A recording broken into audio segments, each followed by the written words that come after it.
The story begins at one of the bus stops in Seoul right during rush hour. The main character Dylan spoke on the phone with his director. He said that as soon as the bus arrives, he will try to get to the appointed place as soon as possible. The director replied that this is a very important meeting, so he should not make stupid mistakes. Dylan reassured him, telling him that he had nothing to worry about. Suddenly, the ground under his feet began to move, as if a strong earthquake had begun. Suddenly, he saw a black hole appear in space right in front of him.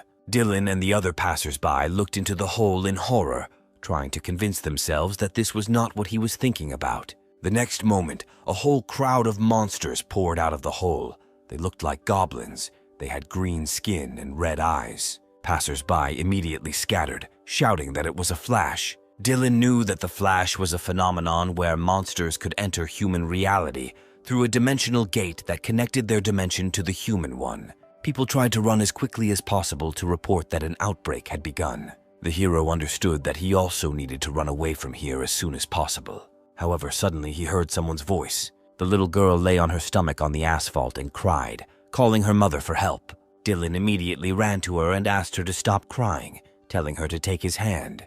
The girl wrapped her arms and legs around the guy, trying to find protection in him. But when the hero looked up, he saw a crowd of monsters above him who were eager to devour him and the girl. Then Dylan prepared himself for the fact that his death would now come. He closed his eyes and tensed. But when he heard the sound of tearing flesh, he realized that he was not in pain. When he and the girl opened their eyes, they heard someone's voice asking if they were okay. The hero realized that those who were dealing with the monsters that had entered the world from the gates of dimensions, those who had been chosen, had come to their aid Deus, called the Awakened Ones. In front of him stood a guy and a red-haired girl. She said that now they can be calm. Dylan was delighted, realizing that he had escaped death. Soon he arrived at work, and the director greeted him with a furious cry. He warned him that this meeting was very important, and Dylan returned to the office without even attending that meeting. He stated that if there was an outbreak near him, he needed to quickly run to the meeting point. The hero's colleagues began to whisper behind his back, saying that, according to him, he was going on business, and a gate appeared right on the road in front of him. At that moment, the director threw an envelope at the hero, saying that this was the last straw. He said that if Dylan did not get this agreement signed by evening, he would definitely fire him. Soon, Dylan went outside to discuss what had happened with his colleague. He said that he could not influence the outbreak in any way, which the director asked him to do. He also stated that he would like to become awakened and get a lot of money, but his colleague advised him stop thinking about it. However, Dylan did not let up. He said that it would be cool if he could be like Awakened from his favorite game. He said that this is the only thing he can be completely sure of. However, his colleague continued to insist that he stop talking about this nonsense and think about something more feasible. Then Dylan relented and said that, apparently, these thoughts filled his head again after the director scolded him. Then the guy suddenly pointed his finger somewhere and asked if his bus had just arrived. After that, the main character said goodbye to his partner and said that they would see each other tomorrow. The guy wished him good luck and said that this time he must definitely cope.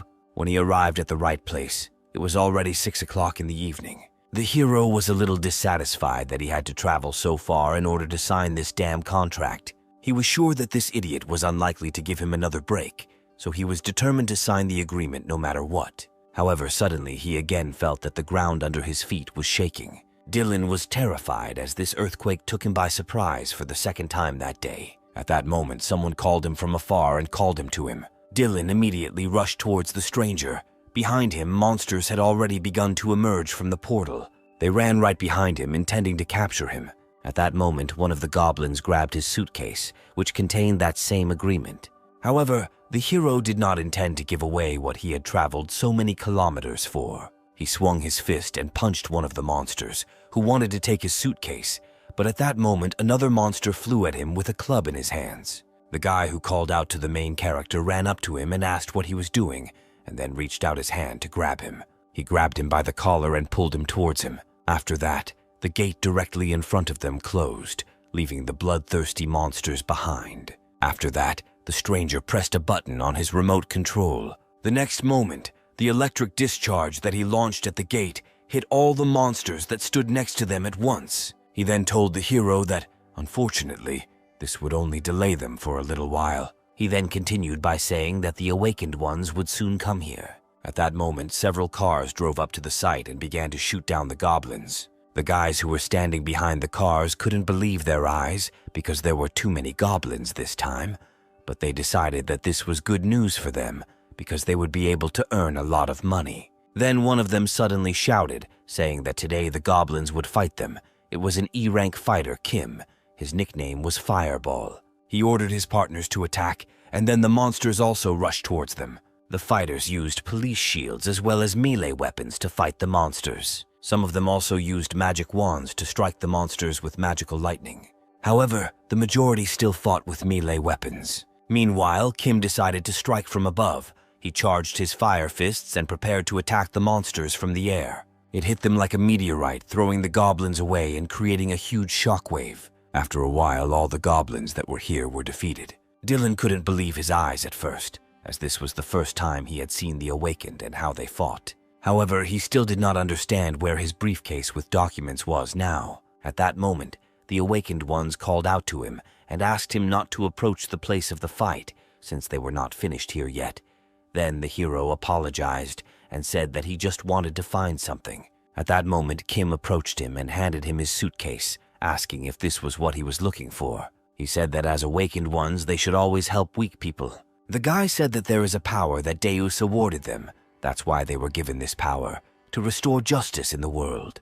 At this moment, one of the fighters noticed that their captain again began to show off in front of others. He jokingly decided to bet with his friends on how long their captain would talk about himself this time, but at that moment, someone's body flew right in front of his face. Suddenly, Kim and Dylan heard someone scream and immediately turned towards the sound. Suddenly, they saw that a huge goblin with a club in his hands was carrying Kim's partner, the same white-haired guy, by the head. Kim then turned to Dylan and ordered him to hide immediately. However, at that moment, the hero realized that his body could not move from severe fright. Then Kim screamed, telling him to run away from here as soon as he could move. He then turned to his partners, asking for their help. He charged his fists again and rushed at the goblin, intending to buy his teammates some time. At that moment, a terrible sound was heard. The main character watched in horror what was happening. He soon saw that Kim was lying on the ground, defeated. He could not defeat this goblin because he was too strong for him. At that moment, the monster approached the guy and put his foot on his head. The next moment, there was a disgusting crunch of a broken skull. Kim's partners immediately rushed to run away because they realized that since this goblin dealt with their captain in just a second, they definitely could not defeat him. Thus, only Dylan remained on the site, and the monster looked at him with its bloodthirsty gaze. The main character could not believe that his life would end this way, because he did not have time to do anything during his short life. Then he screamed, saying that he did not want to die. However, he saw the monster's club flying straight towards him and closed his eyes, preparing to die. At that moment, a voice in his head told him that he had been awakened, but the goblin still managed to strike. However, when the dust settled, the goblin looked at the impact and realized that his club had slammed into the ground, and there was no man underneath it. As it turned out, Dylan somehow managed to move behind the monster and hide near the car. At that moment, a message appeared before his eyes, which said that the awakened one could use certain skills, but the hero did not understand why he awakened at such a moment. Then the system reported that in order for Dylan to become more familiar with the system, he was given access to all the necessary experience. However, at that moment, the hero noticed that the goblin was again running at him with a club in his hands. The system informed the hero that control over his body had been changed due to danger. Dylan saw the goblin swinging his club at him again. However, he didn't just watch as they tried to kill him. Instead, he extended his arm and used a skill called Magic Missile. The warriors watching this were shocked. It seemed to them that Dylan was an ordinary person, but judging by his attack, they realized that he was an awakened one. But they did not understand what his rank was, since they had never seen such power before. The monster's vision was clouded with fog, and then the hero took advantage of the moment and slipped between his legs. He soon found himself behind the goblin and extended his palm towards him again. Then it's time to use a skill called Flame Palms. The goblin turned around to look at his victim, but before he could blink an eye, a powerful explosion was heard. The main character patiently watched what would happen next. Suddenly, the goblin, seemingly unharmed, flew out of the fog, but the hero managed to react and used his shield skill. The goblin was about to deliver another powerful blow with his club, but saw that the man's body was shrouded in a protective sphere. At that moment, Dylan saw that someone's sword was lying on the ground behind him. He quickly rushed towards it and took it in his hands. Thus, he also had a weapon. Then he used the enchanted weapon skill. He looked menacingly into the goblin's eyes, and then rushed towards him, intending to strike. The monster thought that this man could not be faster than him, but Dylan easily flew past him and stabbed him with his sword. At that moment, he heard a crunching sound and realized that the goblin's body had begun to collapse, like a stone statue. A moment later, particles of his body began to scatter in the wind, and the system informed him that the danger had been eliminated and control of his body and skills had been returned to the owner. The rest of the warriors watched everything that was happening in horror, not believing that an awakened duelist was standing in front of them. However, they soon realized that this guy could be even more powerful than an awakened duelist. The fact is that 20 years ago, in 2000, magic towers began to appear in capitals around the world. They were made from materials that were previously unknown to the world. Someone said that in these towers lived a creature called Deus. At present, these towers were under state control, and for some time, various rumors circulated around them. Then so-called outbreaks began to occur around the world. After this, those who were chosen by Deus appeared to help and restrain the creatures that came out from there. Thus, 20 years later, in 2020, the whole world recognized the awakened ones, and this time was called the Heyday. Thus, the main character, Dylan, was also awakened. Soon after this incident, he went to his apartment. The guy slept, however. When he woke up, he did not understand whether all this really happened. However, judging by his shabby suit, he knew that yesterday's incident was not a dream. He remembered the moment when, with a sword in his hands, he rushed through a huge goblin and made it crumble into small pieces. When he turned to look at his opponent, the system informed him that the danger had been eliminated, and Dylan's control of his body and his skills had been restored. At that moment, the hero realized that someone's voice had appeared in his head. He began to look around, but there was not a single person around. He soon discovered that he was holding an iron sword in his hands, but he did not understand how this weapon ended up in his hands. Suddenly, he thought that he had just seen a goblin warrior. At that moment, it seemed to him that this huge monster was right behind him, ready to devour him at any moment. However, when the hero turned to check if this monster was still alive, he realized that there was no one behind him. In the place where the goblin's body had just been, there lay only his club and a strange blue stone. Dylan tried to convince himself that this garbage couldn't come back and harm him. As Dylan looked at the weapon in front of him, windows reminiscent of computer tabs appeared before his eyes again. They said that in front of him was a goblin warrior's club and a low-rank crystal. Dylan couldn't believe that he had actually awakened and destroyed this monster. At that moment, an unfamiliar guy and girl ran up to him. They were delighted because they saw how Dylan dealt with the goblin with the help of cool magic, but Dylan did not understand what they were talking about. Strangers continued to claim that compared to other magicians they had seen, Dylan was very humble. Dylan suggested that they quickly leave here, since there were corpses lying around, but the stranger said that this was normal, because in places where outbreaks occurred, this happens often. Dylan couldn't believe it was normal for people to die, but the guy and the girl kept calling him teacher and asking him to join them since their boss had died.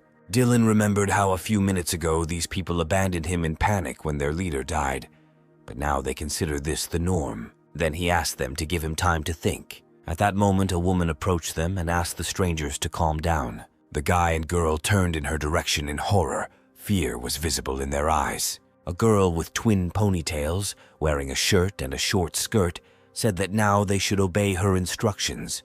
Dylan realized that the people from the awakened management had finally arrived, which he was very happy about. 20 years ago, with the advent of the awakened ones, guilds began to form in the world. The task of one of these organizations was to ensure the safety of citizens and the state. This organization was called the Management of the Awakened. The girl, whose name was Lily, said that they arrived here even faster than usual. Then she called a guy and a girl in bulletproof vests over to her. However, when they turned around, they saw Dylan running away. They immediately chased after him, asking their teacher to return. At that moment, one of Lily's bodyguards asked what they should do. Then the girl replied that such a question was inappropriate. She ordered the men to immediately grab those two. They quickly caught up with the guy and girl and pinned them to the ground. Then one of the bodyguards noticed Dylan running away and asked if he needed to catch up with him. But Lily noticed a suitcase lying on the ground and said that this was not necessary. She picked up her suitcase and added that they would meet with this guy again. At 7 a.m., Dylan was woken up by an alarm clock.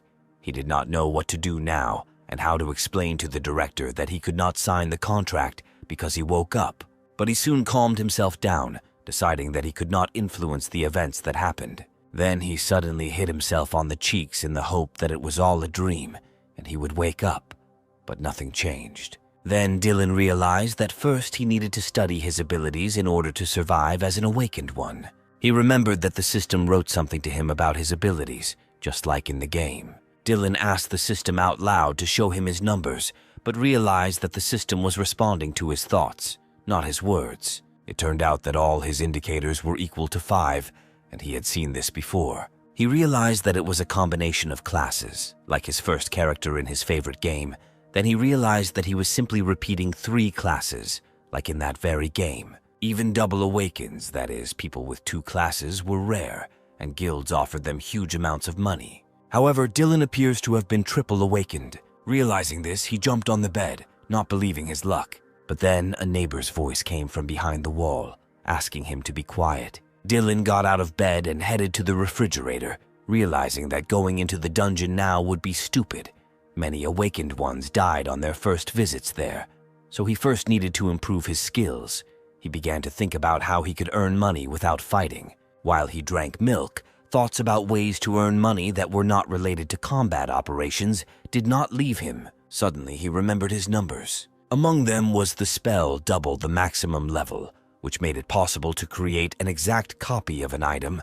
Dylan decided to try using this skill. He started with the glass he held in his hands. Dylan asked the system to double the item, and his palm suddenly glowed with a blue aura that enveloped the glass. Soon a cube appeared in front of him, resembling a large luminous cage. An exact copy of the glass began to form inside the cube. The copying was completed, and an identical glass appeared in front of him. Dylan looked at the created object with delight, at first not believing his eyes. He compared both glasses and realized that they were exactly the same, even in weight. The hero realized that the skills here were even better than in his favorite game. Since the test was completed, it was time to look for jewelry. Then he came up with the idea of looking for relics. Relics are items that absorbed enormous energy during the largest outbreak in 2000. Relics were divided into several levels. The cost of relics of a rare level and higher reached tens of billions. People whose antiques suddenly turned into relics and acquired powerful energy became rich. The problem was that many old items had become relics, but no awakened could sense them. However, Dylan had an identification skill that he got from the game, so he soon headed to the nearest antique store. He decided that this was a great place to look for relics. 3 hours later, Dylan found several worthwhile items, including a rare ring. The system told him that it was Orth's ring, and it was of a rare level. Dylan couldn't believe that he managed to find such a valuable thing. He looked at the rest of the items and decided that this was enough to go home. The seller was surprised that the guy had been in his store since the morning, but Dylan explained that it was just his hobby, looking for interesting antiques on the weekends. After that, he packed his things, put them in a bag, and left the store. At that moment, his phone rang. As it turned out, it was his director. At first, Dylan was scared, but soon realized that now he didn't have to worry about his job. When he picked up the phone, the director immediately started yelling at him, asking why he was still not at work. Then the hero said that from now on, he was no longer going to work in an office that does not value its employees, at which point the director continued to shout at him, asking if he didn't really want to get paid, and stated that there was not much in the world companies that treat their employees as well as they do. These words made the hero very angry. He said that he was given tasks that could not be completed in one day, was not given any vacation pay or even days off, and was required to go to work even in his free time. After that, he said that from that day on, he would never come to this office again and hung up. As the hero walked down the street, he thought that his work was now over, and he could go home and start selling items. Suddenly, he heard that some kind of quarrel was taking place between two men on the next street. One of them said that he hurt the other completely by accident and that he was overly aggressive towards him, but his opponent stated that if he hurt the person, then he needs to apologize. The guys could not come to a common decision since none of them wanted to admit their guilt. People began to say that it was better not to interfere in a quarrel involving two awakened ones, because in this case they could hurt them with their own powers. Meanwhile, the guys were breaking up in earnest, and it was clear that a major conflict was brewing. They charged their fists with magical energy and intended to rush at each other. At that moment, Lily appeared in front of them and stood right between them. In one deft movement, the girl grabbed both guys by the arms and threw them in different directions. She said that fighting between awakened ones was prohibited and ordered them to read the instructions carefully. The girl said that she would forgive this trick the first time, but next time she would send them to prison. People standing on the other side of the road started shouting, saying that it was very cool and beautiful. However, Lily did not pay attention to this. She was more attracted to the guy who was standing among the crowd. The girl and Dylan made eye contact and looked at each other motionless for a while. Then the girl called the guy to her, but the hero was a little scared, trying to convince himself that she was not addressing him. Nevertheless, it was rather rude to ignore her, so he waved his hand at her, catching the envious glances of the men standing next to him. Then Lily asked him to pick up the thing that he left last time. After that, they and the girl came to the office where she worked. She said that, unfortunately, they only have instant coffee, but the hero said that such a drink would suit him. After that, they sat down at a table, and he asked the girl about his things. Lily handed him a tattered suitcase and told him that he had left it at the scene during the previous outbreak. She then stated that she had to rummage through this suitcase to find out who its owner was, but the hero thanked her and said that the main thing was that his things were returned to him. Then Lily said that they needed to get down to business. She said that she was informed that the fighters could not cope with the monster that came out of the gate, and she thought that Dylan was able to do it. The two fighters who survived also confirmed this. Then the hero asked if the girl was really looking for him in order to hire him. The girl said she didn't want to hire him, but if he had power, he should register as an awakened one. That's why she wanted to tell him how the test was going. Dylan soon checked in and was asked to pick up his belongings from the check-in desk. Soon his results were ready, and Lily asked him to sit next to her. She said that she would now explain everything to him, but at that moment the hero felt that he was starting to worry a little. At that moment, the girl carefully read his results, and judging by her face, she was interested in something. The hero suggested that his performance was too low, but the girl said that this was not so. She handed him a paper that said his application had been approved, meaning he passed. Lily then wished him luck as an awakened one. Then she smiled slyly and said that she also wished him a long life. The hero thought that this girl did not know how to make normal wishes, but at that moment Lily announced that their conversation was over and showed him the exit. When the hero headed for the exit, one of the workers approached the girl. He asked why she was being so nice to this guy, because he had absolutely no prospects. Then Lily grinned and said that in fact it was all pure curiosity. Soon after this, the main character left the building, and right at the entrance he met several employees who were trying to attract ordinary people from the street to their company. Then the hero realized that they were trying to lure newcomers right on the doorstep. However, he was relieved when he realized that they were not interested in him at all. For him now, it is much better to remain alone, without attracting attention to himself, because he only needs to earn money. When he returned home, he decided to use the doubling skill on that very rare ring that he found in an antique shop. Soon, a glowing blue cell appeared in front of him again, in which the synthesis of the object began. However, the system soon informed the hero that the creation of the copy failed because his current level was not enough, and the copy success rate was currently 0%. Then Dylan realized that with his level it was too early to try to copy such a rare relic. However, he still had some items that he found in the shop, and he decided to try his skill on them. Among them was an ordinary 67-year-old teapot, an ordinary writer's fountain pen, and a champion's magic belt. Then the hero decided that he would put this ring on his hand for now, because since he already has an awakened registration, he can use the Deus Net and find out the price of this ring. He planned to copy the rest of the things and put them up for auction. Over the past 20 years, many awakened ones have appeared all over the world, and Deus Net became a kind of space that united them all. Here they share news, information about dungeons, etc., and also have their own auction site where you can exchange or sell items. Meanwhile, an awakened archer girl named Renata was in her home in Japan, watching the auction. Soon she found something interesting there. It was the same pen that Dylan had displayed. The girl noted that such things rarely become relics, however, judging by the description. This pen did a good job of raising the level of wisdom. Renata thought that it was very difficult to lift, so she definitely needed to buy it. However, several people were vying for this pen, since the price was quite attractive, but despite this, Renata was still able to purchase this antique. Meanwhile, the story moves back to Seoul, to the White Lotus Guild building. On the highest floor of this building, there was an office, which also had something like a sauna. The girl turned to her boyfriend and said that he already knew that she was receiving a list of the latest transactions on Deus Net. This guy was the master of the White Lotus, the best guild of the Republic of Korea. His name was Connor, but he did not understand what his girlfriend was getting at. Then she explained that someone had recently put up one rare and one common relic, and one of them had already been bought. Connor guessed that the seller was no ordinary person. His girlfriend, the deputy head of the guild named Maria, said that this seller has a new ID about which there is no data, and besides, with one awakened license, you can only create one login. She stated that there was something unclean here, since these were relics that could hardly be found even if you went through 30 dungeons. Connor then realized that she was hinting that this man had a hidden ability to find relics. Maria said that expensive relics are usually sold at the market, but weaker relics can be easily sold online. However, the seller did not seem like someone who often sold common and rare relics. The guy said that just anyone can have such things. Then he understood his girlfriend's hint and said that he would contact the development team and ask to find out information about this person.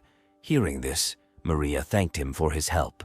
Meanwhile, the main character went to one of the parks, which was located not far from his home. Even though his physical fitness was not that strong, he decided to start doing push-ups because the system gave him the task of doing 50 push-ups. It was very difficult for him, but he still managed. For this, the system gave him skill points and also increased his level to 11 and reported that he had reached the second class of a magician. At first, Dylan didn't believe that he would succeed, but he felt the joy of being able to improve his skills just like in that very game. Moreover, he could also distribute points to the necessary indicators and thus slowly collect the characteristics of that same magician from the game. Then he decided to try to get the passive skills of movement spells and concentration. He needed these abilities to resist monsters because all magicians fight them, which is why these spells are mandatory in the game.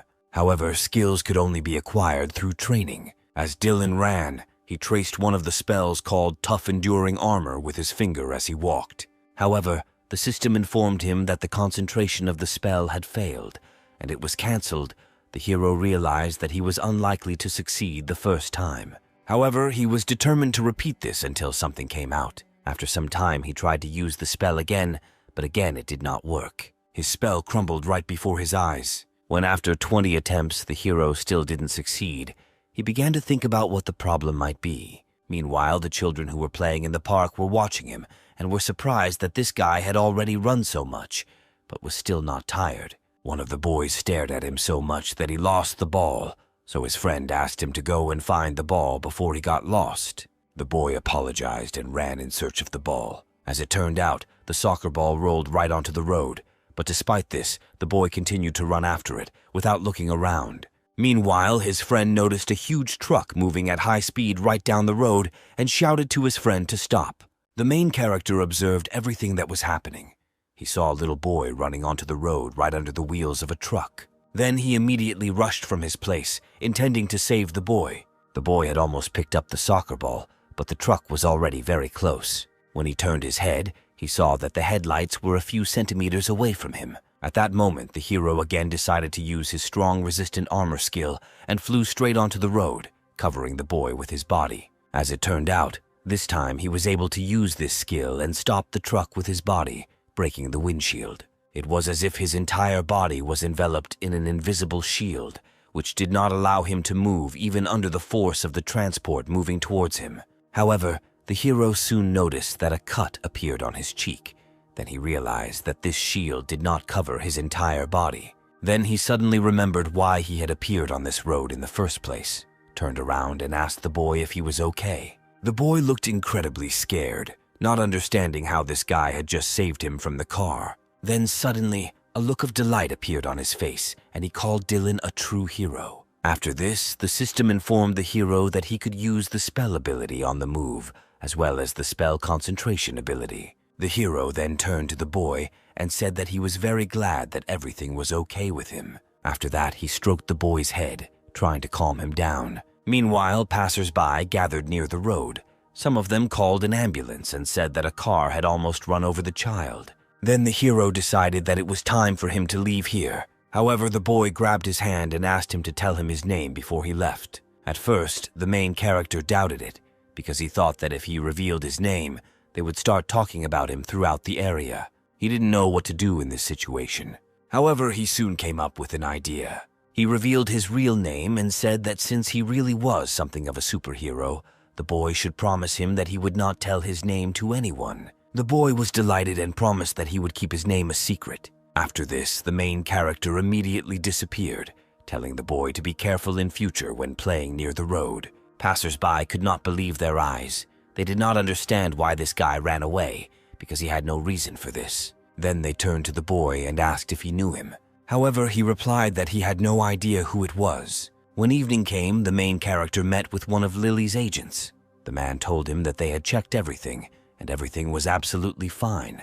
Without commission for the pen, they received more than 1 billion, and they were willing to give 450 million won for the belt. Soon, they transferred money to the main character for the artifacts and asked him to tell him when he would receive confirmation. Then Dylan took out his phone and asked the man to wait a little. When he opened the bank's app, he saw that he had indeed received 1.5 billion won. The main character was delighted because he had never had more than 10 million. He told the men that the money had arrived.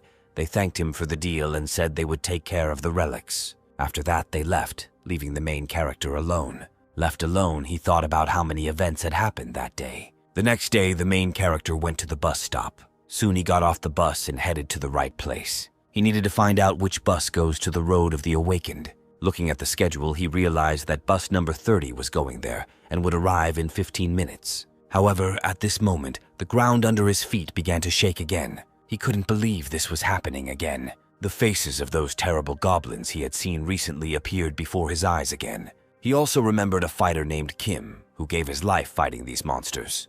But this time, the main character was determined and decided to find out in advance where the gate would open. At that moment, the young man standing behind him suddenly fell to the ground.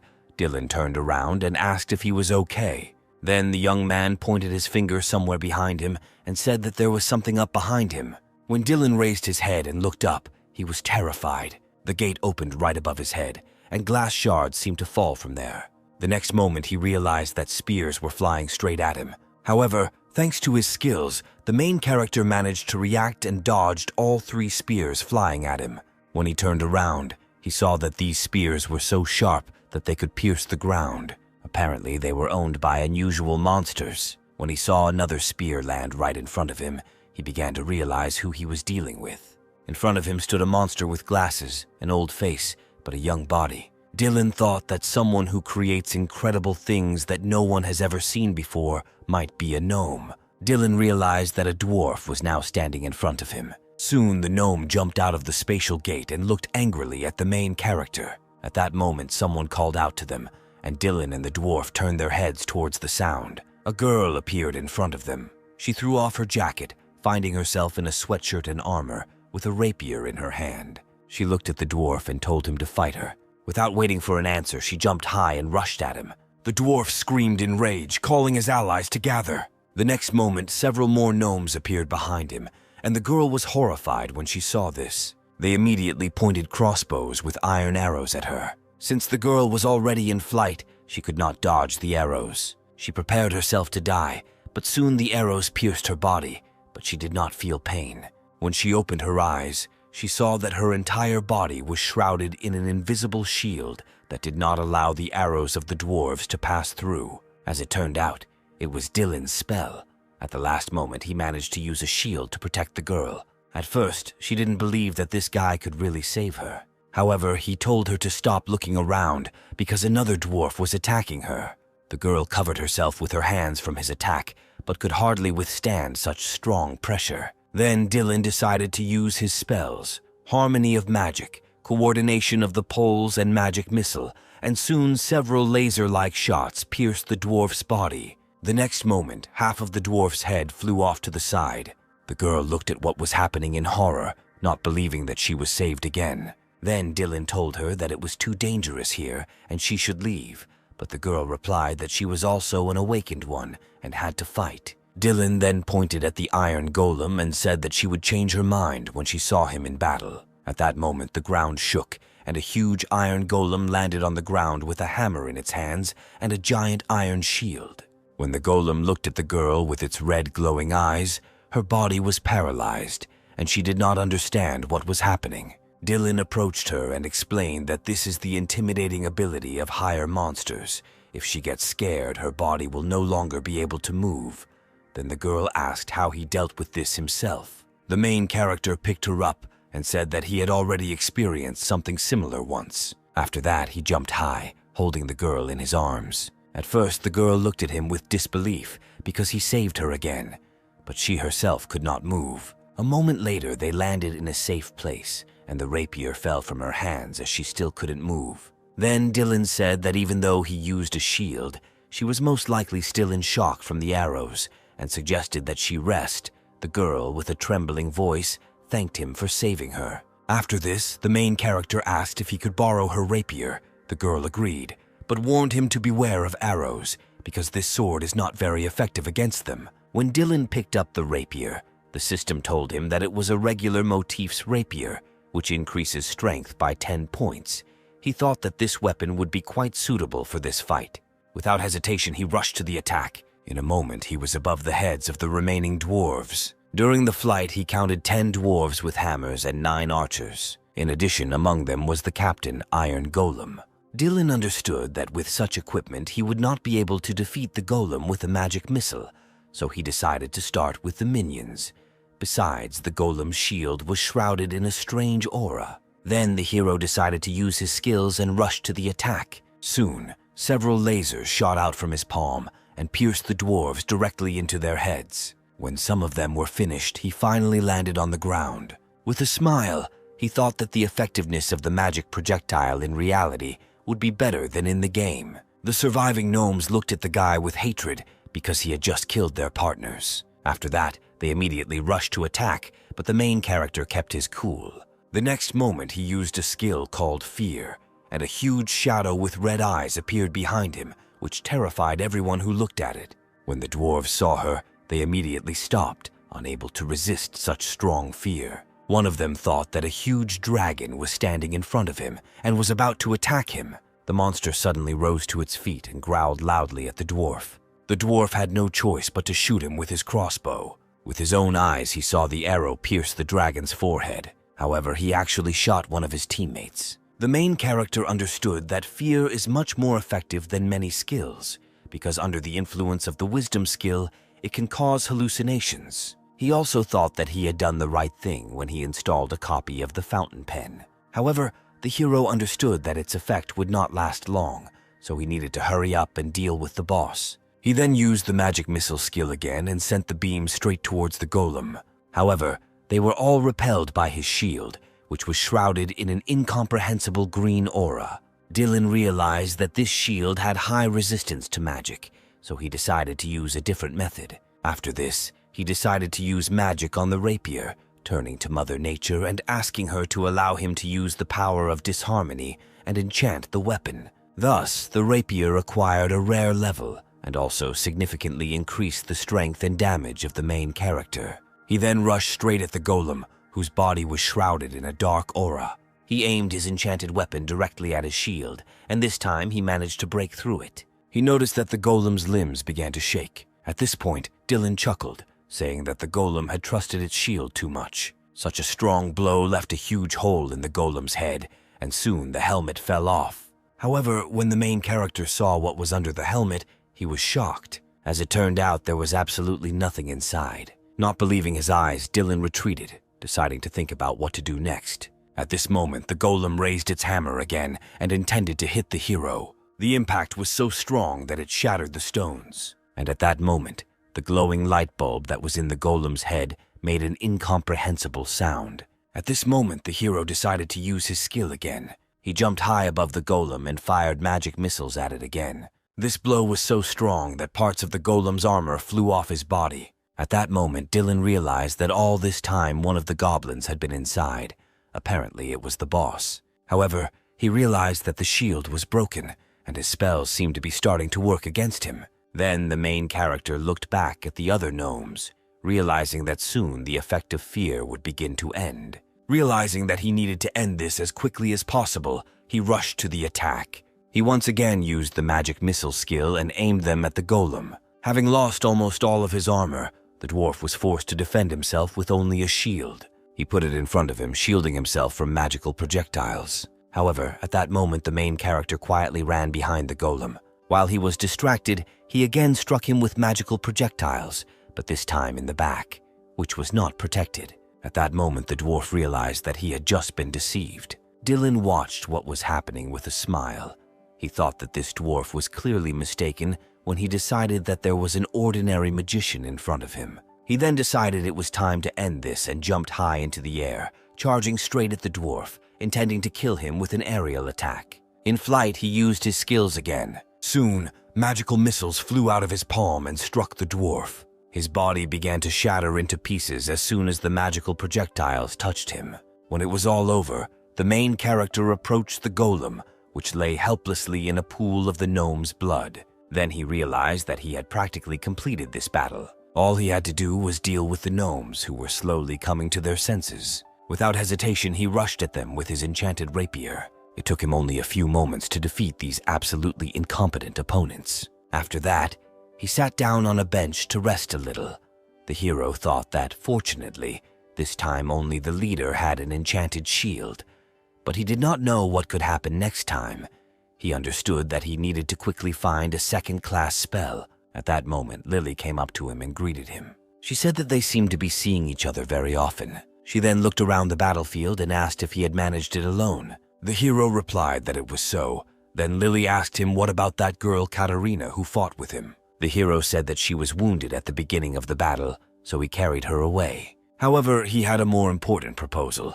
He wanted to talk about compensation for this outbreak. The fact is that in cases where the awakened are involved in stopping an unforeseen outbreak, they are offered compensation from the spoils. However, Lily said that he didn't have to worry about it. She examined the battlefield again and said that he had defeated 19 dwarves, as well as one leader. Now it was necessary to count the crystals that remained from them, as well as weapons, armor, and corpses. But judging by the preliminary examination, Dylan should have received about 500 million. When the hero heard this, he decided that it was time for him to move out of here, but the girl was surprised and asked where he was going. She stopped him and asked if he really wanted to do an interview. However, the hero smiled awkwardly and said that he did not want to be conspicuous, so he asked the girl to settle everything on her own. Lily said that in this case they would do it themselves, and once again thanked the hero for his work, after which Dylan headed towards his house and asked to hand the rapier back to its owner. At that moment, journalists approached the girl and asked where the same awakened one, who alone fought with these gnomes, had gone, since they would like to know more about him. Meanwhile, the story moves to a large building with many floors. A girl was sitting in one of the offices on the upper floors. At that moment, a man named Charlie entered her. When he crossed the threshold of the room, she said that she warned him that he should knock before entering. Then Charlie awkwardly said that in that case he should go out and come back in again, but the girl stopped him and asked what happened. As it turned out, the man was the deputy head of the Plum Blossom Guild. He reported that there was an outbreak in the Shining area, but there were no deaths. There was only one injury. He said that there were 2 awakened F ranks on site. One of them figured out everything. Then the girl asked him to stop dragging and tell him what he was getting at. The guy said that an F-rank newcomer was able to deal with a pack of E-rank dwarves with just magic and 1 sword, but they said that what he used was like a spell. The girl said that she had never seen such a thing in person and asked if the man thought that this was a special type of awakened ability. Charlie said that this was the first time he had seen someone use awakened powers in this way. He also added that in addition to this, he used something like crowd control and a magical force field while being an F rank awakened. As it turned out, the girl was the master of the Plum Blossom Guild. Her name was Lizzie. She said that before the rest of the guilds woke up, they should take the initiative into their own hands. Then she asked the man why he came here when he heard this news, but Charlie did not understand her question because the girl herself asked him to report everything to her. These words made Lizzie very angry, and she tried to control her anger. However, then she suddenly shouted, saying that in this case, Charlie should have immediately rushed to the scene to hire this newcomer. Since this was the first time they had heard of such abilities, it was clearly something unusual, and she was surprised that Charlie did not understand that such a person needed to be brought into the guild. Feeling a little awkward, Charlie said that he would go there right away. Without waiting for him to leave on his own, Lizzie kicked him out of the office, telling him to stop talking and go there immediately. Meanwhile, the story moves to one of the city's districts. An expensive white car was driving along one of the roads. Maria, the deputy head of the White Lotus Guild, was driving. The news said that this time the outbreak occurred in the Shining area. However, the main theme was that during this outbreak, an F-rank rookie named Dylan dispatched the dwarves with one blow. At that moment, the girl received a call from her boyfriend Connor, and she asked him what happened. The man was unhappy, saying that she left all the work to him. Then Maria said that they agreed that she would handle external relations, and also asked what price they should set. Connor suggested that they should set the price at 3 billion, but Maria doubted that such an amount would be enough to lure such an unusual awakened. Then Connor said that they would offer 10 billion, and in return Maria would pass the internal test for the guild. The girl grinned but agreed. She said that she would use all her charm and would definitely bring this guy to them. However, Connor told her to get busy and not flirt with other men. The story moves to the house where the main character lived. On the door of his house it was written that his price was 100 billion won, and if someone is not going to pay that amount, then they should not bother him. The people who gathered near his house thought that he was either a very amazing person or simply crazy. Some of them were very annoyed that this guy thought he was so important that he would charge such a price for his abilities. Meanwhile, Maria's car drove up to his house. She got out of the car, thereby attracting everyone's attention. Journalists immediately recognized her as the deputy head of the White Lotuses. She was the best guild in Korea. Some of them couldn't believe that Maria came here in person to hire this guy. Then the journalists began to discuss that they should leave here, since this guy had no plans to sign a contract anyway. Maria turned to them, saying that they didn't have a chance to begin with, and asked why they came here. She stated that only with the wealth of the White Lotus could such an unusual recruit be achieved. However, when she noticed the note that was hanging on his door, she was perplexed that this guy was really asking for 100 billion. She then turned to one of the men who were standing and asked what he thought about it. The deputy head of the Mukon Guild was furious.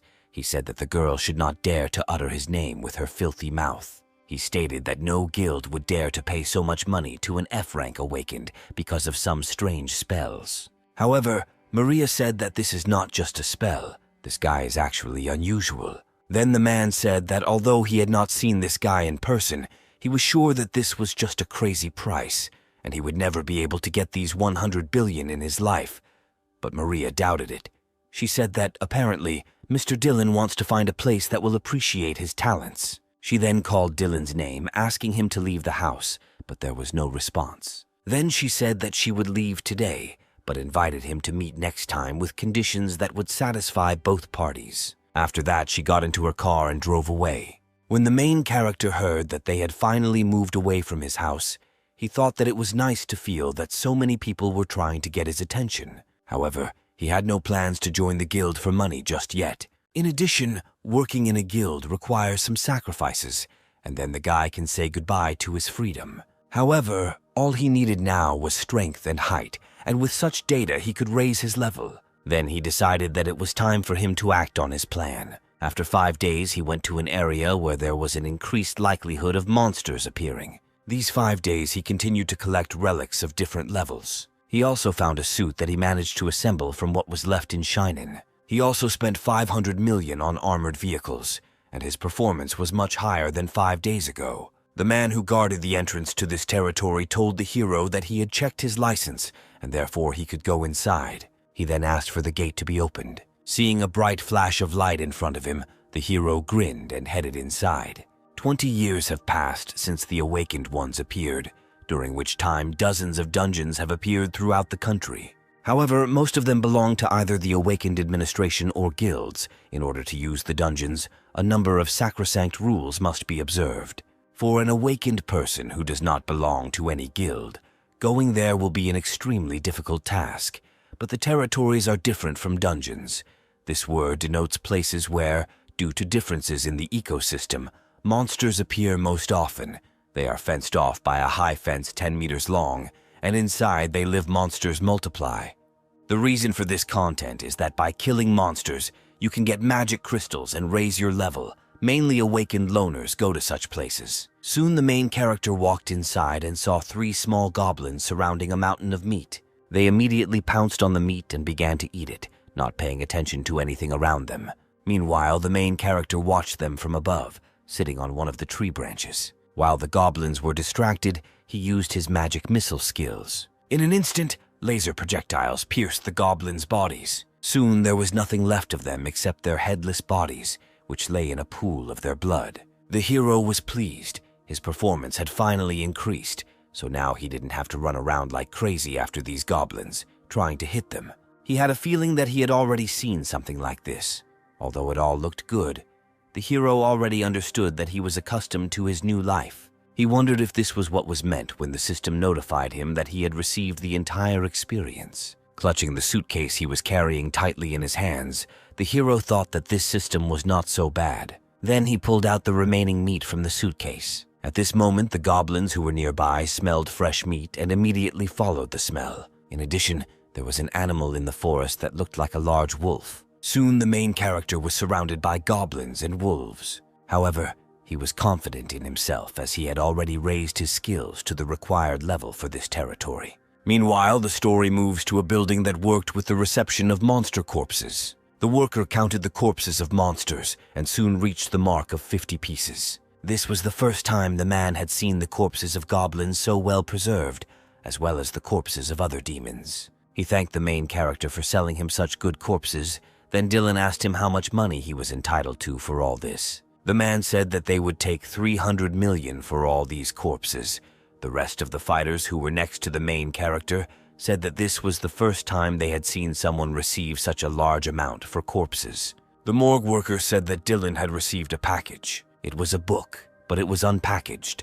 The man explained this by saying that they were forced to open it for safety reasons, but they did not harm the item in any way. He then thanked Dylan again for bringing them such good corpses, but the hero said that he was just lucky that he had acquired such talent. Feeling the envious gaze of the other fighters on him, he thought that he would really like to do without all this fuss. When the hero received his money, he was watched by an unfamiliar guy with black hair and a white strand in the middle. Next to him stood 2 more guys with a similar hairstyle, but one version had blue hair and the other had pink hair.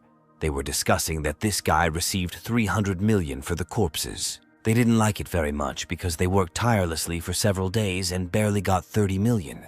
Moreover, the worker who received the corpses had never been so kind to them. The 3 guys once again looked with hatred at the newcomer, who was able to get such a large amount of money. One of them said that he seemed to think that he was better than the others because he could use magic. Otherwise, he wouldn't act so arrogantly. Then the guys decided it would be a great idea to just kill this upstart. One of them smiled slyly and invited his brothers to kill this idiot. The other 2 guys looked at him in surprise, not believing that their brother was actually offering to do this. Then the blue-haired guy said that he had earned so much today and would probably come back again, and they had been here for 2 years and had never met him, so he was sure that this guy was new. He already had a plan. He decided to lie in wait for him as he stuffed the corpses into the truck. After that, they will approach him from behind and finish him off. They will then take the truck and say that they are his traveling companions, and then leave the area forever. In addition, upon entering the territory, everyone signs an agreement that the person entering is responsible for everything that happens to him inside. The guys decided that in this case they could take his money, armored truck, and crystals. The next day, the main character came to the territory again, and when he dealt with the monsters, he began to pack their corpses into his truck. He thought that collecting all these corpses was much more difficult than killing these monsters. Meanwhile, the guys who planned to kill him were already hiding in the bushes and preparing to attack. However, they moved too noisily, which is why the bushes in which they hid began to rustle. The main character noticed strange sounds behind him. When he turned around, he saw one of the guys flying at him with a weapon in his hands. However, the protagonist's reaction was very fast, and he managed to use his shield to protect himself from the attack. The guy with yellow hair said that he shouldn't have been so careless about his safety. Meanwhile, his brothers watched the battle and cheered their brother from the bushes, saying that he was doing a great job fighting this guy. Then the guy once again raised his weapon over the main character, intending to deal him a fatal blow. He used a huge club to attack, but the main character was able to stop it with one hand. There seemed to be absolutely no emotion on his face. However, he then opened his eyes and grimly addressed his attacker, asking if he was really going to kill him. Then he took him by the head and asked if he really decided to attack him with such skills. He then said that if he killed the person who tried to attack him, it would be self-defense. After that, the main character used the flaming hand skill, burning the head and body of the yellow-haired guy. He watched emotionlessly as his face melted right in his hand. The guy screamed in horror while his body was burned with fire, but soon his screams stopped. His brothers watched everything that was happening in horror, not daring to move. When the guy died, the main character let his lifeless body fall to the ground. Suddenly, behind him, he heard strange sounds, and at the same moment he activated his shield again. It was just in time, because a moment later plates crashed into him, which could have cut off his limbs if not for his protection. Then he turned to the source of the sound. Behind him, he saw two men standing in the bushes and still unable to move from horror. The pink-haired boy asked his brother if he had just missed, but the blue-haired boy was sure that he had hit his target. Then he shouted, saying that this guy is not a newbie at all, and told his brother to run away from here. The main character turned to them, saying that their skills and ability to work together left much to be desired, and yet they decided to attack him. After that, he used a magic missile and aimed it straight at the fleeing blue-haired guy. His brother watched in horror as he fell to the ground. However, he decided that he was not going to leave it just like that. After that, the guy picked up a shield and a sword and looked menacingly at the main character. He thought that despite the main character's strength, he still couldn't use his spells forever. After that, he rushed to the attack, intending to finish him off with the help of his impenetrable shield. At this moment, the main character used a spell called Colorful Death. He also used the Color Jet spell and sent it straight towards his opponent. The guy didn't believe that Dylan was going to limit his view. The fact is that the jet of color can affect the enemy's vision and can also stun him when used for a long time. But Dylan's level has increased quite significantly, and now this spell can direct waves of vibration across the enemy's body. The next moment, the pink-haired guy felt bloody tears begin to flow from his eyes. A moment later, he fell to his knees, not understanding what was happening because he did not even feel the force of the blow. When he raised his eyes and looked at Dylan, he realized that he was wrong to doubt the guy's strength. Now he understood that he was not a simple beginner.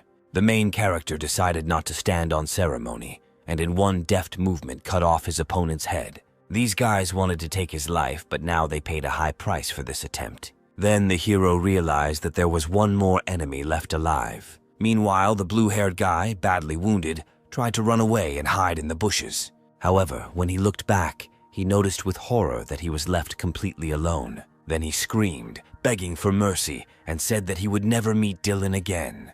However, the hero said that he was not so holy as to let go of the one who tried to kill him. After that, he sent magical projectiles directly into the guy's body. The blue-haired guy tried to run away, but the shells were faster and hit him right in the back. The guy screamed in severe pain, feeling the life leaving him. The main character watched without emotion as his body fell to the ground. When he approached him, he saw that the guy was already dead. Moreover, all the trees that were in the path of his magical projectiles were broken in half. At that moment, the hero realized that these guys could not withstand even one of his spells. Soon he heard two people running towards him. It was the agents. When they examined the scene, they were horrified and asked Dylan what happened here. At this moment, the hero looked at the bodies of his opponents, which lay near his feet. He did not interfere with the agents and said that he would definitely tell them what happened here. He approached one of them and described in vivid colors the battle that took place between him and the 3 attackers. The agents then said that they would double-check the CCTV footage, but assumed that the action would be considered self-defense. But they still insisted that Dylan cooperate with them. When he agreed, the agents said that they needed to remove the corpses and move out of here. At that moment, the hero thought that because of these idiots, he would have to finish his work for the day and lose some money. However, at this moment, he felt an ominous aura approaching him. He turned to the agents and asked if they felt this magic, but the men did not understand what he meant. He then pointed to the bushes from which 2 blue eyes were glowing and said that magic came from this place. One of the agents said that he seemed to be very sensitive right now because he had just been in a fight.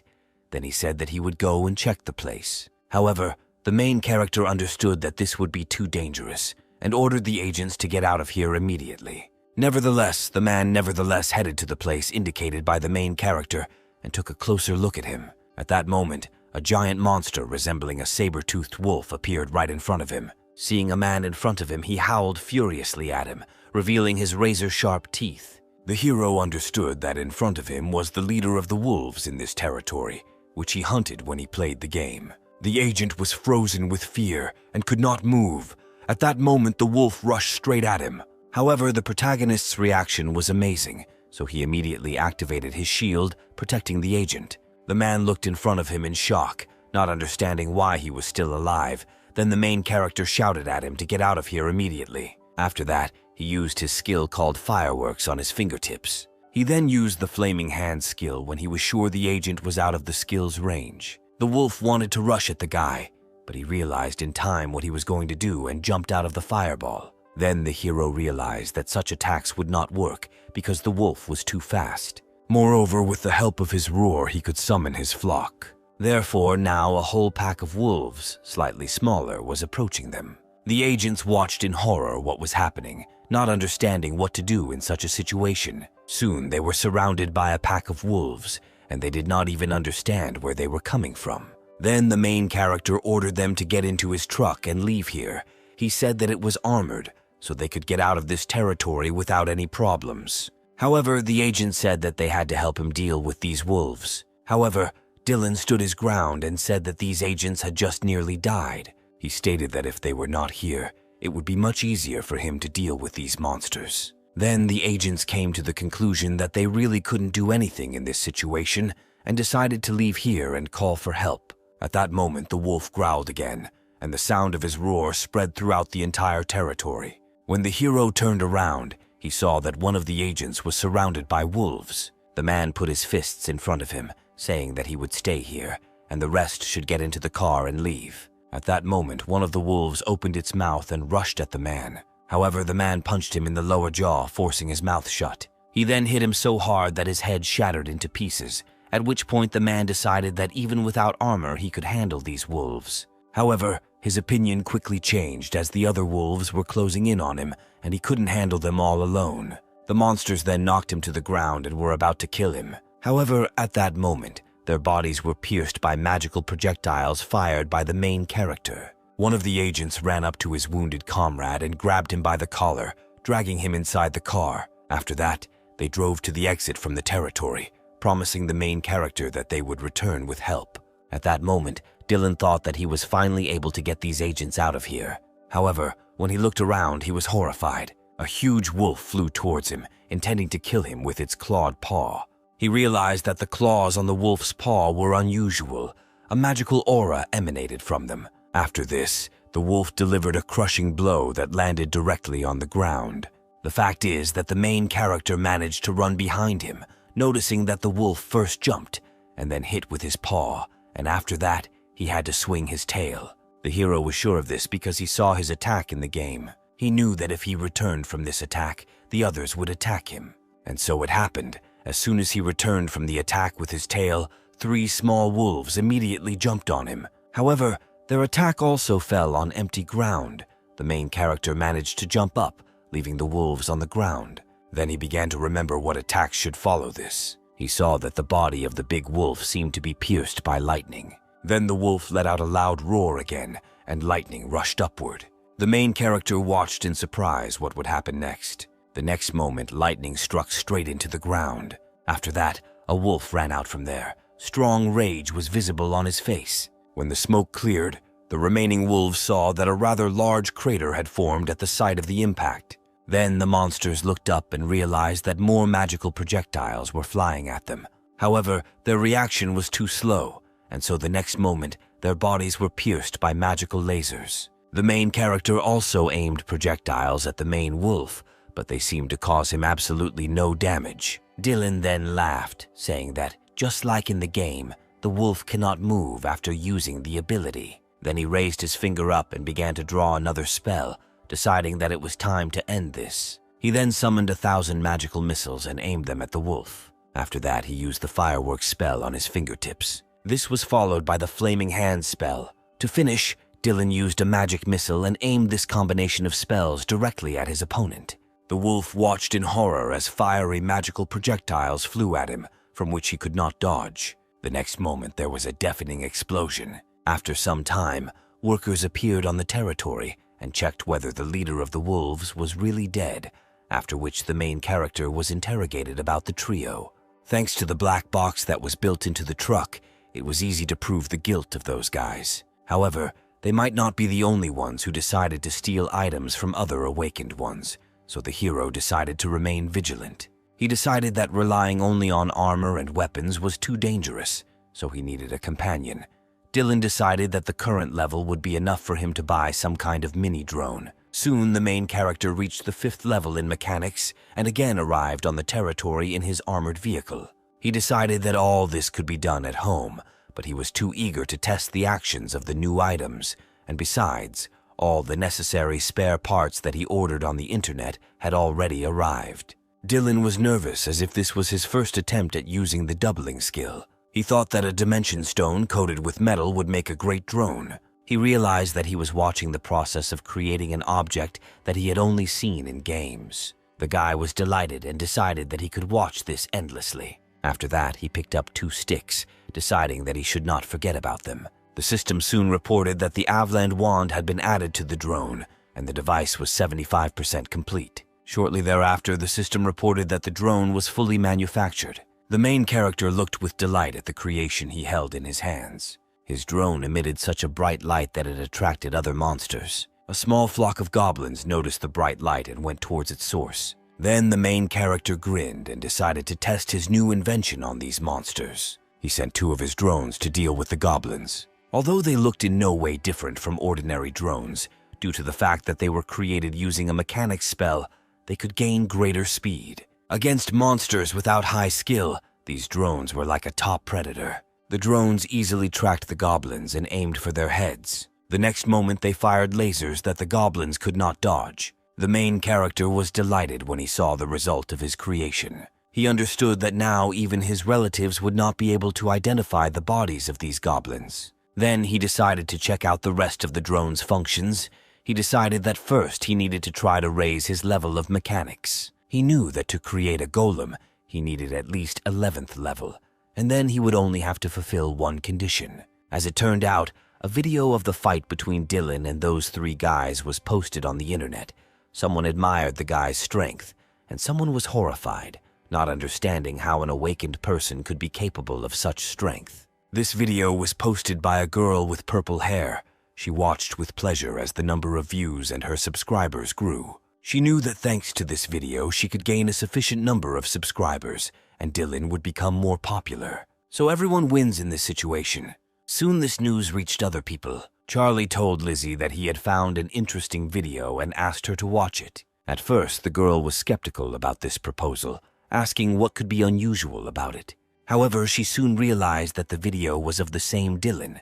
Then Charlie said that he thought it was just a video of him hunting. Lizzie was stunned when she saw the entire video. Then she suddenly rose from her seat and addressed Charlie. She said it looked like she'd have to talk to Dylan in person. When Charlie asked her if she was really going to meet him in person, the girl got angry, saying that from this video it was clear that this guy was unusually strong. She then grabbed the man by the collar, saying that this low-ranking fighter had killed 3 awakened ones and the leader of the wolf. But Charlie still doubted that offering 100 billion to a newcomer was too much. Then Lizzie asked him if he could kill such a monster himself, being an F-rank fighter, but Charlie said that it would be too difficult. The girl shouted that she had never heard of such a thing either. But now this guy was very strong, and if he became even stronger, he would be worth much more than 100 billion. She then grabbed the man by the tie and said they didn't have time to sit around. She dragged him to the exit of the office, saying that they urgently needed to move out. The same thing happened in other guilds. They decided that there was no time to waste, and they urgently needed to go to a meeting with this guy. They were sure that if they could get such a fighter, they would immediately break into the top. Thus, serious competition for Dylan broke out between the guilds. Meanwhile, the main character continued his work in the territory and soon earned 700 million. However, now he was not even surprised at such amounts, since this had become a common thing for him. At that moment, Charlie called him. The main character knew that he was the deputy head of the Plum Blossom Guild, who had recently invited him to them, and then the main character took his number from the business card that he left. Dylan decided to pick up the phone, but instead of Charlie, he heard a female voice which introduced itself as Lizzie, the head of the guild. She said that Charlie was currently driving, and she wanted to talk to Dylan personally, and asked where he was now, to which the main character replied that he was currently busy on the territory, but if it was not something urgent, then he hangs up. Then the girl hastily stopped him, saying that even if he was busy, there was nothing wrong with it. She stated that she wanted to talk about his admission to the guild. Lizzie said that at that time, Dylan posted a price of 100 billion on the door, and if what they saw in the video is true, then they are considering paying him that amount. At this moment, Charlie intervened in the conversation, saying that in his opinion this was still too much money, but the girl ordered him to shut up and look at the road. Then she turned to the main character again, asking if he agreed to such conditions, but Dylan asked what she meant when she talked about some video. The girl explained that a girl named Helena posted a video of Dylan, but the main character said that this was the first time he had heard about it. He stated that first he needed to understand this situation, and therefore he was forced to end the conversation. This time Lizzie failed to stop him, and the main character hung up.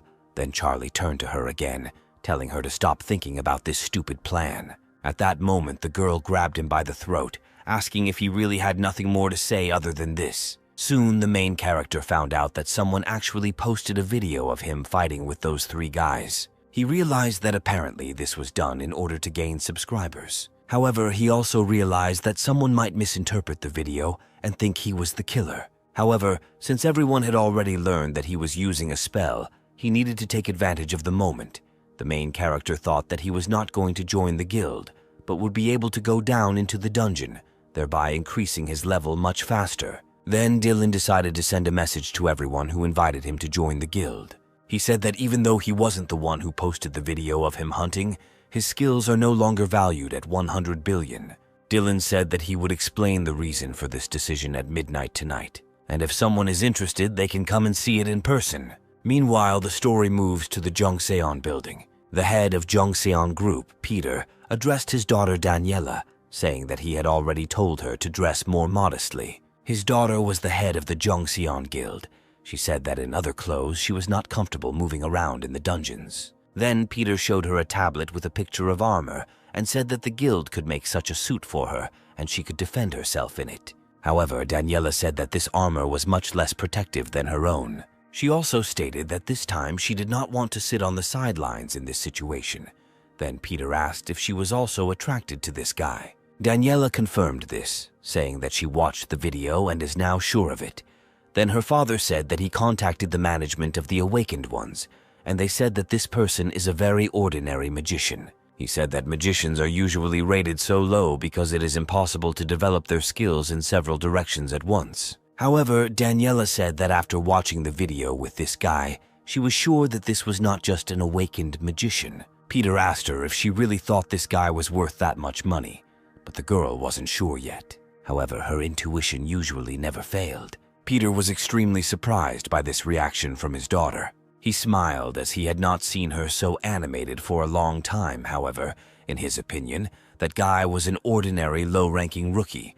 However, he decided to change his mind since his daughter was very excited about it. Then he asked her if she really came to him only about this and clarified how much money she needed. He asked if 10 billion would be enough for her.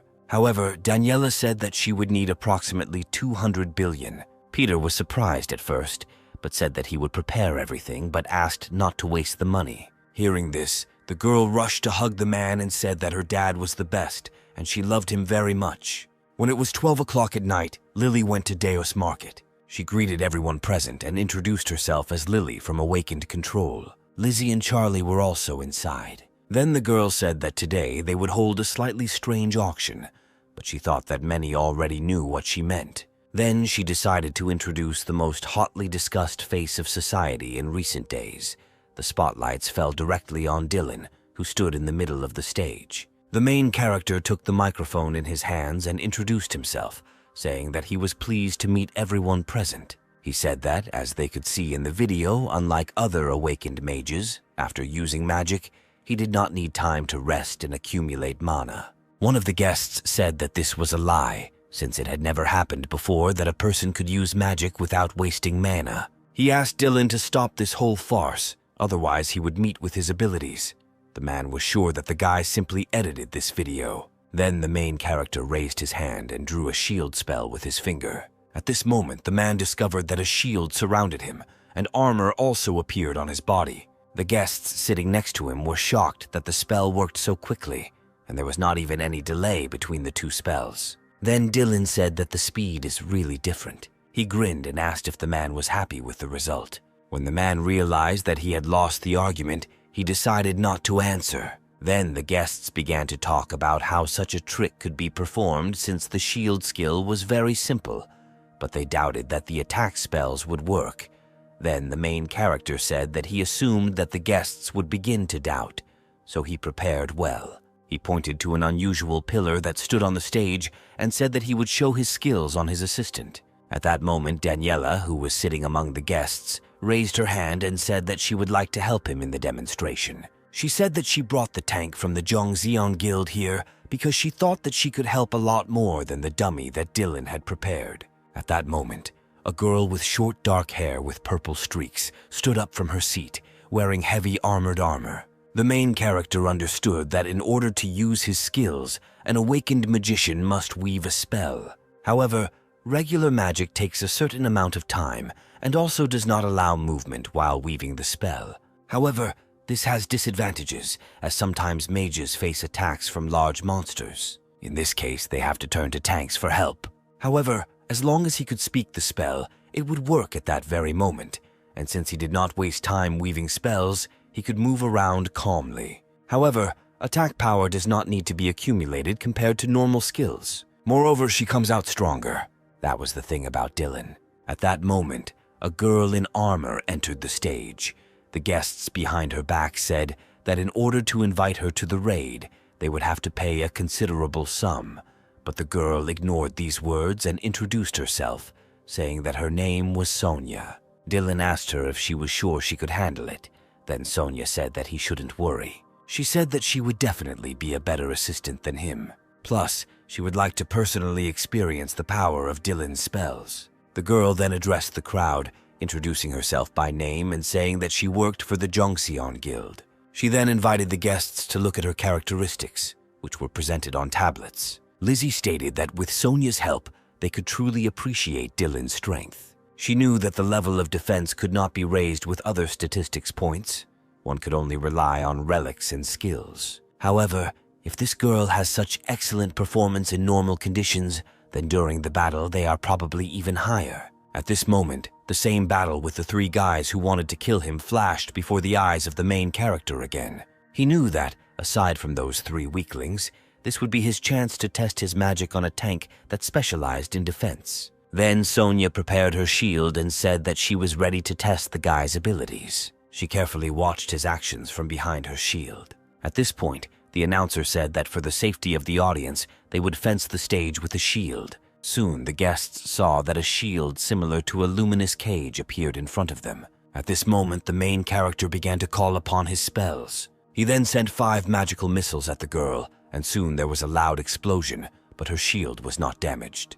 However, Sonia understood that each of his blows was incredibly powerful, and he launched 5 projectiles at once. After that, the guy used a combination of fireworks on his fingertips and flame hands. The audience was delighted when they realized that the guy uses such destructive attacks, but does not waste time weaving spells. At that moment, Sonia realized that her shield could not withstand such strong attacks, and cracks appeared on it. Soon her shield completely burst, and she was left practically defenseless. Daniela watched in horror as Sonia's first defense was destroyed, despite the fact that she is one of the strongest awakened D rank. However, Dylan was still unable to destroy her shield. Then Sonia turned to him, asking if he was going to show anything else. She stated that she could still continue because she didn't feel anything and wanted Dylan to show his best.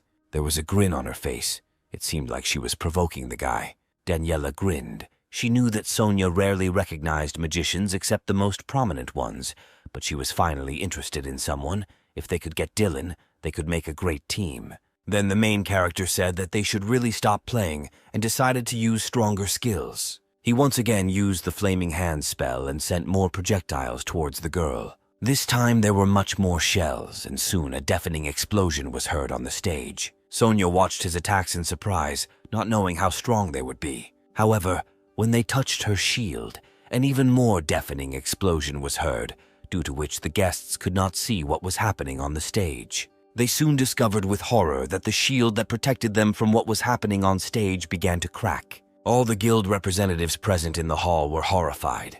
However, when the smoke cleared, they saw that Sonia was still standing and holding her shield. However, when she came to her senses, she discovered that such a strong flame had burned her hair. At that moment, the main character approached her and apologized, saying that he did not want to use such strong magic. However, Sonia stated that she was honored to be injured after so long, after which Dylan smiled and thanked her for her help. He took her hand, and the girl said that she would like to look at him in action again. After this, the announcer announced to everyone present that they were ending the demonstration. Dylan then addressed the crowd, saying that he wanted to make one more condition. He said that he did not plan to join any guild and would like to sign the contract not as a member of the guild, but as a mercenary and partner.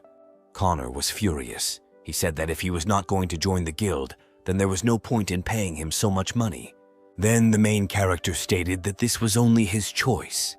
Connor shouted that this guy shouldn't show off his skills, and then called Maria and said that they were leaving here. The rest of the guests also headed for the exit, since they were not interested in paying so much money in order to hire this guy solely as a mercenary. Then Dylan realized that there were only two girls left in the hall, Lizzie and Daniela. Lizzie asked the guy why they would pay so much money for a mercenary and not for a guild member. Dylan said he wasn't comfortable with the idea of just getting paid for a contract since he was going to sell items like that, and then pointed his finger at his drone. Charlie was shocked when he realized that he could create items. The girl was also shocked because she thought that he could only use spells. She then asked him if he was truly a double awakened, but the main character said that it was a secret. At that moment, Lizzie shouted that she accepted his terms and was ready to pay 100 billion for a contract for 5 years. However, Daniela interrupted her, saying that she was ready to pay 150 billion. She said that she would give Dylan 1.5 times more money than the Flower Guild would offer him. Thus, the main character entered into a contract with the Jungseon Guild. Only a few days had passed since then, and he was surprised that the news had spread so quickly. He didn't even tell his parents about this, because he was afraid that they would be very worried, but it seems that they themselves were not against such a development of events. His mother said that at the end of the day he should value his life and not take unnecessary risks, but she was very pleased that her son turned out to be so talented. The main character realized that during the break, he also collected several more relics. They included a bracelet, marathon shoes, an old prayer book, and a twilight ring. After that, he decided to check his statistics and realized that the level of his wisdom and magic was already more than 300, and the rest of the indicators had about 100 points. Then the hero realized that with such characteristics, he was already reaching rank C and decided to focus on learning spells and not on relics. Meanwhile, the story moves to the hall of the Jungseon Guild building. The main character arrived there and stopped near the entrance. Behind him, various people were whispering, saying that they were very unhappy that the guild had invited a newcomer. The main character assumed that there would be a lot of discontent due to his presence. After that, he went to the reception and said that he had come to meet the guild master. At that moment, one man came up behind him and grinned. He asked if it was the same super rookie standing in front of him. The two fighters watching noted that the guy was at it again, but they were interested to see how Dylan's rookie rite of passage would go. Then the stranger extended his hand to the main character, saying that his name was Matthew, and he was very pleased to meet you. Dylan shook his hand and introduced himself, saying his name. Hearing this, Matthew grinned slyly. After that, he squeezed the man's palm forcefully. The main character did not expect this, and his face even grimaced a little in pain. He thought to himself that this rite of passage was just a cliched handshake like in the movies, but he couldn't just give up. He placed his free hand behind his back and used the armor skill. Matthew watched him, wondering how with such force this guy should have reacted, but there was no emotion on his face. Then the main character leaned over and whispered in his ear that he didn't believe that this was all he was capable of, and asked him to show him something more. These words made Matthew furious. He squeezed Dylan's hand even tighter, causing the walls of the room to suddenly begin to shake. The other warriors thought that this was too much, but they were very surprised. Apparently, Dylan did not care at all about such a strong handshake. When Matthew realized that his skills weren't working, he became even more angry. The main character asked with a grin if this was all he was capable of, and then stated that, apparently, this rite of passage was nothing. At this moment, a murderous expression appeared on Matthew's face. He said that now the super rookie would regret his words. At that moment, the hero thought about how easy it was to piss this guy off. He then used all his strength. His body was shrouded in an evil aura, and dust began to smoke around the guy. The rest of the warriors watched this in horror, realizing that the situation was already crossing the boundaries of normality, and they urgently needed to call someone for help. However, there was still no emotion on the protagonist's face. Seeing this, Matthew screamed in rage and despair. However, he felt as if something had pierced his head. After that, he finally released his grip and began to fall. Soon he was lying on the floor unconscious. At that moment, a girl entered the hall and witnessed everything that was happening. It was Daniela in a battle suit, and she said that she had just come from the dungeon, and the men were doing some nonsense here. She then turned to her teacher, telling him to work on Matthew's manners, but the man said that it seemed he had taught him too poorly, and it was time for him to take him seriously again. The main character thought that all this was like an army, where each fighter was trained personally.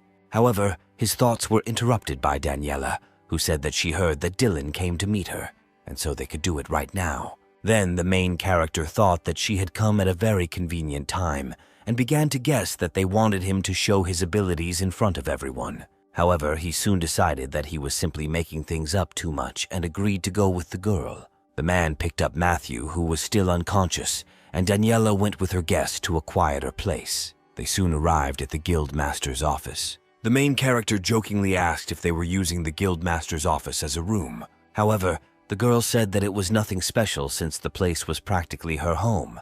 However, she was surprised, thinking that Dylan must have been busy spending money for his contract. The main character said that spending money is not his priority, and that he came here for a specific reason. He needed a special dungeon for his abilities. He asked the girl if she had heard anything about the Goblin Mechanics dungeon. Daniela said that she has this dungeon on her list. It is rank E, and inside there is a goblin engineer who is the boss. She then threw the notebook to the hero, saying that he could look at this list of dungeons himself. She said that she was helping him since they signed a contract as a hired person, and if Dylan's powers grew, it would bring them even more benefits. The hero thought to himself that although he came to get the golem diagram in this dungeon, apparently he could get much more. This dungeon is too similar to the one in the game, so the diagram is definitely there. However, his thoughts were interrupted by Daniela as she wanted to tell the guy something. She said that this dungeon was currently under their control, so in exchange for permission to enter, she would like to ask him for a favor. The girl asked if she could go with him. Meanwhile, the story moves to the underground training pavilion of the Zhongxiang Guild. At that moment, Sonia was inside, practicing on robots. Her strength was running out, but she was able to cope with all opponents. At that moment, a man entered the pavilion, holding the defeated Matthew in his arms. He asked if Sonia was tired of training since the morning. The girl greeted Teacher Parker. She then turned her attention to the man he was carrying on his shoulder. Parker threw him to the floor and said that the foreman saw him when he confronted Dylan in the hall, and he was assigned to teach him a lesson. Sonia said that she heard that Dylan received a contract for 150 billion. Parker said that this was the biggest contract of all time. Then he asked the girl what she thought about this guy, because she blocked his attacks and probably knows his strength. Sonia replied that it was the first time in a long time that she had been injured, and that it was the first time she had so much fun. She stated that she wanted to fight him properly again. Parker said she had truly found herself a worthy long-range fighter. He then noticed that the girl couldn't stop talking like she was in the army, and said that if she stopped doing that, she would be more attractive. However, Sonia said that she was used to talking like that because she grew up in a military family. She then asked the man to forgive her for this. Parker then said that he would try to keep her place anyway. He also said that it would be great to unite her and Dylan, but asked her not to overdo it with training, since nothing good would come of it. At 6 a.m. the next day, the main character went to one of the stations, where he was supposed to meet with Daniela. He said that the girl worked very quickly, and he didn't expect to go on his first raid as an awakened one so early in the morning. But Daniela said that it was nothing special, and he was part of the guild now, so he should get used to it. She said she also called the porters, so they were only expecting Dylan. The main character knew that most often the porters are ordinary people who collect corpses, but somehow it was expected from the 7th best guild in the country that even their porters would be awakened. He understood that this was all some kind of training for beginners, so that they would learn what a dungeon is, since the chances of meeting monsters, except during outbreaks and in the territory, are practically zero. Then he asked the girl if he could come in. She said that she understood that it was too late to ask, but still she wondered if he was sure that he could handle it alone. Then the main character said that he was sure that he would not die. However, Daniela considered his behavior too arrogant. In response to this, the main character stated that his arrogance is based on clear calculations. After that, he approached the portal that led to the dungeon. The guy was delighted because this was his first trip to the dungeon. He entered the portal and Daniela followed him. Soon, the main character came out from the other side of the portal. He found himself in a place that looked like a quiet, scary forest.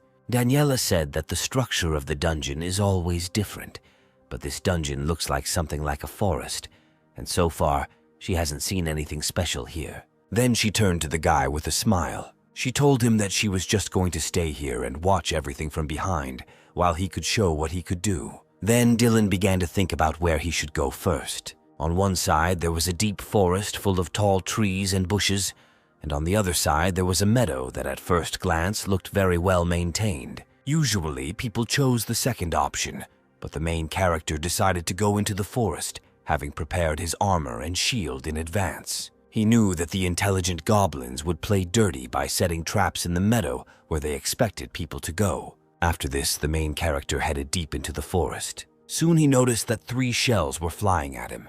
A moment later, there was a deafening explosion. As it turned out, they were goblins who were holding something like a grenade launcher in their hands. However, the reaction of the main character was very fast, so he quickly identified the opponents and used magic projectiles on them. The shells precisely hit all the opponents, and the main character managed to run past them. However, there were those who were hiding in the trees. They aimed their grenade launchers directly at the main character. Dylan already knew in advance where they would be, so he used his magic missile skill again and ran forward. The shells reached their targets, and explosions were heard in the places where the goblins were sitting. At this moment, the main character began to think where the other opponents were. When he looked up, he saw several goblins flying towards him. They began charging their metal fists, intending to attack Dylan. However, the main character was not at a loss, and again used his shield skill. When the goblins attacked him, several deafening explosions were heard as their fists collided with the protagonist's shield. Dylan laughed, saying that such an attack would not work against him. He then extended his hand forward and used a skill called fireworks on his fingertips. He then used flame hands and a huge blast wave came out from his palm. She was so strong that she blew up the attacking goblins. After some time, nothing remained of the attackers but ashes. When the main character looked around him, he saw sparks falling from the sky. He smiled and noted that there was nothing special about this fight. Behind him lay the corpses of goblins with their heads and limbs torn off. When the main character realized that there was no one left here, he decided to continue his journey. He headed further into the forest, and the further he went, the denser the fog became. He soon found himself approaching something huge. He realized that in front of him was the same labyrinth famous for its multiple traps. After this, the main character immediately went inside. Daniela, who was watching everything, realized that this guy had exceeded her expectations. She thought that goblins with bazookas would cause him a lot of trouble. However, she was surprised by the accuracy of Dylan's spells. Usually awakened magicians of his level have an accuracy of about 35%. That's why she couldn't believe that he had gained these powers just a month ago. Moreover, a mechanical labyrinth awaited him ahead. If he went in the wrong direction, wasps, vampires, poisonous thorns, as well as various traps with saws would be waiting for him. At that moment, the girl noticed something strange. She didn't understand why Dylan stopped abruptly. At first, she thought he wanted to give up. However, she soon noticed in his hand the same drone that he showed at his performance. The girl could not believe that this drone was functioning in the dungeon. She knew that no human product could work in the dungeons, so she was very shocked. Meanwhile, the main character sent his drones on reconnaissance. He used the vision skill and therefore could see everything his drones could see. A map appeared in his head where he could see where the goblins hid traps, and he realized that there were many of these traps. He understood that he could attack the goblins to gain a small amount of experience. He then began to move further through the maze, based on the map the drones provided him. With the help of drones, he is less likely to get lost or trapped. And then he reached the right place and looked around the corner. He saw that a whole squad of goblins, armed with various weapons, was approaching him. Their leader shouted for the goblins to attack. However, at that moment, the main character jumped and rose high above his opponents. Then the goblin leader ordered the others to aim their long-range weapons at him. The next moment, the hero saw that several shells were flying at him. He put his hands in front of him, shielding himself from the bullets flying at him. Soon, a powerful explosion was heard at the place where he was. However, when the smoke cleared, the goblins saw that in the place where their enemy was, there was only his shadow, dissolving along with the smoke. The main character chuckled, saying that he used the illusion skill, and asked the goblins how it felt to attack his clone. He then used his shield skill and combined it with his flaming hand skill, and then he sent this spell into the crowd of goblins. The monsters were terrified and could not withstand such a strong attack. Soon, the system informed the hero that his level had been increased several times. Meanwhile, Daniela entered the maze and silently watched the fight. She thought he would repeat his techniques, but he cornered the goblins and killed them. She looked with delight at what was left of the monsters after Dylan's attack. The girl thought that even an S-rank awakened like her could not attack, defend, and strengthen herself at the same time. Moreover, this guy also had drones. Then she realized that those 150 billion were a great investment. Meanwhile, the main character approached the entrance to the boss's room. Without thinking, he stepped into the portal, intending to look at his opponent. When he stuck his head out the other side of the portal, he was quite surprised. Inside, guns awaited him, mounted on both sides of the wall. Inside the room was a goblin sitting on what was called a throne. Dylan knew that the emerald in his forehead must be connected to the cannons around him. They were probably at least 5 times stronger than the ones his minions were using. Then he realized that he was unlikely to be able to withstand this attack with only armor and a shield. But since the recovery time of the cannons was a minute, this would be more than enough. After that, he entered the boss's room and immediately began casting magic harmony and pole coordination spells. The goblin boss looked at him with fury, but there was not an iota of worry on Dylan's face. After that, he sent dozens of magical projectiles towards the goblin. However, at that moment, something appeared in front of the goblin and blocked him from the projectiles. After this, the monster stepped down from his throne and walked towards the car that appeared in front of him. As he sat inside the car, the ruby on his forehead glowed with a bright red light. As it turned out, this was a signal to activate the guns, which pointed their muzzles directly at the main character. Dylan noticed this, but his face still did not express any excitement. The boss then shouted, ordering his minions to come out. At that moment, a huge mechanical hand appeared from underground. Soon, the main character found himself surrounded by goblin robots that were crawling out of the ground. The robots stood up and immediately went on the attack, taking out huge blades from their hands and running towards the main character. However, Dylan didn't seem to be at all intimidated by this. When he saw that the monsters were close enough to him, he rushed at them himself, summoning magical missiles. The next moment, he touched one of the robots and used magical projectiles on it, which pierced its mechanical body. The hero decided that this would be enough to deal with the boss's minions. However, at this moment, the eyes of the robot in front of him glowed red. At first, Dylan didn't understand what this meant. The robot then smashed its fists together, preparing for its next attack. At that moment, a boss sitting inside one of the robots appeared in front of the main character and swung his fist at him. However, the main character managed to dodge and used his skill. Thus, the robot's blow hit his shield directly. Due to such a strong blow, dust rose, and for some time the goblin did not see where his opponent was. However, when the dust cleared, he saw that Dylan was protected by his shield and was using the skills of magic harmony and pole coherence. At that moment, 2 drones appeared behind the goblin. The main character grinned and ordered them to fire magic missiles. The next moment, there was a strong explosion as the shells reached their target. He then ordered the drones to attack the vehicle again. However, at that moment, another robot appeared due to the sound. This attack was very unexpected, so the main character barely had time to dodge it. At this moment, the goblin boss noticed that one of his eyes was injured. He watched as his subordinate robot tried to catch Dylan. However, no matter how hard the robot tried, it could not harm the guy. At this moment, the main character decided to activate another portion of magic projectiles, while the robot was confused after another attack. He touched the robot's body and fired several projectiles. This attack was very successful, and the robot's head was severely hit. When the robot fell to the ground, its head fell off its body and rolled to the side. Seeing this, the main character was very pleased with himself. Meanwhile, the goblin watched with rage, realizing that he was beginning to lose. He then used his machine and fired a fire projectile directly towards Dylan. The main character was busy watching the defeated robot and did not immediately notice the fire sphere flying at him. Meanwhile, a fiery projectile hit right at the place where the main character was. Dylan was terrified because he did not expect such a strong attack. Soon after this, a powerful explosion was heard.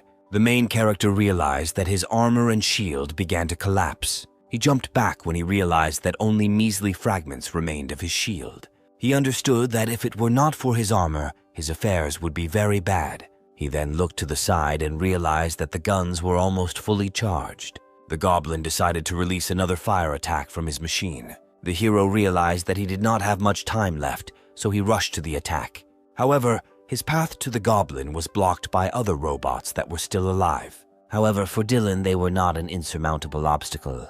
The robots launched a synchronized strike where Dylan was supposed to be. However, the smoke cleared, and they saw that in front of them was not the real Dylan, but just a copy of him. As it turned out, the main character again used the illusion skill to run unnoticed through his opponents. He soon found himself right in front of the goblin, who was preparing another fiery attack. At this moment, the main character used his drone to jump very high from it. He used a mid-air somersault to dodge the fireball flying towards him. The goblin was horrified when he realized that he had missed his opponent, who was so close to him. The main character decided not to waste time and used the fireworks skill at his fingertips. Afterwards, he used the flaming hand skill and released a huge shockwave consisting of fire directly at his opponent. He watched in delight as the goblin burned alive from such an attack. However, he soon realized that he was rejoicing too early because he saw 2 goblin hands flying towards him from the smokescreen. The goblin, dying of heat, grabbed him by the neck and tried to pull him towards him. Meanwhile, the cannons that were on the walls were completely recharged and fired at the intruder at once. At this moment, an expression of horror appeared on Dylan's face. Daniela, watching everything that was happening with horror, watched as cannon shells flew towards the main character. Meanwhile, the goblin, on its last leg, still held the guy by the collar. At this moment, the main character did not understand what he needed to do to save himself. Then Daniela decided she couldn't let him die here like that and intervened. She charged her sword with magical energy, and it began to emit orange lightning. However, suddenly she noticed something strange. Dylan, while in the goblin's grip, used his finger and drew a heart-shaped spell. As it turned out, he was using the charm skill. Suddenly, the goblin's eyes stopped glowing with a terrifying red light, and his pupils took the shape of a heart.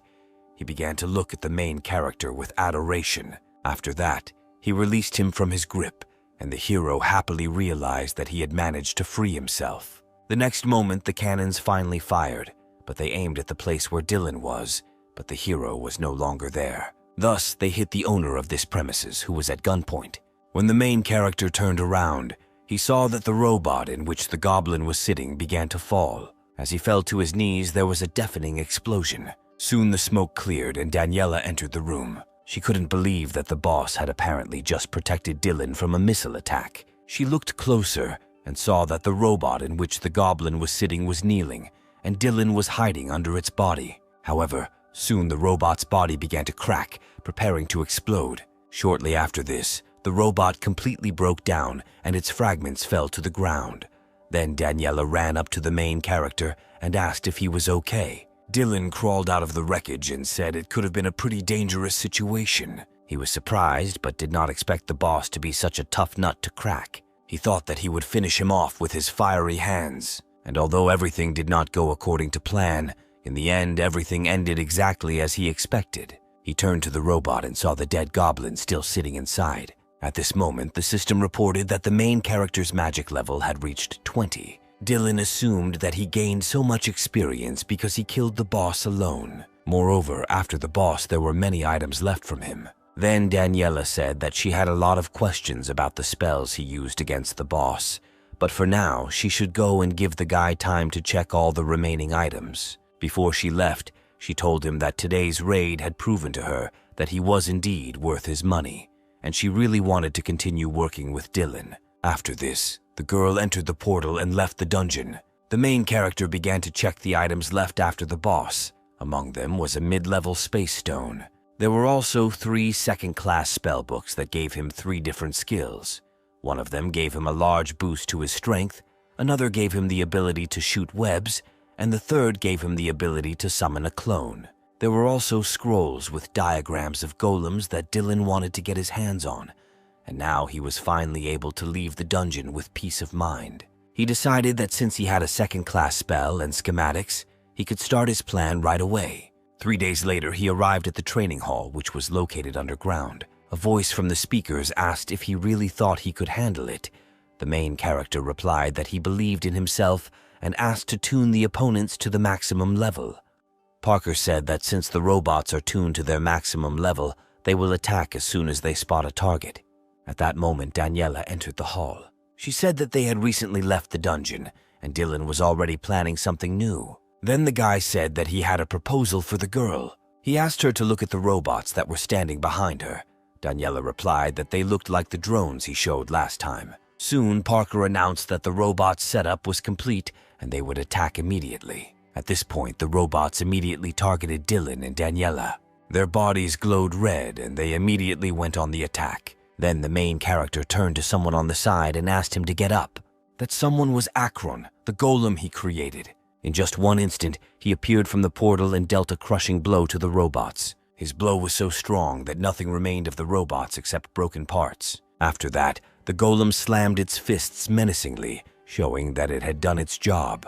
At first, Dylan and Daniela didn't know what to say. Then the girl asked the guy if he was going to sell this golem, but the hero replied that this robot was made for himself. He said that he brought him here to check before going down into the dungeon. After this, the hero turned to the robot, calling him by name, Akron, and the robot answered him with obedience. Dylan asked him to show how he could cope with the rest of the robots, and then the golem said that he would immediately begin the task. He extended his palm and pointed it towards one of the robots. Then his palm seemed to burst into flames as he used the Flame Hand spell. After that, he released a huge wave of fire towards his opponent. When it cleared, everyone present saw that only broken parts remained of the robot. Daniela was shocked. She did not expect such incredible power from this golem. She turned to the main character and said that she was very surprised, since she had never met such golems. However, Dylan understood her surprise, because it was truly the first time she had seen Akron. Then the girl asked what he was going to do with this golem, if not sell it. The hero handed her a ball with a skull painted on it, and said that first he would use this giant bomb. He then placed another ball on the table and said that he also had a surprise ice bomb. In the end, he took out another bomb, called a blinding one, but the girl was not entirely happy with it. The hero looked at her with a smile, not understanding what she meant. Then Daniela asked what kind of space he was using and why he could get bombs from there. The hero replied that apparently he had received such an ability, but the girl did not let up and said that interdimensional ability is not something that is given for nothing. She thought to herself that only S-rank awakened ones could use this ability. Then the hero said that apparently he was just lucky. Daniela replied that what he had just demonstrated proved that this characteristic was superior to his rank. However, the hero continued to make a fool of himself and said that apparently this makes him quite unusual. After that, he turned to the assistant and asked to open the doors of the hall. He turned to the girl and said that instead of words, he would show her what these bombs were capable of. To begin with, he decided to use a giant bomb and threw it forward. While the bomb was flying, it began to glow red. The next moment, a deafening explosion was heard, and the main characters watched with interest what would happen next. Meanwhile, Parker watched everything that was happening from another room, noting that this power was simply incredible. The walls, covered with stones of the space, simply melted, and everything could have ended badly if they had not lowered the temperature. However, Dylan told them not to worry, saying that he would deal with it with his next bomb. He took the ice bomb and rolled it across the destroyed floor. A second later, there was an explosion, and in the place where the bomb landed, a huge glacier grew, looking like an ice flower. The hero explained that this is temporary ice and it will disappear in 10 seconds. He then asked the girl what she thought about it. Daniela replied that she liked everything so far and asked to see the last bomb. Then the main character gave her sunglasses and said that first she needed to put them on. The girl obediently put on her glasses, saying that the guy was very well prepared. After that, Dylan took the last bomb and threw it to the side. He then closed his eyes because when the bomb exploded, it began to emit a blindingly bright light. The main character and the girl watched what was happening with interest. After this, Daniela said that all 3 bombs seemed very useful, but she was interested in the cost of their production. But the hero replied that it was a secret, and he planned to sell them to the guild for 6 million, and to the rest for 10. Daniela said that she was very sorry, but Dylan could not name the production price, to which the hero replied that Pandora's box is beautiful when it is closed. Then the girl said that the price he announced was quite acceptable, even without taking into account the cost of production, because these bombs can be used not only in dungeons, but also in other places. Dylan said he thought it was a pretty low price to pay for saving a life. After that, Daniela smiled and said that she would like to make him an offer. She said that if he sells bombs only to them, then the guild will pay him 10 million apiece. Thus, the main character made a deal with the master. The next day, Lizzie returned to her guild and put on her battle suit. At that moment, Charlie burst into her office and said that they had serious problems. After that, he handed her documents that showed the growth of the Zhongxian Guild. The man explained that thanks to their exclusive contract with Dylan, they began selling explosives that could be used in the dungeons. When the girl saw this, she was furious and hit the table with her fist. She had seen Dylan's skills and ability to craft, and now she was very sad that she didn't get such a cadre into her guild, even despite the high price she would have to pay. Charlie said that his contract expired in 3 years, and then they could invite him to join them. At this moment, the girl straightened her shoulders and quietly turned to her deputy. After that, she forcefully threw him out of her office, telling him that he should think before opening his mouth. The rest of the guild workers guessed that the director and the deputy had quarreled again today. They assumed that it was because of the news about the Zhongxian Guild. Lizzie told her deputy that Dylan, who is currently at F level, is worth 150 billion, and with such characteristics, it will not remain at the same level in 3 years. After that, the girl headed towards the exit of the office, and Charlie, having recovered, asked where she was going. The girl turned around and screamed at him, saying that she was going to negotiate with the Zhongxian Guild, and Charlie would go with her. Meanwhile, the story moves to the sales department of the Zhongxian Guild. It turned out that many people arrived at the guild who wanted to sign a contract for the supply of new goods. However, the workers explained that they sell these bombs under an exclusive contract. Daniela stood on the top floor and watched everything that happened with a smile. At that moment, a man approached her and asked why she was here, to which the girl replied that today was the first day of sales. She thought it would be quite a fun show. The girl who approached her asked what she meant. Then Daniela asked her if she remembered what happened 2 years ago. It turned out that 2 years ago, due to problems with the exclusive rights to the dungeon near Namyeon Station, Zhongxian and Plum Blossom became rivals. At that time, Lizzie began spreading dirty rumors about Jung-sung and Daniel, who was only 18 years old at the time. She eventually won the rights to the dungeon, and Jongseon's bad reputation has followed her to this day. Daniela stated that she understood why Lizzie did what she did at the time. At that moment, she looked down and saw that Lizzie had arrived for the first day of sales along with her deputy. Daniela then said that despite what happened in the past, she never wants to miss the opportunity to look at her face today. She then turned to the girl and said that they should go downstairs. At this moment, Lizzie felt a little cold, but Charlie did not feel the same. A man approached them and addressed the girl, saying that they had not seen each other for a long time. When Lizzie turned her gaze, she looked quite confused. This person turned out to be Daniela with a tight smile. She said that she could have met Lizzie if she had warned that she was coming. In response to this, Lizzie just laughed awkwardly and asked Daniela why she was here. Daniela said that this was the first day of Dylan's bomb sales, and she couldn't miss such an important day for their guild. Lizzie laughed, saying that it was just a pleasant coincidence, and she had just wanted to meet her on the way here. Then Lizzie suggested that she talk about this separately in the reception room. Although the girls smiled at each other, they both understood that serious rivalry was flaring up between them.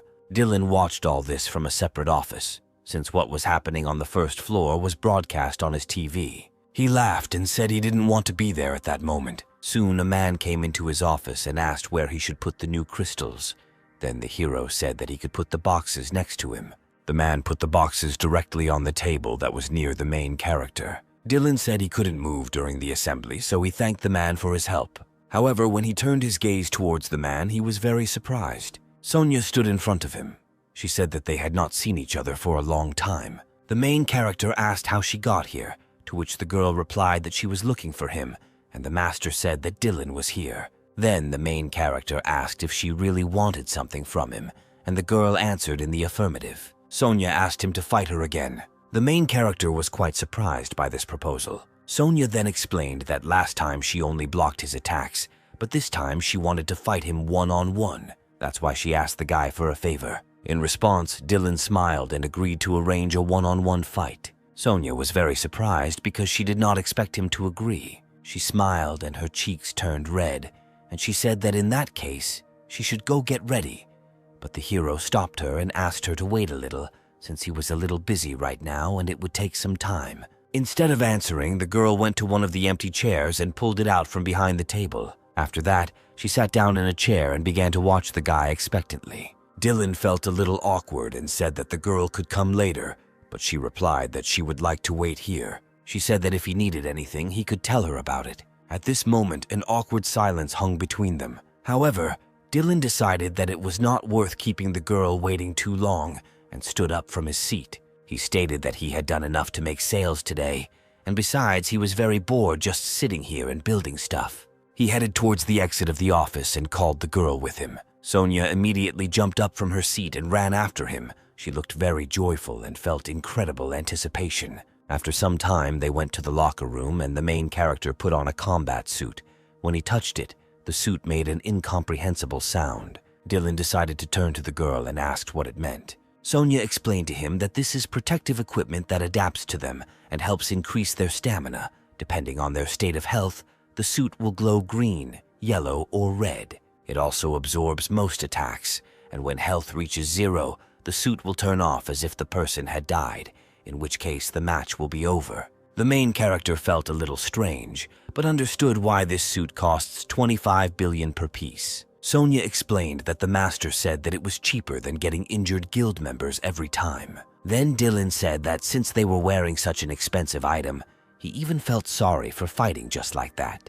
He invited the girl to make a small bet. At first, Sonia was perplexed, not understanding what he meant. Then the hero said that if he wins, then the girl will be his personal tanker, and if she defeats him, then he will become her personal magician. Then Sonia asked how long this agreement would last. The hero smiled slyly and replied that the contract would last 3 months, and that the loser would work for free. He supposed it would be quite fun. At that moment, Daniela entered the training room and said that this would really be very interesting. The main character thought that at that time she should be on the first floor and talking with Lizzie. Then Daniela grinned and asked if he really saw them together. She said that thanks to the guy's inventions, she was able to have fun with this girl, for which she was very grateful to him. At that moment, Sonia interrupted their conversation and said that she was a D-rank fighter and Dylan was an F-rank fighter, and asked if he was entitled to a slight head start. The hero replied that in this case he would refuse the fight since he could do without it. Daniela replied that he was incredibly confident in himself and decided to ask what Sonia herself thought about it. The girl said that she agreed to start the fight without concessions. Then Daniela raised her hand and asked the two competitors to get ready. Sonia said that this time she's going to give it her all. The main character answered her that he was no longer the man she saw him in Deus Market. Then Daniela loudly announced the start of the battle. Sonia thought to herself that she had to defeat him before he could cast his spells. The main character was amazed that the girl launched her attack so suddenly and put so much effort into it. He noticed that his legs began to move on their own and assumed that this was her provocation skill. At this moment, he decided to use the armor on himself, as well as the harmony of magic and the coherence of the poles. He then released magical missiles and ran straight towards the girl. However, at this moment, Sonia used the Iron Wall skill. Movement while using the skill was prohibited, but her defense increased by 50%, and she also gained the ability to counterattack. While the hero was running, he thought that she used taunt to get him to come closer, and now she was using the Iron Wall to increase her defense. The girl must have been waiting for the opportunity to launch a counterattack. The hero realized that this was a fairly standard defense strategy. He could have simply broken through with fire, but decided to use a different method since this was not the outcome he wanted. He used magical projectiles and aimed them at the girl, after which several large explosions were heard. Sonia was a little confused and began to look around. She realized that the guy decided to use smokescreen to reduce her viewing radius. In response to this, she decided to use the mana locator skill, which allows the user to sense mana for 3 minutes. However, when Sonia looked forward, she saw many luminous points in front of her. She couldn't believe Dylan had already cast so many spells. The next moment, these points rushed towards her, causing destructive explosions. Sonia barely had time to cover herself with a shield, thinking that the guy must have already spent a significant amount of mana.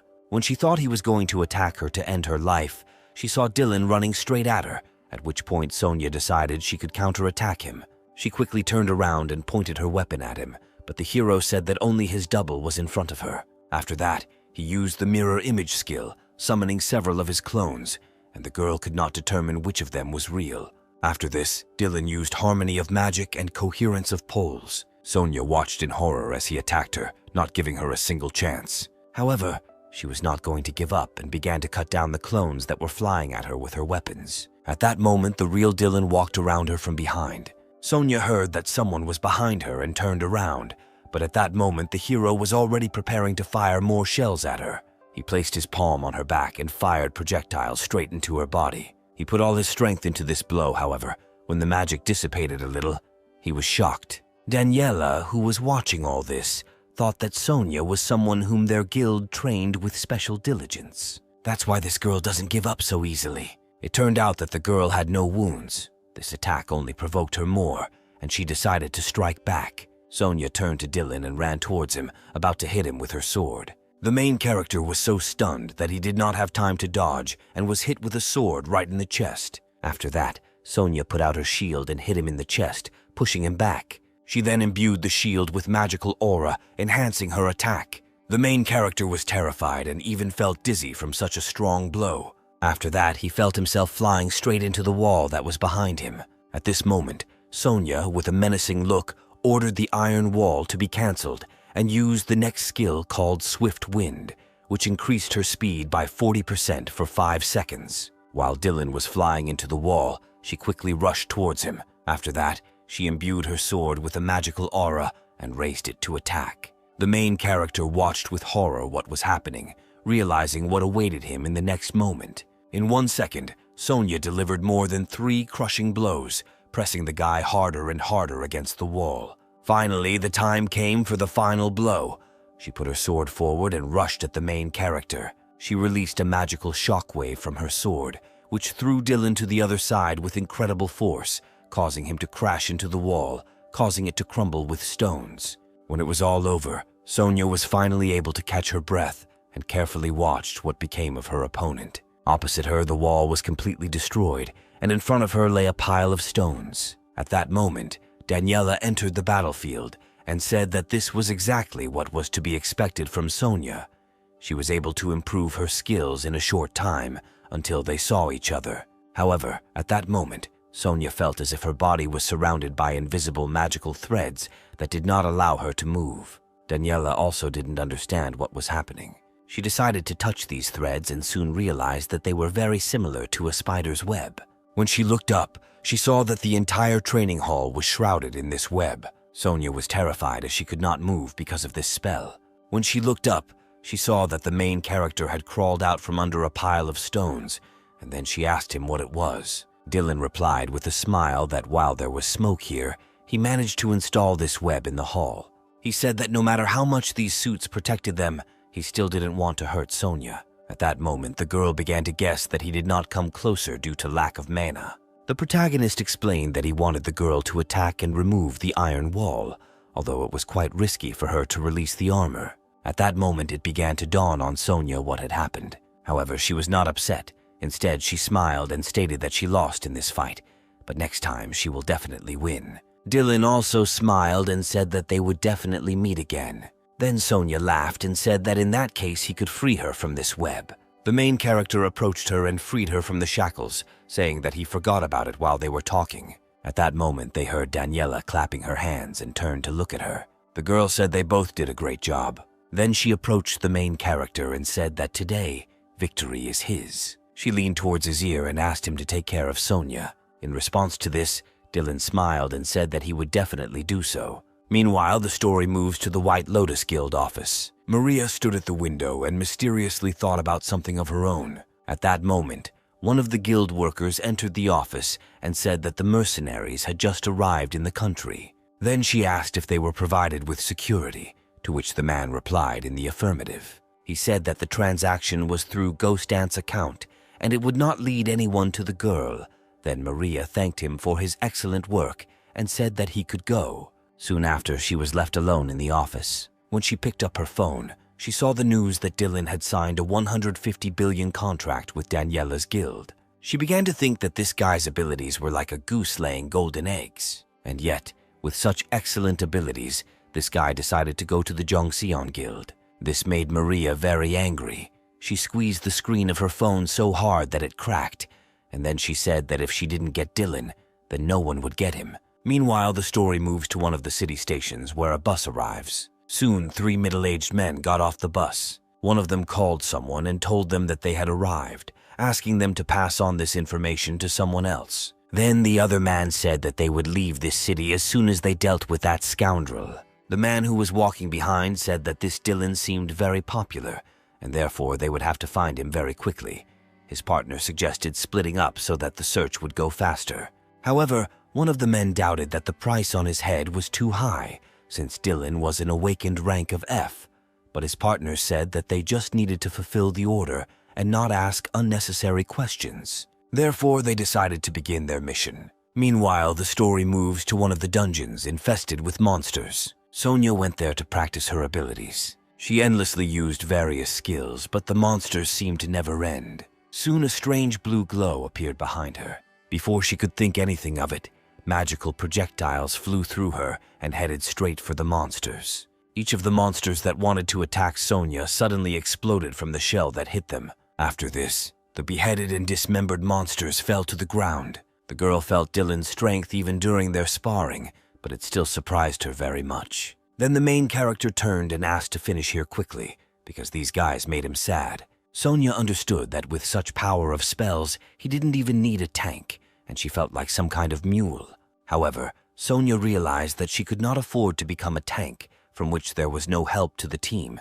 She decided that she had to find something in which she could help.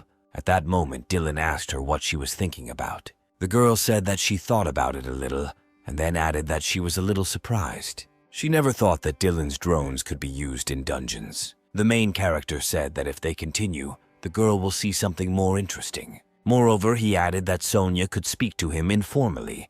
Apparently, she still had difficulty switching to this style of communication. The girl froze a little, not knowing what to answer. Then the hero said that there are many people who find it difficult to switch to informal speech, so she can take her time with it. He said that this will be their first day. He will improve himself, so the girl can move more freely. And even though she is a tank, She does not have to follow Dylan's rhythm. They just need to be on the same wavelength. Sonia completely agreed with this plan. Suddenly, the guys heard some large monster approaching them. When they turned their heads, they saw several large monsters with red eyes and practically missing noses approaching them. The main character said that these are the main monsters of the dungeon. In front of them stood the trolls. They were huge, slow, and had high regeneration, but they were not very difficult to defeat. However, there were always exceptions. Dylan said that he wanted to ask Sonia to take on these trolls so that they would direct their attacks on her, but the girl said that she was afraid that she would not last long. Nevertheless, the main character was satisfied with this state of affairs. He said that in the meantime he would take care of that goblin shaman who was standing behind the trolls. The goblin looked quite scary. He was wearing black torn clothes and he exuded an ominous aura. When the goblins are accompanied by a shaman, with the help of amplification, goblins and trolls are reborn into powerful berserkers. Soon after, the head goblin shaman ordered his subordinates to attack the intruders, and they too rushed into battle. However, at that moment, the main character called upon Akron, and with one blow he knocked down the troll, who was running ahead of everyone, to the ground. The blow was so strong that his head flew off and smashed the ground under their feet. Sonia looked at the robot in bewilderment, not understanding where it came from. However, the main character said that she should not worry, stating that it was his golem Akron. He said that he would leave it to the girl to help. After that, he used an invisibility spell and seemed to disappear into thin air. When Sonia turned around, she saw that all that was left of the guy were a few sparks shining in the air. She was surprised by his drone and golem, but even more surprised when she saw that he could use the invisibility skill, only available from a rank. The girl smiled, thinking about how long he would continue to surprise her. Meanwhile, the trolls continued their attack, but the golem successfully held them back. At that moment, the girl realized that it seemed she was still far from providing real help to Dylan. However, she decided that she should try her best and support him. Meanwhile, the story moves to one of the abandoned construction sites in the city. The man, who apparently was an employee of one of the guilds, was caught by bandits and beaten beyond recognition. Then he decided to ask them why they were doing this. The men who had recently arrived in the city said that they were just picking up trash from the floor, and there was no special reason for this, and this guy was just unlucky. The next moment they dealt him a fatal blow, splashing his blood onto the wall that was behind him. Meanwhile, two other men had already donned their combat suits. One of them said that he noticed Dylan's tracks while he was scouting the area. He didn't even think it would be so easy. Another man said that these Koreans should be punished for guarding the gate so poorly. His partner said that Korea was a small country and they didn't have extra hands to guard, plus it was a D-rank dungeon, so they put the first person they could find there. He then said that the mules were due to arrive soon, so they needed to deal with Dylan before they arrived. After this, the men opened the portal, intending to quickly finish this matter and get out of here. Meanwhile, the confrontation between Sonia and the trolls continued. When the monsters got too close to her, she pushed them away with her shield. However, she doubted that Dylan could outrun so many monsters. The fact is that he needed to bypass all the monsters and go straight to the shaman. Meanwhile, the goblin endlessly cast his spells, directing his subjects to attack. However, he did not notice that Dylan, being invisible, appeared right behind him. When the goblin turned around, he saw that the guy was already sending a spell at him, and then he decided to use the Alohomora spell in return. He stuck his staff into the ground and drawings began to appear around him, emitting a red, ominous aura. Meanwhile, the main character decided to use a spell called Whisper of Pain. He pointed his finger at the villain and used Poison Arrow. In an instant, a beam of green light flew through the goblin's head, and he didn't even have time to react to it. A few moments later, the main character saw that a huge hole remained in the goblin's head, from which the green liquid of his arrow was flowing. Seeing this, Dylan grinned contentedly. Meanwhile, Sonia continued to fight the trolls. They continuously attacked her, but she blocked their attacks with her shield. After that, she decided to rush behind one of the trolls. Before the monster could react, she was right behind him and raised her sword to attack. She imbued him with a magical aura and hit him directly on his hand. However, since trolls had increased regeneration, just a few moments later, his severed arm began to glow with a bright light and regenerate. Sonia stepped back and sank to the ground, deciding to think about what to do next. Meanwhile, two masked goblins flew towards her. However, before she could even turn in their direction, an incredibly bright glow appeared. When the girl turned towards the goblins attacking her, she saw that they were being swept away by an incredibly strong blast wave. When the smoke cleared, she saw a golem in front of her, who put out his hand in front of him, from which that same blast wave had just appeared. He stated that he was here to carry out the orders of his master. Sonia was confused because she couldn't believe that this golem was capable of such a thing. Meanwhile, the main character watched everything that was happening and praised Akron for his excellent work. After that, he jumped behind one of the trolls who remained alive and decided to attack him. He used the surprise wave spell and a bolt of lightning, after which a bright flash of light pierced the troll's body. When the smoke cleared, Sonia saw that his lifeless body had fallen to the ground. As it turned out, all the monsters that were in this dungeon were defeated. Dylan happily stated that it seemed like their battles were finally getting a little more difficult. Sonia told him that he was completely different from who he was in their fight. She asked if it was because he was in a headlock after the fight. Then the guy said that they needed to discuss something personal. As it turned out, after the fight, he purchased 3 books from the Jongseon storage room. From the outside, they seemed to be completely useless books written in ordinary language. But thanks to the identification spell, he was able to find in them the spells he needed, which included the spells of invisibility, poison arrow, and lightning bolt. After this, the main character invited the girl to continue. They soon dealt with the remaining monsters in the dungeon.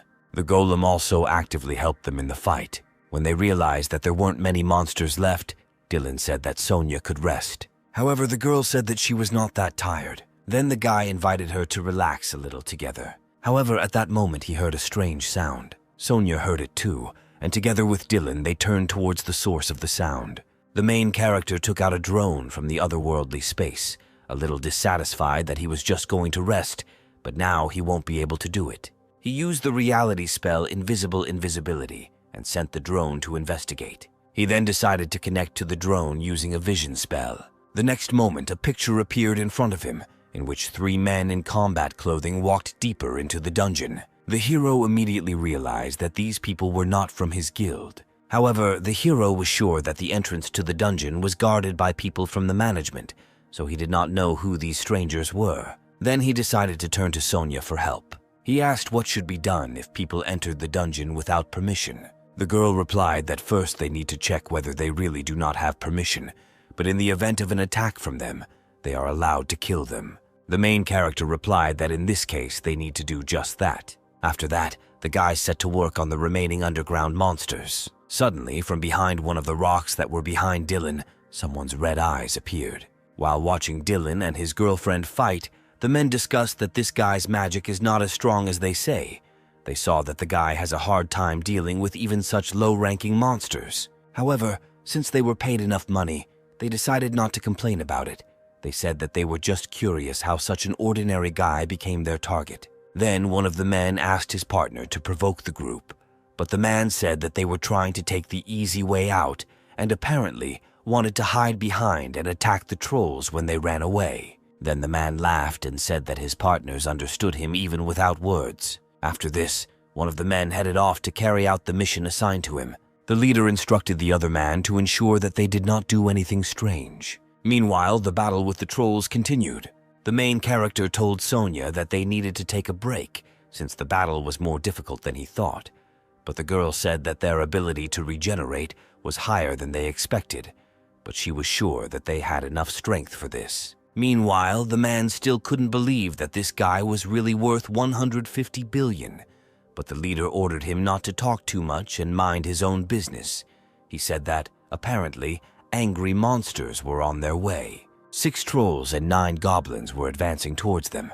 At this moment, Sonia screamed, saying that she could hear the trolls. The main character was surprised, saying that they should not have even moved in their direction unless someone provoked them. Meanwhile, behind them stood a man who had just taken up this matter. He said he was confident that he could finish these 2 off even without a fight. He then took out his knives and used them as brass knuckles, saying that he could deal with them in 2 seconds. He was going to kill Dylan, but he had other plans for Sonia. He then threw his knives towards his target. However, since this was all part of the plan, when he saw the enchanted knives flying at him, he just grinned. After that, he used a shield on himself, and the knives flew to the side as soon as they touched his body.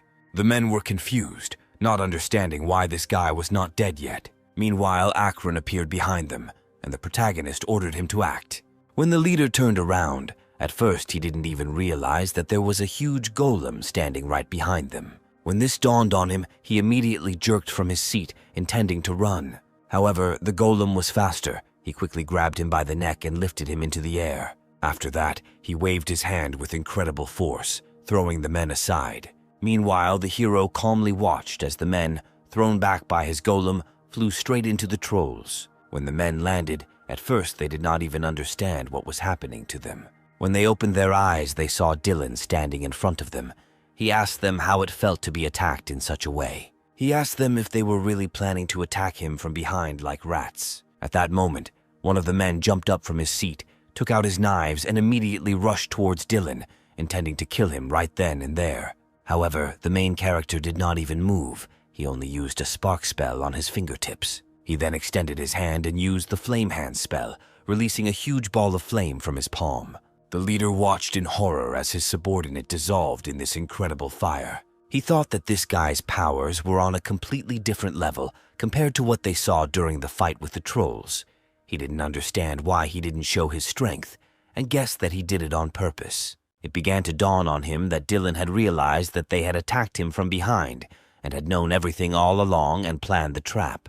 At this moment, the main character turned to the man and asked if he would really stand aside. At that moment, one of the trolls approached him and grabbed him by the torso, lifting him above the ground. The monster looked at him with a bloodthirsty gaze and made terrifying sounds. The man screamed in horror, hoping that someone would save him. At this moment, the third member of the team, who had been in the shadows all this time, decided to attack the main character from behind. However, when his knife touched the target, he suddenly saw that the guy's silhouette was blurring right into the air. Soon there was nothing left of Dylan's body but sparkling specks of dust. The man didn't know what was happening, so he decided to stop his attack and landed on the ground. When he looked up, he saw the real Dylan in front of him, who had already managed to summon several magical projectiles and direct them at his enemy. The next moment, they immediately went to their target, which caused a huge explosion. When the smoke cleared, the main character saw that the man was seriously wounded and could barely stand on his knees. Meanwhile, the man was trying to figure out how this guy was able to notice his attack. Then Dylan came closer to him and pointed one of his drones at him, at which point the man assumed that it was with the help of this device that Dylan revealed their location. Dylan arrogantly told the man that they were relying too much on their skills. Meanwhile, 3 huge trolls appeared behind the man, just eager to taste him. The main character decided to leave him to be devoured by the monsters, because in the end they just played according to their plan. Meanwhile, the story moves to the Zhongxian Guild Tower. When the dungeon was finished, the main character went there to meet with Daniela. The girl said that the department had received the result of the investigation into yesterday's incident. As it turns out, all 3 men are quite famous mercenaries, and it seems that they were hired by Ghost Ant. However, the main character did not know who Ghost Ant was, so he asked the woman about him. She explained that he was an awakened one from China, but no one knew his name, so everyone called him by his nickname. Moreover, no one has ever seen his face. Dylan said he had never heard any news or rumors about this, but it was not surprising to Daniela. She explained that Ghost Ant is a cold-blooded killer who is known for his predilection for killing exclusively famous Awoken. However, then the main character had a question why he sent intermediaries to him. The girl replied that he probably had a group working under his auspices, and in the case of Dylan, someone simply ordered mercenaries through him. Then Dylan asked what they knew about the customer. The girl said that this was just her personal guess, but thanks to the bomb sales, their guild's shares had increased significantly, which is why it seemed that this was the one who was interested in stopping them. Dylan suggested that this person could be someone from the White Lotus or Plum Blossom Guild. Daniela said it was someone who thought that if he didn't have Dylan, no one else would. Moreover, the girl almost certainly knew who this person could be. Then the hero asked who she thought this person was. After a short silence, the girl said that since she didn't know, it was better for her to remain silent so that no problems would arise. Dylan said it was enough for him that the girl knew who it could be. Daniela then handed him a business card with the number of a home renovation company written on it. However, the hero did not understand why he needed this business card. Then the girl said that there was a possibility that this case would not be solved with just an attack, and therefore it would be nice for him to install security and also install an alarm system in the house. Then the hero thanked her for her concern. After that, he got up from his seat and said that he still had business. Then Daniela asked what kind of business it was. The guy said that he received a quest to increase his rank to level E. Meanwhile, the story moves to the area near the entrance to the Tower of Deus. The main character walked along a spacious corridor decorated with high columns. Soon, he reached the place where there was a board with the names and time in which the subjects completed it. This building was even brighter than the hero expected. As he approached the scoreboard, a man wearing dark glasses approached him and asked him to come with him. He said that the quest to raise the rank was just starting, and so Dylan needed to get in line. Then the hero asked what kind of information was on this monitor. The man said that this is a ranking of the time spent completing the quest. The results are also recorded in the management database. These results show the person's skill level. The hero thought to himself that he had already attracted enough attention to himself. If this time he set a record, he would be able to draw the attention of the management to himself and gain access to the archives. After that, he was going to find traces of that same customer. At that moment, a middle-aged man with large scars on his face approached him. He asked how you could come to the quest in such a beggarly state. However, Dylan said that he fights from afar, so he doesn't worry too much about his appearance. After that, the man laughed, saying that it wasn't because he simply didn't have money. Then he suggested that he wouldn't be able to go back in such a pitiful state. In response to this, the hero said that he believes that everything will be just the opposite, judging by the fact that the man spends a lot of money on all sorts of unnecessary junk. He cannot judge who will complete the quest and who will not. Hearing this, the man screamed, asking if this brat didn't know who he was. He then pointed to his armor, which had a flower emblem on it. He stated that he was from the White Lotus Guild. However, Dylan was not interested. He told the man to shut up and prove his words with skills. The man called him a pathetic piece of trash who can't even get into the guild and, moreover, wears cheap items. The hero thought that this is a rather logical conclusion if you look only at what he is wearing. However, he only grinned in response, saying that they would learn everything from the results. At that moment, the dimension door opened right next to the men. After this, the system ordered the men to prepare for the test. The main character was calm, but the man standing next to him apparently was furious with his behavior. When everything was ready, the system informed Dylan that he could begin. The man also prepared his weapon and said that it would be a piece of cake for him. He is a newcomer who entered the White Lotus Guild for 5 billion, and some trash and cheap items will not be able to compare with him. Satisfied with himself, he said that he definitely only spent 4 hours and should now be third in the ranking. When the results were ready, all the subjects ran up to the scoreboard to look at them. They were delighted when they saw that Dylan completely shifted the entire ranking, completing the quest in 59 minutes and 35 seconds. When the man looked at the result, at first he could not believe his eyes. Meanwhile, everyone else was discussing the fact that they now understand why Dylan asked for 150 billion for his hiring. At that moment, the man realized that this was the same Dylan who had entered into a contract with Jongseon for 150 billion and had recently created bombs that could be used in dungeons. The man realized that all this looked absolutely incredible. Out of despair, he fell to his knees, not believing in his defeat. At that moment, he saw Dylan approach him and look down at him. The hero, with a smile on his face, asked what it was like to lose to trash. During the quest, the main character had to destroy monsters on his territory and move to the specified location. To do this, he decided to use the help of his golem. The golem used flaming hands and burned a large number of monsters at once. However, one of the monsters still survived. Even though his body was on fire, he continued to fight. The monster jumped high and intended to hit the golem with its axe. However, the robot managed to dodge, and the blow fell on the stones that were under its feet. The main character was quite surprised that this monster was able to withstand Akron's attack. At that moment, he saw that his golem was attacked again, but the monster's axe did not cause any damage to it. After this, the golem knelt down, and its body began to exude fire. Then the main character realized that even despite this monster would not be able to survive against Akron. After some time, when all 100 monsters were killed, the main character saw a glow in the distance and realized that they were already near the finish line. As soon as he crossed the line drawn on the ground, the system notified him that he had completed the quest to increase his rank. Meanwhile, the story moves to Dylan's new house, which he was able to afford after receiving a huge amount of money. He thought to himself that that quest was quite simple. Akron and the drones were not strong enough for the trolls and ogres. He decided that first he should increase his alchemist level, and thus he would strengthen not only himself, but also the golem with drones. Then he decided to turn to his system to change his profession to an alchemist. He used the points he had been saving all this time, and the system notified him that he had promoted his rank to E level and was given the opportunity to choose a special spell. Special spells work passively and are given depending on the character of the user. In the game, a person could receive this spell only at the beginning of the game, when creating a character. After that, there will be no such chance. However, the main character did not even think that he could get a special spell with his current abilities.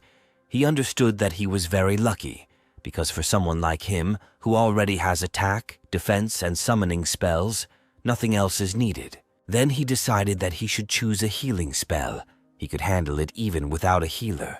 However, all this time, the main character felt as if someone was watching over him. Meanwhile, the story moves to the private building of the White Lotus Guild. Maria sat in her bedroom and greeted an unexpected guest. She said that she had not contacted him since that meeting in Deus Market, and he decided to visit her so early in the morning. She then told her guest Dylan that she wanted to meet him. She said that he is the newcomer that everyone is talking about now. However, the hero said that they plan to stay here for a long time and asked to get straight to the point. Then the girl got up from her bed and said that she also likes to get straight to the point without wasting time on foreplay, and asked the guy what he wanted to talk about.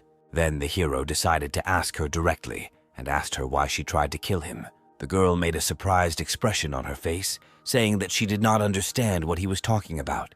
Dylan then continued, saying that he knew that it was Maria who hired the people through Ghost Ant to kill him. However, Maria continued to stand her ground, saying that she did not understand what he was talking about and did not even know who the Ghost Ant was. She then decided to come closer to him, asking if he really believed that she had decided to kill him. Then she took the guy by the hands and asked what happened to him. The hero thought that this girl looked very excited at first glance. However, the White Lotus had long been famous for its unclean reputation, and he could not trust the people from this guild. He especially couldn't trust Maria. She was known for being willing to do anything for money. Then the hero stated that he was ready for such an answer, and therefore would give the girl two options. Maria continued to stand her ground, saying that she did not understand what he was talking about. Dylan decided not to play along and sat down on the chair opposite her, voicing his options. The first option was that if Maria provided him with sufficient compensation, he would not sharpen his grudge against her and make an enemy out of her. The girl wanted to be indignant, but the hero said that he was not finished yet. He then said that the second option was that if they didn't give him anything, he would reveal their attempt to kill him. Maria firmly stated that everything he says has nothing to do with their guild. However, Dylan stood up from his seat and said that the girl was free to choose any option. After that, he headed for the exit, saying that she should know who would be the first to suffer if he made all the information public. He then said goodbye to her and said that they had better pretend that this conversation never happened. However, at that moment, Maria stood up from her seat and stopped the guy. She asked how much money he wanted for his silence and offered him 3 billion. However, this did not suit the guy, and he said that he needed 10 billion. The girl was furious, saying that he couldn't ask for so much when he wasn't even sure she did it. Then Dylan said that judging by her reaction, she had revealed herself. When Maria realized this, she nervously bit her finger. After thinking a little, she stated that she agreed to such conditions. However, at this moment, she seemed to be enveloped by an ominous aura. She stated that if this information gets out, she will definitely kill Dylan. Soon after this, the main character left the building and headed to his car. At that moment, he received a notification on his phone, which indicated that a huge amount of money had been deposited into his account, and he also received a message with detailed information about strengthening the protection of his home. At this moment, the hero thought that the rumors about Maria turned out to be true. He doubted that this was her last attempt to stop him. Besides, when this ghost finds out that his order failed, he will probably send more of his thugs. So Dylan decided he needed to prepare for this. To do this, he needed to become even stronger than he is now. At that moment, the Information Guild contacted him, and he decided to go there, since he was going to pick up a couple of books from there anyway. Meanwhile, the story moves to a park near Isu Station. In one of the gazebos, there was a man who absolutely did not understand what his problem was. In his hands, he was holding a business card that said that anyone can plan their bright future. The man thought that everything would work out if he started working as a financial planner. However, the result has not yet been seen. At that moment, a message from a group chat arrived on his phone. He learned that while he was barely making any money, some Dylan had received so many artifacts from just one dungeon. The man was very annoyed that this guy was showing off so much. Then he got up from his seat and resolutely headed somewhere to the side. He thought that it was not his fault that he was born unawakened at such a time. However, his thoughts were interrupted by a sudden earthquake. He couldn't understand what kind of strange vibrations he was feeling. But as it turned out, right in the middle of space, it exploded and opened a gate for monsters. Before he could do anything, he was blinded by a bright flash of light. Soon, all the people who were standing near the hole seemed to be pulled inside. At that moment, the main character, who was nearby, felt that a flash had occurred somewhere nearby. He thought that he had never seen people being sucked into space, and since they are drawing in ordinary people, the unawakened, they will immediately be killed by monsters. Therefore, the hero decided that he urgently needed to hurry up to save these people. However, when he arrived at the scene, he noticed something strange. Someone put up a sign that prohibited anyone from entering the area. Two men stood near him. They called themselves Awakened and said that they had already reported everything to the department. Then the hero realized that the presence of other awakened ones was good news, and he ran up to them, saying that he had come to help. One of the men gave him a sword and told him to take it and go regulate the roads. Then Dylan said that he didn't understand what they were talking about, because he came here to save people. The men laughed, saying that an E-rank fighter could not save people. One of the guys took him by the shoulder and said that instead of creating more problems and going to a dungeon of unknown rank, he should go and regulate the road. Then the hero asked, since when this is the responsibility of the Awakened Ones? He decided to remind them of the Charter of the Awakened Ones. The first article of the first chapter stated that in the event of an emergency, all Awakened Ones in South Korea are obliged to protect the citizens. Then the man laughed, saying that he had no idea that this guy was so cool, and asked if he could protect everyone here, to which the hero replied that he could do this if he took his hands away. The man was very angry with these words, so he decided to call him a bastard. In response to this, the main character used an instant influx of power. After that, he used acceleration and flew past the guys, throwing them into the air. In an instant, he found himself directly in a spatial hole. Meanwhile, the one who was sitting on the bench just a minute ago realized that he was in an unknown place. He was alone in the middle of the forest and did not understand how he got here. At that moment, he felt severe pain in his leg. When he took a closer look, he saw that there was a deep scratch on his left leg. The man soon realized that because of this wound, he could not get up.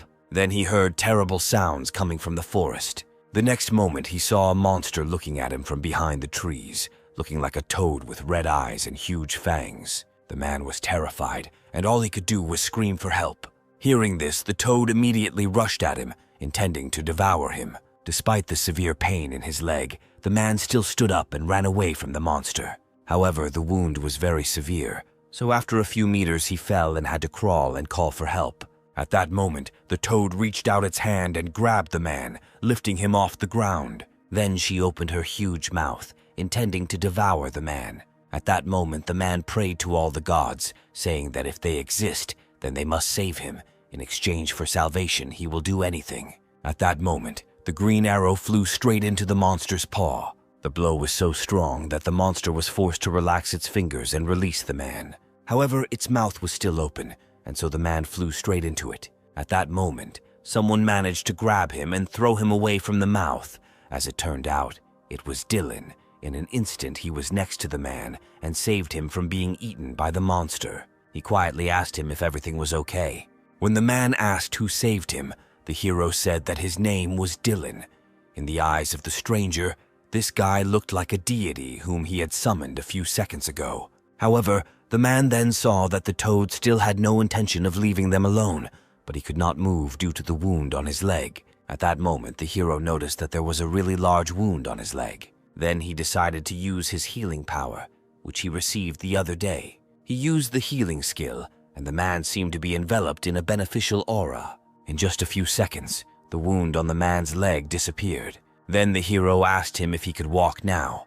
The man thanked him for his help, saying that now his leg could move freely. Then Dylan said that he needed to hide behind him and go in that direction, and then he could go back to the station. However, at that moment the man screamed in horror because he saw the monster. The still living toad rushed at the men, its mouth open. However, at that moment, Akron appeared as if out of nowhere and stopped the monster with his hand. The monster stopped literally a few centimeters from the man, but the hero didn't care at all. As it turned out, the golem grabbed him by the tail, preventing the monster from moving further. Then Dylan calmly turned around and ordered the golem to send the monster flying. The golem said that he understood the order and then tightened his grip on the creature's tail. He then began to spin it, lifting it high above the ground. After a while, he launched the monster into the sky like a rocket. When they were safe, Dylan extended his hand to the man. He said there might be other people here who needed help, so the man needed to hurry up and get out of here. Meanwhile, the two awakened ones continued to guard the spatial portal, saying that all residents urgently needed to evacuate. At that moment, Lily and a man in a suit entered the area. The awakened shouted, saying that this area was fenced off and they couldn't just walk around here. The man then introduced himself as Morgan from the Soul branch of the Awakened Control. He turned to the guys and asked if they had checked the area inside. The boys immediately bowed to the man, saying that they were honored to meet him, but Morgan did not understand what they were doing. The guys said that they were just very happy to meet him. They said that they were directing traffic in this place, but one crazy awakened ran inside. Hearing this, Morgan touched his forehead with displeasure. He asked the guys what they were doing while he was entering the dimension gate, to which the guys replied that they were waiting for instructions from management because they couldn't just die, since monsters could pour out of this portal at any moment. Then Morgan asked if monsters had appeared during all this time that they had been standing here, but the guys were forced to admit that there were no monsters here. Then the man asked them why they didn't even think about helping the citizens and the awakened one who got inside. He asked if they had forgotten their duties as awakened ones. Morgan asked if they didn't know that the responsibility of the awakened was much greater in the event of an emergency. At this moment, their conversation was interrupted by Lily. She said that, apparently, they did not have time for this. The man agreed with her and asked her to go with him. Meanwhile, inside the space, one of the protagonist's drones was conducting a survey of the area. Dylan soon realized that the last survivor on the territory was a young girl. The next moment, he appeared right above her head and began to charge a magic arrow. He used a spell called Whisper of Pain and aimed it at the monster. He then fired several poisonous arrows directly into the monster's body. After that, he landed next to the girl who all this time could not move due to horror. However, at that moment, Dylan felt a severe headache. He guessed that constantly using spells was causing headaches. However, he also understood that he could tolerate it in order to save people. At that moment, he realized that they were surrounded by two more monsters. One of the monsters prepared to hit the people with its powerful fist. At that moment, the main character picked up the girl from the ground, took her in his arms, and cast a web spell on the move. He asked the girl to be patient a little because he saw that she was clearly uncomfortable. After that, he used an instant surge of power as well as acceleration. After another blow from the monster, he jumped high and ended up right above him, using another spell. He fired several blasts of web at the monster, while it did not even realize that its victim was directly above its head. The next moment, the monster was entangled in a web and could not move. When the main character realized that they were safe, he decided to land on the ground with the girl. Afterwards, he used Hellfire replenishment on his palm. He then summoned a fireball and launched it straight at the monster. At that moment, Lily and Morgan entered through the gate. The man said they needed to split up to search. However, at that moment, the girl saw a bright flash of light somewhere in the middle of the forest. When they looked up, they saw something similar to fireworks. This glow was so strong that it could be seen from anywhere in this space. As it turned out, these were fireballs that the main character directed at one of the monsters. When the balls came into contact with the monster, a powerful explosion was heard, and a column of flame rose in the middle of the forest. After a while, when it died down, Lily and Morgan quietly watched the fire somewhere in the middle of the forest. Then they heard a strange rustling in the bushes, and Morgan asked who it was. Soon a golem looked out from there, but it did not intend to attack people. However, Morgan prepared to defend himself. However, the next moment, a man looked out from behind the golem's body, and asked if they had really come. When he looked up, he saw 2 management workers in front of him. There were also other survivors behind the man. They were very happy to see the management workers here. They immediately rushed to the organ, saying that rescuers had finally come to them. The man guessed that these people were the ones who were sucked into the portal. However, he was wondering what kind of golem was next to them. He didn't know anyone who could create something like that. At that moment, the golem approached Lily and said that the connection with the control was confirmed using the reactions of those around him. He announced the completion of the mission and his return to the owner. When the girl asked him who his master was, the golem replied that his master was Dylan. Then Morgan asked the girl if this was the same Dylan who was actually a magician, to which Lily replied that that guy also designed bombs. At this moment, the man realized that the control database was incomplete. This guy had abilities that were not mentioned anywhere. After that, he asked the girl to take people away from this place. There, he decided that he still needed to look for something here. After this, the man headed deep into the forest, but soon he met something that surprised him very much. In the middle of the forest, he saw a huge crater. Around this crater lay defeated monsters. The man came closer to inspect them and realized that it was an S-rank monster with fire protection, but someone had managed to burn it. When he touched the monster with his hand, an incomprehensible mucus remained on his fingers. Then the man realized that the one who killed them used this substance. At that moment, the main character came out of the forest and asked the man who he was. Morgan realized that Dylan was standing in front of him and asked him if there were still survivors. The main character pointed to the girl who stood behind him and said that he had saved the last survivor and was going to leave here. Then Morgan introduced himself as the deputy director of the Soul Department and thanked the guy for his help. Thus, the outbreak at the station ended in the evening of the same day. News about it took the first page on the internet. One of the articles was devoted to an interview with the awakened rank of SS Morgan. He said that, in his opinion, he showed what a real awakened person should be. He was not afraid of death and instantly went into the portal, opened subsequently by the outbreak, to help with only one thought: to save people. He also reported that all 10 citizens who were sucked into the portal were successfully rescued thanks to Dylan. Sonia saw this news broadcast and asked the guy if this was really what he had been doing all these days, but the hero said that it was just a coincidence. He said that he had some things to do that took a little longer, as it turned out. After traveling to this portal, the main character reached the 9th level in alchemy. Before the outbreak appeared at the station, he received a 3rd-class spell. After he was able to destroy many monkfish, he obtained many relics, and thanks to this, he was able to reach the 9th level of alchemy. He then tried to strengthen Akron. It made his limbs and mana costs much more efficient. He also added a new slot for Akron, and the system asked him to name the formula he wanted to add. The main character decided to add an instant increase in strength and acceleration to him. Soon, the system informed him that the addition of the new formula was complete. After this, the golem appeared before him in a renewed form. Dylan immediately noticed that he became much stronger. After that, he turned to the golem, asking him to take care of him. Hearing this, Akron said that he would protect his master until his death. After some time, the main character and Sonia went into the dungeon. They were preparing for the next wave of monsters. This time, they were up against armored trolls. They were much more ferocious than ordinary trolls, and as soon as they noticed their opponents, they immediately rushed to attack. Then the main character asked Sonia to repeat what they wanted to check. The girl immediately rushed to the attack, putting a shield in front of her.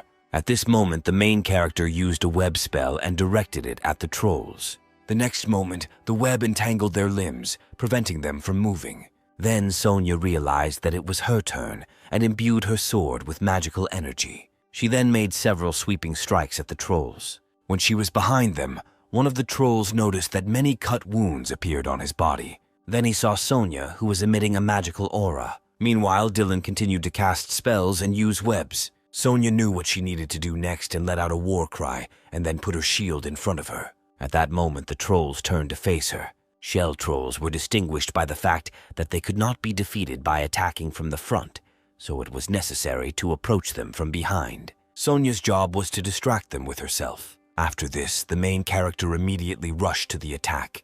The girl shouted back to him that she was ready. Dylan then used a fireball spell and fired them straight at the trolls, who had their backs to him. The blow was so deafening that it raised a high column of flame. When the smoke cleared, the hero saw that the trolls' bodies were in the flames. He wondered if Sonya was okay. At that moment, the girl ran out of the flames, holding her shield in front of her. She had small scratches but did not suffer any serious damage. Seeing this, the main character was happy because he had no doubt that everything would be fine with the girl. However, he then saw a troll appear behind the girl, who apparently did not burn in the flames. His attack was unexpected, but Sonya managed to turn around and cover herself with a shield.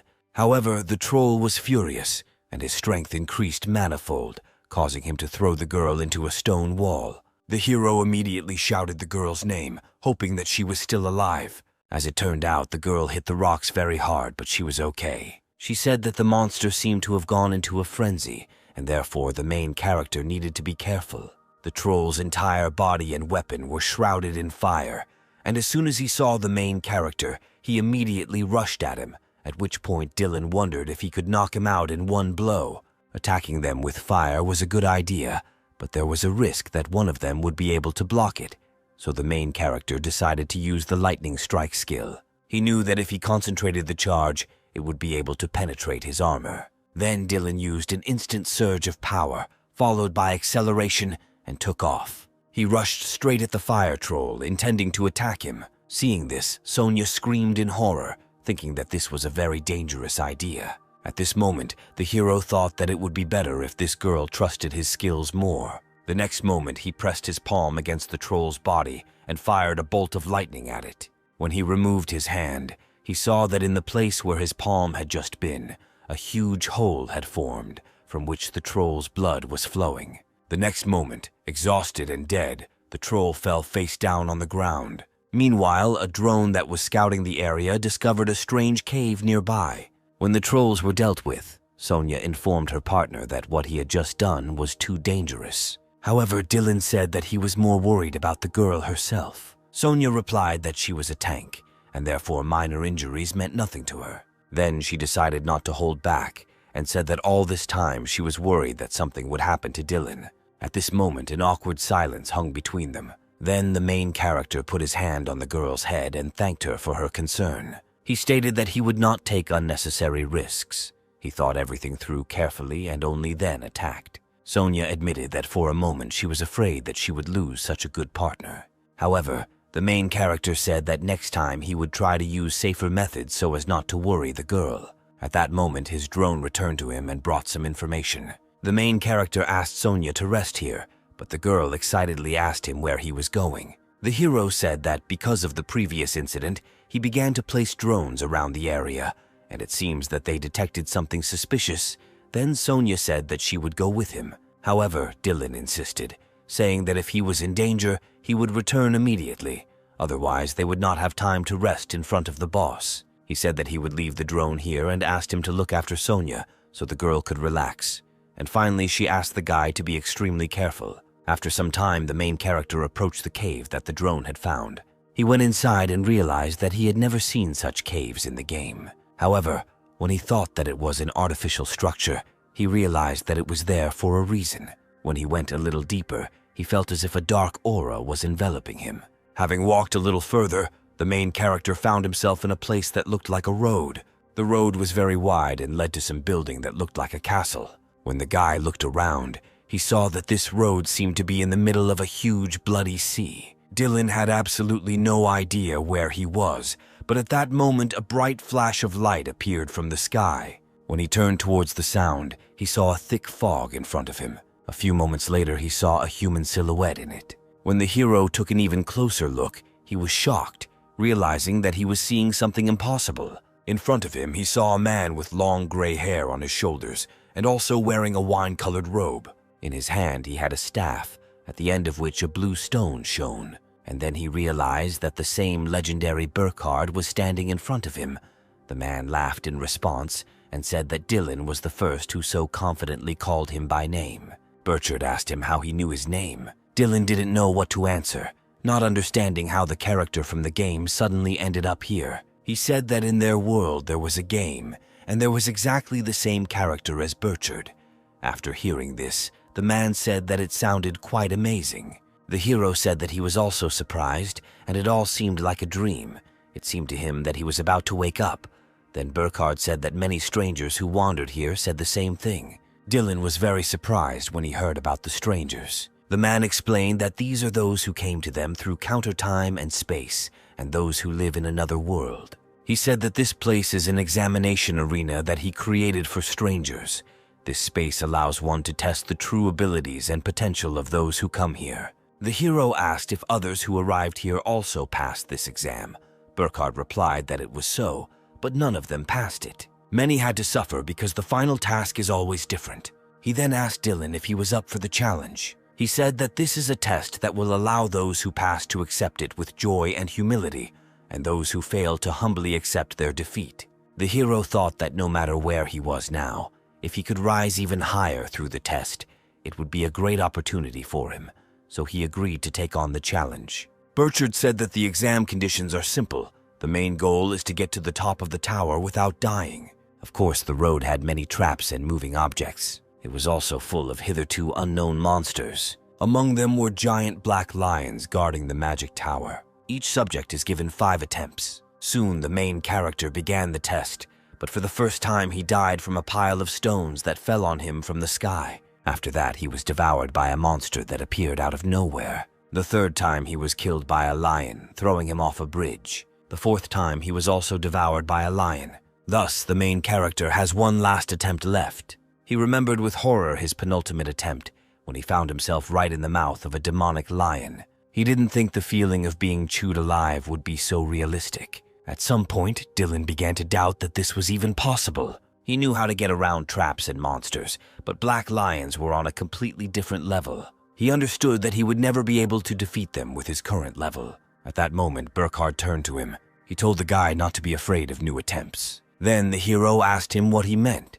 but the old man said that he could not answer this question. After that, he turned around, and the hero began to think about his words. He wondered if there was another way to go this way. Now the path in front of him was absolutely the same as in his previous attempts. The cliffs that were on each side of the bridge were a direct path to death. However, he was interested in what was behind this bridge. When he turned around, he saw something strange. Behind him, there seemed to be an ordinary wall. Dylan thought that the map had a standard layout, where all paths except the road to the tower led to death, but he did not understand why there was a wall in that place instead of a cliff. Suddenly, an idea came into his head, and he grinned slyly.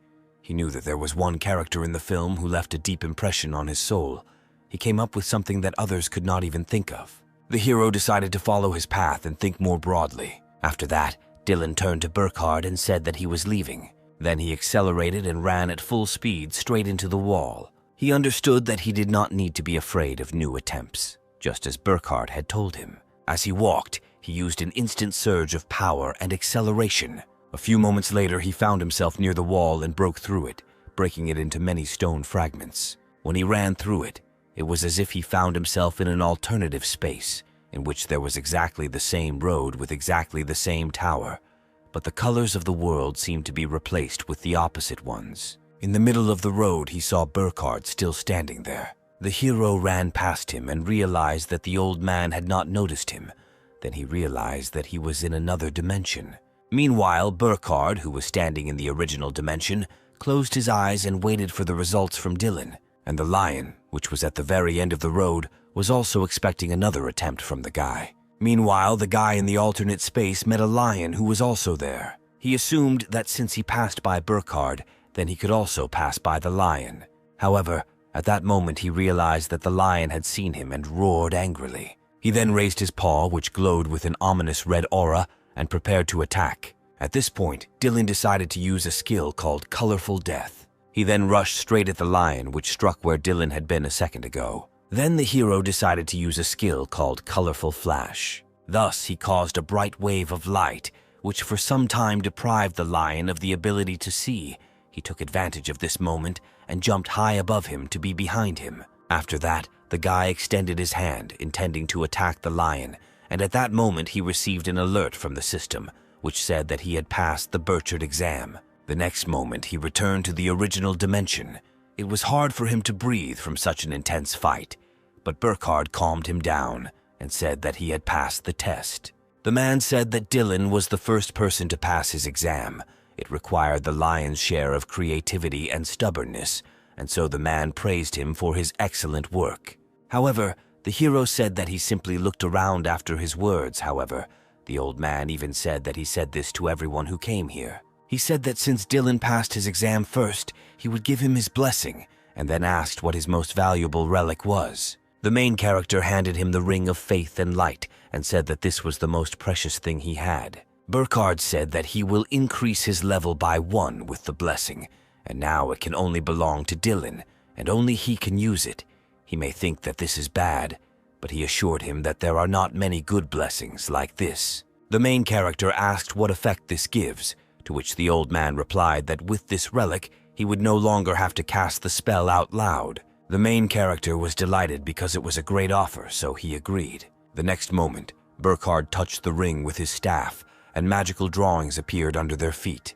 With every second, the magical signs grew, and soon they covered the entire space. The main character watched Burkhard's magic with delight. After that, the man touched the ring with his staff again, and it seemed to mix with his weapon into one.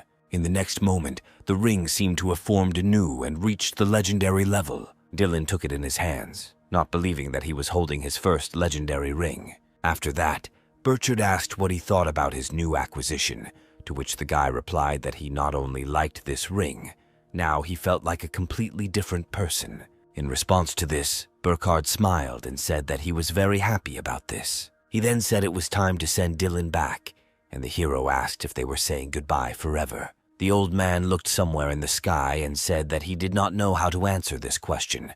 Perhaps the day would come when their worlds would unite.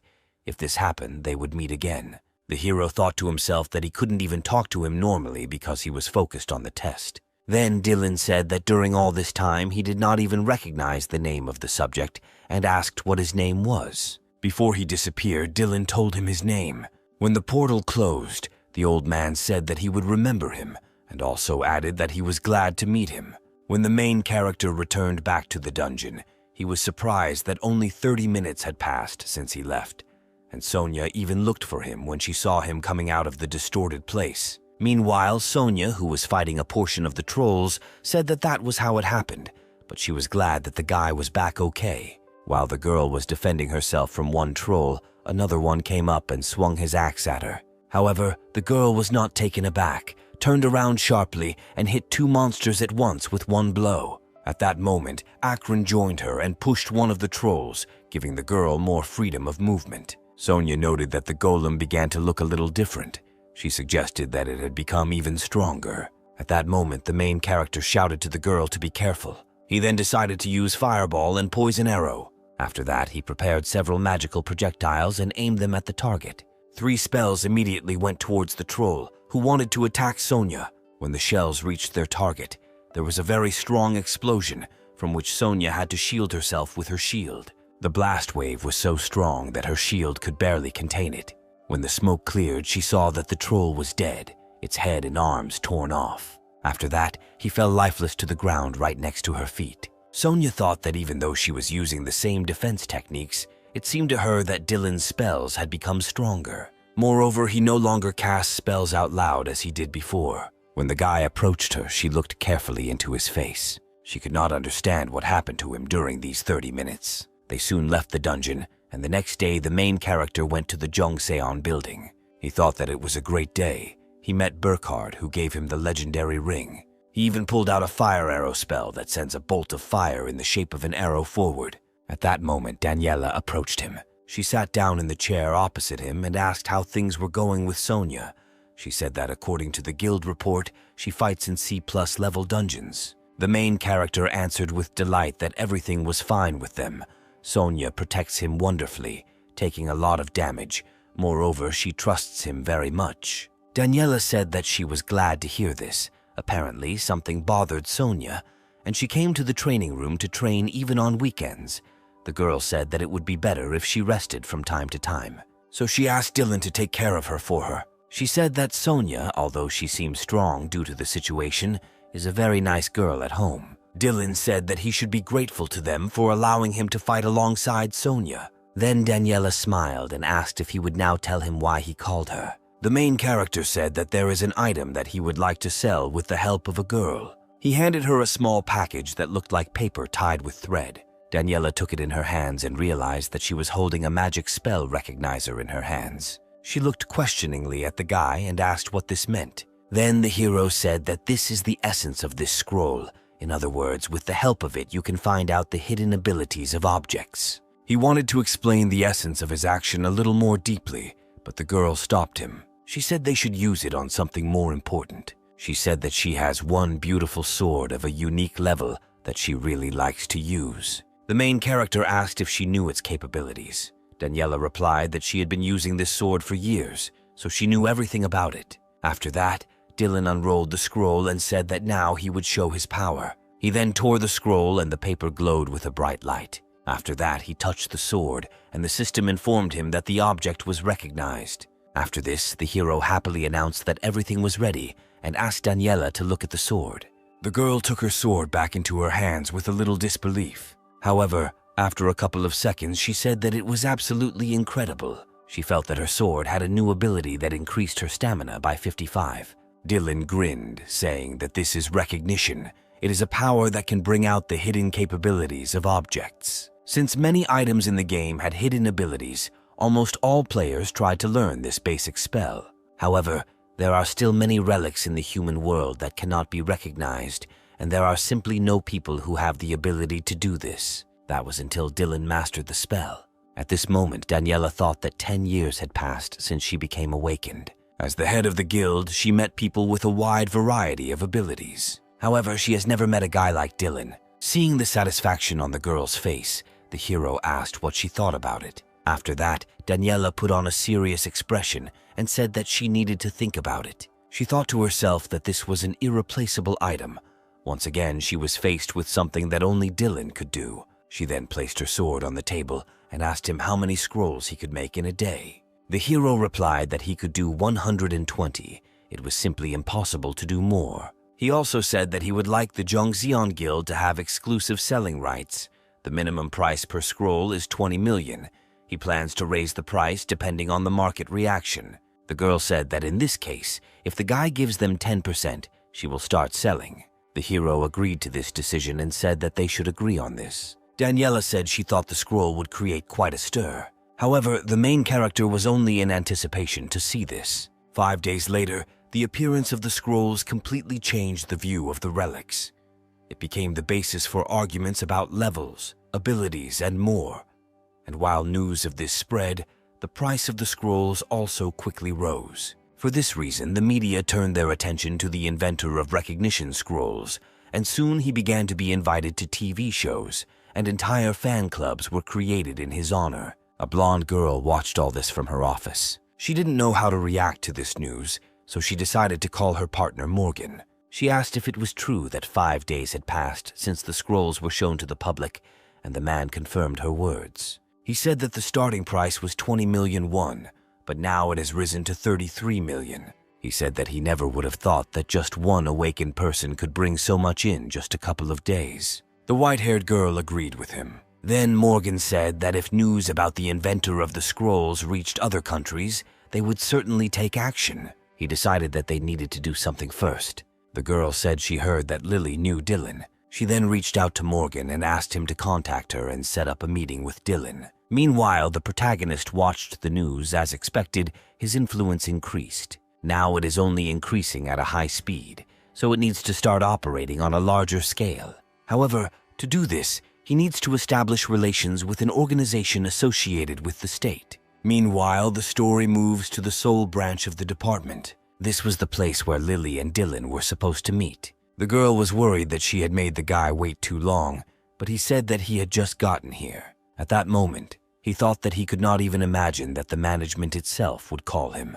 Then Lily asked him if it was really his first time in this building. The hero said that's true, the Seoul branch looks very busy. The girl said that all reports go through them, so they have no time to rest. After that, she pointed him to one of the offices and said that they needed to go here. Principal Morgan was inside, as well as a white-haired girl. Lily greeted him and said that she came here with Dylan. The main character thought that the man he met earlier was the head of the Seoul branch of the department. At that moment, The girl with white hair turned to him and apologized for calling him here.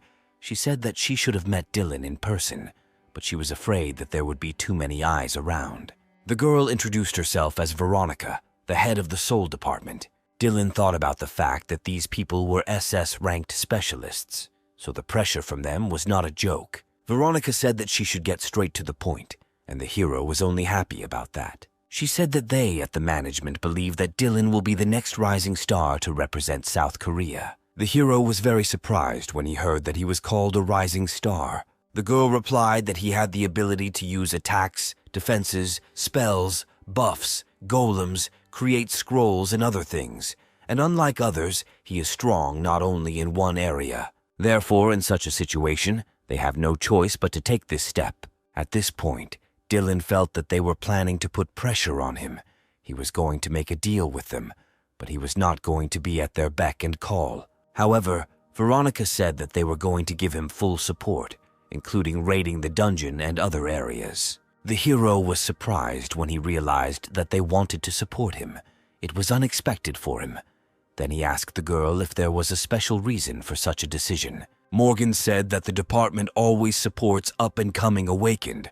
The main reason for this is to prevent other countries from luring them away, and their organization is created in order to maintain order among the awakened, as well as ensure the safety of citizens and the country. He stated that they had no ulterior motives about Dylan. At first, the main character did not know how to respond to this, since it was very unexpected before him.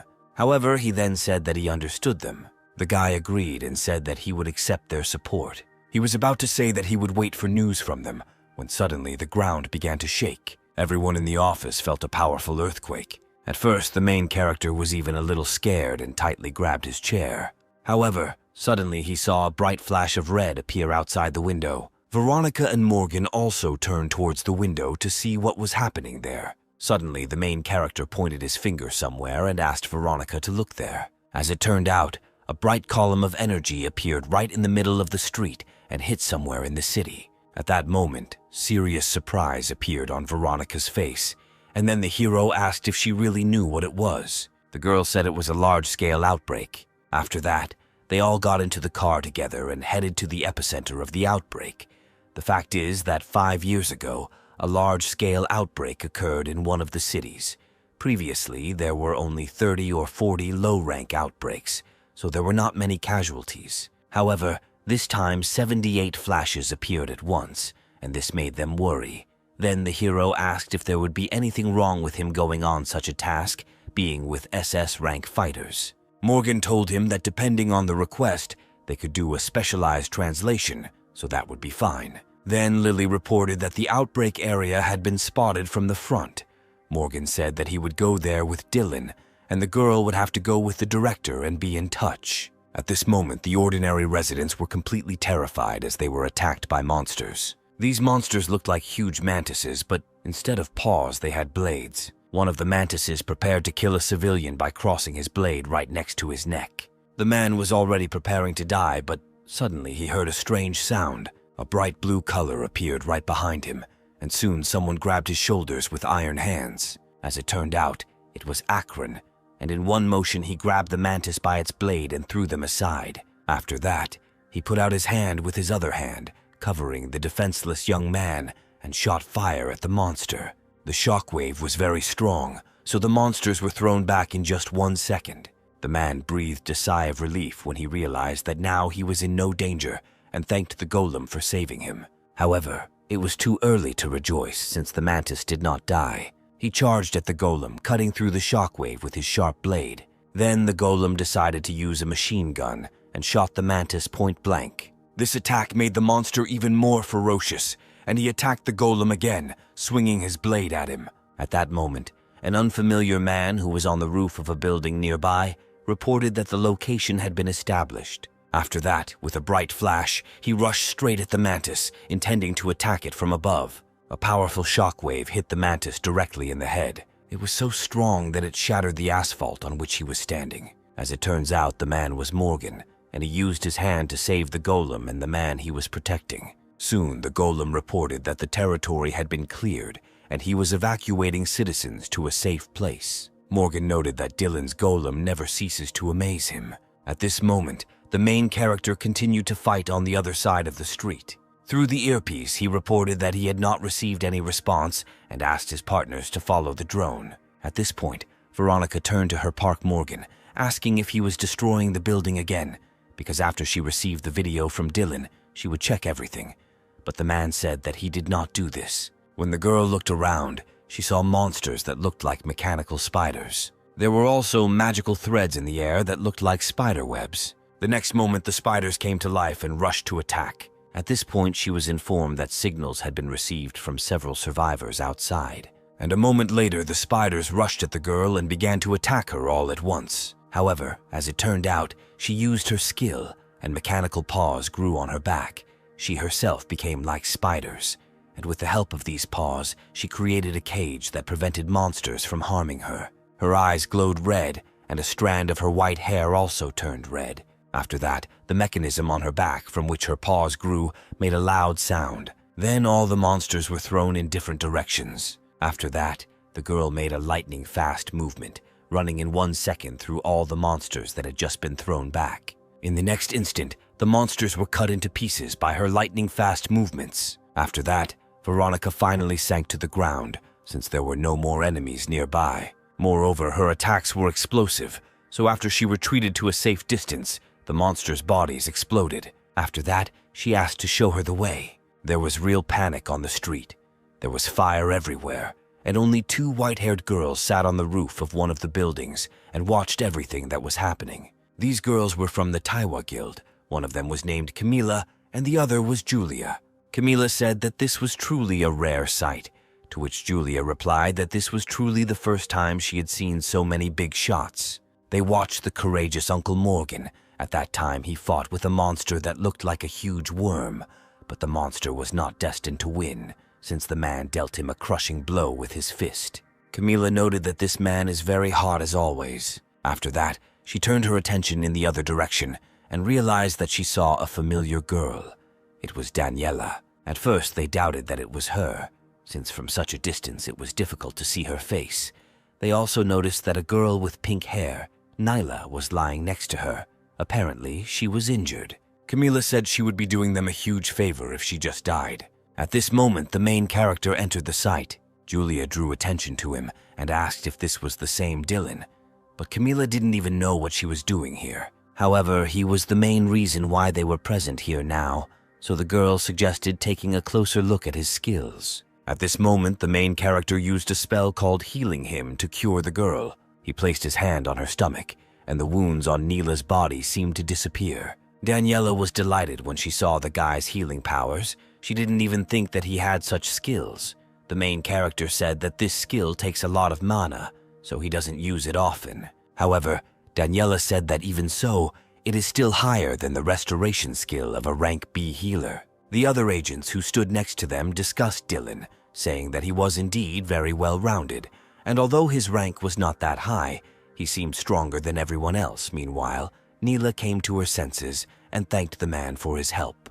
Dylan said that the wound had healed on the outside, but most likely the poison was still acting on the inside, so it would be better for the girl to sit for a while. Daniela then took the girl in her arms and immediately ran to safety, saying that she would leave the rest to Dylan. At this point, Veronica changed into her human form and said that she found several civilians hiding. One of them said that he saw a huge monster inside the department store. At this moment, the main character thought that it might be the boss. At that moment, Veronica told him that the monster could go in his direction, so she asked the guy to be careful.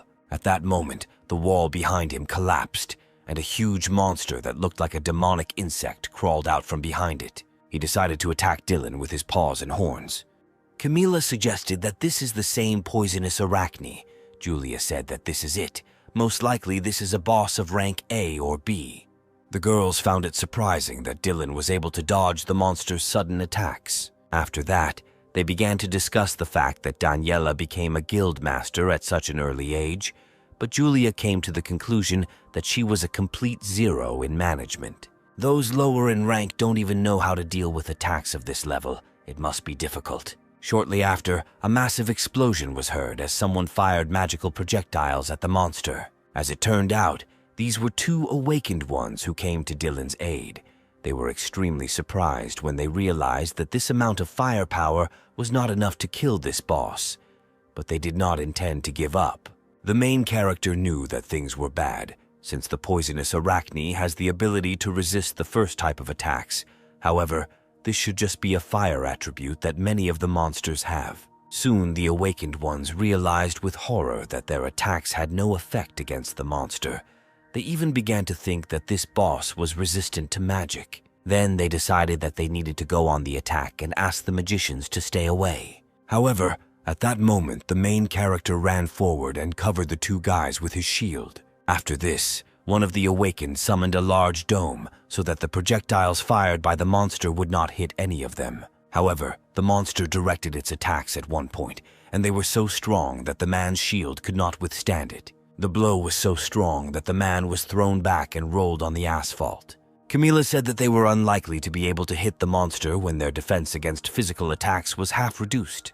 If they don't have people with as good teamwork as she and Julia have, then it simply won't be possible. While the awakened ones were unable to move, the monster used the web skill to restrict their movements. Dylan thought that if he could avoid these attacks and get closer to him, then he could hit him. At that moment, a woman approached them and asked if this monster was really weak to physical attacks. Dylan said that he could do at least some damage to him if only he could get closer to him.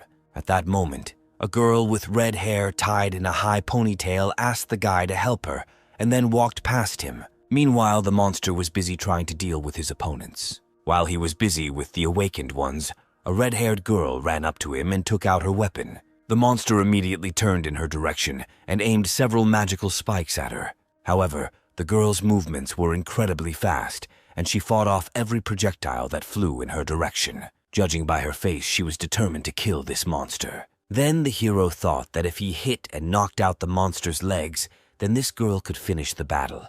But he was worried about the question of who this girl was. Meanwhile, the girl's weapon turned into a scythe, and she saw that the monster had summoned slightly smaller monsters and sent them to attack. Seeing this, the main character decided to use the skills of armor shield, strength, and acceleration. At that moment, the girl felt that a protective aura enveloped her. After that, the hero fired several fiery arrows at each monster that flew at her. He stated that he should be helped properly. After that, the girl raised her scythe and fired 2 projectiles from it, which left behind a red light. The girl was enveloped in a magical aura, and she aimed the projectiles directly at the monster. At that moment, a red cloak appeared on her body, and a magical hurricane seemed to swirl around her. After that, she dealt a crushing blow, thereby cutting the monster's body into 2 parts. The main character was delighted when he saw this attack. After the battle ended, the girl went to Dylan and asked if he still didn't remember her. She said her name was Arya. She mentioned that they had not seen each other for a long time, and Dylan asked if Arya was also awakened. The girl replied that she worked for the guild in Britain, and her contract had recently expired, so she returned to Korea. However, their conversation was interrupted by a powerful explosion that sounded behind her. The girl said that they didn't seem to have much time to chat. Dylan agreed, saying that they needed to take care of the outbreak first. At this point, Morgan informed him that he would join the case, but at point B, Veronica said that she had also almost reached the right place and suggested that the guys disperse. The main character said that he would join them a little later, at which point Arya said that she was here to support this area. She then put on her mask and stated that once the outbreak was over, she would look for Dylan at the guild. In response to this, the hero smiled and said that they would definitely meet again. At this point, Julia asked her friend what she thought about it, to which Camila replied that she was not sure about the power of his spells. However, his strength and attack speed are definitely different from the average awakened. Moreover, he has a healing skill. After that, Camila stood up from her seat and looked carefully at the guy before leaving. She decided that now they needed to watch him especially closely. 3 days later, the large-scale outbreak was completely suppressed, and the protagonist's level increased significantly during this battle. He had finally reached Class 4, and his wizard level had risen to 31. Moreover, he now had at his disposal the spells that he had received from Deus's store. However, now Dylan was not sure that he could find anything worthwhile on a local internet server. At that moment, a man entered the office where the main character was sitting. It was the same man he saved during the outbreak. He said his name was Sean, and he came here to thank Dylan and also for calling him here. In response to this, the main character smiled and asked the guy to sit down because they needed to talk. Sean apologized, saying that he was so happy and didn't even think that Dylan would contact him again, to which the main character replied that he just needed help with his long-term assets. He said that Sean could talk to him informally anyway since they were the same age. However, the man felt awkward, not understanding how he could even talk to Mr. Dylan. However, the main character insisted, and Sean had no choice but to agree. He said that in future he would speak to him more freely. He asked if the guy needed anything else besides financial planning, and then drew attention to the books that were lying near him, and stated that they looked as if they had been brought from another world. The main character said that the man was right. Recently, he began to be interested in linguistic books from another world. In addition to managing his assets, he wanted Sean to also find and collect for him the books and tools he needed. The main character said that he would pay him for everything he needed, including an office, salary, and rent, and then handed him a contract and asked him to read it. At that moment, Sean realized that the guy wanted to make him something of a manager. The main character said that he understood everything correctly. The most important thing now is collecting linguistic books from another world, and he wanted Sean to collect them all. Hearing this, the man immediately jumped up from his seat and said that he really wanted to work with it and asked when he could start. Dylan thanked him and then reached into his pocket to give him something else. He handed him a plastic card, saying that this card had a limit of 1 billion won, and asked Sean to use it for purchasing and to be in touch during the process. The man's eyes sparkled when he saw a card with such a huge amount in his account. When he saw Dylan get up from his seat and start getting dressed, he asked if he was leaving already. The main character said that he had one more meeting, so he asked Sean to try his best. The man immediately stood up from his seat and said that Dylan could rely on him, while the hero thought that it would be good if he received a useful spell. Meanwhile, Arya and Sonia were working out on the training ground. Arya stated that the girl is mastering the skills well. She said that Sonia fights with incredible power. Arya continued to launch one attack after another,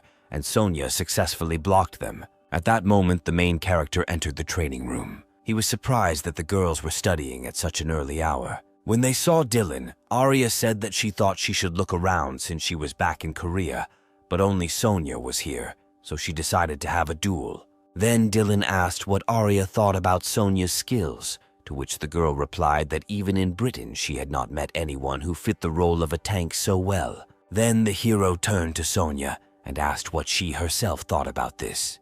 The girl replied that if she had been distracted for even a second, her armor would not have held up. She felt like she was looking at Dylan when he started his physical attacks. Hearing this, Arya thanked her for the compliment. The hero said that he was glad that the girls had good first impressions of each other. After that, he said that he had a reason why he called both girls. He stated that until Arya finds a new guild, he would like to temporarily recruit her to their team. Sonia stated that she would only be glad of this because they would have an attacker, which they needed in formation for raids. Arya said that she would be happy to join, since the team already has such a well-rounded fighter as Dylan and the incredible tank Sonia. This meant that she could move on without worrying about her surroundings. Then the hero remembered how the girl fought with that monster and said that it definitely looked like that. He asked Arya to trust him and said that he would definitely look after her. However, Arya stated that she did not want to hear this from him, in response to which the hero laughed, asking if he had said something wrong. Sonia watched their conversation with disbelief. At some point, she even felt a little offended, and she asked if Dylan and Arya were really that close. At that moment, the hero realized that he had not even introduced the girls properly. He said that Arya is a girl who has been his friend since middle school. After that, Arya immediately ran up to him and took his arm, saying that she was his girlfriend. When Sonia heard this, she was horrified. Arya understood that this behavior irritated Sonia, but on the contrary, she only liked it. Nevertheless, the hero said that they may have met before, but 10 years have already passed since that moment. Afterwards, Arya said that he couldn't say that after all the embarrassing things they did together, but Dylan asked her not to joke like that anymore. He then said that he was tired of talking about the past and asked what the girls thought about going to the dungeon and checking their connection. The girls really liked this idea. At that moment, the system sent him an alert saying that the rank promotion quest had been activated. Almost immediately after this, the hero went on a quest to increase the rank of Class D. When he passed through the portal, he realized that he had arrived at some ruins. However, he guessed what kind of place it was. It was a temple of nightmares where Valarax lived, a devil who wanted to conquer the middle world. He sought a man to be his devoted servant, knowing the effect it would have when his faith changed in the wrong direction. He chose the most valuable monastery as the target for the curse. After this, Valarax's curse fell on the monastery. Thus, the most sacred place became subject to the devil. The temple itself became a place of moral decay. At this moment, the hero wondered why the world of his game was connected with promotion quests. He also remembered that he had recently met Burchard. Everything had to do with leveling up, and everything he did had to do with that game. He thought it was a small mechanism that influenced him. However, the game world is built into the AWAKENS system, and if he is an important element of the system, then he needed to look at the game in more detail. However, when he saw a whole group of demonic temple servants in front of him, he decided that he would think about it later. Behind them stood the leader of the temple, who sent his subordinates to meet the intruder. At this point, Dylan decided that this would be a great opportunity to test out new spells. He extended his hand and used the Ice Storm skill. The next moment, a huge ice storm formed, sweeping away all the demonic workers of the temple. However, when the storm cleared, the main character saw that a dark arrow was flying at him. However, he was already preparing to repel it by using the stone skin spell on himself.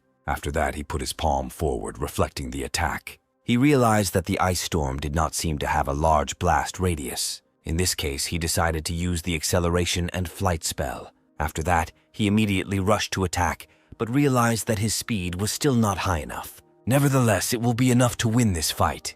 When the protagonist was above his opponent, he extended his hand and used the Flame Hand spell. He then used a fireball and unleashed a huge blast wave directly at his opponents. When the smoke cleared, he saw that his spell had created a huge hole in the floor, and he realized that they had fallen to the floor below. He immediately went down to where his opponents had fallen. At that moment, the stone knight who stood in the middle of the hall said that no one has the right to disturb the Lord's peace, and violators will be killed. Dylan realized that the statue of Lakado was standing in front of him. His sword had a special spell, so he had to be careful of any cuts. After this, the golem dealt a crushing blow to the place where the main character stood. Dylan knew that many attacks wouldn't work on him, but the poison attack should be enough to deal damage to this monster. After that, he used a poisonous arrow, and this was enough to cut off half the head of the stone knight. Moreover, the main character had another ace up his sleeve. He found this place after the 50th raid in the game and continued to use it in secret. When he stood at a certain place, he realized that the statue was moving into a reloading position, and then it suddenly stopped. The statue stated that the Guardian is not abandoning his position. The hero thought that judging by the way it was implemented, he was sure that this was the world from his game. It was a very cheap method, but it was better than nothing, and so Dylan was going to use it however he wanted. The statue, struck by poisonous arrows, declared its indignation with its last breath. After that, the golem fell to his knees and the sword fell from his hand, after which the hand holding the sword also fell off from his body. At that moment, the system informed Dylan that he had reached D rank and was able to use a special spell. The guy knew that there were no healers before, so he chose the healing spell. However, from now on, he will work more in a team than alone. So this time he decided to choose a spell that would give him a boost, and he chose Furious Summoning. Soon after, he returned back to the city, and people immediately started running up to him, saying that they were his fans, and also asking him what the secret was to his leveling up. Many wanted to get on Dylan's team, but the hero ignored everyone. As he headed towards the road, a black car suddenly stopped near him. A woman came out wearing long white pants and black heels. She said her name was Carla, and she hired people for the American Freedom Guild. She approached Dylan and asked if she could take some of his time if he wasn't busy. Dylan asked her with a grin what such a large guild wanted from someone like him. Then Carla said that after hearing about him, she came to talk to him about the dungeon. However, the hero stated that he does not plan to join another guild. However, the girl said that the reason she was here was not to hire him. She asked what he thought about discussing an S-rank dungeon, and upon hearing this, the hero agreed. However, Carla said that the place was too noisy. She then returned to her car and opened the backseat door, asking if she could talk to Dylan in the car. After that, They set off, and the girl reported that the Freedom Guild was planning an attack on an S-rank dungeon in America. At this moment, the guildmaster wanted to invite Dylan as a mercenary to their team. However, the hero noticed that there are already enough strong awakened ones in America, and they will manage without him. However, Carla said that they didn't have anyone like Dylan, and he questioned whether she had come to recruit a D-rank awakened. The girl explained that this should not surprise him, because he has many abilities that make him a buffer, debuffer, and magic damage dealer, which is much more effective than 3 separate people. She emphasized that this was an obvious choice for them, and added that the guildmaster would allow Dylan to choose one of the unique rank relics if he joined them. Carla also mentioned that the guy could consider this a reward, and of course after the raid, the loot would be divided equally. She then handed him a piece of paper, saying that she swore this on behalf of Guildmaster Brox, confirming her words. The hero took the paper and studied it carefully. He thought that he had nothing to lose, and since there were no A-rank awakened among the invitees, he had a chance to test their territory. At that moment, Carla announced that they had almost arrived at their destination. Then the hero said that he would accept her offer. He added that after he clarifies his schedule, he will definitely contact her. The girl was delighted and said that the guildmaster would be incredibly happy and that she would immediately notify him. After that, Dylan got out of the car, and Carla said that she would wait for his call. The driver approached her, asking if she was worried that they weren't discussing membership, but Carla assured him that everything was fine. After what she saw, she realized that Dylan could not be bought with money, because experience was more important to him. So Carla decided that first they would give him an unforgettable experience, and then they would make it so that he could not refuse. Meanwhile, Camila and Julia reached the landing of Dylan's apartment. They tried to pick his lock, but Camila noticed that there were more guards than she expected. The girl explained that there are a lot of deceptive sensors in the castle, and if you overdo it, you can burn to the ground. Julia asked how much he spent on such security. Camila guessed that he probably spent about 50 billion because he felt the energy of the measuring stones through the walls of the building. While she was wondering how best to overcome this defense, Julia suggested just letting it go. However, Camila replied that she did not intend to do this. Given the prices of Dylan's shares, she was sure that the management was definitely involved in this. They had a new director now, but in the past they had given her so much support and then stabbed her in the back. Remembering the past, Camila's body began to exude ominous energy. At that moment, the girls heard that the elevator had arrived at their floor. They turned around to see who had arrived. As the elevator doors began to open, the girls tensed, preparing for a possible fight. But when the elevator doors opened fully, they discovered that no one was inside. At that moment, the person who arrived on the floor approached them from behind. It was Dylan. He sternly asked the girls who they were. He guessed they weren't exactly his next group of fans, so he needed to know what they wanted. Camila replied that they would talk later, as this was not the best place to talk. They then headed towards the exit and Dylan didn't stop them. The girls entered the elevator, watching the guy go. When the doors closed, the main character sighed displeasedly, as he was just beginning to think that his life had finally calmed down a little. Within 2 days, he completed all the business in Korea and created items for the Jongseon Guild. He then explained the whole situation to Arya and Sonia. He also checked the book he had recently received. After Dylan collected the necessary things for the raid, he headed to the United States. Soon he arrived at the Liberty Guild building in New York. The first person who met him in the building was a man whose hands were decorated with gold rings and bracelets. Dylan knew that this man was the head of Liberty, one of the strongest guilds in the United States. The man introduced himself as Brox and said he was very pleased to meet Dylan. The hero noticed that the man had a lot of books from another world, to which he replied that he had been studying the language of another world lately. He said that no one knows when he will be able to talk to them. However, Dylan did not understand who he was talking about. Then Brox invited him to sit down. When the main character sat down on the sofa, they brought him a cup of tea. Brox sat down opposite him and said that he had recently received some interesting news. In the dungeon, his people met a man who spoke fluently the language of another world. Unfortunately, this man died immediately after the meeting. Apparently, someone ordered him. Dylan asked if this was the dungeon they were going to, and Brox replied in the affirmative. He said that they hoped to find other traces of another world, but there is a limit of only 6 people can enter the dungeon. Then the hero understood why this man was interested in him. Brox explained that the average awakened person only has one ability and spends his entire life striving to raise it to the SSS level. He himself has this ability, but apart from it, he cannot use magic or other abilities. However, if Dylan joins them, he will become someone who has various skills and can create as many combinations as he wants. So Brox decided that Dylan was the most suitable candidate. At this moment, the hero thought that this man was speaking as if he was interested in him only within the dungeon, but in fact, he probably wanted to invite him to the guild.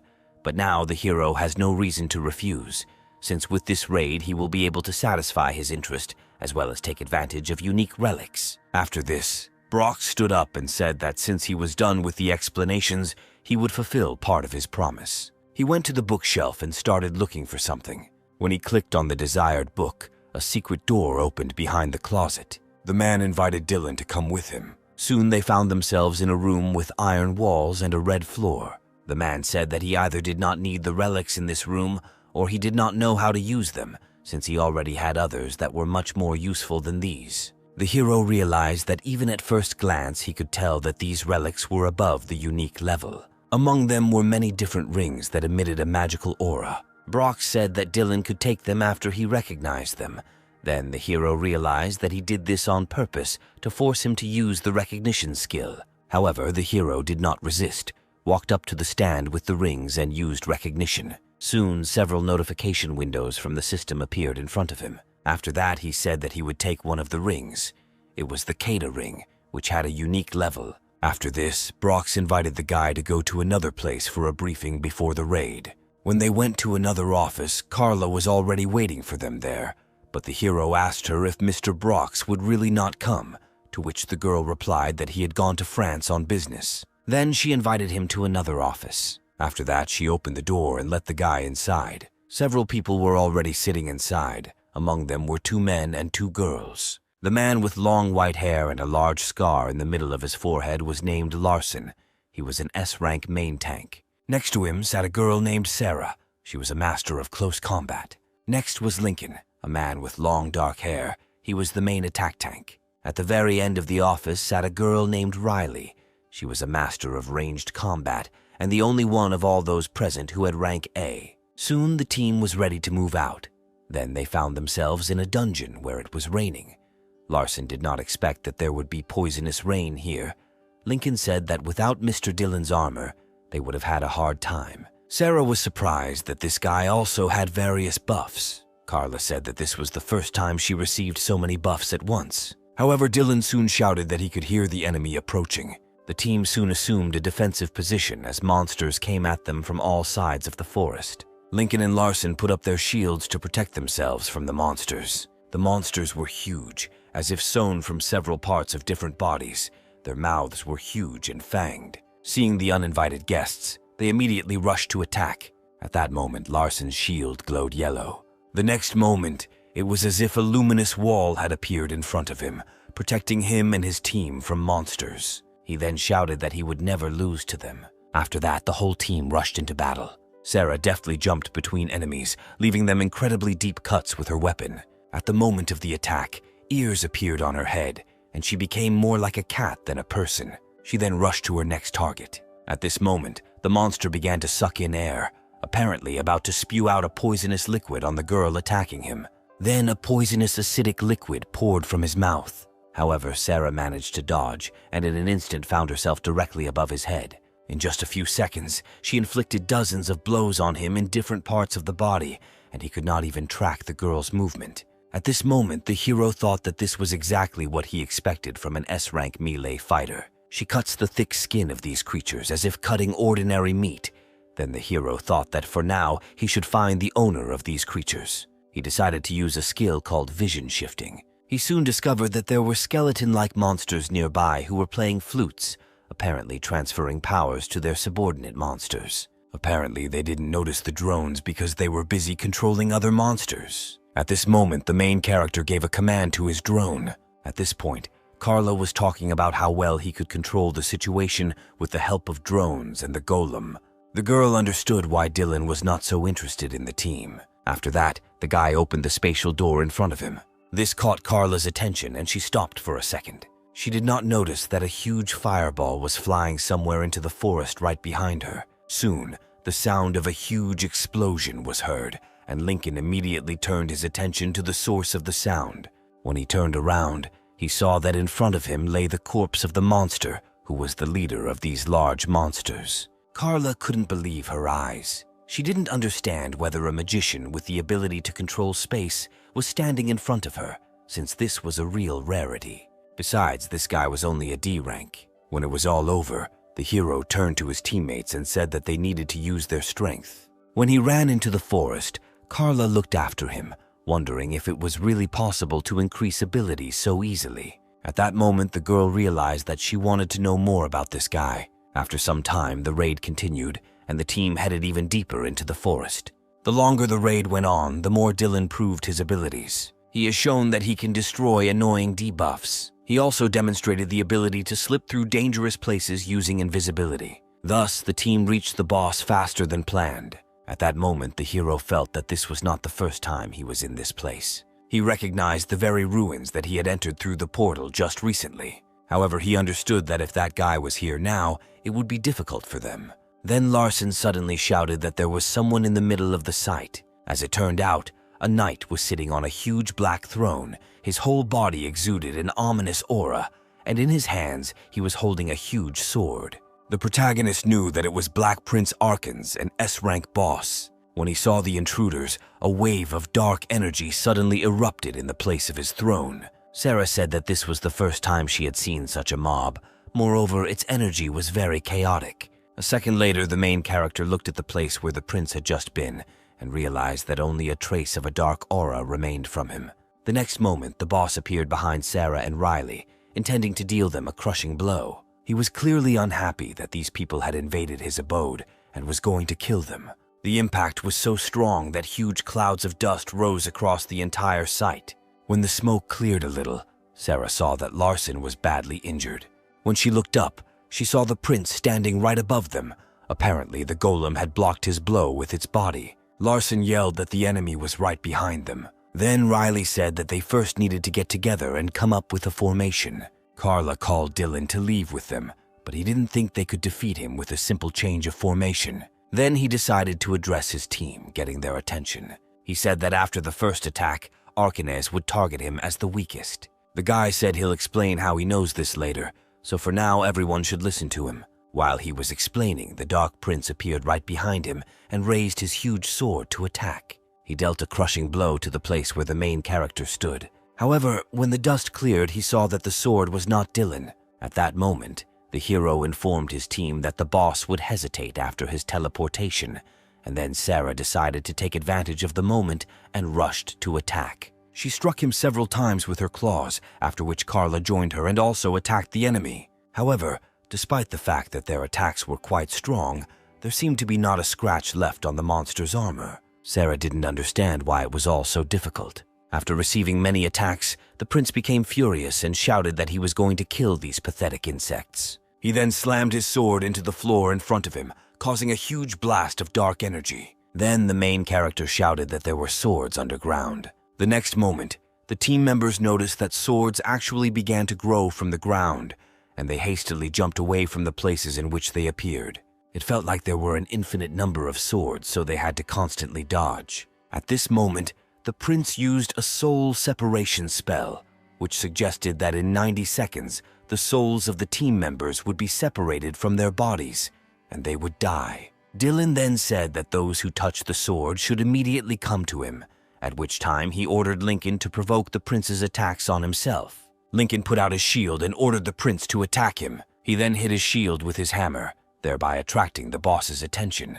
The prince turned his gaze to him and said that he would die first. After that, he dealt him several crushing blows, but all of them were blocked by his powerful shield. Meanwhile, Larson and Riley arrived to the main character so that he could cure them and remove the curse from them, but the system informed him that the debuff was not cancelled. At this moment, the hero realized that, apparently, the boss's level of wisdom was higher than his. He then decided to use Dispel Magic, and this time the debuff effect was cancelled. Dylan was very pleasantly surprised that he managed to do this. Meanwhile, Lincoln continued to fight the boss, holding off his attacks. However, his shield was soon destroyed and a crack appeared in his armor, causing him to fall to his knees right in front of his opponent. The boss looked at him furiously and called him a common cockroach. This greatly surprised the main character, and at first he even hesitated. Then the prince called his minions, and on the field that was behind the main character, a pentagram appeared, from which silhouettes began to appear.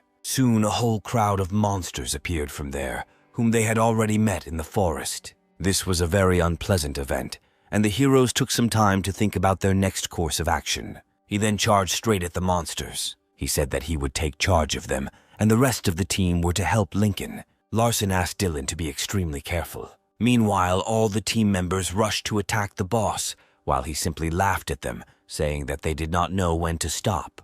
At this moment, Sarah moved as close as possible to the prince and used the release skill. At that moment, her hands turned into huge ice claws. Carla also used a spell, and her hands turned into huge spikes. After this, the girls decided to carry out a joint attack on the monster. They attacked him from both sides with their weapons. Then the prince growled at them, saying that they annoyed him very much. After that, an aura appeared around him, from which huge dark spikes began to fly out. Then the aura finally thickened over him, covering him from all kinds of attacks. The next moment, the main character said that they now need to attack him with a strong attack, since this was their only chance. After that, he used an ability called Furious Summoning.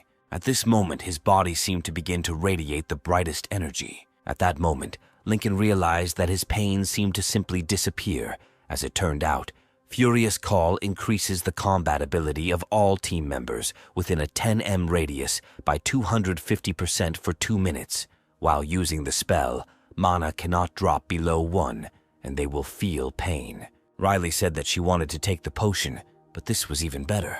After this, the main character stated that Arcanes is now invulnerable to physical attacks, but this skill lowers his magical defense, so they must use magic. After that, he used a magic projectile and fired it towards the enemy. The shells rained down on the prince as he tried to hide behind his sword.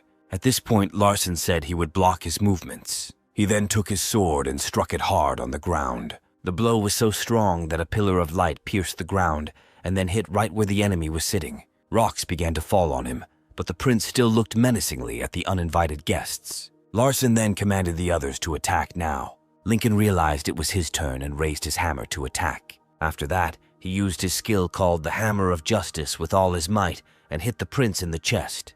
The blow was so strong that it forced the boss to get up from his knees and drive away some distance. He grabbed his shoulder and heavily clutched his chest where he had been hit.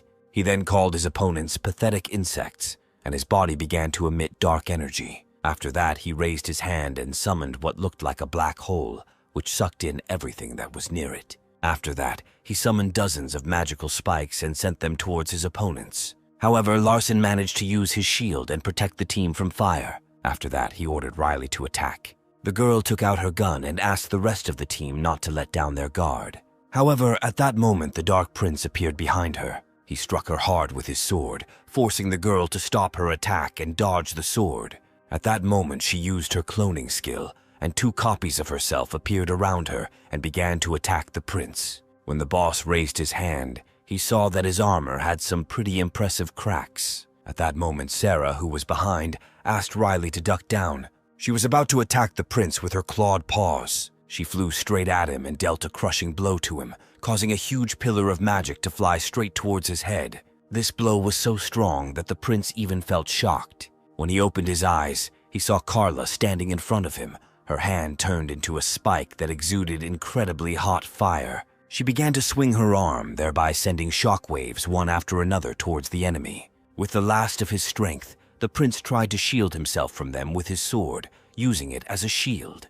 At that moment, the main character rose into the air and appeared right behind the prince. He used all his powerful spells and directed them at once to the place where the enemy was. The next moment, an incredibly strong explosion was heard, which forced everyone present to cover their hands. The light from the explosion was so bright that Carla could barely look at it as she tried to figure out if they had been able to defeat the prince. However, when the smoke cleared, they saw that the prince was still alive. He could only stand on his knees, but was still breathing. At that moment, Dylan came down to earth. Larson said that it was incredible that the prince survived their attacks under Dylan's reinforcement. Lincoln said that they needed to finish him off before he recovered. However, at this moment, the Dark Prince decided to use his spell and directed it into his sword, saying that it would not just end like that. After this, a huge explosion occurred which caused an incredibly huge blast wave. The explosion was so strong that at first the main character even lost all his senses. Soon after, he discovered that all of his team members were lying on the ground, unconscious. When he looked up, he saw that the Dark Prince was standing in front of him. However, his armor was destroyed, and now he saw that underneath was a man with blue hair. He was badly injured and his eyes were almost empty. He stood opposite Dylan and asked him with horror why he was not wounded, but the hero himself did not know what to answer. The prince suggested that this was due to the source of his power, and then the hero asked to explain what he meant. The prince said that all his energy was put into his last explosion. The fact that Dylan is not injured can only mean that their energy has a special kinship. He said that all his people died while traveling through time and space. At this point, Dylan began to think that there were some similarities between him and AWAKENS, and then the prince asked if the guy knew him.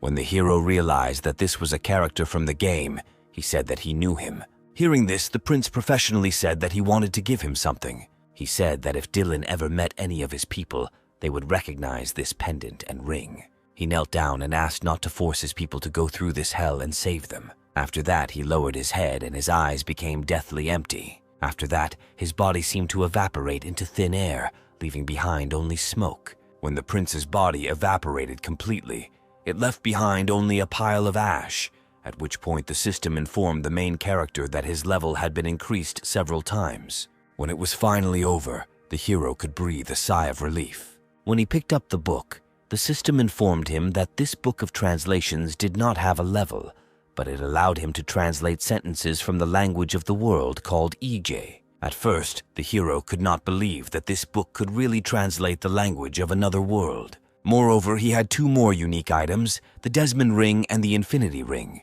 At that moment, he noticed that in the pile of ashes that remained from the prince, something sparkled. When he came closer, he saw that after the death of the prince, there were rewards left.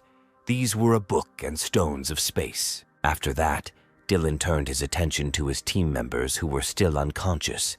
He decided that he should leave them the space stones, but was thinking about whether he should take the book, since it could be a spell book. When he touched it, he realized that it was indeed a 5th-level spell book that allowed him to learn a skill called Solar Flame. Then the hero decided that he should try it. He extended his hand towards the ground and used the Solar Flame. Rings of fiery energy began to grow around him. They were so warm that the members of his squad began to come to their senses. When Carla stood up, she asked why she suddenly felt so hot. Thus, their raid on the S-rank dungeon was over. They returned to the Liberty Building and exchanged contact details with the team.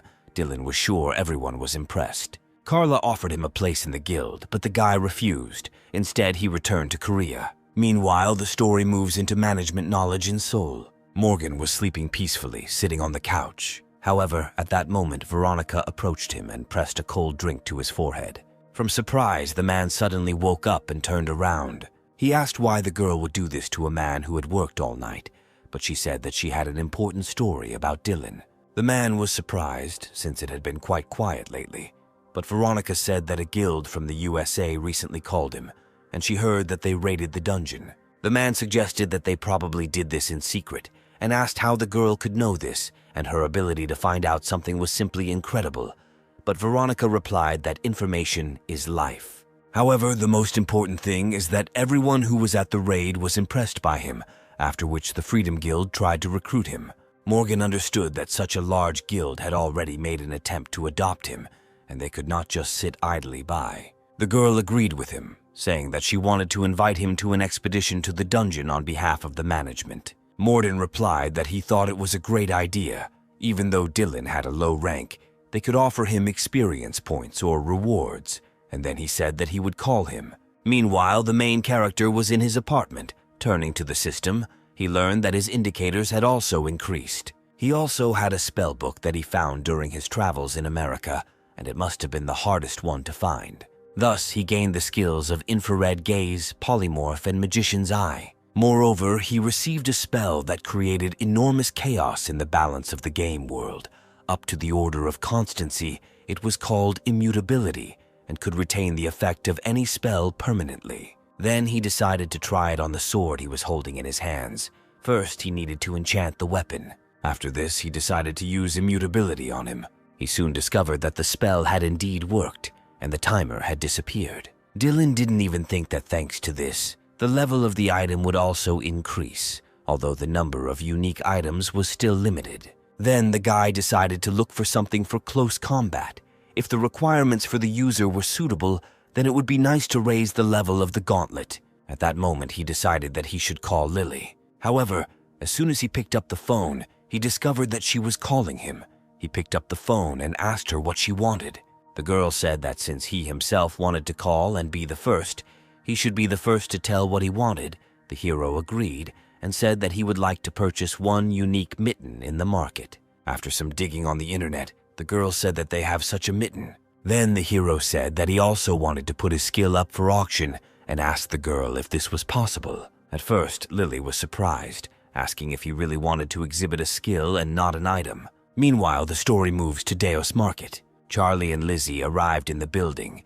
The man did not understand why they were here, since the girl said that she was not interested in today's exhibition of exhibits. However, a few hours ago, she received a notification of a special auction, and if the market itself notifies about this, then not coming to the auction would be a mistake. After that, the girl happily opened the door to the hall, hoping that there would be something worthwhile there. Soon, Lily announced the end of the auction. She said that they would now move on to a special event, which they had notified everyone who came. But before that, she asked everyone to welcome Mr. Dylan, the organizer of today's special auction. Some guests were skeptical because they didn't understand what he was going to sell them. Then Dylan took the microphone and greeted everyone present, saying that this was his second visit to this place. He said that he came here not to trade items but to sell his skill. Then Charlie asked his boss if it was possible to sell the power of the awakened one.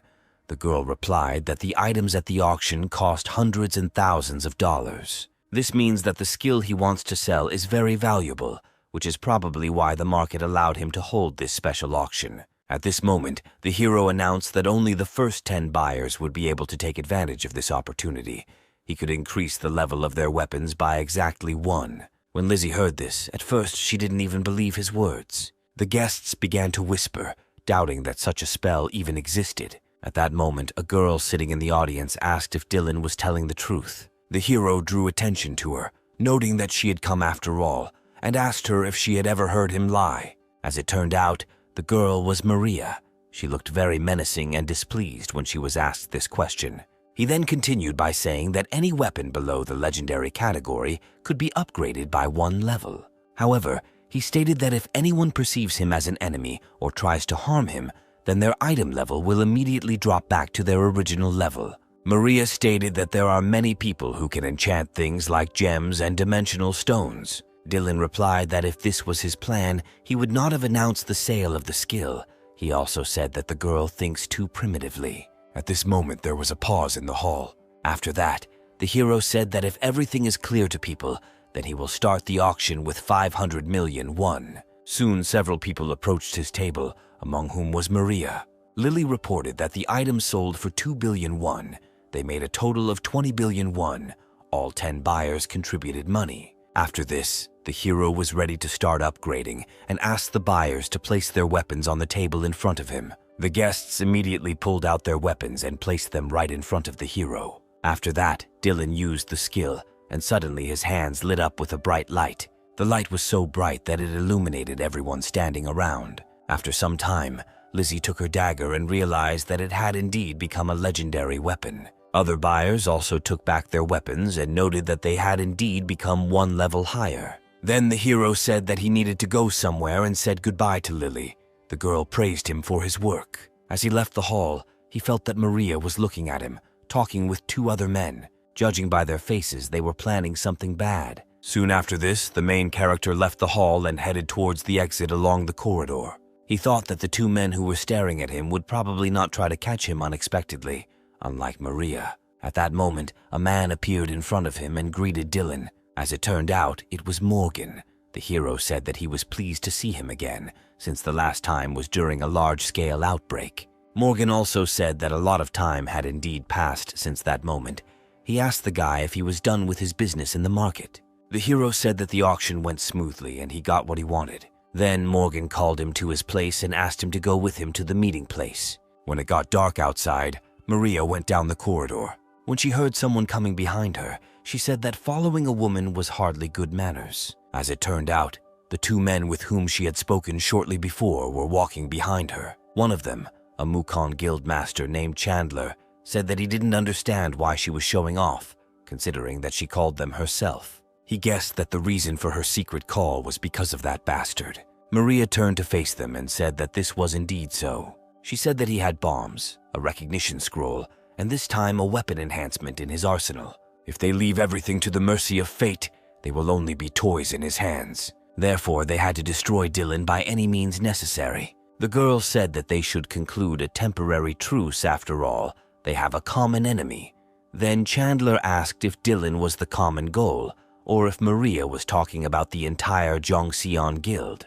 The girl said that both of these goals are her priority. They are in the same boat, so they cannot write anyone off. If they cannot achieve one of the goals, then they must be destroyed. Meanwhile, a magical portal was opened in one of the destroyed buildings. Veronica stood next to him, as well as several guild employees. She looked at the time and noticed that 2 hours had already passed, and assumed that this time it would all end in another failure. However, at that moment she saw that a bright light came on behind her. As it turned out, these were headlights from a car, and a man got out of it, who was surprised that even in such a remote place there was a dungeon. As it turned out, it was Dylan and Morgan. Morgan said that the dungeon appeared quite recently, so nothing is known about it yet. Veronica confirmed his words, saying that nevertheless they left him unattended for too long, so it was difficult to say when the outbreak would happen. She also noted that they had not met for quite some time. After that, they headed inside the building.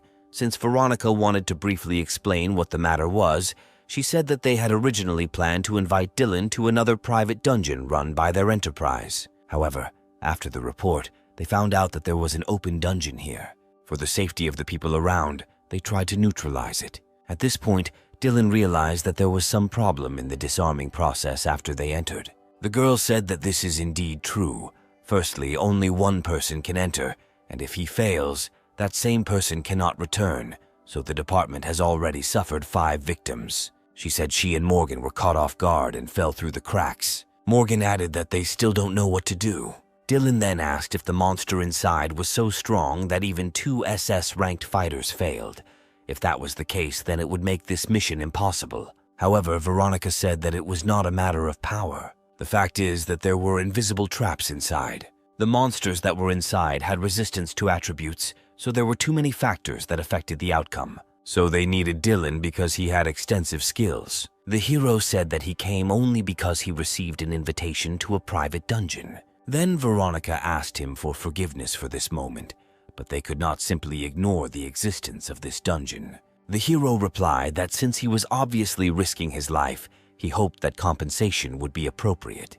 Veronica was surprised by his words and asked what kind of compensation he was talking about. Dylan then said that he wanted to be assigned a ranked dungeon where he would have complete freedom and individual access. At this point, Morgan intervened and said that this was too much. However, Veronica stopped him. She said she would take care of it and asked Morgan to calm down. At this moment, Dylan was thinking that the dungeon was being restored after the conquest, so it was a precious place to gain experience points. He could understand their reaction to the request to leave the dungeon at the disposal of one single awakened one. However, he was risking his life, so they must be able to give him at least that. After a short discussion, Veronica announced that the dungeon belongs to the country. Transferring ownership of a dungeon is almost impossible. Therefore, she suggested that he make sure that ownership belongs to the management, but Dylan can use the dungeon itself at his own discretion, and the hero was quite happy with such conditions. However, Veronica said that there was one condition that he must accept unconditionally. She said that if the dungeon was left open too long and it caused an outbreak, Dylan would take full responsibility. The hero smiled and said that in this case he would definitely take full responsibility. Before he went into the dungeon, Veronica gave him some advice. She told him that as soon as he gets inside, he needs to run. If he was even a second late, something terrible would happen. The poisonous cloud will catch up with him and swallow him completely. After he leaves the cloud, lava will block his path. Veronica assumed that he could use the walls to overcome. Thus, the main character followed the girl's instructions and soon found himself in a relatively safe place. However, at that moment he felt several poisonous arrows flying at him at once. They landed exactly in the place where the main character was. However, he managed to use his shield, so the arrows did not cause him any damage. The girl also said that there were countless traps in the dungeon, and she hoped that he would be extremely careful. She said that after this, there will be a place that is difficult to describe in words. At the end of the cave system, there is a straight path in complete darkness. Dylan must find the light on the other side of this tunnel, and when the hero walked inside, he realized that from now on, he would have to overcome everything on his own. So he decided to use his new skill called infrared vision. When he used it, he saw that he was surrounded on all sides by white, red-eyed snakes. There were a lot of them, and they all rushed to attack. Dylan knew that if we were talking about a high-ranked dungeon, then in complete darkness, anyone would become an easy prey. He then raised his palm and decided to use a lightning spell. He directed a bolt of lightning at his enemies, thereby striking all the snakes at once. Since this dungeon was difficult to clear, he would gain a ton of experience points after this. However, in such a situation, when he could not relax for a second, he should have taken out all the drones. The hero decided to continue with even greater caution. Meanwhile, Veronica and Morgan stood near the entrance to the dungeon. The man said that Dylan should have already reached the unexplored part, and then the girl suggested checking. At that moment, Lily came running to them. She said that she rushed here immediately after the call, without any equipment, but Veronica said that there was nothing to worry about, since it would not be her who would need to conquer this cave. Morgan said that she would have a very simple task, since only one person could enter the cave. They would check on Dylan's condition to see if the girl could enter, since they themselves could no longer get inside. The girl asked if that was all that was needed from her, and Morgan confirmed his words, saying that she would not be able to clear the B-rank cave. Then she asked what he thought about Dylan's condition, since several hours had already passed since he entered. But Veronica said that Dylan had a wide range of skills needed here, so they could only trust him and wait patiently. Morgan said that if he failed, then they would have no choice but to ask the high-ranking guilds for help. However, they hoped that Lily would return with good news. After that, the girl extended her hand and touched the portal. Meanwhile, the main character moved further through the dungeon. In one of the corridors, he met broken golems, and then he found a large door that looked like the boss's room. If he had not used drones, he would 100% have been trapped, and maybe even died. So he decided to open the door and take a look at the bastard who runs this dungeon. When he walked inside, a large pedestal appeared in front of him. The boss himself was nowhere to be found. At that moment, he noticed that sounds were heard somewhere in the distance in the room.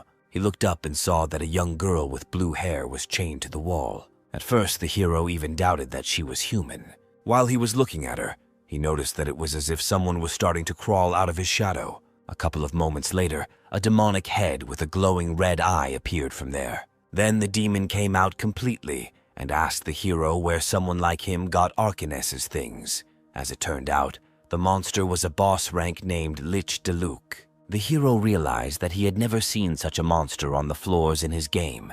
Moreover, he did not understand how he knew about Arcanes's things. He then asked why he should answer him, thinking that even if this monster was a rank below Arcanes, Dylan was here all alone this time. Then the monster said that he thought too much about himself, and therefore he needed to know pain. However, the hero knew that, fortunately, unlike AWAKENS, this monster was of a magical type. During his gaming days, he loved dueling with other users and would happily do it again, so he prepared the Rudy's Gauntlet for his attack. He summoned several war projectiles and sent them towards his opponent. However, at that moment, the monster used a spell called Thorns of Darkness and sent them towards Dylan. At the last moment, the main character managed to dodge and ran to a safe distance. Then the boss said that apparently Dylan is not complete trash. However, Dylan understood that this was a rather dangerous attack. He expected the demon to cast spells one after another and hoped that he was wrong.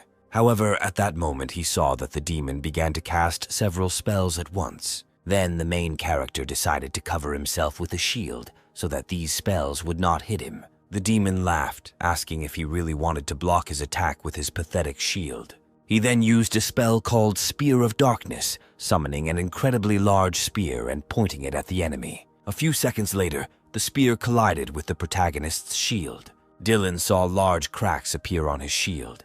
The blow was so strong that his shield simply cracked. The main character was terrified and decided that it was time to use the invisibility skill. The demon, who was watching all this, noted that this was very stupid. He used the spear once more and carefully watched what was left after his attack. However, soon 4 copies of Dylan jumped out of the smoke at him. However, the demon declared that his magic was just child's play. After that, he declared that he would destroy everyone in an instant and called on another spell. It was a gravitational imprisonment that he decided to use on Dylan and his clones. However, he soon realized that all this time the main character was covered with a shield.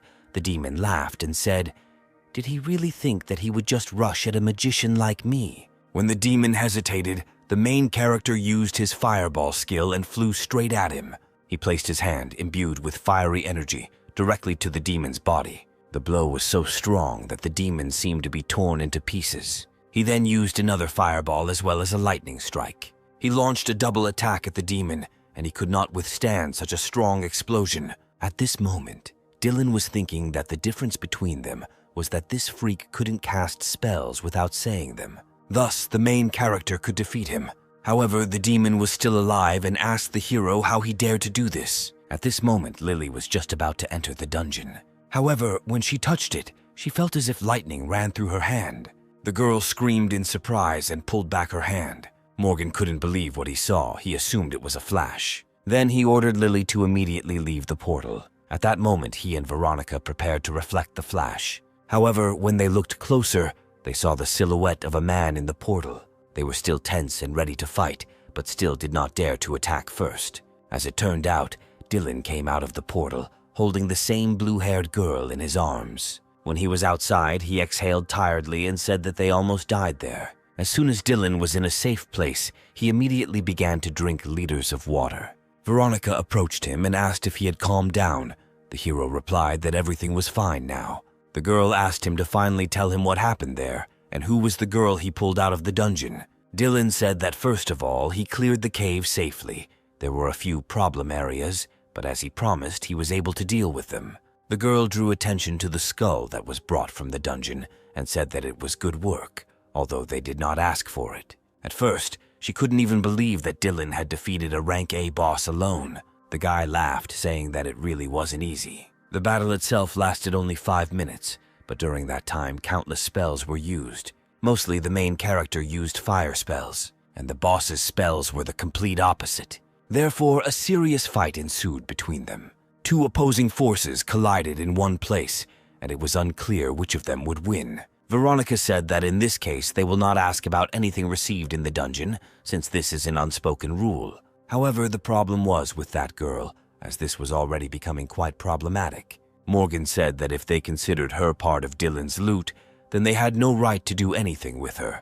But if they considered her as someone who could pose a danger, then the approach to this situation would be completely different. The fact is that this girl was the only person who was ever found in the dungeon, and the heroes understood perfectly well why they were going at it. Then he turned his attention to the girl who was still sleeping and had not come to her senses. He then turned to Veronica and Morgan, asking them not to misunderstand him, but he hoped that they would listen to him after all.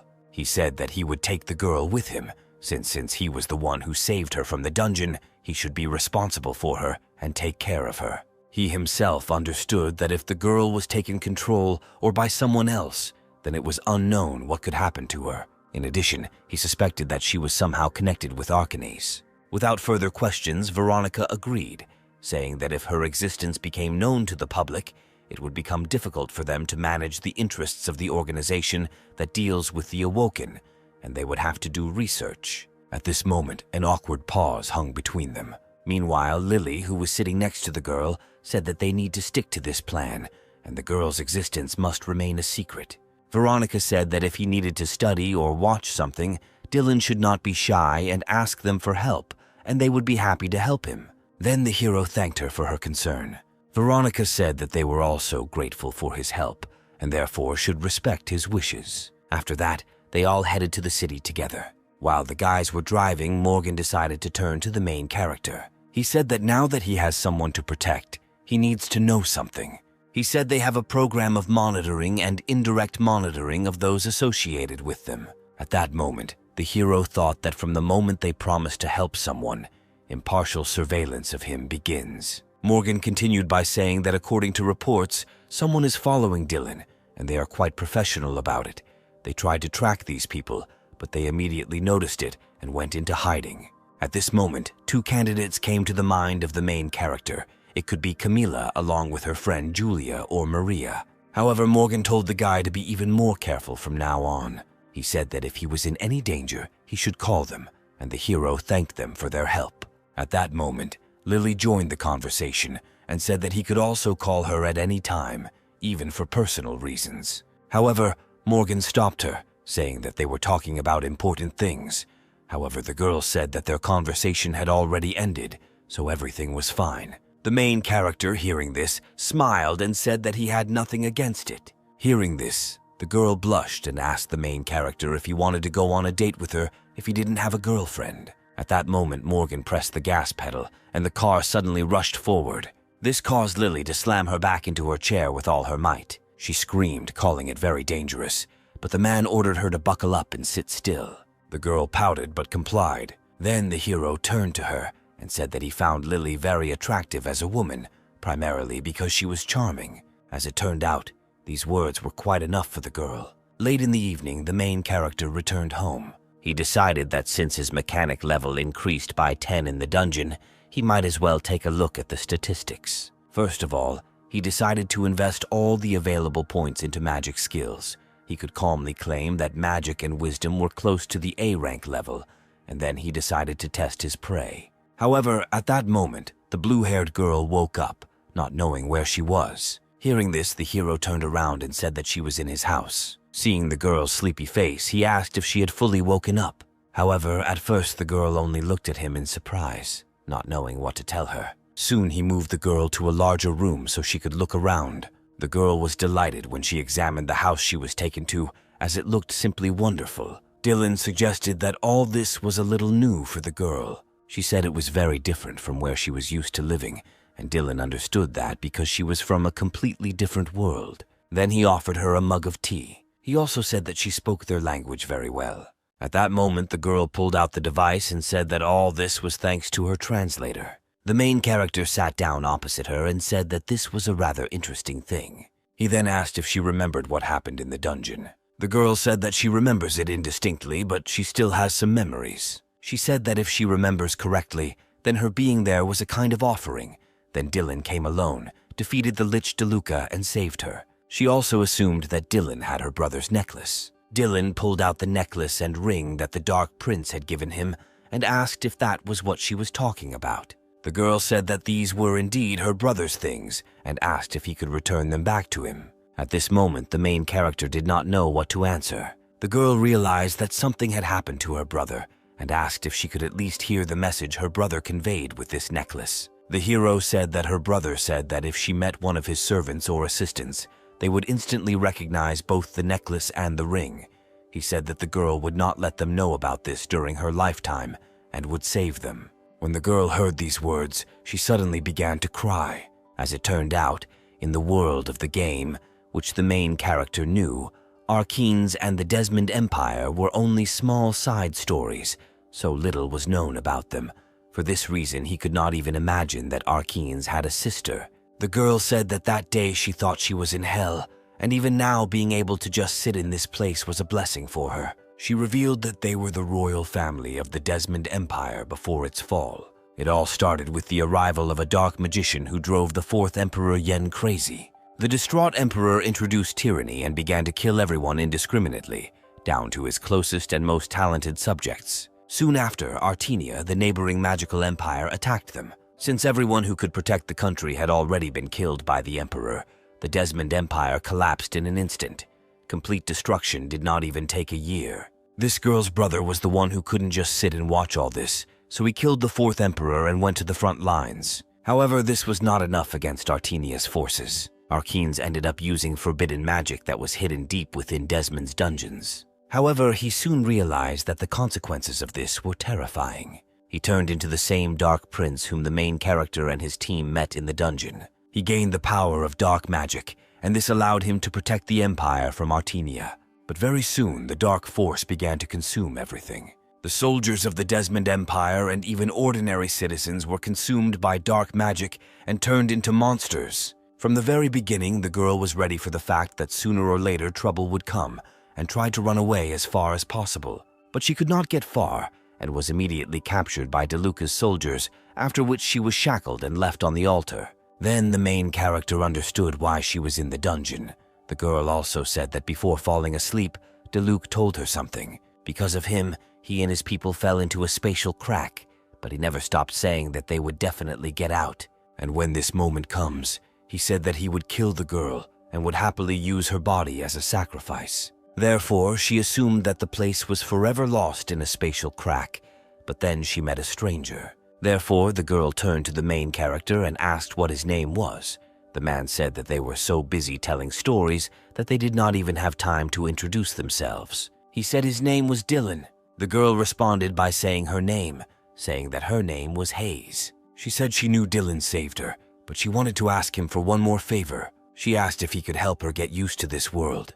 The fact is that she wanted to find out why she came here and unravel the secrets that her brother left behind. Hayes said she would definitely repay him for his kindness. Meanwhile, Sonia went to another dungeon, where a huge demonic bear was waiting for her. He attacked her furiously, trying to knock her down. However, the girl was faster than him and dodged his every blow. Then she struck him with a furious blow somewhere in the stomach with her shield, and apparently, this blow was fatal. When the bear fell to the ground, Arya immediately jumped on top of it. She struck him with powerful sweeping blows with her weapon. After the demon was dead, she turned to Sonia and said that now they need to go and help Dylan. However, suddenly she saw something strange. When she looked over, she saw Dylan standing in front of a huge monster whose entire upper body was bloodied. Soon the monster fell right next to Dylan's feet. When the girl realized what had happened, she was horrified. While he and Sonia dealt with only one monster, Dylan destroyed a huge number of monsters. As it turned out, when Hayes asked Dylan to help her get used to this world, she said that in return she would definitely repay him and would be sincerely grateful. Then the hero said that he would gladly accept her offer. The girl smiled sweetly and asked him to take care of her. Then the hero said that first they should buy new clothes for her so that people would get used to her, since she could not stay in what she was wearing now. The hero was thinking so hard about the conversation with Hayes that Arya had to scream loudly for him to come to his senses. She ordered the guy to wake up, saying that they were going to the boss's room. Then she asked him what he was thinking about, but the hero said that it was just trifles. Arya noted dissatisfiedly that after he went to the United States, he became even stronger and apparently was thinking about this. Sonia said that they really spent several days cleaning this dungeon, but with Dylan, everything was much faster. The girl said that the guy becomes stronger every time she sees him. Arya took her side, supporting her words. She said Sonia works 7 days a week and is only a C rank, but every time they see Dylan, they start to wonder if there's even a point to ranks. The hero was surprised that Sonia was promoted to rank C. The girl said that this happened while he was in the States, at which time she was able to pass recertification. Then the hero said that they should celebrate this and invited her to have dinner today. Arya said that it was a great idea. However, Dylan said that they will think about all the details after they defeat the boss. He then turned to Sonia, saying that he had increased fire resistance, so he would be a tank. In the meantime, she and Arya will have to attack the enemy's weak points from behind. He said that his weakness was the same as the monsters they had met before. Seeing a huge fiery bear in front of her, Sonia asked if everything would be okay with them. In response to this, the hero grinned and said that this stage had already been passed. He then used a solar flare spell and declared that he would begin the fight. At that moment, the fire bear began to spit out flames like a dragon. Sonia noted that the heat was so intense that it was difficult to breathe, and she feared that something would happen to Dylan. She tried with all her might to shield herself from the fire with her shield.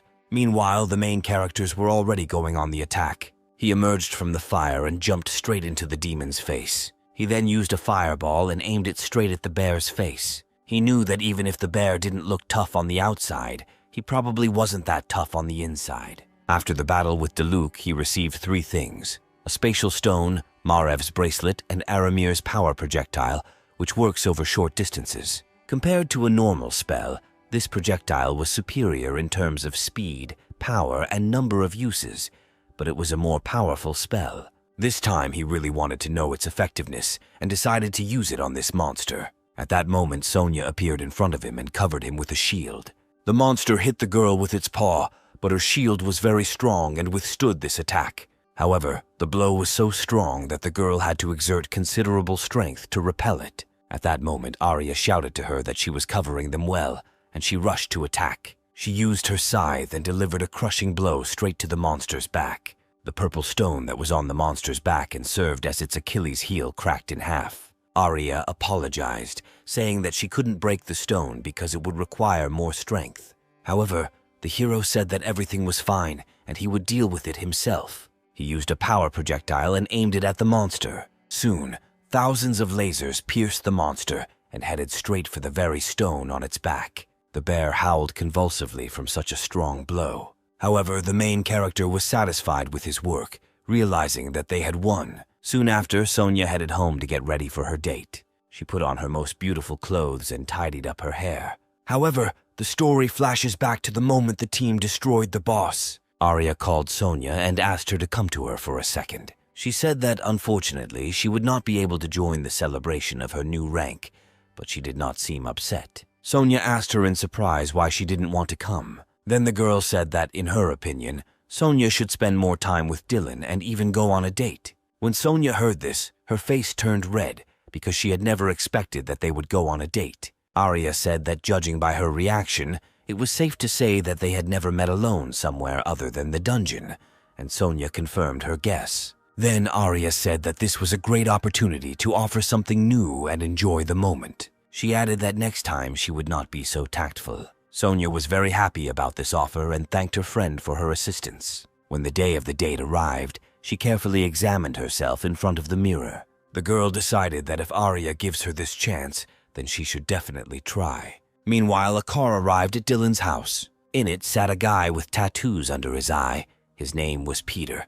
He was a C-rank mercenary guard. He turned to his partner Alex and asked if it was worth it. Alex said that he had heard with his own ears that the master was interested in this man, and if they dealt with him and brought him straight to the master, they would be generously rewarded. Alex was a seasoned C-rank mercenary, but decided that they couldn't just be hired guards forever. The International Organization for the Protection of the Awakened, unlike other organizations, and the International Bureau of the Awakened, exists only for its own benefit. To be more precise, they do not distinguish between good and evil. If a client pays for a crime, they will do everything, and if he wants to do a good deed, they will also calmly do everything. Their priority has always been money. Moreover, Dylan still has, since then, was rank D. Meanwhile, the driver of the car listened carefully to the conversation between the two men. However, when he turned back, he noticed Dylan's car was parked next to them. Then Alex offered to follow him. He said that his house was a fortress, and they only had a chance to capture him on the street. He was going to take care of him when he was in the dungeon or some secluded place. Meanwhile, the main character went to one of the shopping centers. He noticed that there were two people on the second floor who were watching him, and also one of them was on the escalator. Moreover, another person was waiting for him on the first floor. The hero noticed them because as soon as he left the house, he was chased by a strange van. He remembered Morgan's words that someone was following him. However, he understood that it would not be fun at all if he dragged Sonia into all this. However, the girl had already arrived, and the hero said that he was very glad to see her. The girl looked very embarrassed and asked to be excused for being late, saying that she was in a hurry as best she could. The main character was delighted when he saw the girl and said that she looked simply beautiful in casual clothes. Hearing this, Sonia was embarrassed. She said that she was a little nervous since it was their first meeting outside of work. After that, the main character extended his hand to her and took her palm. Meanwhile, the men who were on the second floor were carefully watching the couple. Peter was unhappy that they had to stand here and admire their flirting. However, Alex said that he should enjoy life before dying. As soon as he is relaxed enough, they will attack. Meanwhile, Sonia asked the guy what they would do. He said that first they need to find a place where there are not many people, and after that they will need to cut off their escape route. The girl asked him how they were going to lure them, and then the hero called her to a place. Meanwhile, the people who were watching them told each other that Dylan was heading towards the emergency stairs. After that, he pressed the girl against the wall, which greatly embarrassed her, although she understood that all this was just a performance. At that moment, the men jumped out of their seats and rushed to the stairs. Meanwhile, the main character pretended that he was going to kiss Sonia and did not notice that 3 armed men were flying towards him. One of them was so angry that his whole body seemed to be enveloped in an ominous aura, and he raised his knife to kill Dylan. At this moment, the main character and the girl jumped away, pretending that they could not dodge the blow. When they ostentatiously fell to the floor, Alex laughed and called them weaklings. However, he soon felt that something strange was happening, and when he looked down, he saw that their bodies were dissolving. He realized that these were not real people, but just an illusion. Suddenly, he heard someone screaming and turned over the earpiece to his partners, asking what happened. However, apparently his partners were no longer able to answer. Then he turned to the rest of his people and said that this freak was still alive, so they needed to be careful and monitor their surroundings. At that moment, the main character appeared in front of him and said that it was too late. After that, he used the ball lightning spell and directed it at his opponents. The blow was so strong that he himself had to shield himself from the blast wave with his hands. When the smoke cleared, he saw that both men had fallen lifeless bodies at his feet. However, he noticed a strange glow to his side. The next moment, someone's beam shot at him, and then the surviving attacker rushed at him, but the main character protected himself with a shield, so this did not cause him absolutely any damage. When Alex realized that the mission had failed, he quickly headed for the exit, and Sonia noticed this. However, Dylan convinced her that everything was fine. While Alex tried to escape, he thought that their plan was perfect, but something went wrong. He was so busy with his thoughts that he did not notice how a robot appeared right behind him, blocking his path. The man was horrified. He didn't understand how he could not have noticed this. After that, the robot grabbed the attacker and threw him straight to the floor. At this moment, the main character approached the robot and thanked him for his excellent work. As it turned out, the robot's name was Irene. After some time, people from the department arrived at the scene to pack the corpses. Lily asked the main character if he knew that these awakened ones were mercenaries from the Guardian organization. Then the hero asked her if this was really the organization that would do anything for money. The girl explained that this was true. These people were assigned to pursue Dylan, but they were not high level, but they were still registered as professional mercenaries according to the documents. Thus, most likely their goal was to rewrite the scrolls, since the price for them was simply exorbitant. The hero scratched his head with displeasure, realizing that he had once again become the target of some monoliths or freaks. But Lily said that from now on, they would take care of everything. Then she decided to ask the couple if they were really there on a date. Sonia immediately blushed and tried to laugh it off, saying that this was not a date at all. However, Lily said that the girl doesn't know how to lie at all, and her face always gives her away, so she decided to turn to Dylan for a truthful answer. The hero said that he and Sonia were going to celebrate her promotion to C rank. Then the girl replied that she was thinking about this. She said that in that case she would not detain them any longer. Finally, she wished the couple a good celebration. When Dylan and the girl left, Sonia looked over her shoulder with displeasure, realizing that she had been sold out. She thought Lily looked like she wanted to go on a date with Dylan too. When evening came, the main character returned back to his home. He opened the door and told Hayes that he was home. However, at that moment, something quickly jumped onto his face. As it turned out, it was a small white kitten. The main character took the animal off his face and carefully examined it, not understanding where this kitten came from here. At that moment, Hayes peeked around the corner and said that she had been telling her cat, Rukini, not to run around. When she noticed that Dylan had returned, she greeted him with a sweet smile and called Rukini to her. At that moment, the kitten seemed to teleport into the girl's hands. Hayes explained that the kitten's name was Rukini, and she had tamed him as a child. The hero said that he had never encountered the taming skill, so he was interested in it. The girl said that she was able to summon the kitten again after she rested and restored her magical power. The hero asked if she had enough rest after he left, to which the girl replied that she even managed to study quite a lot with the help of the books she left behind and the internet. The first time she ate this kind of food, which was quite common in this world, but she liked it. Dylan said that since Hayes was from the royal family, He was worried that she might not like instant food. Then the girl said that if she suddenly bothers the guy with something, he can calmly ask her to leave his house, but Dylan stopped her. He said that he felt fine, and if the girl didn't mind either, then they could talk less formally. After that, he headed up the stairs, saying that he had some other business, so he would be in the office and wished the girl good night. When he went upstairs, he realized that some strange glow was coming from his office. When he opened the door, he saw a system window in the middle of the room, in which it asked if the owner confirmed the transfer. Dylan was confused because some kind of translation was confirmed, but he didn't activate anything. He assumed it was the book he received. When he pressed the screen, the book that lay in front of him lit up with a bright blue light and opened. The system then informed him that Dylan had received the blueprints for Arkmit's weapon, as well as combat missions related to it. At this point, Dylan realized that this translation was related to the drawings.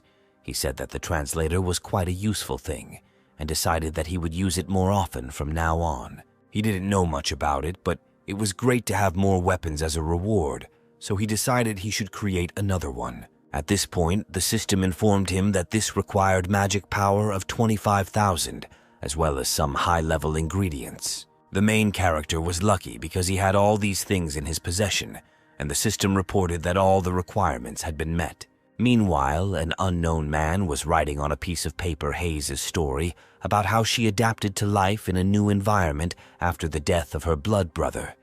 He decided that this was the end of AWAKENS' story reluctantly, but he could say that his death was necessary. It was because of this that Hayes became stronger, and now he could definitely put an end to this story. However, suddenly the stranger heard a strange sound that attracted his attention.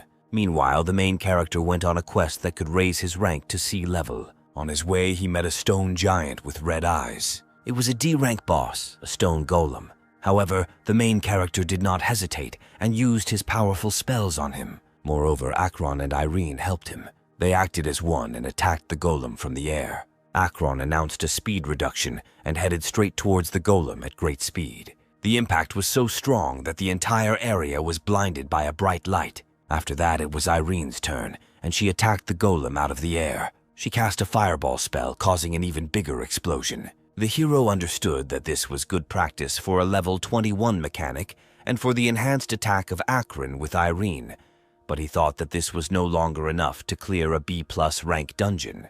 However, he realized that things were already going well. This meant that he could use his magic pistol. Then the main character took Arkmit's weapon and decided to shoot the golem with it. First, he needed to use high-level stones to ensure the weapon was fully charged. The most important thing was to put as much magic into the shot as possible.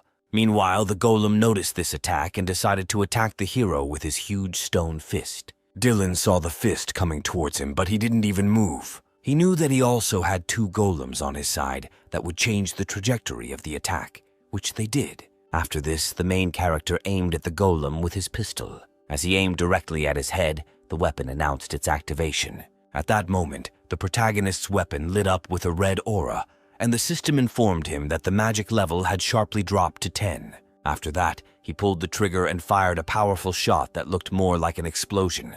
The bullet flew straight to the target and burned the golem in an instant. Despite the fact that his body was made of stone, he was swept away by the blast wave literally in an instant. At this moment, the hero thought that the strength with which he could get rid of a B-rank monster in one shot was his maximum at the moment. The system then informed him that he had completed a rank C quest. When he returned home, the system informed him that he had obtained a rare skill of immortality.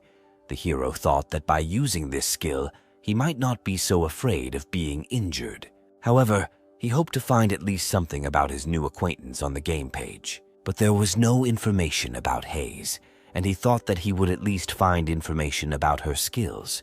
But he realized that the best thing to do was ask the game developers themselves. Then he picked up the phone and decided to ask Sean to look for information. Meanwhile, the story moves to a moment that occurred 5 days later in one of the houses. Two fighters arrived there who apparently wanted to find some information, but one of them reported that the person they were looking for, apparently, had long disappeared from this place. His partner said that someone was always one step ahead of them, but they did not understand who it could be. Then the man said that most likely it was someone who was pursuing the same goal as them. His partner suggested returning to headquarters and reporting the information he found. Meanwhile, Sean found some information that Dylan needed, and they went to the right place. At first, the hero doubted that they had arrived in the right place, but he was told that Khan Garam, who wrote the history of the game, lived in this place. He said that this writer did not have any noticeable activities, so he had to contact one of the game developers to find out something. Then the hero thanked the man for his work. Sean said that when he got here, the lights weren't on in the house, but the door was open, so he decided not to go inside because he didn't want anything to happen to the man. As it turned out, they came to the very house in which two strangers were operating. When they heard that someone was trying to open the door, one of the men told his partner to open himself in the darkness. Hearing this, the man immediately used the skill and seemed to disappear into thin air. When the door opened, Dylan said that he would go in first. Meanwhile, only barely noticeable black smoke remained from the stranger. He used his shield and told Sean that it might be dangerous in here, so he should wait outside. Then the main character used magic projectiles. At that moment, he noticed something strange not far from him. These were sheets of paper, as it turned out. Hayes' story was written on them, which was not even in the worldwide search. Dylan leaned over and read the contents of the sheets and realized that this story exactly matched what the girl had told him. He thought that perhaps the story of Khan Garam was becoming reality. While the hero was wondering who Khan Garam really was, one of the strangers flew up to him from behind, intending to stab him. However, when the knife touched him, he suddenly shattered into pieces. The man was horrified when he realized that the special blade could not penetrate this guy's armor. When the hero realized that they wanted to attack him, he immediately used his skill and asked the stranger who he was. Without waiting for an answer, he pointed his palm at him, from which magical energy emanated. After that, he fired several magical projectiles that hit the stranger. However, he managed to land on the ground, and this blow was not fatal for him. After that, he shouted to his partner that they should leave, but the main character ordered him to stand still. Meanwhile, Sean, who had been standing outside the door the whole time, heard strange sounds coming from the apartment. The next moment, he saw the door swing open, and a man in a black cloak flew out. After that, Dylan ran out of the apartment and immediately chased after his offender. Not understanding what was happening, Sean rushed towards him and ran with him, asking the guy what was happening. However, the hero told the man not to follow him and just wait for him here. When they ran outside, Dylan saw a stranger in a black cloak standing in front of him. However, when he looked at it more closely, he was very surprised. The stranger was enveloped in an ominous red aura and said that Dylan was about to die. The main character even had to cover himself with his hands because a wave of dark energy rushed over him and absorbed everything around him. When he opened his eyes, he realized that something was wrong with him. He had to shield himself from this wave with his hands while he tried to understand what this skill was. At that moment, the necklace that was on his neck began to glow. The system informed him that they were trying to cloud his mind, but the necklace successfully blocked this attempt. At that moment, a powerful explosion was heard in the clouds of fog that enveloped the main character. When the smoke cleared, Dylan emerged from the fog, his necklace sparkling so brightly that the fog that had enveloped him just a few seconds ago was gone. After this, the man who used the spell felt severe pain in his arm. He dropped to his knees and screamed in pain, at which time his concerned partner asked what he was doing. Then the man said that his skill did not work, and all attacks were reflected back to him. He said that they had no chance, so they needed to leave as quickly as possible. However, while they were talking, the main character had already managed to send a portion of magic projectiles at them. The next moment, a strong explosion was heard at the place where the two strangers were standing. When the smoke cleared, the hero saw that one of them was lying in the crater that caused the explosion. At that moment, Dylan thought angrily that one of the strangers had managed to escape. He looked up and saw a man in a black cloak there, who at that time thought that this guy was very strong. He then took out his blade, which was imbued with magical energy. However, at that moment he saw his partner, who was lying in the crater, and Dylan, who was still alive, despite all their attempts to kill him. Then the man realized that he had no choice. He threw his knife directly at the body of his partner, who was unconscious. At that moment, his body seemed to be spinning in a hurricane. The main character thought that this man even killed his comrade, just to remove all traces. Dylan wanted to stop him, but the stranger had already flown away somewhere far away. At that moment, The hero realized that he had completely missed this man, and this did not make him happy at all. Immediately after the battle ended, he found 4 pages, and Sean instructed him about 3 rules. They stated that he needed to find all traces associated with Khan Garam, try to contact him by any means, and contact everyone who was associated with Khan Garam. To the previous pages, which talked about Hayes, 2 more were also added. One page on which the agreement between Delic and Wendell was described, and the second about Burkhard and the spatial crack. But the hero still had the main question: where did Khan Garam go after writing these lines? While he was thinking about this, Hayes brought him a glass of water so he could finally freshen up. After that, the girl sat down opposite him and said that she needed to tell him something. She said she received a wake-up call a couple of hours before he arrived. Then the hero realized that everything was happening exactly the same as it was written in the novel. The girl continued, saying that even though she had acquired the awakening system quite recently, it seemed familiar to her. She assumed that the system was specially adapted for her, since everything was written in the language of the Kingdom of Desmond. Hearing this, the hero asked what her rank and specialty was. Hayes said that she has rank D and her specialty is a caster. Now Rukini can always be nearby as one of her achievements, and she also spends 100 times less magic on summoning and maintaining him. Dylan said that the girl didn't look that surprised, although he remembered that he himself was overjoyed at that moment. The girl said she was surprised at first. However, this did not shock her as much as falling into a spatial crack and transitioning to a completely different world. When the main character put his hand on the sheets of paper, the system informed him that he was in contact with particles of the 4 worlds. The fragments resonated and created a small spatial crack right in the middle of their room. Soon the system reported the opening of a portal to a rank A dungeon called Desmond. The system also said that only Dylan and Hayes could enter the dungeon. The girl asked the guy if they were really seeing the same message, and Dylan confirmed her words, saying that the pages of history would take them to the past of the Desmond Kingdom. The girl was of the same opinion, but she still seemed hesitant. Seeing this, the hero said that it might be too dangerous for her, since her awakening was only a few hours ago. However, despite this, Hayes still wanted to go, even if it was dangerous, since she wanted to learn about her home. Dylan had no choice but to agree, since the girl was serious. He didn't want to miss out on a dungeon similar to the one he rescued Hayes from. Most likely it was a special dungeon where a large amount of experience and rewards could be collected, and the man couldn't miss this chance. After that, he and the girl stood in front of the portal, ready to enter it. The portal took them to a dilapidated area. It opened right in the middle of one of the destroyed streets. The main character had to strain a little, since the journey between the portals could not be called something fleeting and easy. When they were transported to the right place, they realized that they were right on the destroyed city. At first, the main character even began to doubt that this was really a kingdom, since it looked incredibly destroyed. The girl said that this was truly the center of the kingdom, and this was the last thing she saw before running away. Then Dylan asked her if she was sure everything would be okay. However, Hayes was sure of this, after which she turned to Rukini to help her land. The cat's shield allowed the girl to land painlessly on the ground. The hero said that although it looks like a kingdom, they still have to be careful in the dungeon. However, at that moment the girl felt that a large crack was beginning to grow under her foot. The next moment, several dozen hands of some monsters crawled out of this crack. They started grabbing the girl by the legs, and at first Hayes was taken aback, not knowing what to do.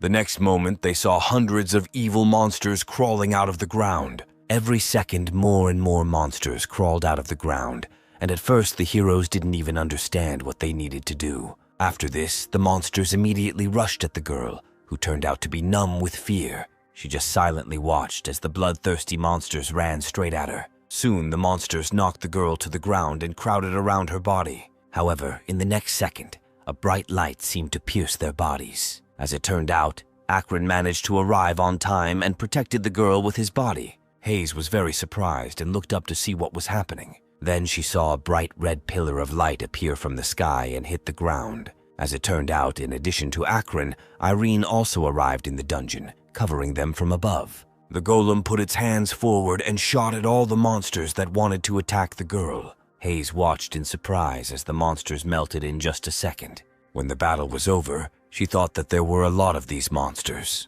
She told the hero that dealing with ghouls was more difficult than she thought, to which Dylan replied that they were indeed stronger than ordinary monsters. At that moment, blue energy flared up under the girl's feet and began to envelop her body. She did not understand what was happening, and then the hero explained to her that by killing monsters, she becomes stronger and can eventually defeat high-level monsters. However, he needed to tell the girl something before they continued. Just in case, Dylan decided to ask if the girl felt any emotional attachment to the citizens who turned into monsters, but Hayes stated that she did not feel anything like that. This place doesn't feel at all like the home she lived in. Then the hero said that this place would be the first step on the path of their development, and the girl must also feel something similar. He said that every time you kill monsters, they level up. The girl asked if this was the source of his power. Dylan replied that it was, since he was also awakened. Hearing this, the girl decisively declared that they must send these monsters to the next world. After that, they headed deeper into the dungeon and soon arrived at the palace. The drone that was flying ahead of them informed them that a pack of ghouls was waiting for them ahead. Then the girl said that this time she would deal with them on her own. She decided that she had leveled up enough and didn't want to hide behind Dylan's back forever. Then the hero decided to give her this opportunity and said that he would monitor the situation from the side and the girl would have to clear the way for them. Hayes was excited as this was her first battle. She summoned two animals, one of which looked like a wolf. His name was Life. The other animal looked like a Doberman. His name was Shugart. The wolf immediately rushed forward along the corridor, throwing away all the monsters and in an instant tearing their bodies into two parts. Then it was Shugart's turn. With one look, he summoned boulders of stone and brought them down on the monsters. At first, the stones and monsters were lifted into the air with the help of his magical power. Then he brought them down to the floor. At that moment, the hero thought that this girl was really good at magic. At that moment, someone's voice was heard. He asked if these were the same people who set fire to their houses and killed the blessed citizens. Dylan and Hayes immediately turned their attention to the source of the sound. Something like lightning moved very quickly down the corridor straight towards them, and then the creature fired a lightning arrow directly at Dylan. However, the main character managed to block the attack with his shield. When he looked up, he saw a ghoul coming out of one room, but he was not like the others. He was wearing clothes worn by representatives of the royal family. The ghoul said that Dylan was able to block his attack, which means he is not that kind in mediocrity. As it turned out, standing in front of them was the magician Isaac, a rank A boss. When the girl saw him, surprise and lack of understanding of what was happening appeared on her face. The next moment, she clenched her teeth forcefully in irritation. After that, she looked at the ghoul and shouted his name. She said that he used to be a great magician of the kingdom and began to ask why he did such a thing. Isaac replied that he did not understand how this rubbish knew his name. However, when he looked at the girl more closely, he realized that Princess Hayes was standing in front of him. He asked how she was able to survive and get out of the spatial crack, but the girl demanded an answer to her question. Then Isaac laughed and asked if they really knew nothing. He said that he only helped the citizens who were blessed by that same person. Hearing this, the girl called him a traitor, but the ghoul said that they would understand everything after they too were blessed by this man. Then he laughed and said that he would be happy to help them with it. At that moment, the main character was behind him and said that they did not need his help. After that, he used his fiery hands and directed the full force of the blow directly at the ghoul. However, at that moment, he felt the creature grab his arm and ask him if he thought he could defeat him with that level of magic. When the main character looked up, he saw that Isaac was completely unharmed. Despite the fact that he was right in the middle of the fire, he declared that he would show Dylan real magic. The hero was terrified. He did not understand why his fireball did not work. He couldn't escape the monster's grip and decided to use magic missiles. He aimed them straight at Isaac's head. However, they did not even leave a scratch on him. The monster laughed and said that such magic would not work on him. Then the main character assumed that he was using an anti-magic field. At this point, the ghoul used his free hand and placed it on his chest, and then released a lightning ball, asking him if he knew about such magic. Isaac said that in this case, he should already understand that he will not win. After that, he released an incredibly strong lightning that threw the main character back. The blow was so strong that his body slammed into the wall and broke the stones. When Dylan came to, he found himself lying in the middle of a pile of stones. He thought about how normally an anti-magic field would form as a shield around a mage that would negate certain damage, but this freak was using a thin shield like a second skin, allowing him to not only negate damage, but also amplify his own spells. This kind of control requires an incredible amount of magic. However, he realized that this was exactly what he should have expected from the boss. At this moment, Hayes ordered her wolf, Life, to attack. Literally a second later, the wolf rushed straight at the ghoul, intending to strike him. However, when he got close enough to it, it was as if he ran into an invisible space that did not allow him to get closer to the creature. Isaac laughed, saying that she shouldn't have attacked him with such a weak summoned animal. He said that he would take care of this guy first and then train Hayes, and it would be better for her if she just stood quietly during their battle. At this moment, the girl did not understand what she should do. The ghoul then turned his attention to Dylan, who had already risen to his feet, and said that they should continue. At this moment, the main character used a reflection and mirage spell. However, Isaac only calmly watched this. He suggested that when Dylan screwed up, he finally decided to show something more interesting. However, the monster stated that its magic was still weak. Moreover, his physical strength was also not developed, so he wondered how Dylan was going to defeat him. The monster stated that he did not know why he needed clones. After that, he used the same spell, saying that he could do it too. At this moment, the system informed the main character that his spatial stone was fully charged, and the properties of his pistol bullets were changed to physical damage. A shot from a weapon can simultaneously cause physical damage to several targets, and soon the main character found the target he needed, since this weapon can recognize what is an illusion and what is reality. At first, Isaac did not even notice that the shadow of the main character slipped past him. Taking advantage of the moment, Dylan aimed his pistol at the enemy. He then fired and ordered the weapon to destroy Isaac. Ghoul was confused as he watched a huge explosive bullet fly towards him. However, he managed to set up a protective space, and the bullet was absorbed into it.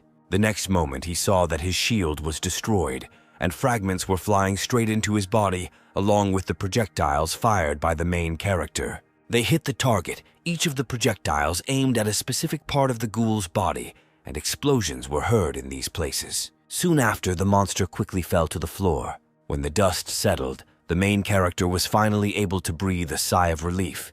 He saw that Isaac's body was lying among a pile of stones. He approached him, and then the monster sadly announced that he had never lost before. After that, Dylan pulled magical things out of space and said that he could discuss it when he got to hell. He then turned to Hayes and called her to him. He handed her his sword and said that it was time for revenge. At first, the girl hesitated a little, but soon she took the sword in her hands. She then headed straight towards Isaac, despite his best efforts to stop her. He said that he must preach the words of that very man, and if the princess let him live, he would tell her everything. However, the girl did not want to listen to this and raised her sword to strike, intending to kill the traitor, which she did. After that, she thanked Dylan for the opportunity to take revenge on the traitor.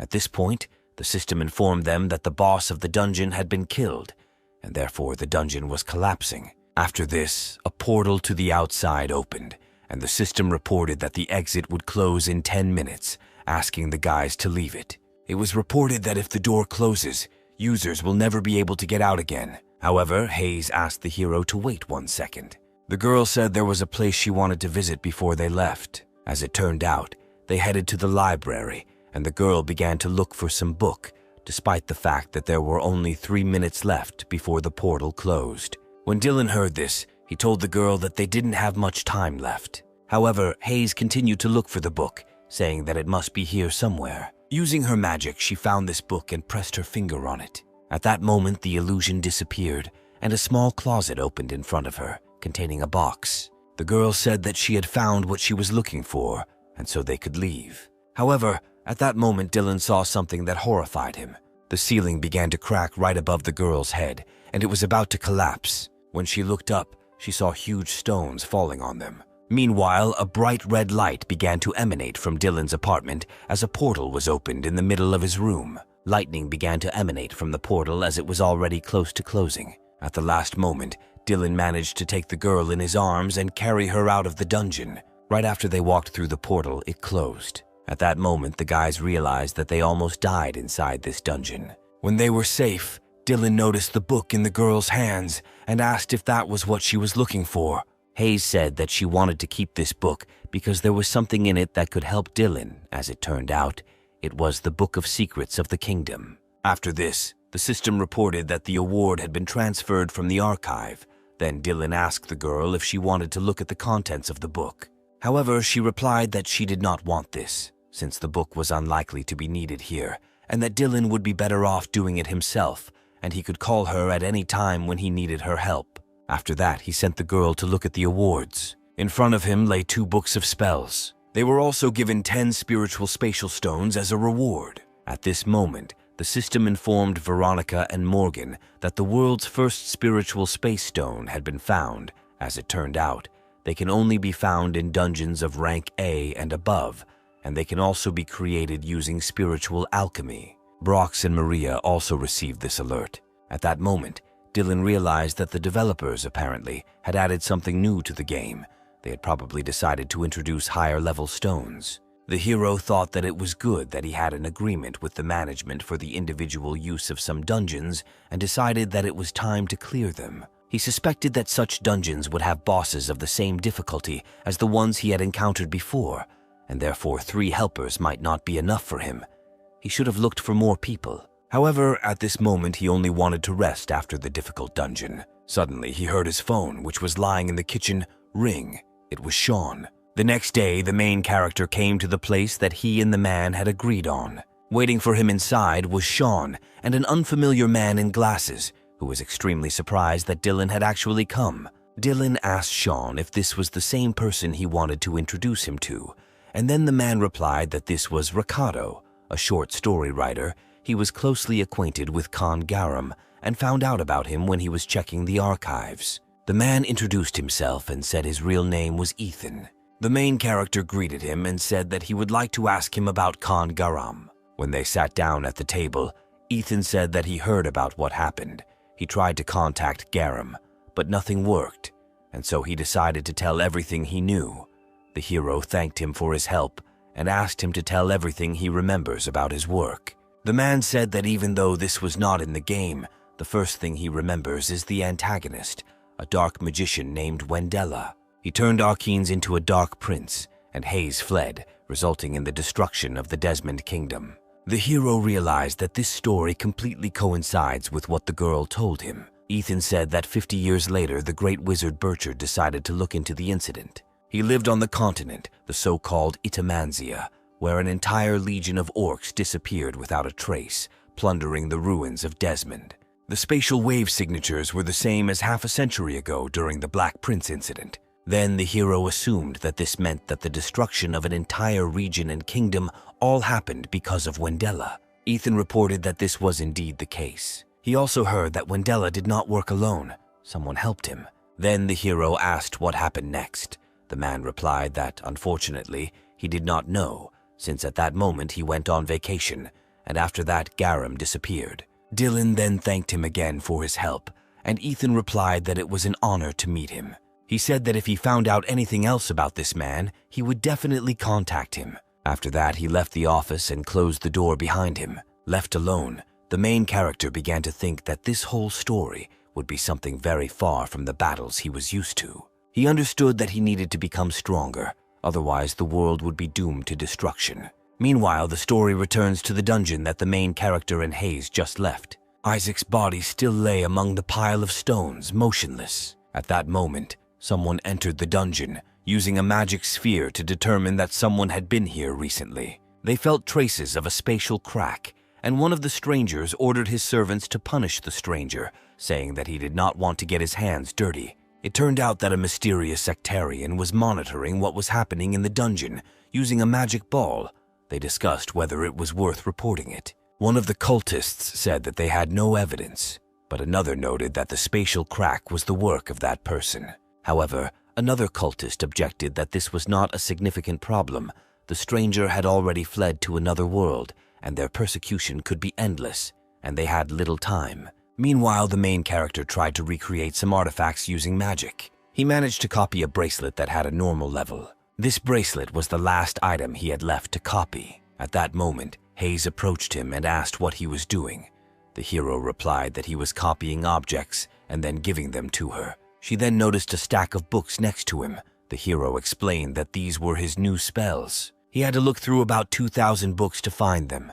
However, he was sure that it was worth it, since he had learned several 3rd and 5th class spells. Suddenly, he noticed that the girl had cut her hair. She explained that this was necessary for her determination.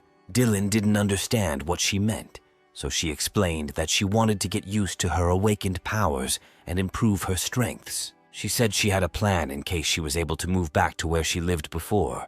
In this case, she wants to take revenge on Wendella with her own hands. The girl stated that she would do everything to become stronger, despite all the difficulties, and therefore she needed Dylan's help. At that moment, they noticed that the light in their room suddenly went out. The girl did not understand what was happening, and Dylan said that he had recently met people who were watching his house to attack. However, they did not succeed, and apparently, they became more aggressive. At that moment, someone appeared behind the girl, looking like a half-monster, half-man. He flew through the window and rushed straight at Dylan. When he tried to hit him with his fist, the main character managed to use his shield. He then opened up a small space in his defense and used an energy missile.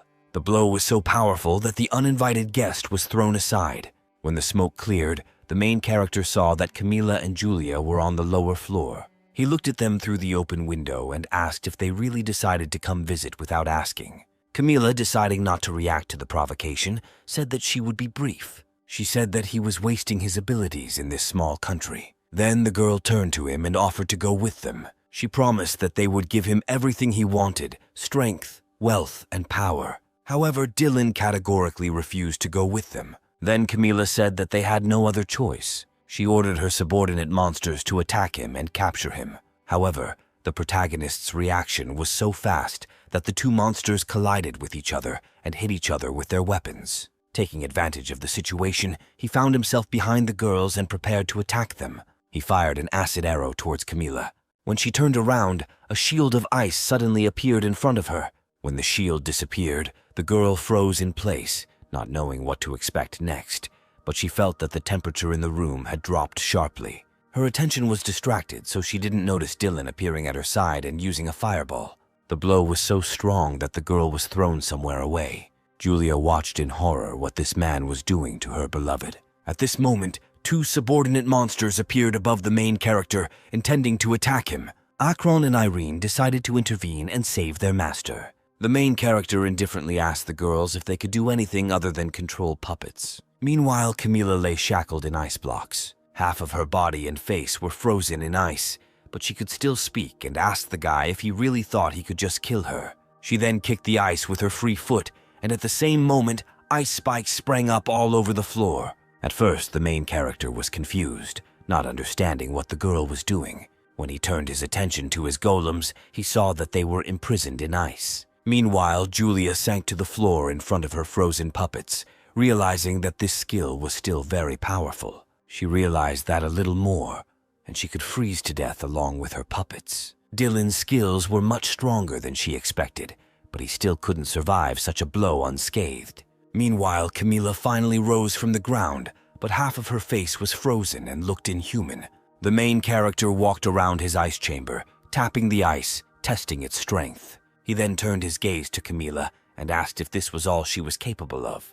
When the girl realized that her skill did not work against this guy, she screamed in anger, saying that it was impossible, and released ice spikes directly at him. At that moment, her whole body seemed to be covered in ice. The icicles flew straight at the main character, but it didn't seem to bother him too much. He easily knocked off all the icicles, and when Camila saw this, she rushed towards him with lightning speed and struck him in the chest. When she stepped back, she saw that steam began to emanate from the guy. The girl did not understand what was happening, and when she looked at her weapon, she saw that it was half melted. The hero raised his palm, shrouded in magical fire. Camila said that he must understand that such a small flame cannot defeat him. But Dylan replied that he was not going to go with the girls, no matter how persuasion they lured him, and used a fireball. He then used the dimension gate and sent the ball straight towards it. When Camila realized what he was going to do, she immediately screamed at Julia to get down on the floor. However, the girl was in an ice prison, so she did not hear her friend's words. At that moment, portals opened right above her, from which fireballs rushed towards her. When the girl noticed them, it was already too late. Shortly after, Dylan and Camila heard a huge fiery explosion occur right next to where Julia was sitting. Camila turned around in horror, calling her beloved by name. When the smoke cleared, she saw that the girl was lying on the floor, as if unconscious. Camila immediately threw off her ice armor and ran up to the girl, begging her to wake up. At this moment, the hero announced that it was all over now. However, suddenly someone came up to him from behind and put his hand on his shoulder, saying that this would not happen. Dylan turned around in horror to see who it was. However, when he turned back, he realized that there was no one behind him. When he turned back towards his apartment, he saw a man in a black cloak with long white hair coming inside. When Camila saw him, she immediately fell to the floor and began to cry, begging her master to forgive her. The man said that he even made a doll for her, but she still couldn't cope. At this moment, Dylan was thinking that Camila had just called this man a master. Then the hero realized that in front of him was the master of the Taiwa Guild, Valerio, a fighter of the SSS rank. After this, Dylan turned to him menacingly, asking why he was following him. Valerio said that this should be obvious to him since he is doing this because of his skills. The man said that he is one of those who always gets what he wants. After that, he did not hesitate and immediately rushed to the attack. The main character saw that a sharp thorn almost touched his face. However, at that moment, he heard someone quickly ascending his building. As it turned out, it was Veronica. She had already taken on her combat form and in an instant found herself on the right floor. She pulled out her weapon and furiously rushed into Dylan's apartment, intending to fight back against Valerio. However, the man also noticed her and fired a magic projectile in her direction, but Veronica managed to dodge. At this moment, the main character noticed that a bright glow appeared in the middle of the sky. Soon, this bright glow released a bright beam, which caused a huge explosion at the impact site. When the smoke cleared, Valerio looked at Veronica defiantly. He said she arrived earlier than he expected. He turned to the girl, calling her his darling. She told the man that she was not going to play with him. She asked if he knew that the Taiwa Guild was currently dealing with and managing the awakened ones, but Valerio was not aware of this. She said that now all the dolls that are at the scene are unidentifiable, and there is no way they can use them as evidence. Hearing this, the man said that in that case they would leave now. He sighed displeasedly, saying that there were already too many extra eyes here. He then waved his cloak and said they were leaving. He summoned a magical portal with the help of which he took 2 girls from the building, and after that, the portal closed. All this time, Veronica stood in front of Dylan, protecting him from possible attacks. The main character was very angry, realizing that this man was incredibly strong. After some time, the situation in the protagonist's apartment calmed down. The man said he didn't think the branch manager would arrive so soon. Veronica responded that Dylan may have heard about this before from other people. He remembered that Morgan had told him that he was now under the protection of the department's leadership. The girl said she thought she would be late, but as it turned out, she arrived just in time. The main character understood that if she had not come, he would have lost his eye from Valerio's attack. He then turned his attention to the puppets and asked what these puppets were that the man kept talking about. The girl said that they are used by the guild to kill the awakened. All their identification marks are erased, so even if they are caught, they will not be able to find out which organization they are from. They go through a special procedure of blocking consciousness, as a result of which they lose their individuality and memories. These dolls are the main driving force behind why Taiwa Guild is #1 in China. Dylan said that if Valerio had gotten to this point, he was scared to imagine what would happen next. The girl said they were also not sure if the people targeting Dylan would only be from China. She recalled that incident at the mall and said it was a target for many people. Therefore, management must try to protect him and Hayes. The next day, the story moves to Jongseon, to the basement of the guild, namely the training room. The man who was on the training ground was trying to fight the drones. He poured all his strength into one crushing blow. However, when he struck it, he realized that the drone was protected by an incredibly strong shield. The guy didn't understand why it was so difficult for him to defeat this drone. At that moment, a drone flew up to him from behind, which managed to free itself from under the shield and decided to launch a hidden attack. Soon after, the man fell to the floor, and then Arya said that he did well and called the next test subject. Dylan and Sonia stood behind the girl, and the hero said that they were lucky to have Arya. Sonia said they both lack teamwork, so it's important to find a third party to fill those gaps. Thanks to Arya, who has a lot of experience in teamwork, they will have to pass many different tests, so the girl thought that everything would go well. However, Sonia was worried that after the drone attack, something terrible might happen to that guy. However, the main character replied that the drone was not that strong, especially since it was created specifically for selecting the third member of the team. At this moment, Arya called the main character over and said that this man says that he knows him. The hero said that the branch manager told him that he needed to get stronger, but he didn't think that much. It turned out that Lily was standing in front of him.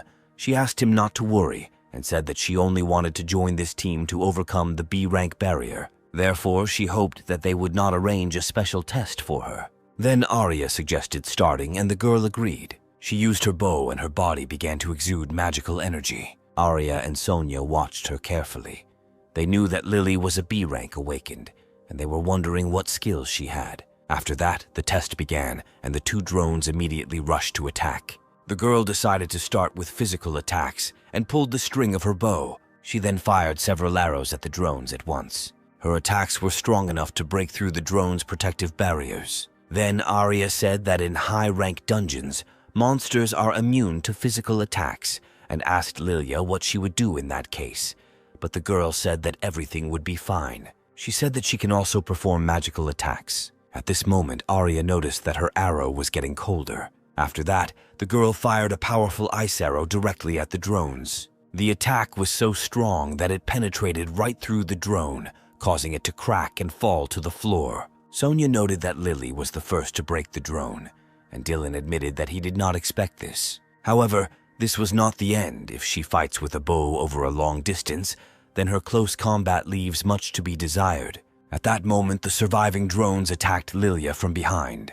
However, the girl saw the attack coming towards her and took out her melee weapon. She struck the drone twice and then jumped away from it. She said she felt great even without the onion. When she turned around to look at the result of her attack, she saw that the drone had broken into 4 pieces. As it turned out, in addition to the bow, she also had 2 daggers, which she used well. The girl looked up and said that she has her own methods. After all the tests were passed, it was decided to accept Lilia into the team. She was accepted not only because she was able to destroy 2 drones. Among other things, she is an awakened one who can use physical and magical attacks in the composition. Sonia and Arya were a little dissatisfied as they watched the girl act a little arrogantly. Lily behaved a little defiantly and asked the main character to take care of her.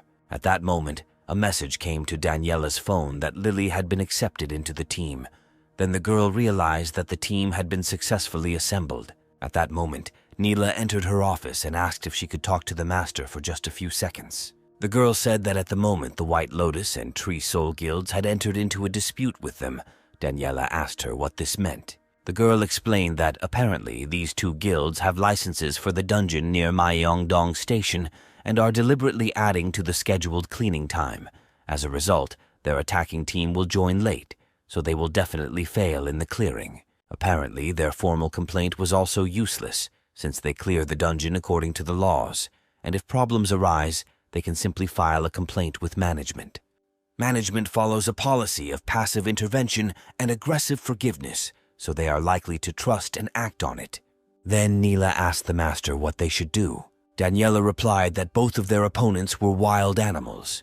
They needed to refrain from a head-on collision and avoid the greatest damage. They don't need to rush because whoever attacks first will lose. The girl said that in this case they will do as Daniela says. Before Nyla left, the girl told her not to tell Idian about this because she didn't want to add unnecessary trouble to him. Meanwhile, the story moves to the area near the Spire of Dios. The main character sat inside and looked at the Book of Spells. Yesterday he received the 11th level of Alchemist, and after that he gained new skills. Moreover, he received Desmond Palace's secret book. He only received it from Hayes today, since the killers from China attacked yesterday. The hero thought that this book has incredible effects, and it is worth trying to use it for revival. At that moment, one of the agents approached him and said that all preparations had been completed. Hearing this, the main character opened the portal, deciding that it was better not to rush to understand all the secrets of this book.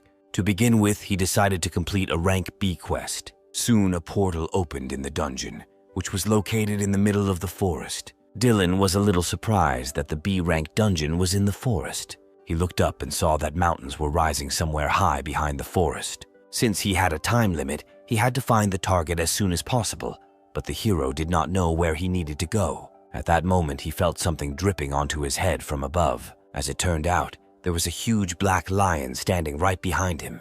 The hero was horrified when he realized that this was the same black lion that he had already met some time ago. When he turned around, he saw that the animal let out an incredibly loud roar, and a bright light began to come from its mouth. His roar was so strong that the main character was thrown aside. He found it surprising that he could feel such power just from his roar. However, Dylan knew that he too had changed since their last meeting. He used the fire hand skill, which caused a huge explosion in the middle of the forest.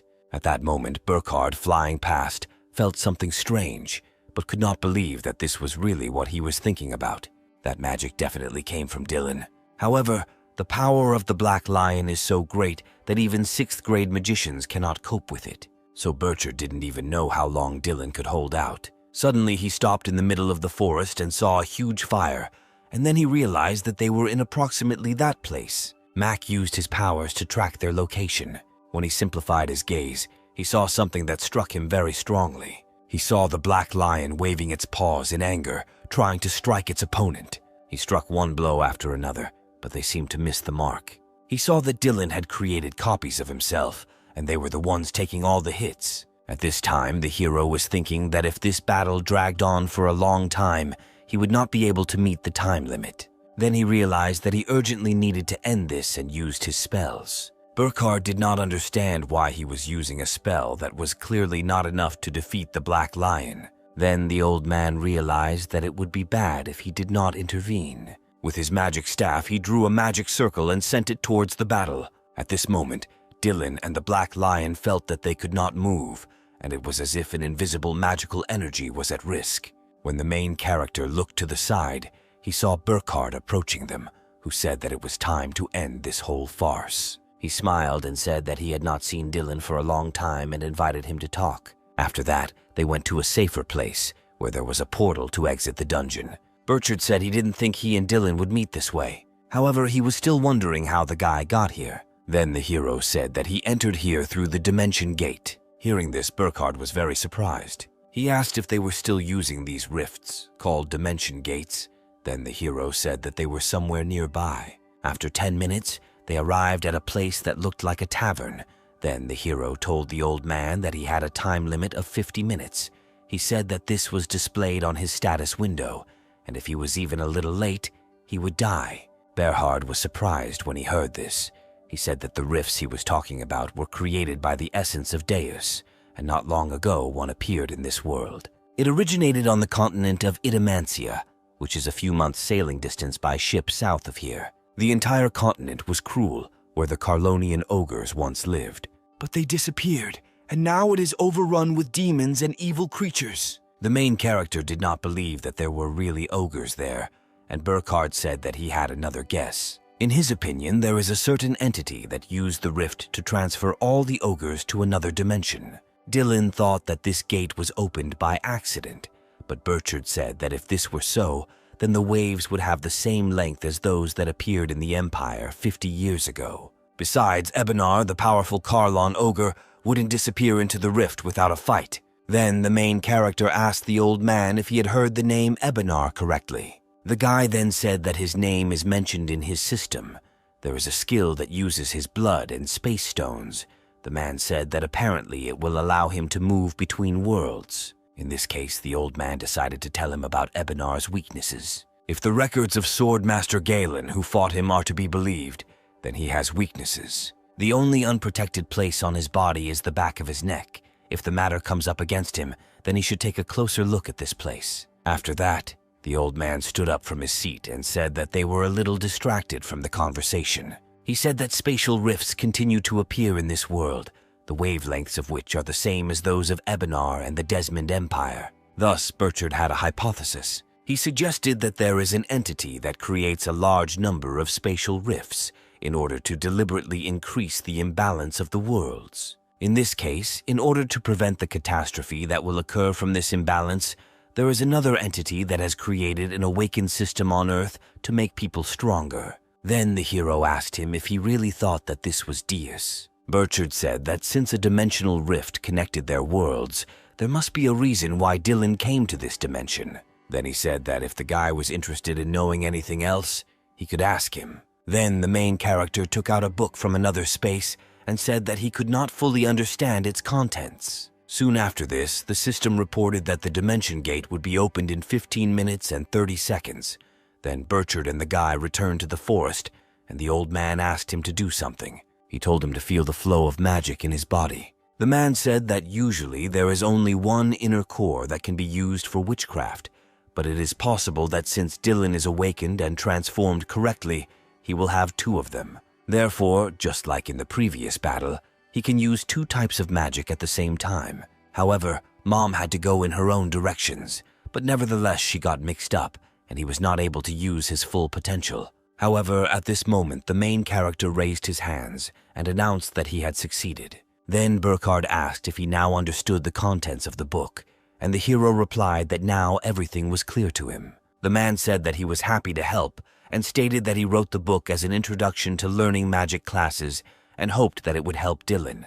The main character was very happy when he received this book in his hands. After that, Burchard suggested that he slowly move forward and at the same time continue their conversation along the way. Soon they headed down the path. The old man said that after he heard about the book, he wanted to ask Dylan something. He was wondering how he met the last emperor and empress of the empire in hiding 50 years ago and managed to get this book, and then 50 years later he managed to meet him again. At this time, space continues to distort at the same time, and the next Burchard that Dylan meets may be from another time. The hero confirmed that this is quite possible. After that, the man took off his necklace and opened it. Inside it was a portrait of a girl. After this, the man's body began to exude magical energy. He took the necklace in his hands and squeezed it, trying to get the memories from it. He then handed it to the main character and asked him to take this necklace with him. However, Dylan said that it looked very expensive and doubted that he could actually take it. However, Burchard said that this necklace was given to him by his wife, who died 10 years ago. He didn't know what else to give, but so he asked to take this necklace, and if Dylan met him in another time, then that Burchard would certainly be able to help him. Hearing this, the main character thanked the old man for his help. He then said that apparently their meeting had come to an end, and then Burchard decided that it was time to say goodbye. He said that if fate allowed them, they would see each other again. The main character said that he was very glad to meet the man. After this, the quest to complete rank B was completed, and the main character returned back to his dimension. One of the agents met him and said that he would take him out of here. However, Dylan asked him to hold off, saying that he wanted to check his statistics. The agent replied that in that case he would go first, and the guy could stay here as long as he wanted. First of all, the main character decided to organize the statistics. Then he picked up the necklace that Sir Burchard had given him. He wondered what else Deus needed from him other than a rank increase. Dylan knew that it would be much easier if he answered him, but now he had no choice but to become a little stronger in order to prepare for what fate had in store for him. However, at that moment, a system window appeared in front of him. It was reported that one had been delivered to all those who had awakened.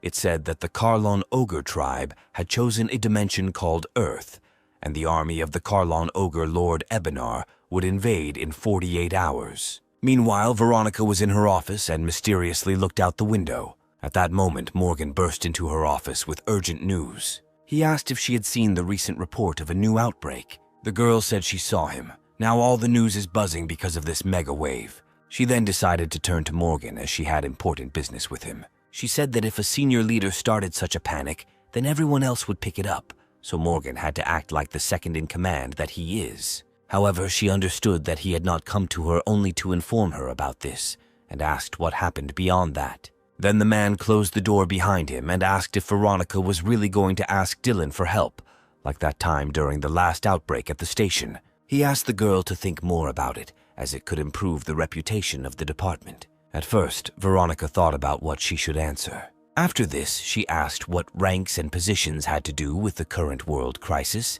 She thought it must be a matter of how effectively they could deal with their enemies. At first, Morgan hesitated because he didn't know what to answer the girl. Meanwhile, Veronica continued by saying that Dylan is not their competition, but a talented and promising individual that management wants to have. Thus, Morgan's train of thought was correct. The man wanted to apologize to her, but Veronica said that he did not need to do this. Moreover, she had something else to tell him. The girl said that the White Lotus and Tree Soul guilds would soon attack the Jungseon guild. The fact is that these guilds know the management trends better than anyone, so they think that they will not have a better opportunity than now. Morgan said this is sad news because the global crisis that will occur due to the mega outbreak could be an opportunity for some. Veronica then said that since they were thinking the same thing, they needed to keep an eye on it, so they would use passive intervention and aggressive forgiveness. She suggested seeing how the balance between world-class awakened ones would change. Meanwhile, Daniela was in her office. While she was writing something on paper, she suddenly heard someone's voice saying that she didn't look very good. The girl immediately rose from her seat and screamed, asking who was there. Then she saw small reflections near the seats. At that moment, as if out of thin air, Dylan appeared on the chair. He asked the girl for forgiveness for scaring her. He said that his visit was secret because he had something to tell her. Daniela did not really like this action on his part, and she asked what he wanted. Then the guy said that he came here because of rumors about the White Lotus and Tree Soul guilds. He thought now was the time to make a winning move. Daniela asked him what he meant by winning move and how much he knew. Dylan replied that he knew everything up to the current unstable situation. The girl said that since this was a matter concerning the guild, she did not inform him because she did not think that he cared. Still, she was glad that all the guilds had activated their emergency systems in preparation for the mega outbreak. However, the hero asked why she found something joyful here. He said that while the awakened ones summoned by the control are actively involved in blocking the mega outbreak, the White Lotus and Tree Soul guilds will undoubtedly take advantage of the time to lift the bans, and then they will target them. At first, Daniela didn't believe his words, asking if these guilds were really using all their powers to target them. Dylan said that the person who tried to kill him was hired by the White Lotus Guild, namely Maria. It is likely that this woman will not miss this opportunity. The girl could not believe these words, but the hero continued, saying that, unfortunately, it would be too late due to the method of passive intervention and aggressive forgiveness. Then Daniela asked him how, in this case, they could protect themselves from these two largest guilds. The hero grinned slyly and said that he had an idea. The story moves to the early morning of the next day to an abandoned factory near one of the stations. Several black cars arrived there. Sitting inside was the Plum Blossom Guild master Lizzie, who said that she never thought they would be called at this time late at night. Moreover, 10 more leaders of the best guilds in the country were also present. Charlie said that all the guilds are here except White Lotus and Tree Soul. He assumed that they wanted to lure them to their side, and then Lizzie said that they should go and find out. Shortly after this, Daniela came out of the barn. She said that she was glad to greet everyone and thank them for their time, after which she said that she had one request. When she gathered all the guild representatives inside, she said that Jungseon was currently in open conflict with the White Lotus and Tree Soul guilds. The reason she brought everyone here is nothing other than cooperation. The guests said that everyone had heard about this, but if they got involved in a conflict, nothing could be changed. One of them also asked the question why they should interfere in such matters, because they are not management. At this point, Lizzie said that they were definitely saying the right things. Lizzie was shocked when she realized that Dylan was standing in front of her. The man said that this problem does not only concern Jungseon, since in the future they themselves may be in their place. Daniela thought that, as she had expected, Dylan knew that words alone would not solve the matter. In such matters, the master is too soft. Perhaps it is a matter of a sense of justice or conscience, but if so, then it was not very good. Some guests began to wonder why Dylan came here. Then the guy said that he would be brief and asked if there was anyone here who could proudly say that their guild is better than Jungseon, because if the White Lotus and the Tree Soul manage to take over resources of Jungseon, they will not stop there. One of the guys said that after the fall of Jungseon, it is not a fact that the other guilds will be in the same situation, but the hero replied that if the guilds unite, then no one will get hurt. However, if another guild were to fall victim and they just sat and watched, they would all fall in an instant. Lizzie screamed that this couldn't happen because management wouldn't just watch it and do nothing. However, the hero convinced her that they would remain aloof until the very end. If they managed to establish order among those awakened under the influence of the two guilds, then this would be more than enough for them. He asked if they really thought that control would always guarantee their safety. One of the guys said that they could just all join together, excluding Jong-sung. In this case, even if Jongseon is destroyed, they will not have any problems. Dylan asked him if he was sure of his words. After that, he stepped forward and said that he wanted to demonstrate something. Meanwhile, the story moves to the main building of the White Lotus Guild. Representatives of the Tree Soul Guild arrived there and reported that all their preparations were ready. They agreed that all low-ranking fighters would be located near the Deus Spire. When they asked if there was any movement from management, Maria said that there would be no problem with them since they were now busy preparing for the mega outbreak. Connor said they also confirmed that Jongseon is also preparing for an outbreak. After this, the deputy of the Tree Soul proposed to immediately divide equally all of Jongseon's property. When Connor took out the papers necessary for this, among them he saw a photo of Daniela. After that, he pulled out a knife from his pocket and stabbed right at this photo, saying that it was time to get rid of this damn guild. Meanwhile, there were about 10 minutes left before the invasion.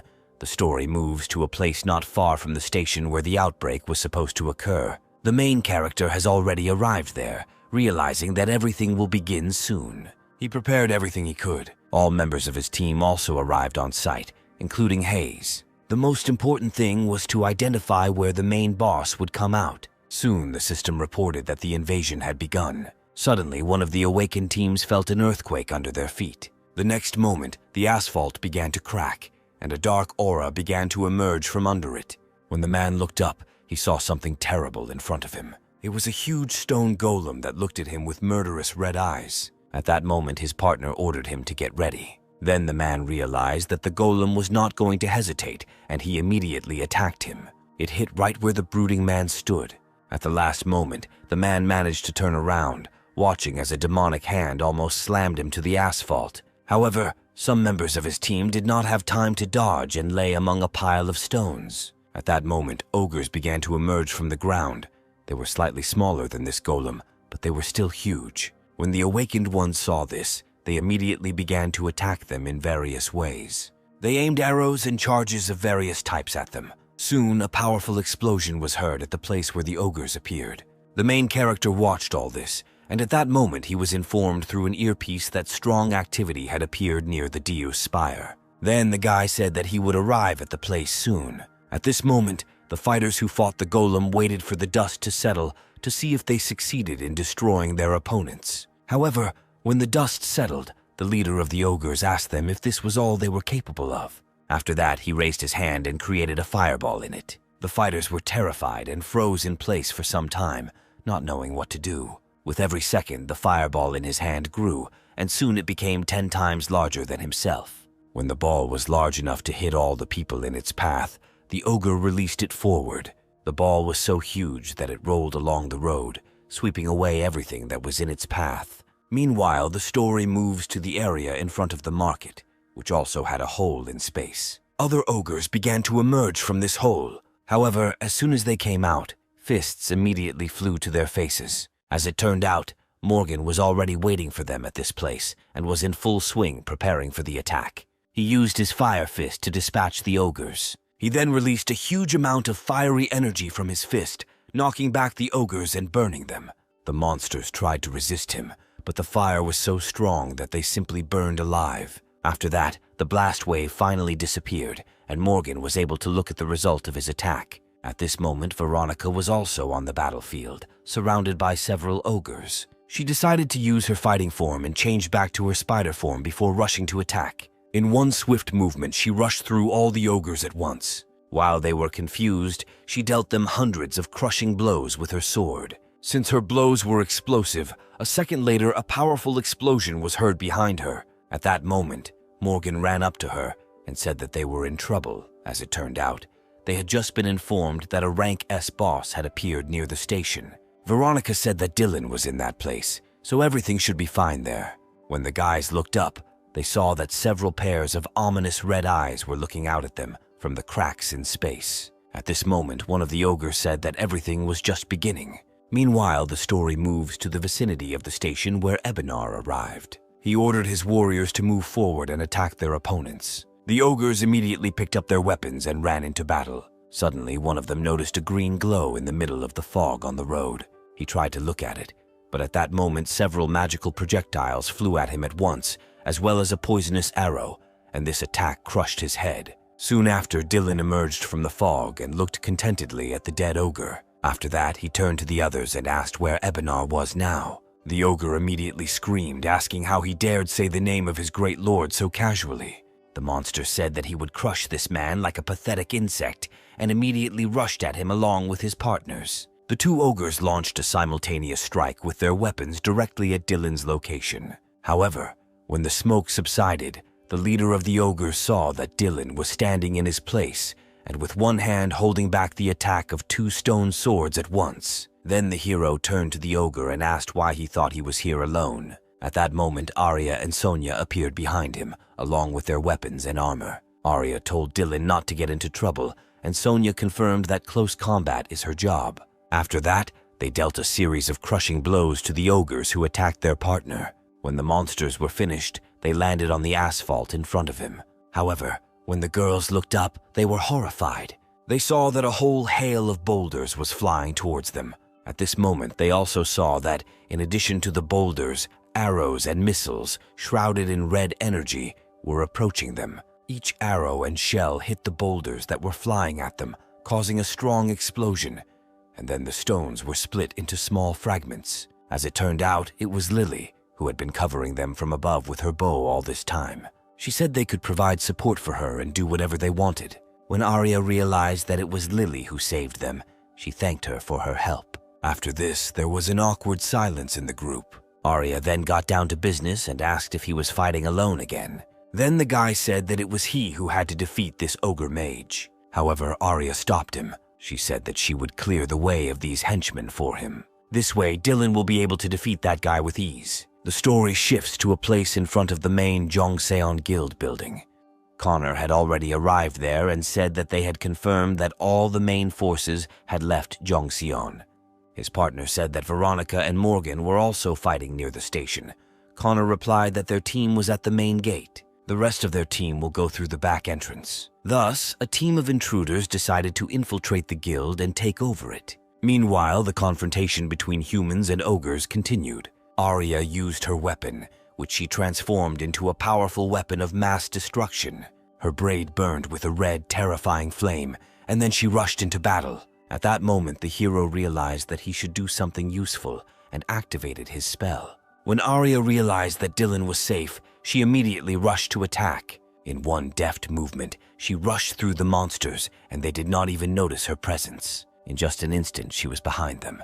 After that, the girl looked at the place where she was literally a second ago and summoned a spell called the Scythe of the God of Death. At this moment, the projection she left in the original location rushed to attack. She dealt hundreds of crushing blows to these monsters, and when she saw that they began to rapidly fall to the ground, she also landed on the road near them. The girl was pleased with her work, but since this spell was exhausting her quite a lot, she stopped for a while to rest. She did not notice how a huge ogre appeared behind her and asked her how dare she attack his subordinates, after which he swung his huge fist at her. When the girl turned around and saw the leader of the ogres behind her, she was horrified. Using his weapon, the ogre struck her with a powerful blow, his fist as if engulfed in flames. However, at that moment the main character appeared near the girl and used the chaos shield on her. Arya was ready for the fact that she was about to die, however. When she opened her eyes, she saw that the monster's attack was absorbed by the shield. After this, the hero used a poison arrow and a web. The ogre laughed, asking if they thought they could hold him off with this. He shouted at them, telling them not to underestimate him. After that, he let out a strong roar and waved his arms. Arya was horrified when she realized that even with her powers, she could only delay him for a moment. She understood that if things went on like this, it would be the end for them. However, at that moment, the ogre raised his head and saw Dylan flying straight towards him. The monster did not have time to react, and so the hero dealt him a powerful blow with his fist. He had been preparing this spell for some time, so it turned out to be incredibly powerful. The fist hit the monster right in the face, and then the main character used rocket punch and fireball. At that moment, a powerful explosion was heard in the place where the monster's head was located.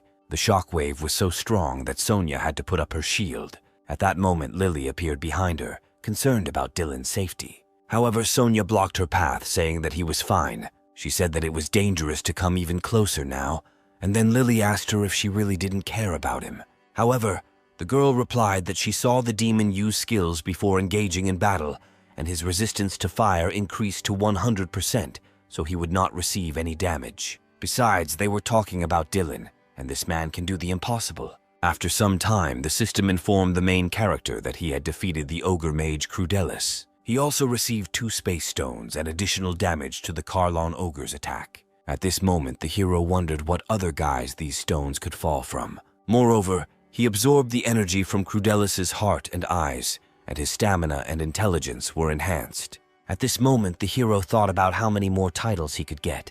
Then Arya approached him and asked if he was really not happy with the victory, but the hero said that it had not yet been completely achieved. Suddenly, Dima felt that other S-rank bosses had appeared in the area not far from here, and so they needed to rush there. Meanwhile, the story moves to the main hall of the Jongseon Guild building. The attackers had no trouble getting inside, but they soon realized something terrible. Connor reported that they were surrounded, realizing that they did not expect this at all. He didn't understand why representatives of the 10 best guilds in the country were waiting for them inside. Daniela, who leads the guild representatives, said that they are aware of all their plans, and now they will pay for throwing away their fundamental obligations to the awakened ones of this side. One of the attacking men asked if it was really her doing. However, the girl said that the trap was set by a man known as Pain in the Ass, referring to Dylan. Connor was furious when he realized that this guy had something to do with all of this. After that, he turned to the blue-haired guy who was standing behind Daniela and asked how he could do this, because if they cooperated, they could destroy Jongseon and get whatever they wanted. However, the guy asked if he really thought that he would trust bastards who could betray him at any moment. On the other side, through which Maria and her team were advancing, Lizzie appeared with her guards, saying that the attackers should surrender. He and Daniela said that their song was already sung. As it turned out, the day before the Mega Flash, the main character said that from now on, he would transfer exclusive rights to all of his products to Jongseon. He also meant bombs and identification scrolls. This time, he will also add a new product called Glory Potion, which increases all stats by 7% for 2 hours. The blue-haired guy asked if he was really trying to lure them in this way. However, the hero said that this is just a survival strategy. He stated that he was giving them all a chance. He gives them a chance to get rid of 2 guilds that commit crimes at once. Lizzie then asked him if he really wanted them to cooperate during the war. Dylan said that this is what he meant. These 2 guilds will definitely ambush Jongseon during the mega outbreak, and it will be simple self-defense. Thus, thanks to Dylan, they were able to convince all the other guilds. Daniela understood that they could gain control without major losses. Lizzie reported that they also managed to subdue Maria's team without much loss, and Daniela thanked her for her help. However, the girl said that they failed to catch Maria and Connor themselves, who were here. Daniela said that they also lost them. Perhaps they used their guild members as bait and escaped at the very beginning. Then the blue-haired guy told them to leave the search to them, and the girl said that they would count on him. Then Daniela said that now they must help fight the outbreak, since the danger has not yet completely passed. Meanwhile, the story moves to the square where the ogres were still fighting. Now the fighters had to fight a Karlan ogre general named Kazdun. He was an S-rank boss. Veronica said that before she thought that he was a simple warrior, but as it turned out, Ebenar is also a powerful magician. In addition, another lord appeared on the battlefield. The girl then offered to request help, but Morgan said that the Mega Flash was happening all over the world. Thus, it will be difficult for them to count on help from abroad. After that, he ordered the magicians who were standing next to him to attack. Ebenar saw several magical missiles flying at him, but remained standing in place. Then he put out his hand and stopped all the projectiles in one motion. After that, he sent them back, and thus they exploded in the sky above his head. Veronica was horrified when she learned that this monster was capable of such a thing. After that, she saw that the ogre once again extended his clawed paw. Then the ground suddenly shook, and all the people who were standing near him began to fall to their knees. They felt incredibly severe pain in their heads and simply could not stand on their feet. After this, he ordered Kastun to kill these people. When Veronica was able to raise her gaze, she felt that imminent death awaited her in the next moment. However, when she saw the ogre's leg in front of her, Akron appeared above her body and protected her from the blow. Meanwhile, behind the window, a strong blue glow appeared in the sky. After this, the power of the glow went straight to the ogre's head and hit him with all its might. The blow was so strong that the monster flew to the side right towards the place where its leader stood. At that moment, Veronica realized that Kazdun's power had weakened. Then she immediately jumped up from her seat and rushed to attack the ogres. Literally in an instant, she dealt hundreds of crushing blows with her spider legs. However, at that moment, Ebenar pointed his paw at her and asked what she was up to. Suddenly, a sudden pain pierced the girl's entire body, causing her to lose the ability to move. After that, she felt that an unknown force seemed to be pulling her towards the ogre. When the ogre realized that the girl was in his grip, he formed a dark sphere in his hand. In one deft movement, he presented his palm directly to Akron's head. At that moment, Irene came down from the sky and took Veronica, who was unable to move on her own. The robot used its wings and carried the girl away from the scene. At this moment, Ebenar used Ice Storm. The next moment, a huge ice hurricane appeared at the scene of the fight, demolishing everything in its path. Seeing this, Veronica was horrified. She could not believe that it was magic. Soon, a huge block of ice remained at the side of the hurricane, which looked like a huge ice flower. At that moment, Morgan realized that it was a combination of the power of magic and the golem. At that moment, the main character appeared behind him and apologized for being late. Seeing that Morgan was wounded, he used his healing abilities on him and said that if he was attacked by the same freak who was now in the ice, he would soon break out of there. He then asked Morgan if he could take some time. The man said with a smile that he would try to do it. At that moment, the ominous red eye of an ogre looked at him from behind the ice. At this point, the men decided to combine their efforts for maximum effectiveness. They rushed in different directions, intending to confront their opponents. At this moment, Morgan saw that the ice flower began to crack. The next moment, Ebenar burst out of there, rage on his face. After that, he pulled out his sword and swung it sharply towards Morgan, but the man was able to dodge. Taking advantage of the moment, he activated his fire gauntlet and prepared to strike. After this, he dealt a crushing blow to the leader of the ogres. The blow was so strong that at first the ogre thought that he was losing this fight. However, he was still able to stay on his feet and only moved a little to the side. This blow only provoked him more. At this point, Morgan realized that his attacks weren't working. Then Ebenar decided to use another attack and formed another dark sphere in his palms. After that, he pointed it at Morgan, and the man, just like Veronica, experienced incredibly severe pain. After that, he began to be pulled into the ogre's palm. Seeing this, the main character decided to use his abilities and used the anti-magic field. Meanwhile, 5 minutes before arriving at the battlefield, Hayes informed the protagonist that it was already late, but she wanted to tell him something. She said that if this is the same Ebenar, Lord of the Carlin Ogres, as the system says, then she knows something about him. The main character was interested in such information. Then the girl said that the fact is that in the past, Ebenar Sir Garin left a deep scar on his neck, and he is also able to use secret arts to instantly attract distant targets to himself. The girl said it was very important that Dylan knew about this. Then the hero asked if this secret art was magic, and the girl replied that this was magic. Dylan thanked her for the information and said that if these arcane arts were magic, then this information would be very valuable. After this, Hayes turned to him again and asked him to be careful. The story again moves to the battlefield at the moment when the main character used the anti-magic field. At that moment, Morgan felt that the force of gravity disappeared. However, he still felt in danger since he was directly above his opponent's sword. However, at that moment, the main character appeared behind the ogre and told Morgan not to be nervous. Dylan then extended his hands and summoned lightning. He touched the exact spot on the ogre's neck and used a lightning arrow to hit its weak spot. The ogre looked at his enemy in horror, calling him a rat. After that, he swung his sword, but Dylan was no longer in that place. He moved to a safe distance and used his skills again. After this, Morgan also joined the fight, activating his fiery hand. Taking advantage of the enemy's temporary confusion, he used the stone skin skill.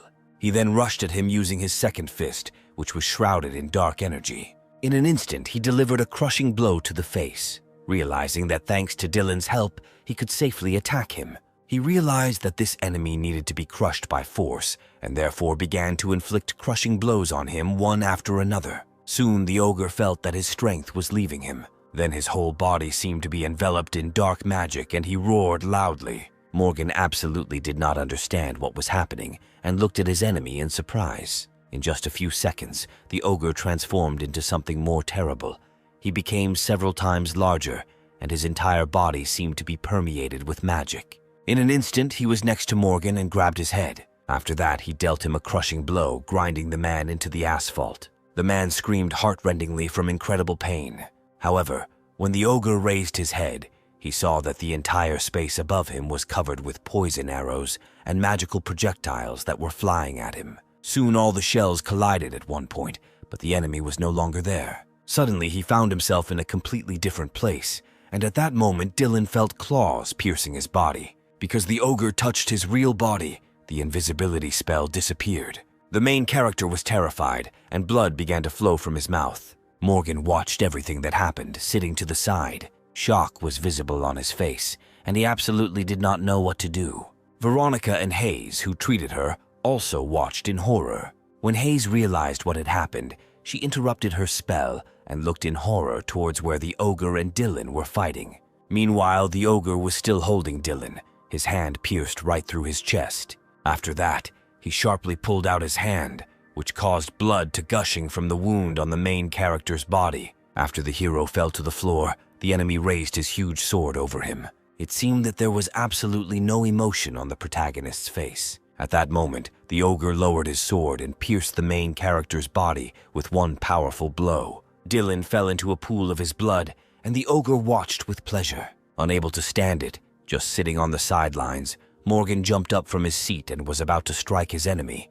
Ebenar said that his life thread was quite strong. However, Morgan was not so fast, and therefore the ogre was behind him in an instant. Before Morgan could think anything of it, the monster grabbed him by the legs. After that, he threw his body aside with all his strength. While Morgan was flying, the ogre pointed his palm at him, in which a magical sphere had already been formed. Because of this spell, Morgan's body stopped in midair and an incredibly strong pain shot through him. Then he began to be sucked right into the monster's palm again. Ebenar said that although this guy is tenacious, he will not be able to withstand if he breaks his head. However, at that moment, an incredibly bright pillar of energy appeared behind him. The monster turned around to see what it was. At that moment, an angel appeared over the main character's body, who gave him his blessing and activated the immortality skill for him.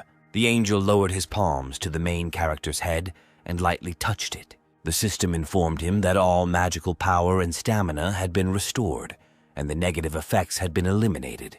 But now the main character had become mortal again. However, the angel's blessing still affected him, so Dylan quickly rose to his feet and stood before his opponent. Seeing this, the ogre laughed, asking if this was all his strength. The system also informed the hero that for 10 minutes, all characteristics were increased by 50%, and all types of damage by 100%. The ogre said that just a moment ago he thought that Dylan was a simple person who could use unusual magic, but now he has the same power as him. However, this time he was determined to finish this man off. However, at that moment the main character took out his pistol from a nearby space. He used the mana ignition skill, and suddenly a huge spirit seemed to appear above him. The spirit's arms wrapped around the ogre's chest and shoulders. The system informed the main character that all of Ebenar's magical power had been absorbed, and now Dylan had this power. The ogre was horrified. He asked how the bastard dared to steal his power. He rushed at him with his sword, but at the same moment Dylan activated the dimension gate. While the monster was trying to attack him, a portal opened behind him, from which magical projectiles flew straight at his back. Then the main character opened another magical portal and shot poison arrows at it. No matter how much the ogre tried to attack the main character when he appeared in the portals, Dylan endlessly continued to open more and more new dimension gates. Soon, 100 magical dimensions appeared around Ebenard, through which Dylan and his copies jumped over and over again. When the monster realized that he was starting to lose, he became furious. The main character realized that he had a chance as long as the ogre remained immobilized. Then he took out his pistol again and aimed it in his direction. At that moment, Ebenar stood up from his seat and roared loudly. His roar reverberated throughout the area and left behind explosive waves. At some point, the main character even had to cover his ears because the sound was incredibly loud. The ogre took advantage of this moment and found himself right next to his opponent. However, at that moment, Dylan used the armored skin spell and protected himself from the blow of his sword.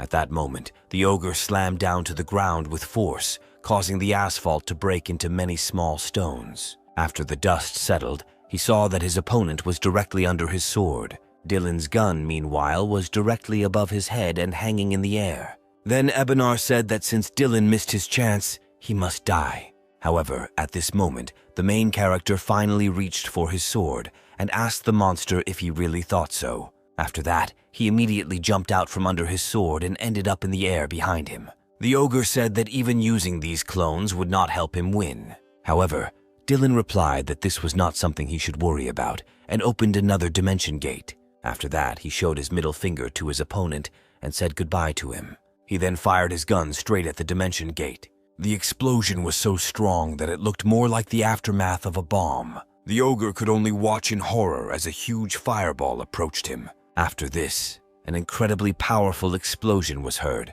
which blinded everyone who was in the square at that moment.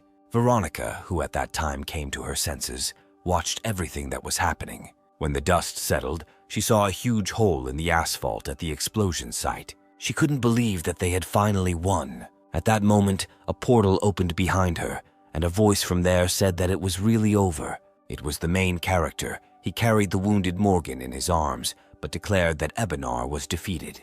However, he stated that Morgan was having problems, so he asked to see a doctor. The wounded man said that now he leaves everything to Veronica. After that, they both collapsed on the asphalt, and the girls immediately ran towards them. Meanwhile, an active search was taking place in the area near Daniela's guild.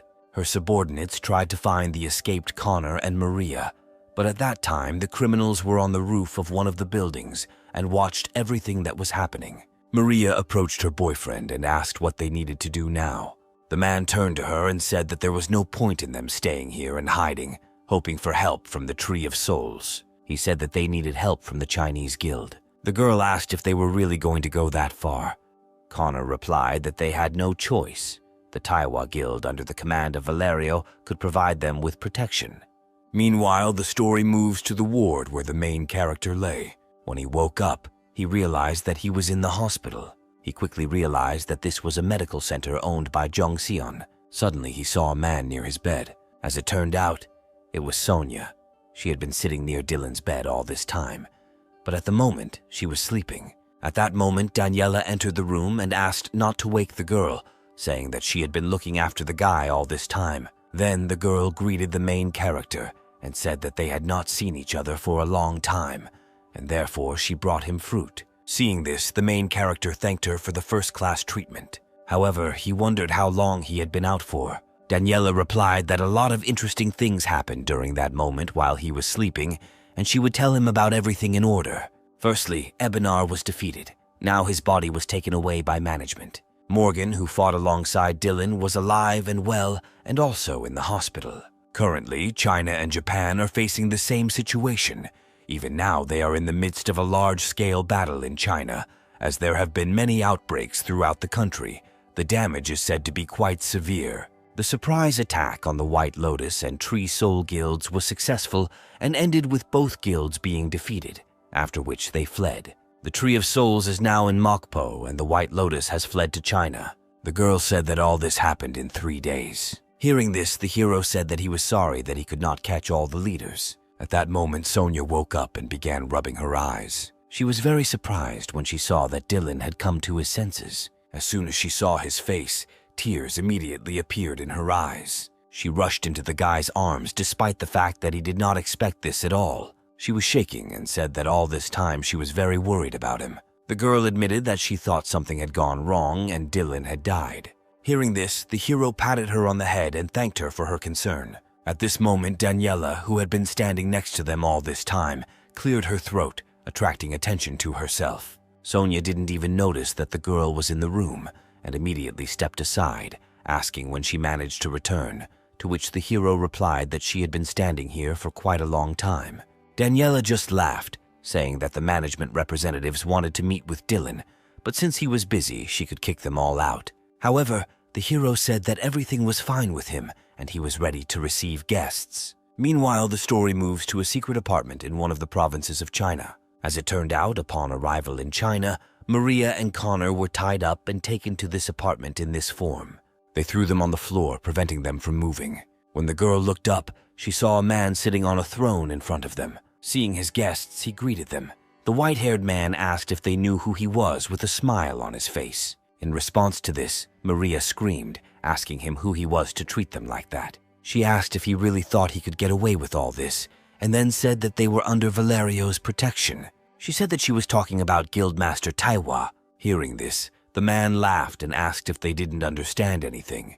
He said that the one who chose this place as their temporary base, and the one who forced them to investigate, was Valerio. When the girl heard this, she was shocked, and at first couldn't even believe what was happening. Then the man with a gloomy look explained to them that they had been deceived. The girl said that Valerio had no reason to betray them. Soon after, the man stood up from his seat and said that she could think what she wanted. He stated that he simply had to do his job. He then walked up to Connor and cast a spell on him. He placed his hand on his forehead and squeezed it tightly. At that moment, Connor felt incredibly intense pain and screamed in horror. As it turned out, the man wanted to get his memories of Dylan in this way, but realized that he didn't have so many of them. After that, with one movement of his hand, he split his head, saying that he was just a non-entity. Seeing this, Maria screamed in horror.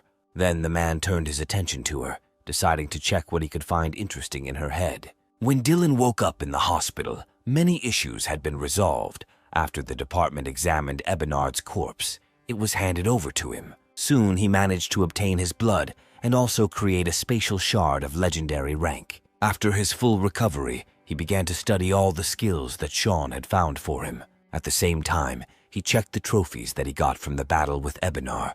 Among them, there were 12 spatial fragments. He also received an absorbed life force. His heart thus improved, and he also received the title of Dimensional Guardian. Meanwhile, the story moves to the Deus Market. The man who stood on the stage announced that they had presented to the guests what they had been waiting for so long. They announced that they were going to sell magnificent goods today, and then they removed the screen and invited the guests to look at them. As it turned out, under the screen were 5 unique weapons that Dylan put up for auction. All the guests were delighted when they saw the weapon, and then the host announced that the starting price was 80 billion won. Meanwhile, the main character watched the auction from the corner. At that moment, Lily approached him and said that Dylan had not been here for a long time. The hero said that during the last outbreak, he acquired several things that he now wants to get rid of. The girl said that his level is growing every day. The main character said that the starting price for this class usually starts at 100 billion, so most likely the girl was right. Although he made this weapon with the help of the water book on magic circles that he received from Berhard and the spatial stones that he received from Ebenar. Then the girl said that there was someone in this room who showed great interest in the hero's things. She told Dylan to look at the man sitting in the corner of the 3rd row from the left. Then the hero turned his attention to the man, who seemed to be the only one who was not so actively participating in the auction. The rest of the guests offered different amounts, including 110 billion.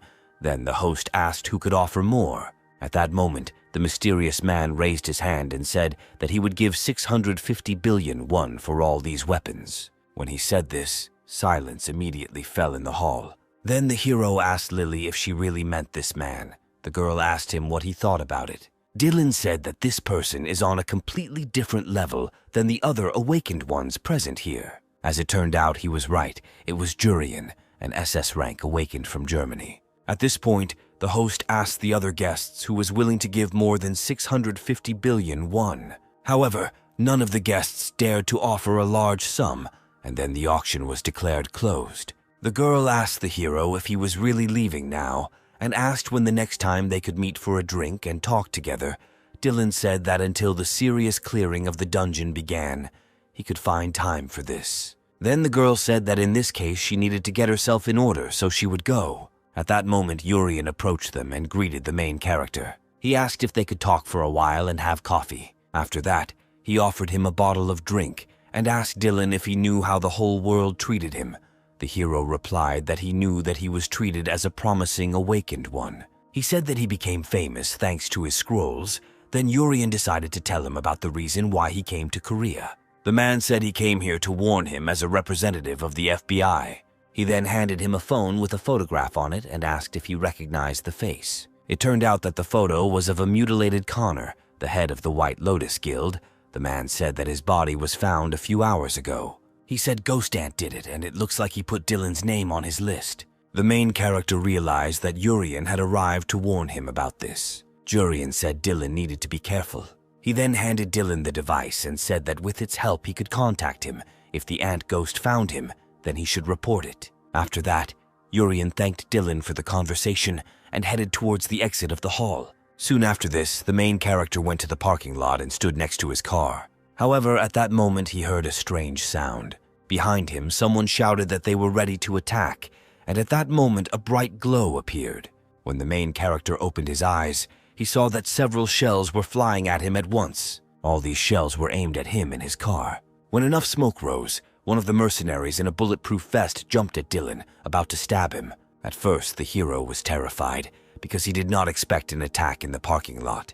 He saw that the shell was almost a millimeter from his face. However, he quickly pulled himself together and dodged the attack. Thus, the mercenary's blow hit his car and not his face. When the hero saw another shell flying at him, he jumped, and the shell landed on his car, breaking it into pieces. In an instant, he found himself directly above the head of his offender. Then the mercenary shouted to his partner that now Dylan could not just evade, so they needed to attack him. The rest of the mercenaries, located on opposite sides of the parking lot, fired another portion of shells at him. Some of them began to rush at him with melee weapons. Soon the hero realized that several mercenaries were flying towards him with knives in their hands. At this moment, he decided to use the infravision skill. If we count those who were hidden, then there were 13 attackers in total. After this, the main character used the dimension gate. The mercenaries, horrified, decided that Dylan had simply disappeared. However, at that moment, he found himself behind one of them and prepared to attack. He grabbed the man by the neck and started hitting him with his magical attacks. He used disintegration skills that disintegrated one of his opponents. In an instant, the man he was holding by the neck simply disappeared into thin air. The other mercenaries were horrified to see their partner killed in such a manner. They did not even understand what kind of spell it was. At that moment, another person appeared behind them. He ordered them to stop panicking, saying that he would not be able to constantly use any spells and just wanted to intimidate them. Dylan recognized the stranger by his voice and realized that standing in front of him was a man from the Tree Soul Guild, Kim. The man took off his mask, called Dylan a bastard, and said that he had suffered a lot because of him. The main character asked why Kim came to him personally and said that he would only spare him if he calmed down. Then Kim said that because of Dylan, he became the most wanted criminal, and now he is going through hell. He was lucky that he met Dylan at the auction. Now he intends to kill him for violating all their plans. After this, he ordered his mercenaries to rush into battle. Dylan shouted that they only had themselves to blame because they decided to attack another guild during a dangerous mega outbreak. However, seeing that Kim was not going to back down, he told him that he asked for it. After this, the main character rushed to attack, using a fire arrow on his opponents. Soon, a powerful explosion was heard at each attacker's location, causing their bodies to explode. He then used the mirror image skill and sent copies of himself directly towards Kim. The man was terrified as nothing was visible because of the smoke. At this moment, the main character decided to use the infravision skill. He realized that his opponent was very close to him. Before Kim could realize anything, a huge bright flash appeared behind him.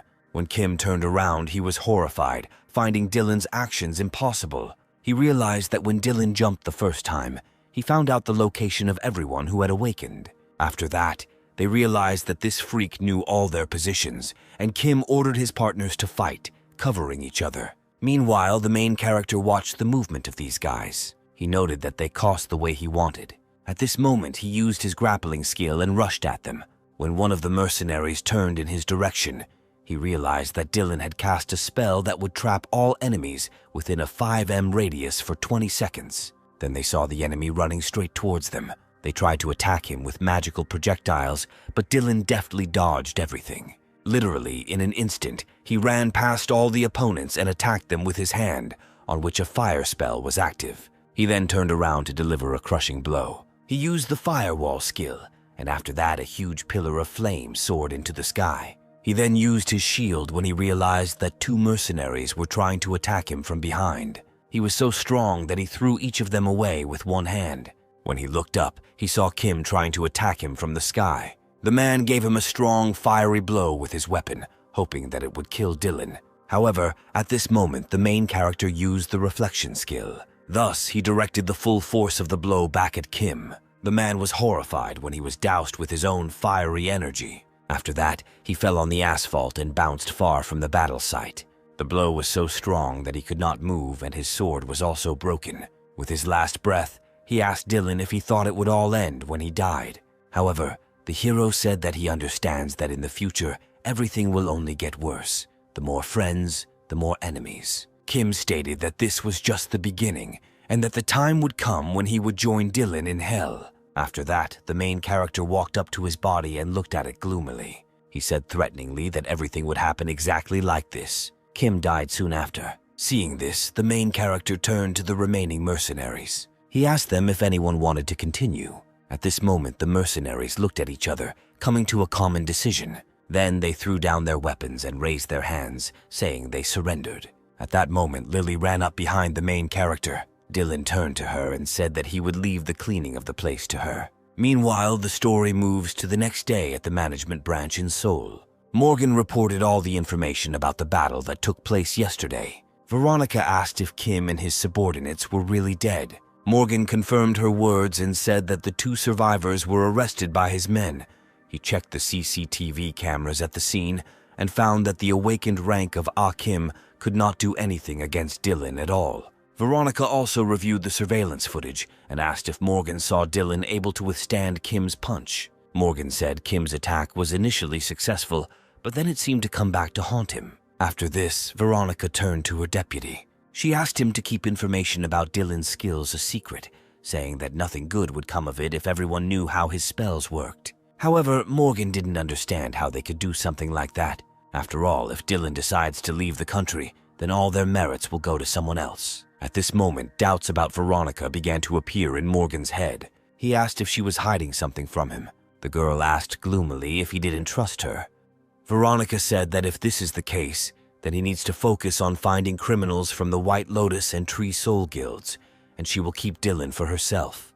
Morgan had no choice but to agree. When he left the office, Veronica looked after him gloomily. Meanwhile, the story moves to one of the amusement parks. The main character arrived at the meeting place as they were going to meet here with Sonia. He never would have thought that the girl would be the first to bring up this topic. As it turned out, while he was in the hospital, the girl asked if he was free this week. When she found out that Dylan would not be busy, she said that if he had time, she would like to go somewhere with him. Meanwhile, Sonia arrived at the appointed place. When the main character looked up and saw the girl, he was delighted with her appearance. She was wearing a white dress and a pink blouse. Moreover, her hair had already grown quite a lot, and she looked completely different. She quietly asked Dylan what she looked like. The main character replied on his face that she looked great.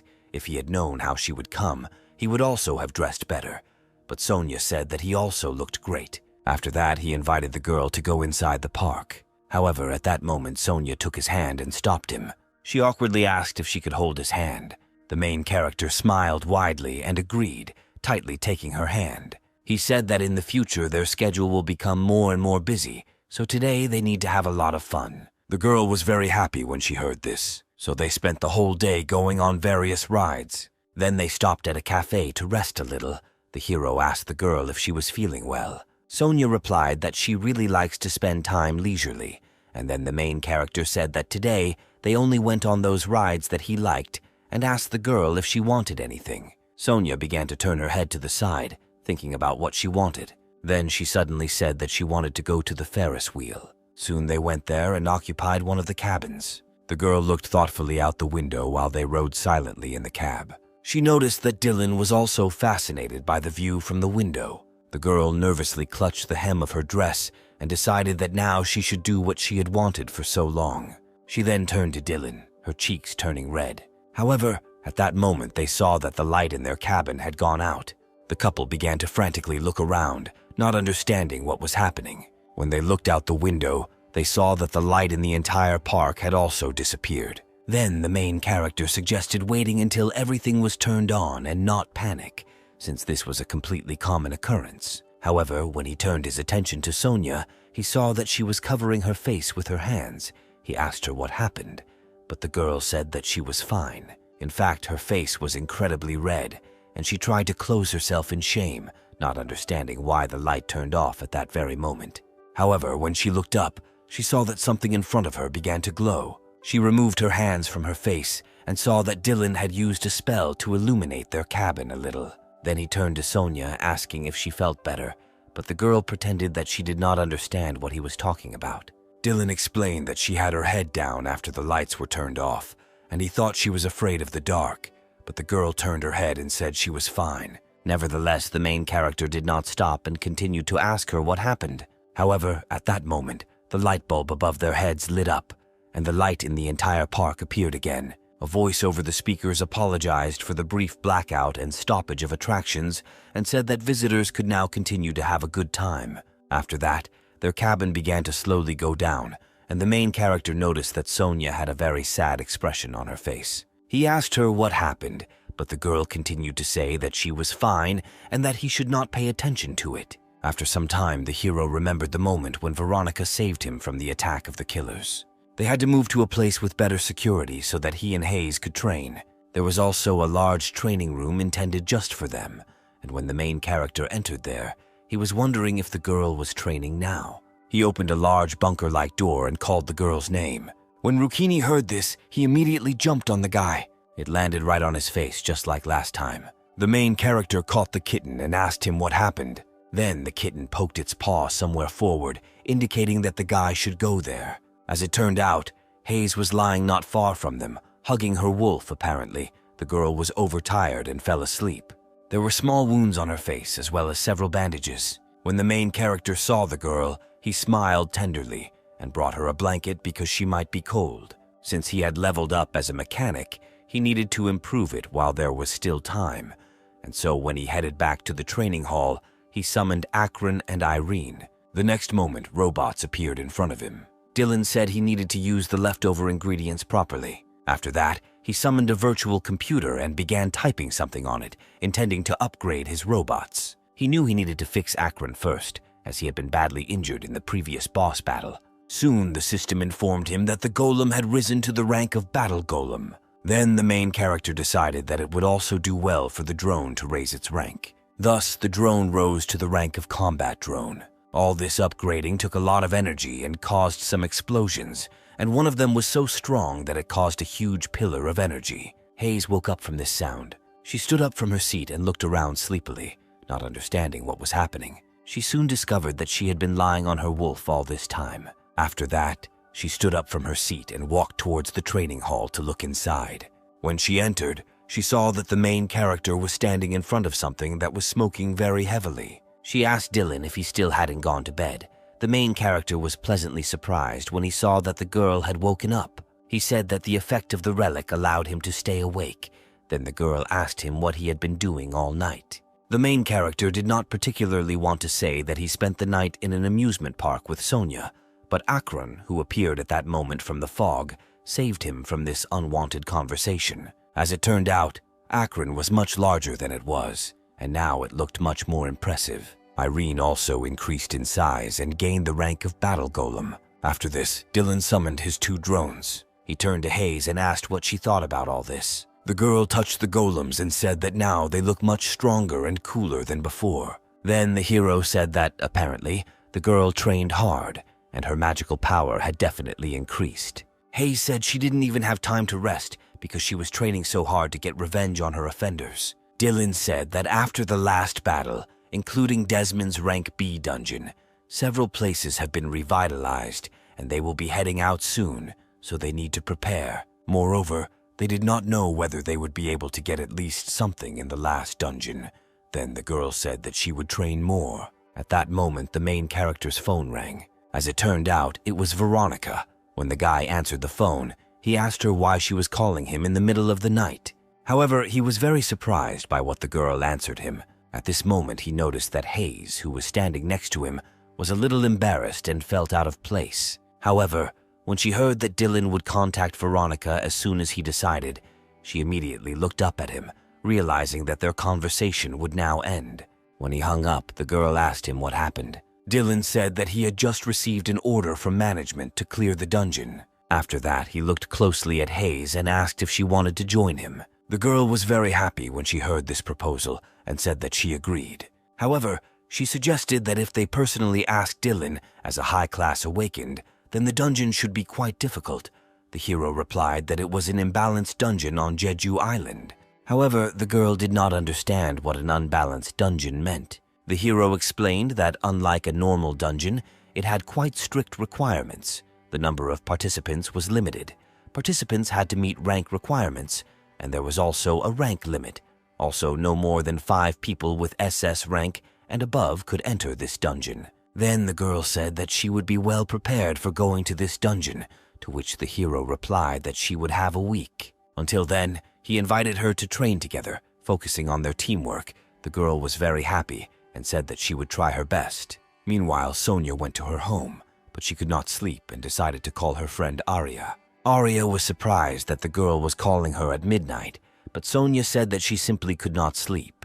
Arya supposed that judging by the fact that she was still awake, her date must not have gone too well. Then Sonia told her friend, who was in London at that moment, everything that happened on their date. However, even though Arya understood that this was a rather sad situation, she decided to support her friend.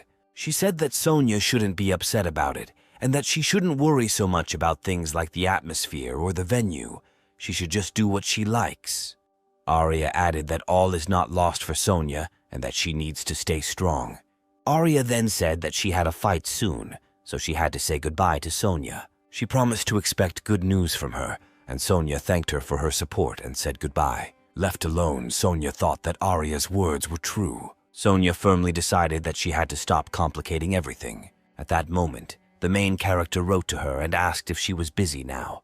When Sonia saw this message, her face immediately turned red. A week passed, and the day came when the main character and Hayes had to go to the dungeon. Hayes watched in delight at the views that opened before her from the window of the helicopter as they flew to the island. For the first time in her life, she saw the sea and could not contain her cries of delight. She told Dylan that she had only seen the sea in pictures before, and now she realized how beautiful it really was. However, she soon realized that she was acting too excited and suddenly fell silent. She apologized, saying that when she lived in the Empire, she couldn't travel too far. So now she was a little worried. Dylan said that she shouldn't worry about it. He added that if it weren't for the dungeon, he would also have gone to see the other attractions. At this moment, the pilot reported that they had almost arrived at the scene. Soon they saw a helicopter pad that belonged to the branch office on Jeju Island. They got off the helicopter to meet with representatives of this branch. A girl in a suit immediately came out to them and greeted them. She introduced herself as Layla, an employee of the management department of this island, and said that she would accompany them today. Layla also added that the rest of the group had already arrived, at which point Dylan thought they were late. However, Layla said that there were still 30 minutes before the start of the meeting, and the main character breathed a sigh of relief. Meanwhile, Sonia and Lily were already inside the building. Lily told Sonia that she had just been informed that Dylan would be arriving soon. However, she noticed that Sonia looked strange, especially when it comes to Dylan. Then Lily approached Sonia and asked if everything was okay with her. Sonia laughed it off, saying that everything was fine with her. Lily noted that since the imbalanced dungeon is more difficult than usual, her physical condition is very important. If Sonia is not feeling well, they can start tomorrow. However, Sonia assured that she was fine, and just as she was about to explain the reason for her strange condition, the office doors opened. Layla and Dylan came in. When Dylan asked Sonia how long she had been waiting, the girl hiccuped in surprise. Dylan noted that Sonia looked somehow different than last time. Hearing this, Sonia looked away and said that at that time, she just had her hair extensions and put on beautiful clothes. At that moment, Lily realized the reason for Sonia's strange behavior and chuckled quietly. Lily then stood up from her seat as everyone was gathered. She suggested introducing themselves to each other. She then pointed to the man sitting at the end of the table, saying that his name was Jacob and he would fight alongside them. Jacob, an awakened rank B, stood up and greeted the rest of the team. He looked very impressive. His body was literally made of muscle. The main character looked with delight at the new team member and said that he was glad to meet you. He noted that Jacob was quite tall, but Jacob did not laugh and said that he was 2 meters tall. Lily added that Jacob is 39 years old and uses 2 battle axes in battle. Just like Lily, he can deal physical and magical damage at the same time.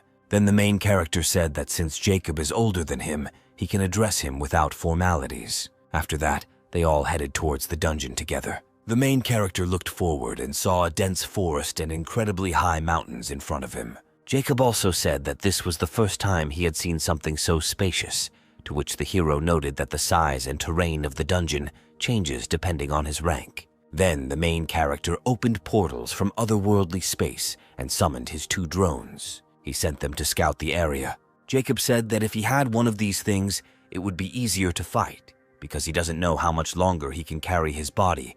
Then Dylan assured him that he is still at the peak of his capabilities. He soon reported that, based on the results of the drone search, they would not be able to rest inside the canyon. Therefore, he suggested that his team stop here and prepare. After that, he used a barrier spell on them. Jacob was pleasantly surprised when he felt Dylan's boost.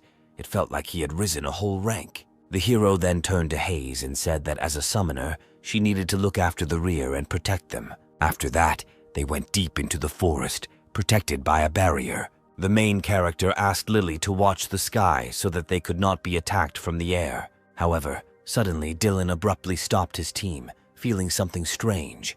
Jacob also said that he smelled some strange smell. The hero thought that this smell seemed familiar to him. Jacob and Sonia prepared for a possible attack. At that moment, Sonia heard something strange and turned towards the sound. When she turned her head, she saw a whole crowd of monsters with red holes instead of eyes running towards them. These monsters were exhausted A-rank renegades. At this moment, someone called out to the main character from behind. It was Hayes. She reported that monsters were also attacking them from behind. Then he said that he and Hayes would clear the rear, and Jacob and Sonia would have to hold out a little and repel the attack. Hearing this, Sonia put up a shield in front of her to protect herself from the monsters flying towards her. Their blows were quite strong, and she had to put in a lot of effort to prevent them from breaking through her defenses. At this moment, Jacob dealt a crushing blow with his 2-handed axe. His blows were so strong that they caused a shockwave that threw away all nearby monsters. However, he noticed that there were more and more monsters every moment. Then he decided to use ranged weapons and began throwing magic discs at them. On the fly, these discs turned into something like a wide, sweeping blow that demolished several monsters at once. When Jacob realized that he had managed to thin out the old formation a little, he prepared for close combat. However, he soon heard something huge appear behind them. It was an incredibly ugly monster of enormous size with massive legs, between which there was a toothy mouth. Soon this mouth opened and a dark liquid began to flow from there, emitting gloomy energy. Then the heads of those monsters with whom the guys had been fighting all this time began to appear from it. Jacob watched everything that was happening in surprise, not understanding what to do with this creature. As the monsters rushed at him, he began to think about the strategy he needed to use to win. Meanwhile, a renewed Akron arrived on the battlefield. He immediately put his hands in front of him, preparing to use his flame strike. He then directed his fire towards the crowd of monsters in front of him. Along with him also arrived Irene, who was flying from the air at high speed. When she was a few centimeters off the ground near the main monster, she abruptly changed direction and rose into the air again. As the smoke from the attack cleared, she could finally see the monster they were about to fight. The golem then used the projectiles to unleash hundreds of magical strikes on the monster. Soon all the shells hit the target, and a powerful explosion was heard in the middle of the forest. The monster minions watched in horror as hundreds of projectiles flew at them. Jacob assumed that after such an attack, the number of monsters should decrease. However, when he opened his eyes, he saw that the big monster did not care about their attacks at all. It seemed that half of his body had been torn off, but inside, he could see something like a red crystal. The man then realized that this red object was his real body and that he was recovering very quickly. Sonia suggested that this red object was its weak point, but Jacob said that he believed that this object was resistant to magical damage. Then Sonia suggested using golems to open the way, and Jacob would have to destroy this thing. After that, she rushed to attack, saying that she would use the provocation skill, and the man would have to attack immediately. Jacob then ordered the golems to protect Sonia while she used taunt. The girl immediately rushed to attack, but a crowd of monsters immediately attacked her. However, she was protected by golems who cleared the way for her, so she was able to reach the boss without hindrance. The girl realized that the moment when she needed to use the skill had come. She raised her shield and imbued it with magical energy, summoning the taunt skill. At that moment, the eyes of all the monsters lit up red, and they immediately rushed at the girl. Sonia was determined and ready to hold off their attacks. Meanwhile, Jacob stood up and ran straight towards the monster. However, while he was running, Monster's hands began to emerge from the ground and grab his legs, preventing him from moving.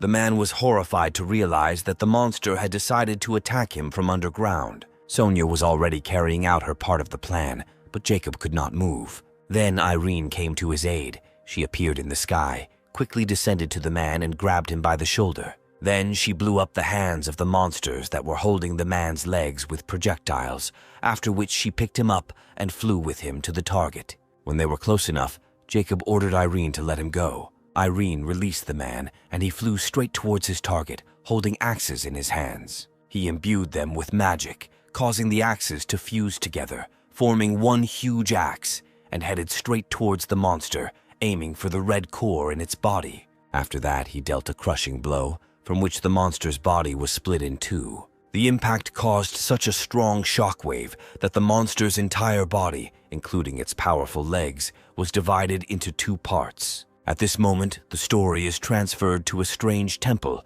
in the middle of which there was a bowl from which a green magical flame was blazing.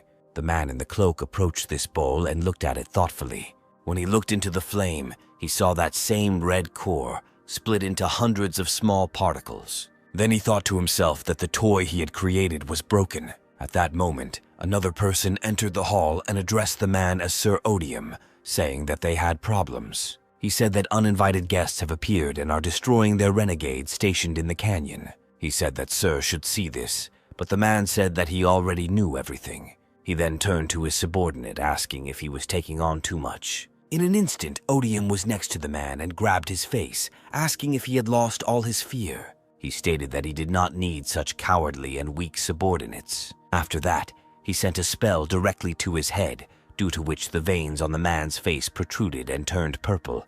But Odium said that he would allow him to be reborn again. After this, the man's lifeless body fell to the floor. Odium then cast a resurrection spell, and arcane magical energy began to pulsate around him. It was so strong that it caused cracks in the floor, from which ugly monsters began to appear, with half of their bodies or limbs missing.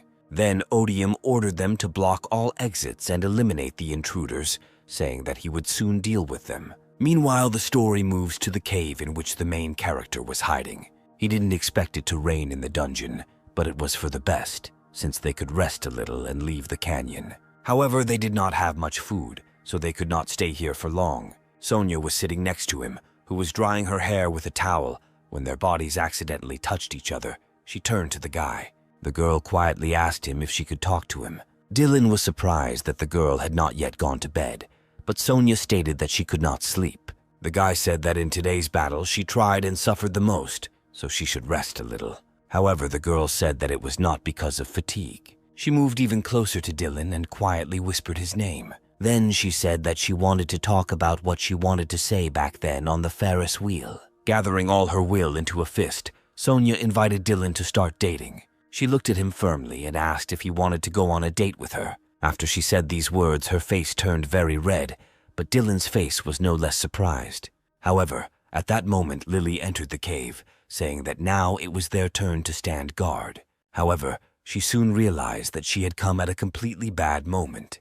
The next morning, when it became light, the rain miraculously stopped and the wind died down. As the teamwork of the main character and the others improved, the speed of clearing the dungeon also increased. Later, they were shocked that they were attacked by the dead bodies of the awakened ones who were here before them. However, they calmly got rid of them. Thus, in the end, they still came to some temple. They did not understand why there was an entrance to some kind of altar at the top of the mountain. When they looked at their feet, they saw a green liquid flowing from the steps of the temple, which emitted steam and bubbled. Soon the hero saw that monsters were emerging from this slurry. They were ugly, ghoul-like monsters. They said that they could not allow them to enter in the name of their master Odium. At that moment, they noticed that one of the monsters was different from the others, and unlike the others, it spoke to them. The hero thought that he heard the name of Odium that time when he cleared the dungeon to obtain rank D. Then Odium was the main priest of the temple, but after he was defeated, and now he is Wendella's subordinate. The main character could not even imagine that he would be the main boss of this dungeon. Seeing the guy's thoughtful face, Sonia asked him what happened. Then the hero said that he was surprised that the renegade could speak, but he did not think that he could say anything valuable, so he said they should just finish him off. After this, the guys rushed to the attack, intending to kill all the monsters that blocked their path to the temple. They struck one blow after another, and these monsters could do nothing to oppose them. Meanwhile, Lily and Dylan covered their tanks from behind. Soon there was a powerful explosion that killed all the evil spirits that were in front of the castle. At that moment, Odium, who was inside, heard a strong roar. He chuckled, saying that even he couldn't stop them.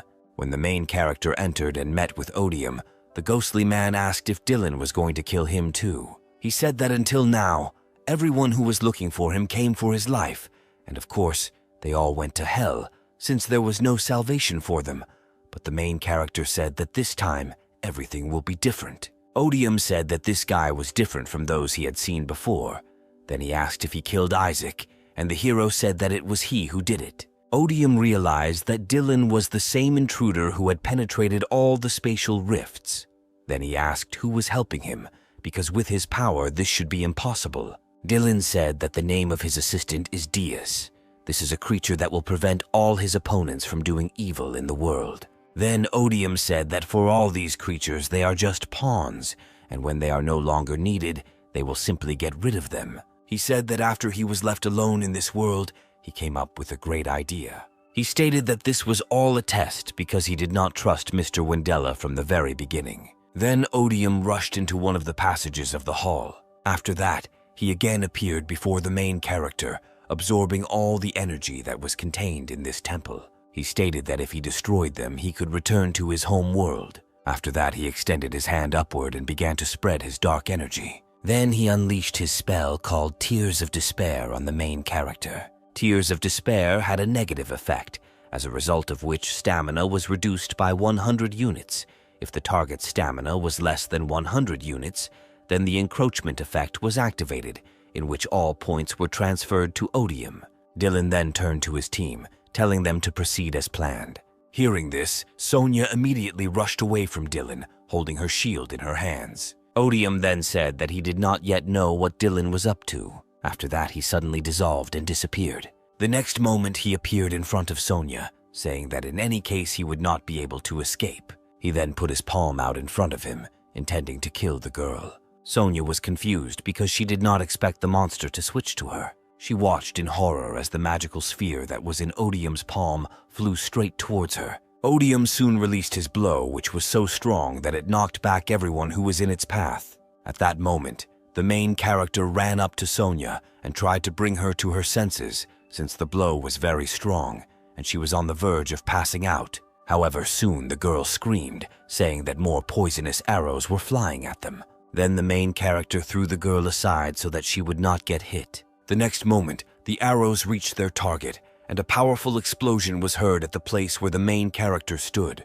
As it turned out, Odium transformed his arrows into something like tentacles that emanated from the magic circle that was on his back. After he hit the main character with them, he turned his attention to Sonia, who was running back to her shield. She was very worried about Dylan's condition, but he told her not to worry about him and just run away from here. With tears in her eyes, the girl obeyed, picked up her shield, and ran away. However, when Odium saw this, he sent his tentacles after her, saying that he would not allow her to escape. When the tentacles were literally a centimeter from the girl's body, he used the absorption skill. However, soon after this, his tentacles turned purple and seemed to stop in place, causing the girl to run forward unhindered.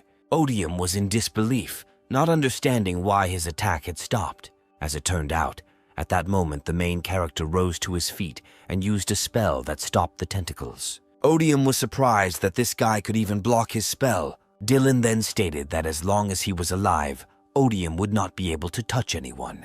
Meanwhile, the story shifts to a few minutes before the boss fight and into the inner corridors of the temple. As the group moved along the corridor, Dylan saw one strange passage ahead. He asked Sonia and the rest of the team to stop for a moment, saying that he wanted to say something before the boss battle. He stated that he had some explanations about the battle with Odium. Jacob was perplexed, not understanding how the hero knew the boss of the dungeon, but Dylan said that he understood that they had many questions, but would answer them later. The guy said that there are 4 rooms inside this temple. They need to destroy the magic stones in the 3 rooms surrounding the boss so they can defeat him. He said that Hayes and Lily would take a different path. Once they reach the designated location, they will encounter a magic stone. This stone contains magical powers, and it will also be protected by stone statues, and each statue has its own characteristic pattern. In the case of Hayes and Lily, it is a pattern of rage. Sonia will have a statue with a speed pattern. Jacob will meet the statue with defensive might. Finally, if the stone is filled with magical energy, what will happen is that all living things within the temple will be destroyed. Therefore, they need to eliminate all these stones to prevent this from happening. Then the story moves again to the hall where the battle between the main character and Odium took place. The ghost once again used its tentacles to attack the guy, but he easily dodged them. Taking advantage of the moment, he used his power shot skill and aimed his projectiles directly at Odium.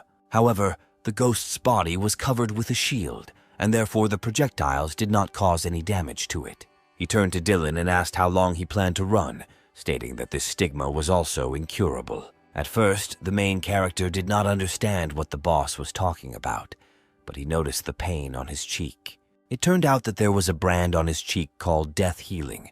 This brand remains on the victim until Odium dies, and any stamina restoration effect is replaced by a stamina drain effect. Taking advantage of the protagonist's confusion, Odium teleported directly to him, saying that he was very careless. He then stabbed him with his tentacle, causing blood to gushing out of Dylan's shoulder. The ghost then violently grabbed the guy by the shoulder, asking him if he felt pain. Odium stated that he felt everything because of his weak human body. At this moment, Dylan remained calm and used the stone skin skill. Therefore, when the projectiles that Odium fired touched him, they simply bounced off to the side. Then Odium said that he wanted to see how much longer Dylan could hold on. At this moment, the main character was thinking that his team had better hurry with the statues. At that moment, he heard strange sounds, and when he turned around, he saw that the magic ring behind his back began to crack. He didn't understand why his magic suddenly began to disappear. He began to guess what was happening, but could not believe it, since the stone statues were not so easy to defeat. Dylan responded that Odium had no idea how long he had been fighting him in the game. However, Odium had no idea what he was talking about. Dylan said he knows when the time comes that his magic starts to fade. After that, he grabbed the monster by the hand and said that he had been waiting for this moment for a very long time. He then used the Blazing Sun skill directly on his opponent. Meanwhile, Lily and Hayes were in the room they were sent to according to the plan.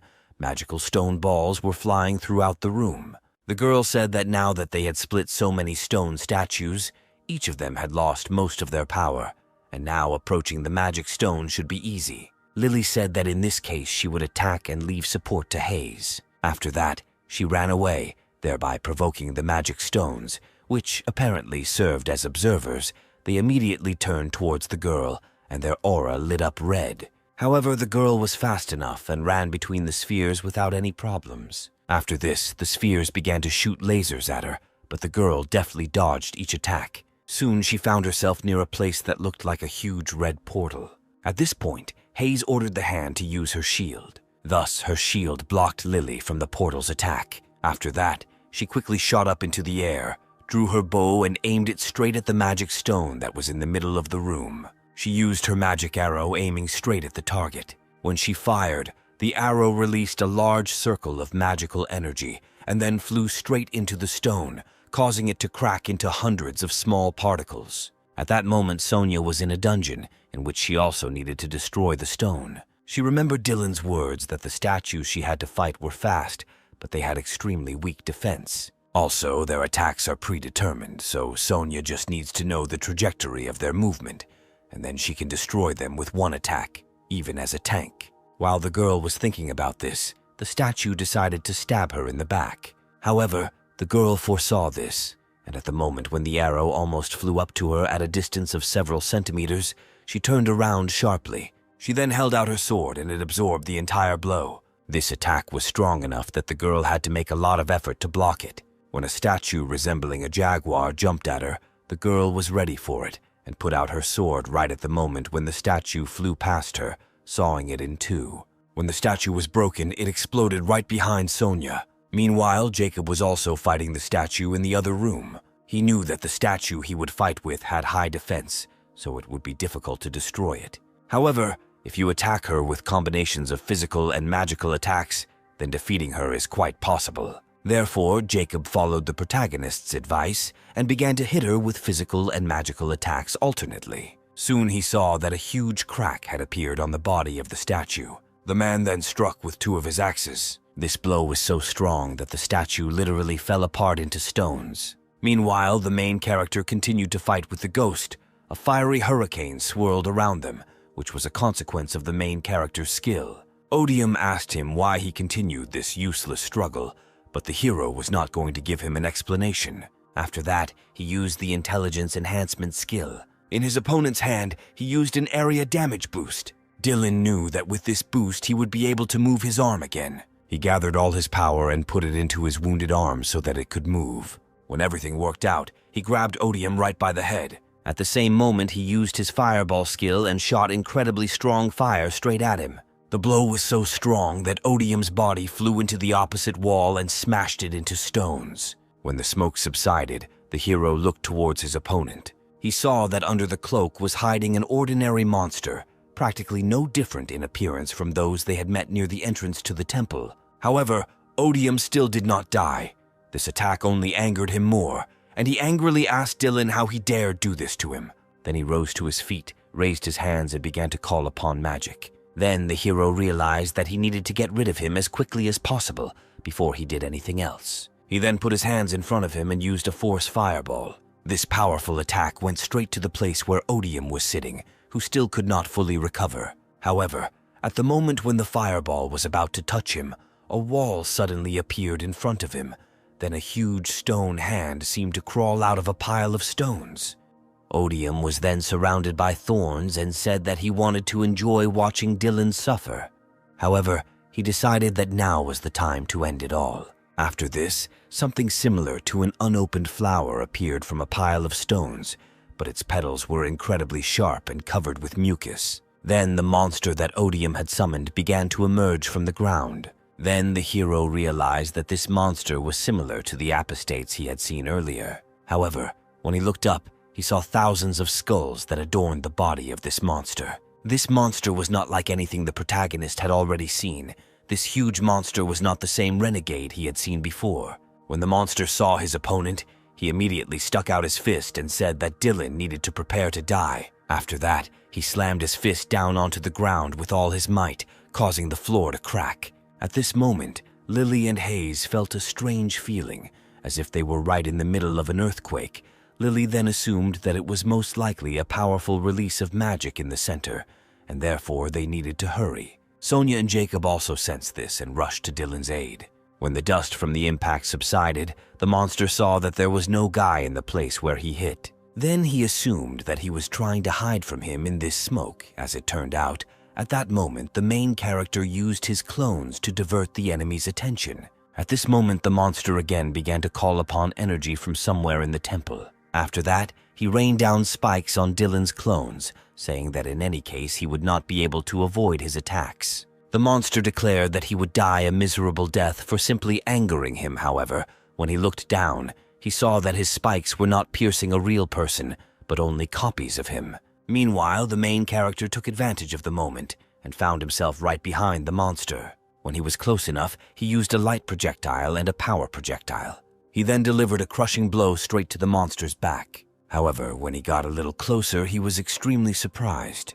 The monster was enveloped in a bright green shield, and when Dylan flew towards it, dozens of monstrous arms immediately rushed at him. The monster stated that with such a level of magic, the guy would not even be able to break through his defense. He then struck him hard, slamming Dylan into the ground. The main character could not escape the strong grip of his hands, and all he could do was endure and count on his allies. The system told him that his stamina had dropped to less than 10% due to the bleeding, and then Dylan knew he couldn't put it off any longer. At that moment, Jacob appeared in the hall. He immediately rushed to save Dylan, cutting off those vile hands with his axes. The monster laughed and said that he did not even expect them to appear so quickly. At this moment, Sonia used a shield strike on one of the enemy's legs. The blow was very strong, so the monster fell to one knee. Sonia then turned to Dylan and told him to get started. At first, the main character did not understand what she was talking about, but soon her plan dawned on him. In an instant, he rose to his feet and like lightning rushed along the monster's wounded leg. Using all the strength he had left, he jumped onto his arm and headed straight for his head. As he ran, he saw demonic claws flying towards him. However, when he turned around, he saw that each claw had been blasted with arrows. As it turned out, Lily, riding the haze wolf, was covering him from the sky. As she got closer, she pulled back the string of her bow and took another shot. However, the monster declared that no matter how much they fought, they had no chance of overcoming his barrier. At that moment, Sonia called the main character and threw her sword in his direction. Dylan deftly caught the weapon and continued to run towards the enemy's head. He then used his enchanted weapon skill and raised his sword to strike. He hit the monster's barrier, causing cracks to appear in it. However, since the barrier was incredibly strong, Sonia's sword also cracked into pieces. The next moment, he saw that the monster's barrier was crumbling into small fragments. After that, he took out his pistol from the otherworldly space. When he was close enough to the monster, he pointed the barrel of the gun directly at its large eye. He then firmly told the monster that it was all over now. After this, the hero fired a shot, which resulted in a huge destructive blow. After the monster was defeated, Dylan sank to the ground and approached its corpse. He knew this was quite dangerous, as the system told him that his stamina had dropped to less than 5% due to the bleeding. At that moment, his teammates came up behind him and praised him for his good work. Dylan said that if they had arrived a little later, the consequences would have been dire. Jacob noted that they were lucky. He came running immediately after the destruction of the statues. However, Dylan didn't expect the guys to finish so quickly. Lily reported that it was all thanks to him telling them how to fight those statues. Jacob said that Dylan had previously said that he would tell them how he was able to find out a way to defeat them. At that moment, Sonia approached him and said that Dylan had done a great job. The hero turned to the girl and said that she also fulfilled her part of the plan perfectly. She threw the sword at him at the most opportune moment, even though there were fragments of it left after that very attack. However, the girl said that she acted this way because she knew that the monsters in the canyon were strong against magic. Suddenly, she noticed that the mark on the protagonist's cheek lit up again. She was surprised because she thought that after Odium's death, it should disappear. The hero was also surprised, not understanding why the brand was still on his cheek. When Sonia looked down, she saw bright green magic beginning to glow from the cracks in the floor. Then she suddenly shouted to everyone present to be careful. After that, she rushed towards Dylan and pushed him away from the cracks with her shield. The main character did not expect this and fell to the ground in a place where there were no cracks. When he looked up, he noticed that the spikes that appeared from under the floor pierced Sonia's body. The guy was terrified and immediately shouted the girl's name, running towards her to save her. At that moment, Sonia felt her eyes begin to close. Soon after this, Sonia was taken to the city hospital. It took some time for her to recover, and she spent almost all of her time in a hospital bed. One day, she opened her eyes because she heard the sound of birds singing. At first, the girl did not understand why she was in the hospital and did not even know how long she had been there. At that moment, Dylan, sitting next to her bed, said that she had been here for 3 days. When the girl turned her head and saw the main character next to the bed, she was a little surprised. Then she suddenly remembered that she had been injured by those thorns that suddenly appeared from the ground in that dungeon. Then she jumped out of bed and asked Dylan what happened after that moment, but the guy said that she shouldn't be so nervous because she had just woken up. He said that the attack that hit her was the last blow of that boss, after which they immediately destroyed him. Then they took all the loot and left, so the girl didn't have to worry. She just needed to rest after being wounded. The girl took a piece of apple that the main character had peeled for her and thanked him for his concern. While she was eating, Dylan decided to address her. He remembered the day he was hospitalized after fainting. He also remembered the day when she protected him in the dungeon. He stated that all he does is cause trouble for the girl. However, Sonia was in no hurry to refute his words and said that in this case she had a proposal. She said that since he owed her, She wanted him to answer that very question. At first, Dylan didn't understand what she was talking about. However, then he suddenly remembered that in the cave, she asked him if he wanted to become her boyfriend and go on a date with her. The main character was also a little embarrassed by this situation, so he did not immediately give his answer. However, he suddenly apologized to the girl, saying that he had no idea how she felt about him. Then he reached out his hands and wrapped his hands around hers. He said that he really liked Sonia and asked her to become his girlfriend. When the girl heard this, a blush appeared on her face and she smiled sweetly, saying that she would be very happy to become his girlfriend. Meanwhile, the story moves to the port of Mokpo. The ghost ant stood on the ship and thought that a long time had passed since he came to Korea. At that moment, a person appeared behind him. Her legs were wrapped in bandages. The ant turned to her, saying that if it were not for her, a wanted criminal, then everything would be much easier. He asked Maria what it was like to return to her homeland after so many years. When the girl looked up at him, he saw that one of her eyes was glowing red. Soon after the events in the dungeon, the main character returned home. He used the internet to find the price of the materials he needed, and soon realized that the materials alone were worth almost $1 trillion. He had no idea that the production of the Deus relic would require so many materials. After clearing the dungeon, he obtained a spatial stone of legendary quality. He was also given a famous blueprint for drones. Moreover, he received the legendary ring of odium, which increased charisma, magical power, and intelligence, and also granted him abilities called holy healing, attractiveness, fate of heretics, and healing death. However, this was not the most important thing. When the main character put on the ring, lightning began to sparkle from his hand. All the spatial stones he had combined into an unknown class spatial token. Immediately after Sonia collapsed on the floor, this strange synthesis worked. However, they were busy running away, so he did not pay attention to it. Dylan could not even imagine that he would be allowed to produce Dias-class equipment. However, the biggest problem right now was one of the materials. The heart of Ikazela was the most important of these, as the requirement to obtain it was to land a killing blow to the dungeon boss. To obtain it, he must go to a dungeon in Alaska, which is currently owned by the American Freedom Guild. Since he had no idea how to do this, he decided to contact the guild. Meanwhile, the story moves to the American Liberty Guild. Brox was informed that Dylan was talking about many important things. He said that either they would give him the right to clear the dungeon, or he would join one of their attack teams. The man replied that the Ikazela dungeon was where they sent all their best warriors, and even then there were many casualties. He believed that the dungeon was insurmountable, and he wondered why Dylan wanted to go there so badly. Then the man was informed that he needed the heart of Ikazela.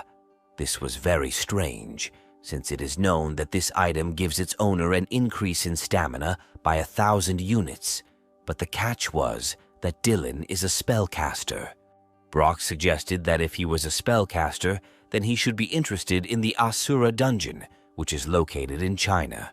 Carla agreed with the man, saying that, nevertheless, Dylan was quite cunning and did not tell her anything more. At that moment, the man stood up from his seat and looked towards his books. He thought it would be a good idea to take this opportunity to see Dylan's skills. It was no secret that he was interested in him not only as a potential member, but also as an awakened one. Then he informed Carla that they would assemble an attack group and go with Dylan, but only under 2 conditions.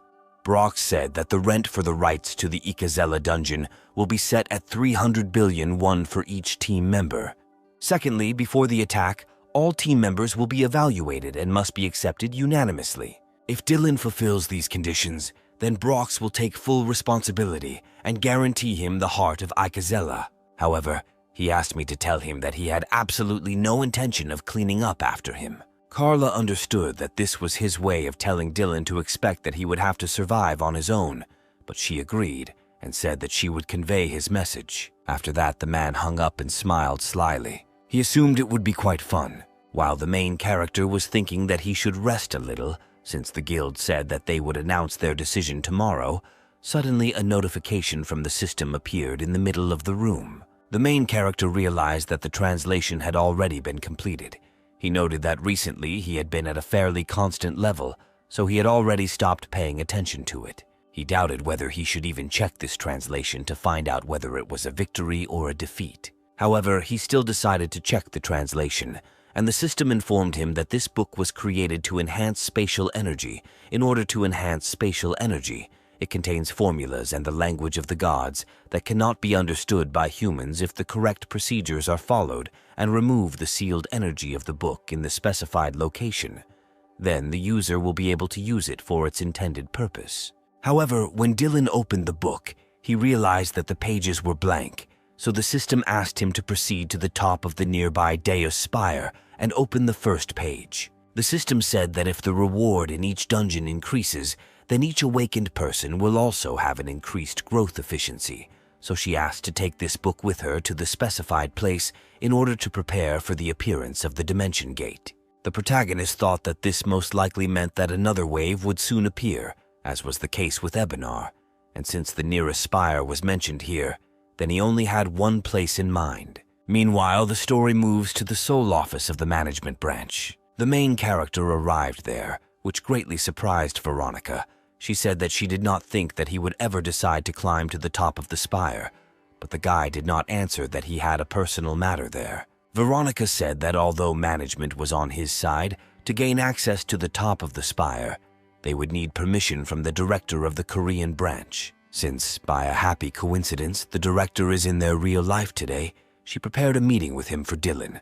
Then the hero asked her if this would really be a one-on-one meeting. The girl answered in the affirmative, saying that if they want to be polite, then it cannot be ruled out that this will be an interrogation. After that, they walked together along the corridor to the desired office. When they reached one of the doors, Veronica said that the director was waiting for Dylan inside this room.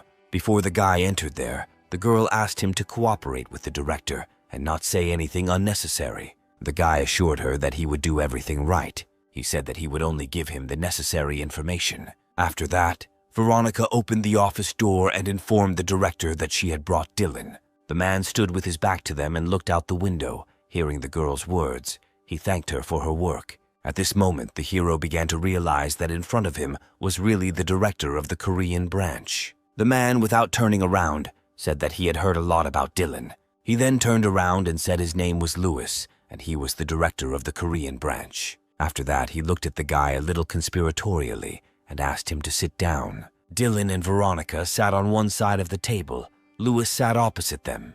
When he looked at the information that the main character provided to him, he said that what he said was based on books that he obtained on his own.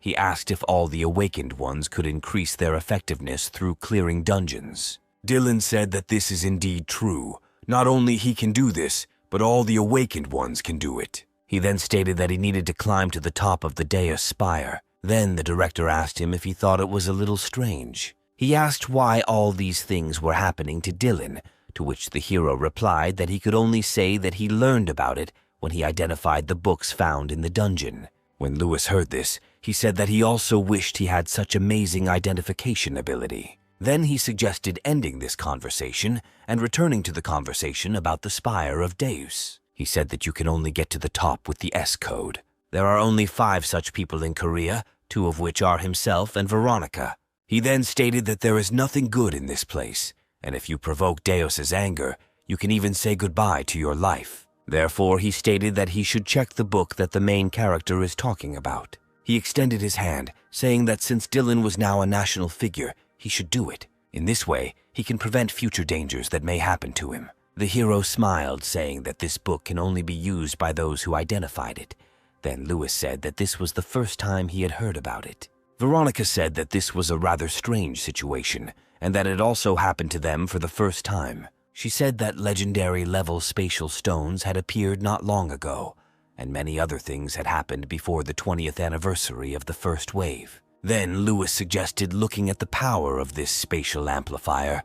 He said that there was no reason not to do this, since the effectiveness of all awakened ones was increasing. After that, he suggested heading towards the spire. Once they were inside the Deus Spire, the man said they were there. They found themselves in front of a huge door, and the man said it was the entrance to the top floor of the spire. He said Dylan could go and he and the branch manager would wait downstairs. After that, the main character thanked the man for his help and then opened the doors and went inside. When he was inside, it seemed to him that he was in a completely empty space. He didn't understand why he couldn't see anything around him. However, then, in the middle of the empty space, a strange glow appeared, emanating from a round sphere. As it turned out, the road along which the main character walked led to a pedestal on which the sphere was located.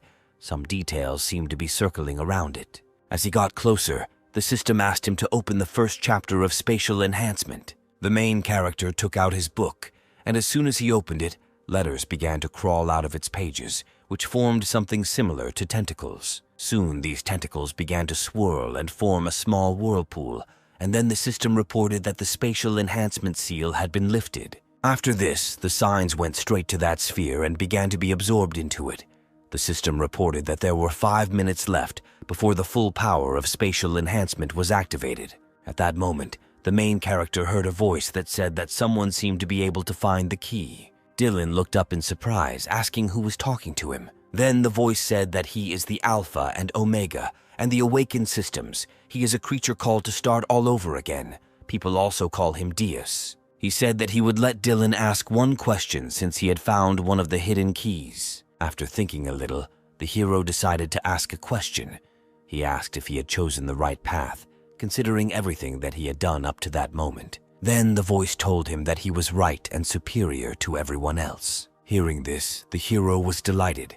He clenched his fist with joy, repeating in a whisper the words that Deus told him. He realized that he still had a long way to go, so he had to become stronger. Soon the system informed him that the Spatial Enhancement power had been fully activated. She also reported that this power was spread throughout the world. After that, a huge beam of energy burst out from the sphere that was in front of Dylan and headed somewhere upward. After this, he saw that the book he handed over seemed to begin to take on a more down-to-earth appearance. The system then reported that the Spatial Enhancer had been converted into an 8th grade spellbook called Iron Skin. Then the book fell into the hands of the main character, who did not at all expect that something like this would happen to him. The system said that with the help of Spatial Enhancement, a new Pathfinder class was unlocked, and Dylan also received the Pathfinder's Blessing and the Pioneer's Enlightenment. Now in each country, a golden gate has been created at the top of the Deus Spire. Information about the golden gate will be distributed among all awakened people within 5 days. At the moment, the golden gate has been sealed. Soon after this, the main character left the spire, thinking that since he was near the office, he needed to pick up the books that Sean had found for him. He thought it would be nice if there was a high-level spell book among them. However, when he went to the office, he saw something strange there. As it turned out, someone was sitting behind the manager's chair. The main character opened the door wide and asked who was there. Soon he saw that the stranger's body began to be enveloped in strange energy. At first, Dylan couldn't believe his eyes. However, when the girl turned to face him, he realized that Maria was indeed in front of him. But now she looked a little different than before. The hero did not understand what she was doing here because he remembered that she had fled to China. However, the girl did not answer anything to this. She just got up from her seat and continued to look out the window. Then the hero shouted, asking how she ended up here. At this moment, Maria turned sharply and shot at the main character several times. However, Dylan managed to use his shield and block himself from the attack. He knew that Maria was a C-rank awakened, and therefore he could not let his guard down. Meanwhile, the girl created several copies of herself and began to shoot the guy from all sides. Soon his shield could not stand it and began to crack. When the girl saw that Dylan was trying to escape, she put out her hand, which began to transform into a weapon. She flew right behind him, and her hand gradually turned into a long-range, powerful weapon. At this moment, the main character turned around and decided to use his skill to attack the girl back. However, when he looked at her, he saw that her right hand had turned into a bazooka. After that, she fired a powerful energy shot that was more like an explosion. At that moment, Dylan realized that this was an unusual trajectory, a mixture of spells and the natural laws of physics. He knew that it would be very dangerous if he were hit by this shot, so he quickly opened the dimension gate and jumped into it. Realizing that the shot was almost upon him, he quickly extended his hand to touch the portal. For his final destination, he chose a place not far from here, which was also destroyed by a powerful explosion. A portal appeared in the middle of the ruins. Soon the main character jumped out of it, fleeing the attack. He realized that he was in a place where there was no floor, and therefore he was now floating in the air. So Dylan decided to use a flight spell to avoid falling and crashing. As he flew past the place where Maria was originally, He saw several magic bullets flying towards him from there. In an instant, they found their target and headed straight for him. However, the main character managed to cover himself with a shield right in flight. At that moment, Maria flew out of the building and found herself directly above the main character's head. Her eyes were filled with rage, and then she brought both her hands together, summoning an even more powerful weapon. Her hands turned into a huge scythe, and she dealt a crushing blow to the protagonist's shield, causing it to shatter into several pieces. Dylan watched in horror as his shield fell and shattered into pieces. When his defenses finally fell, he saw that the girl had summoned 2 pistols and aimed at him. At that moment, he summoned a power missile and aimed it at the girl, who had already started shooting at him. Thus, they tried to shoot each other while dodging enemy attacks. At this moment, the main character realized that he was not afraid of all these attacks that were falling on him. Apparently, last time he lost his ego with these guys. Therefore, now the only thing he could do was immobilize Maria. Therefore, the main character decided to use a power rocket and also mix it with an ice storm. After that, he directed this attack directly towards Maria. The next moment, he saw that the girl's body was frozen. Literally, in 1 second, a huge block of ice appeared in front of him, which restrained the girl's movement. He said that since she was not even human now, there was no point in bothering her, and he decided to leave her to manage. Meanwhile, the ghost ant, who was nearby, watched everything that was happening and noted that this guy really has great strength. However, knowing what Maria was now, he knew that this was not enough. The hero thought to himself that he couldn't believe that he was trying to stop a former awakened S rank, who was also modified. At that moment, Maria used all her strength to escape from the icy shackles. She transformed her right hand into a bazooka again and aimed it at the protagonist. The ghost ant understood that this girl was driven by vanity, which made her feel superior to her opponent. At this moment, Maria flew close enough to the main character and put the weapon directly to his chest. However, Ghost Ant knew that this vanity would lead to her death. After that, the girl shot Dylan in the chest, and he quickly began to fall down. She just watched him fall indifferently. Soon, the main character landed on the asphalt with a very loud sound. After this, Maria went down to him to see what happened to her opponent. When the smoke cleared, she saw the large crater that had been created by Dylan's fall.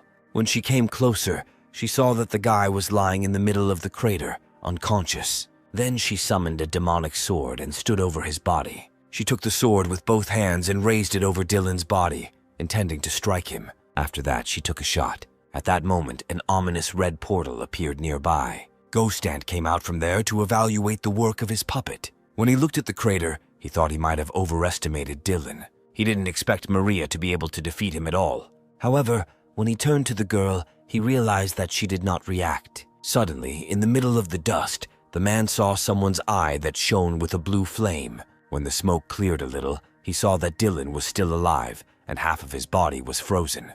He couldn't believe that he had withstood Maria's final attack with this spell. As it turned out, it was an iron skin spell that would negate all physical damage. After this, the main character drew attention to the white-haired stranger and asked who he was. The man answered with a smile that he was a ghost ant, although he himself did not understand why he was given such a nickname. When the main character realized that the same ghost ant was really standing in front of him, he shouted at him, asking what he needed. The man said that first they should choose another place to talk, since there were a lot of unnecessary eyes here. Then the hero indignantly asked him why he thought that he would calmly follow him. The ghost ant extended its hand and summoned a red orb. He said that Dylan's opinion was not taken into account in this matter. In just an instant, the sphere expanded to the incredible proportions of Ghost Ant and Dylan. Then the sphere collapsed, leaving behind only a small glare, and the men disappeared. When the main character opened his eyes, he discovered that he was in a place completely unknown to him. At that moment, a white-haired man approached him and said that this was a secret place that he had created using a barrier spell. However, he asked Dylan not to worry so much. He stated that he was here to talk to him. He then asked Dylan how much he knew that could be obtained in the game, but the hero did not understand what he was talking about. The ant asked him why he was so surprised, because there was nothing special in this question. However, the hero realized that he had never previously mentioned that he had experience in the game, and therefore asked the man what exactly he needed and how much he knew about it. The man said that he knew that Deus chose him to awaken the world from that game, because all the skills and even the spells that he used against Maria were obtained thanks to the game. However, Ant thought that this was not all he was capable of. He was very interested in what else Diaz had given Dylan. This question tormented him so much that he began to use a spell to squeeze the truth out of the guy. However, the hero said that he was not going to tell him this. At that moment, a man appeared behind him and asked him to think carefully. Dylan had absolutely no idea when he managed to move behind him. The white-haired guy said that he sees how the hero looks at him, and apparently he is not yet ready to talk with him. He assumed he was too early and then walked past Dylan. After that, he grinned and said that for his sake he would remove one of those who were watching him. The hero asked him who he was talking about, but the man said that he would find out for himself when he turned on the Awakened news tomorrow. Afterwards, he stated that the world does not revolve around Dylan. He is just one of many cogs in a huge system. However, the hero said that he had no such assumption in his mind. However, Ghost Ant said that he was wrong and asked the guy not to be so vain. He stated that Dylan is not the only chosen one in this world, and he needs to always remember this. After that, he tore the space and told Dylan to think carefully about who he is, what his destiny is, and how awakened he has become. After that, he said goodbye to him and said that they would meet again. At that moment, the main character saw that the space they were in began to collapse, and he again found himself in the same place from where the man took him. When all the fragments of space finally collapsed, he found himself standing in the same crater into which he had fallen after Maria's attack. In the morning, the main character decided to follow the advice of the Ghost Ant and turn on the news. The reporter reported that yesterday at about 10 p.m., there was an explosion in one of the buildings. Fortunately, no one was injured since the building was empty. The reporter reported that a huge column of ice was discovered after the explosion. It was also reported that the department is already investigating this incident. At this moment, the hero thought that he was glad that there were no civilian casualties. The news anchors then said they should move on to the next news. He said that at 3 a.m. today, Julian, a known awakener of one of the organizations, was found dead at the Eden Hotel in Gangnam, and the department was already investigating. The main character couldn't believe that the SS rank awakened one was dead.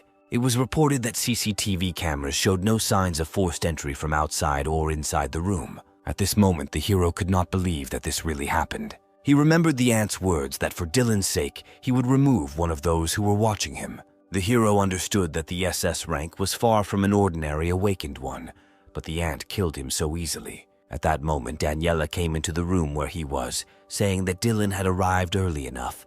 Then the hero asked the girl what she was doing here. Moreover, he was wondering who the two men were behind her back. Then the girl said that after seeing the news, her father assigned her several bodyguards. However, she still doubted that an S-rank fighter needed security. Then the main character stood up from his seat and said that this was the first time he would work with her.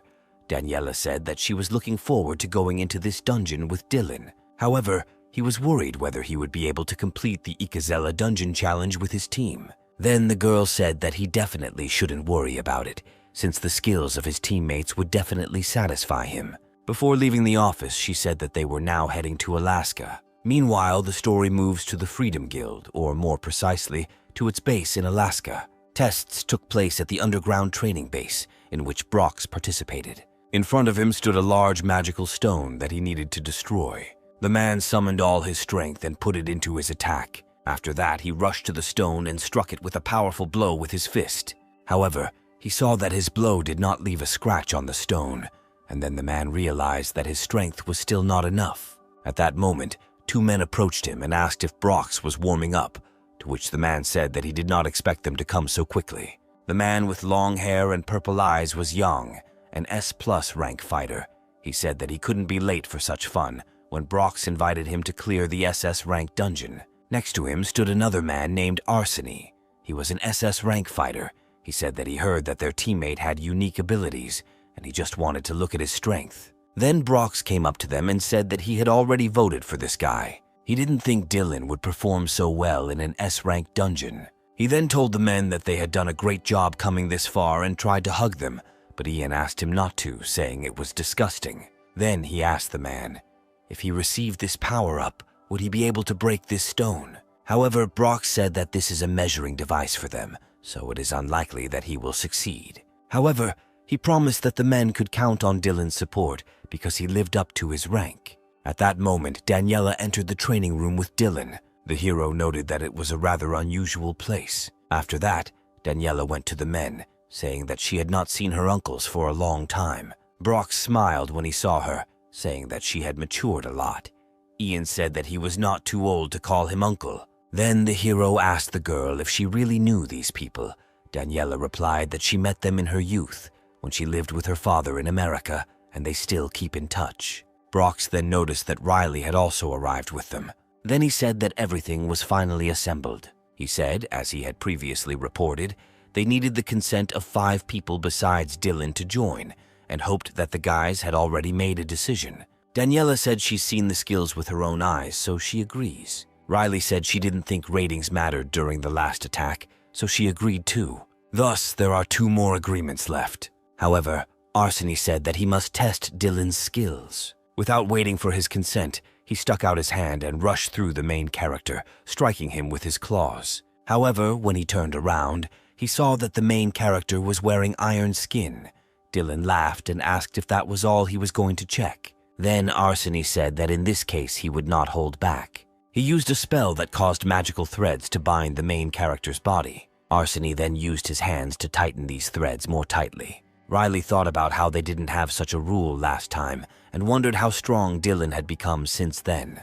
When Arseny was convinced that his skills could not break through this guy, he said that his skill that changes his body is simply amazing. Thus, he was more than satisfied with his abilities and agreed that Dylan would join them. They then shook hands and Arseny introduced himself, saying that he was looking forward to their cooperation. Then the hero realized that the last consent remained, which Ian had to give. Meanwhile, the man had already prepared for battle. Half of his body was engulfed in fire, and he asked the main character to take care of him. Dylan turned to him and asked if he really wanted to fight him. The guy said that he wanted to make sure of his abilities, but at that moment, Brox intervened in their conversation and asked Ian to wait. He said that even though it was just a test, it was too dangerous to fight an S+ ranked fighter. Instead, he suggested testing Dylan's enhancement on this stone. However, Ian doubted that this was exactly what he wanted. Then Brox turned to the main character and asked him to strengthen Ian, but the man asked them to wait. He said that he would first try to break the stone himself. The man then unleashed his power and summoned a huge firestorm. It was so strong that even the main character felt this powerful fiery inferno. However, when the fire disappeared, they saw that there was no trace left on the stone. Then Brox laughed and asked Ian if he really thought he would succeed. After that, he turned to the main character again and said that he could begin. Dylan then used multiple buffs and eventually used a massive buff. The fire on Ian's body flared up even more. He also saw a notification from the system that all of his indicators had been increased many times over. In just 1 second, the fire on his body flared up to incredible proportions, something he had never seen before. After that, he completely turned into a huge fiery monster and immediately rushed to attack. Its impact was so strong that it caused an earthquake underneath the training hall, causing the workers there to be terrified. The main character was surprised at how strong a boost he gave to this guy, which is why he knocked out the wall of the training hall with his blow. The girls who were in the room were also horrified by what was happening. The blow was so powerful that it simply burned the wall and created a huge tunnel leading outside. After that, the whole team went to prepare for the raid. Brock said that he was surprised that Ian broke through the reinforced wall. Then the main character apologized for overdoing it with the reinforcement. However, the man said that he did not need to apologize because all this happened because Young was drunk on his power and could not control himself. After that, the man put his palm to the scanner to open the door to the dungeon. The main character noted that there are a lot of guards in this place. Brock said that the reason is that while they are inside, they do not know what will happen outside. He then turned to the team and asked them to pay attention to his words. The man asked everyone to remember that it was Dylan who must deal the final blow to Ikazel. After all the team members confirmed that they understood the plan, they went inside the dungeon. As soon as they were inside, the main character first sent his drones to reconnaissance. It was very foggy here, making it difficult for them to see anything, so everyone had to stay alert. Soon the guys came across monsters that looked like huge snakes with human hands. The monsters turned to the people, asking how they dared to trample their dirty feet on the temple. However, Brox did not want to listen to this and immediately rushed into battle, striking one of the snakes with his strong fist. The blow was so strong that the monster flew somewhere deep into the forest. However, the man intended to finish off the monster and, quickly jumping away from the trees, rushed after him. He then dealt a crushing blow to his arm, which served as his main weapon. He then delivered another blow to the snake's chin, knocking it back. After this, it was Arseni's turn, who used his magical threads to immobilize the enemy. He used the skill of complete containment. At this point, Brox asked him why he was acting so slowly. Arseny replied that containing such a number of monsters takes a lot of time. After that, it was Yong's turn, who had already assumed his battle form. He snapped his fingers and declared that it was all over. After this, Arseny's threads, which encircled all the monsters, caught fire and began to burn the bodies of the opponents. With a snap of the fingers, the threads exploded, and then the guys were able to move further through the dungeon without hindrance.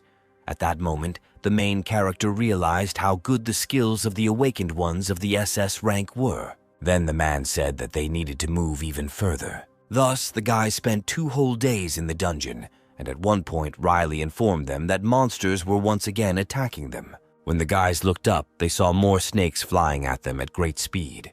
They used their huge arms to attack people. However, Daniela was a very strong fighter, so she was able to easily evade their attacks. Taking advantage of the moment, she quickly dealt a crushing blow to one of the snakes with her weapon, and blood gushed from the monster's body. The girl's eyes burned with a murderous fire, confirming that she would fight in this dungeon to the last. However, she soon saw that a whole horde of monsters was advancing on her. Suddenly, the monsters opened their mouths, and bright green energy began to glow from there. The girl did not understand at what point there were so many of these monsters. She understood that first of all she needed to avoid the attack that they were spewing from their mouths. However, this time the girl was unable to dodge, and one of the monsters grabbed her with its tail. As it turned out, this was the monster she had recently stabbed. However, Daniela did not understand how he was still alive. Brox was horrified when he saw that the girl had been captured by the monster, but it was at that moment that the main character immediately rushed forward,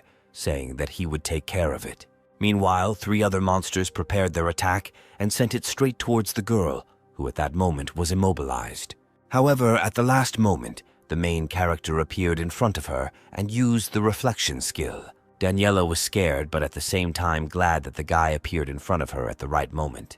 When his skill absorbed all the opponent's skills, he was ready to send them back to them. He opened a portal and shot poisonous energy back at the snakes, causing them to die. Meanwhile, the story moves to a hotel somewhere in China. In one of the rooms was Julia, who was beside herself with rage. She screamed that she would never forgive Dylan for what he did to her. At that moment, Camila appeared in front of her, half of whose body was shrouded in armor. She drew attention to the terrible condition of her beloved. She remembered the day when they were defeated and their master came to them. Then Camila asked if he was really going to leave Julia without treatment. Valerio said that with her current skills, she would never be able to defeat Dylan, so there was no point in treating her. So until she draws out all her inner strength, they need to leave her anger towards Dylan as it is. Moreover, half of her face was damaged in the fight with that guy, and now this ugly face will always remind her of this. Thus, he asked Camila to rekindle this anger in her. Julia was incredibly furious and seemed ready to kill everyone around her. She screamed at Camila, saying that she did not protect her. Then Camila said that they were on the battlefield, and Julia couldn't allow herself to think that she would have dealt with Dylan if Camila hadn't protected her. She stated that Julia was too weak and the only right choice was to just run away. The girl also said that it would be nice if Julia could just continue to live with this ugly face. At that moment, Julia began to roar, telling Camila not to dare say that to her. She asked if Camila thought she would stop there. She was going to tear Dylan apart with her own hands. Meanwhile, the 3rd day of the protagonist's group's stay in the dungeon began. At one point, Brock stopped them and said that they had entered a danger zone. The hero asked him what this place was, and the man said that this was Dylan's first time here, so it would be faster. At that moment, they saw powerful energy flying at them from behind the trees. Soon, A-rank monsters called Katina came out from there, and they looked like fish with human limbs, and also had armor and huge weapons. Brox then explained that they had entered the Katin colony. In the past, at this stage, there were not so many of these creatures.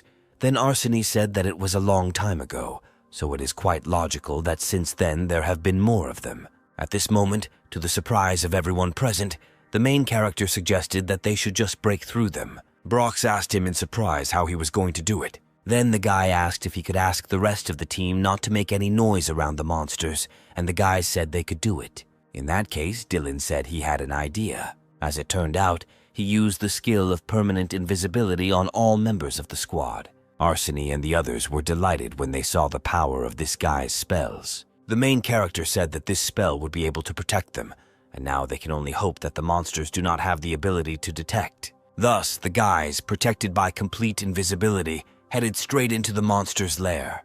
They calmly walked past them, and the monsters did not notice them at all. As they walked into the safe zone, the spell began to fade away. Arseny said that at first he thought Dylan's spells were just window dressing, but his abilities exceeded his expectations. The main character smiled and said that he was very glad that the guys liked everything. Then Brox said that they had passed the danger zone, so now they need to speed up a little. He said that they had so little time left to reach the boss area, they needed to rest and continue tomorrow. After that, they lit a fire and decided to rest, sitting on the broken columns. Brox thought that he would have a hard time recruiting Dylan because of Daniela. His abilities are too good to be distrusted. At the very least, he decided that it was better to think about the Zhongxian Guild and then about the Freedom Guild. At that moment, the main character approached him. However, he did not intend to stay here and quickly took off and flew somewhere to the side. The fact is that thanks to the limitless ring, he didn't feel like sleeping at all. He was thinking about Ikazel, an SS rank boss monster. The hero understood that they were moving out tomorrow, but he needed to look around just in case. He wondered why the monsters called this place a temple, but now he saw that they were right. Suddenly, a spatial token appeared in his hand. When he looked up, he saw lightning flaring up in the sky above him. Then the system informed him that the dimensional token that Dylan possessed created a unique power and resonance emanating from the Temple of Despair, and the system put the user into a resonant state. However, Dylan did not understand what this resonant state meant. When he opened his eyes, he realized that he was in a completely different place. At some point, suspicions crept into his head that all this was a trap.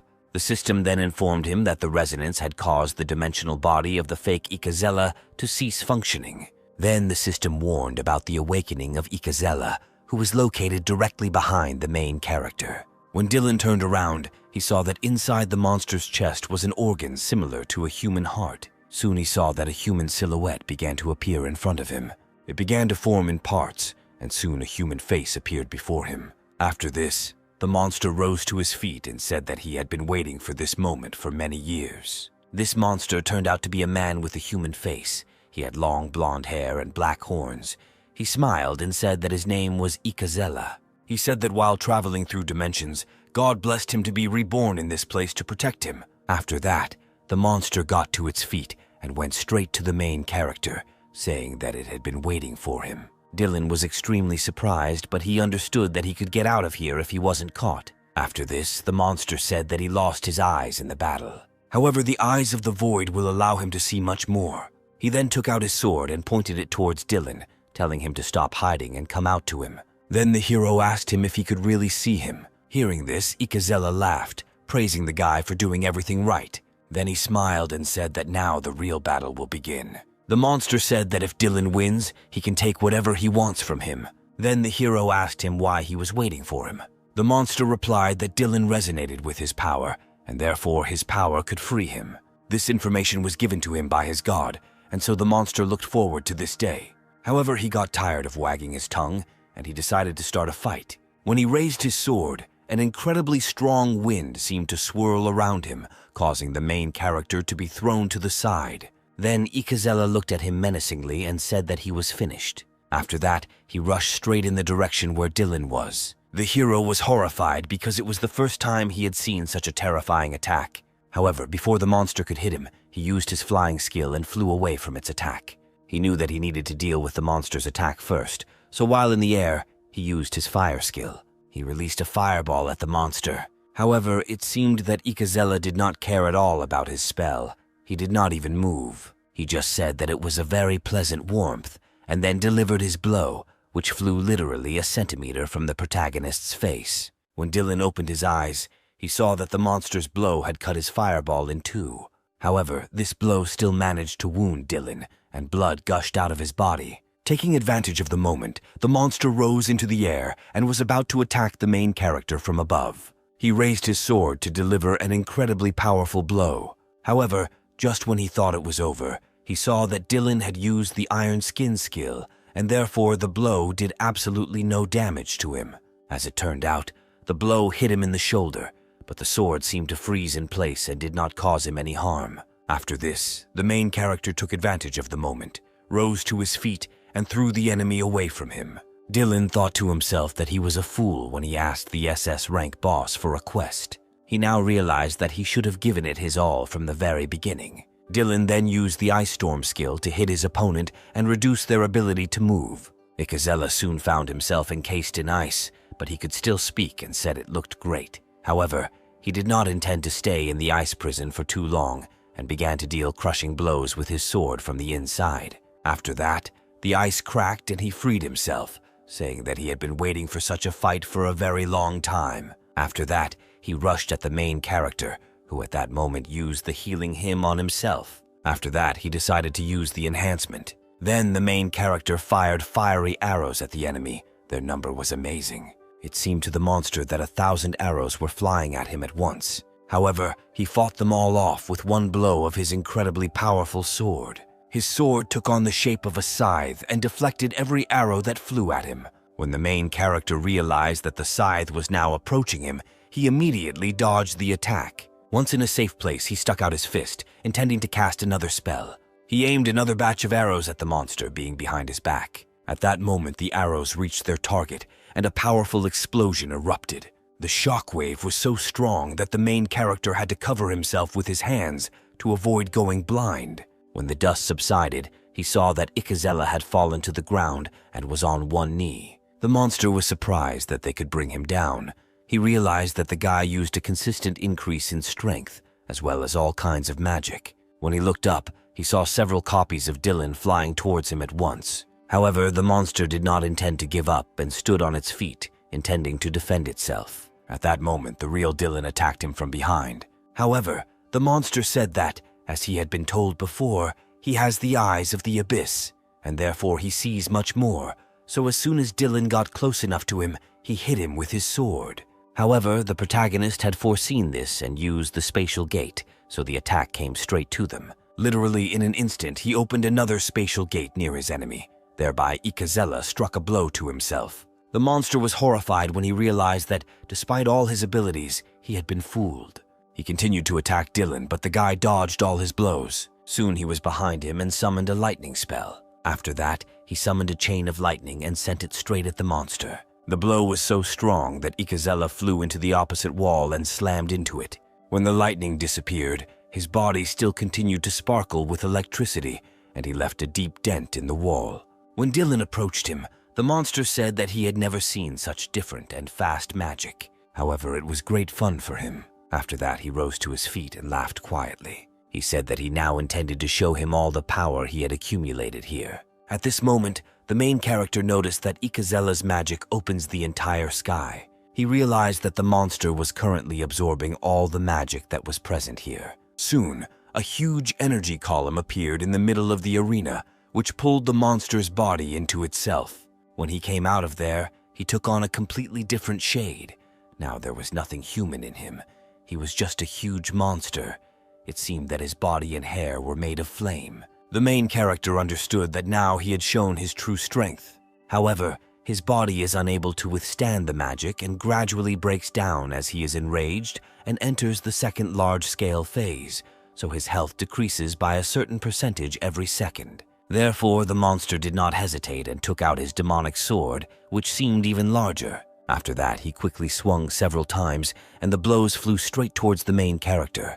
Dylan saw the attacks coming at him and prepared to dodge them. He once again used his spatial gate skill and jumped into it. He transported himself to a place that the monster had not yet reached, but he did not even notice that Ikazella at that moment was right above him and raised his sword to strike. After that, he hit the main character and slammed him into the ground with all his might. From such a strong blow, the protagonist's shield broke and he flew to the side, and fire geysers began to appear along the entire perimeter of the arena. Dylan watched in horror what was happening, not knowing that the monster was capable of such a thing. Soon, a bright pillar of light pierced the entire arena. At that moment, Brox felt some strange magic that he had never encountered before. Then Daniela ran up to him, looking extremely worried. She reported that Dylan was missing. His tent was empty. She hoped that he didn't go into that dungeon first, to which Brox replied that that couldn't be the case since he wouldn't attack an SS-ranked boss alone. However, at that moment, Akron intervened in their conversation and said that his master was already in the temple. He said that he would protect them according to his master's orders. At this moment, Brox remembered his words that even if the team members were confident in their skills, they still could not know what could happen inside the dungeon. Brox couldn't believe that the main character was risking his own life for the sake of some kind of excitement. Then Daniela turned to the golem and asked him where Dylan was now, but Akron replied that his task was to protect them from danger. He said that he could not take them to the dangerous place where the master was now. Brox then said that in that case there was nothing they could do. However, he asked that the others be prepared as soon as possible and follow him. Despite the fact that the golem said that it was dangerous, Brox rushed from his place towards the temple. At that moment, Irene appeared on the site, saying that she would follow the master's orders in order to protect the team members. After that, she flew after Brox. At this moment, the fight between the main character and Ikazella continued. The monster said that he thinks he still has his energy, and if you look at what he has managed to accumulate so far, there may be a limit to this power. However, the main character was also not going to give up and used a power rocket. Thus, the two spells collided with each other. After this, Dylan touched one of the stones into which the arena where they fought had disintegrated. Then, with quick movements, he began to jump between the islands, flying in the air. However, wherever he went, a monster appeared next to him. He attacked those parts of the land where the main character was, and so Dylan had to use acceleration. He then used the spatial gate to confuse the enemy as much as possible. Moving between portals, he used a spell. Once he was behind the monster, he placed a death mark on it. At that moment, Akazella realized that Dylan got this skill from Odium, which Dylan also figured out. Then he wrapped his tail around his hand, saying that he would take revenge on him for this. After that, he turned around and began to strike him with his sword one after another. Since the main character was immobilized, he could not dodge these blows and saw scratches appear on his body. The monster then told him that his resistance was pointless, seeing that the guy was about to use the healing skill. However, the main character directed his skill not at himself, but at Ikazella. The monster didn't understand what was happening as it used healing towards it, and then he realized that he was marked for death, causing the effect of increasing the target's health to decrease. At that moment, a wild pain pierced him, and he relaxed his grip, releasing the main character. His body seemed to be burning with fire, and the monster could barely breathe. Taking advantage of the moment, the main character jumped away from him and used a spell, summoning magic nails. He aimed them straight at the monster, and each nail dug into its limbs. As it turned out, it was a containment spell. After that, Dylan raised his hand up to cast another spell. Several magic rings appeared around his palm. He used a spell called Eternal Bonds, and each of the rings headed towards one of the large islands that were around it. He connected the other ends of these bonds with nails that were in the monster's body. After that, he clenched his fist, and Ikazella saw several islands flying towards him at once, tied to him with magical threads. The main character watched as several huge stone cliffs fell on the monster at once. At this point, he also took out his pistol, preparing for the fact that he would still have to fight. As it turned out, he was right, because just a few moments later, the stones began to glow with bright red energy, indicating that the monster was about to shatter them. After this, there was a powerful explosion that threw all the stones away from where they fell. Then Ikazella flew out from there with lightning speed and immediately rushed at the enemy with his sword. His eyes were blazing with rage, and he clearly had no intention of losing. He continued to press on the main character with his sword. At that moment, Dylan noticed that energy clots that belonged to the monster were approaching them. However, he was not at a loss and used magical portals in all the places where these clots were. At that moment, one drone flew out of each portal. They then used the reflect skill, and every magical attack was reflected back from the main character and his shield. The monster had no idea why his attacks were useless against this guy. Then Dylan laughed and said that it was just the power of science. However, he understood that the spell would not last long this way. At that moment, the monster struck him with a strong blow with his sword, throwing him aside. Thus, the main character flew out of his shield, breaking through it with his body. After this, the monster was again able to direct its magic arrows at him. However, Dylan was still conscious and managed to use a fireball to fend off the attack. Thus, their spells clashed once again. Once relatively safe, Dylan pulled out his pistol and prepared to attack with it.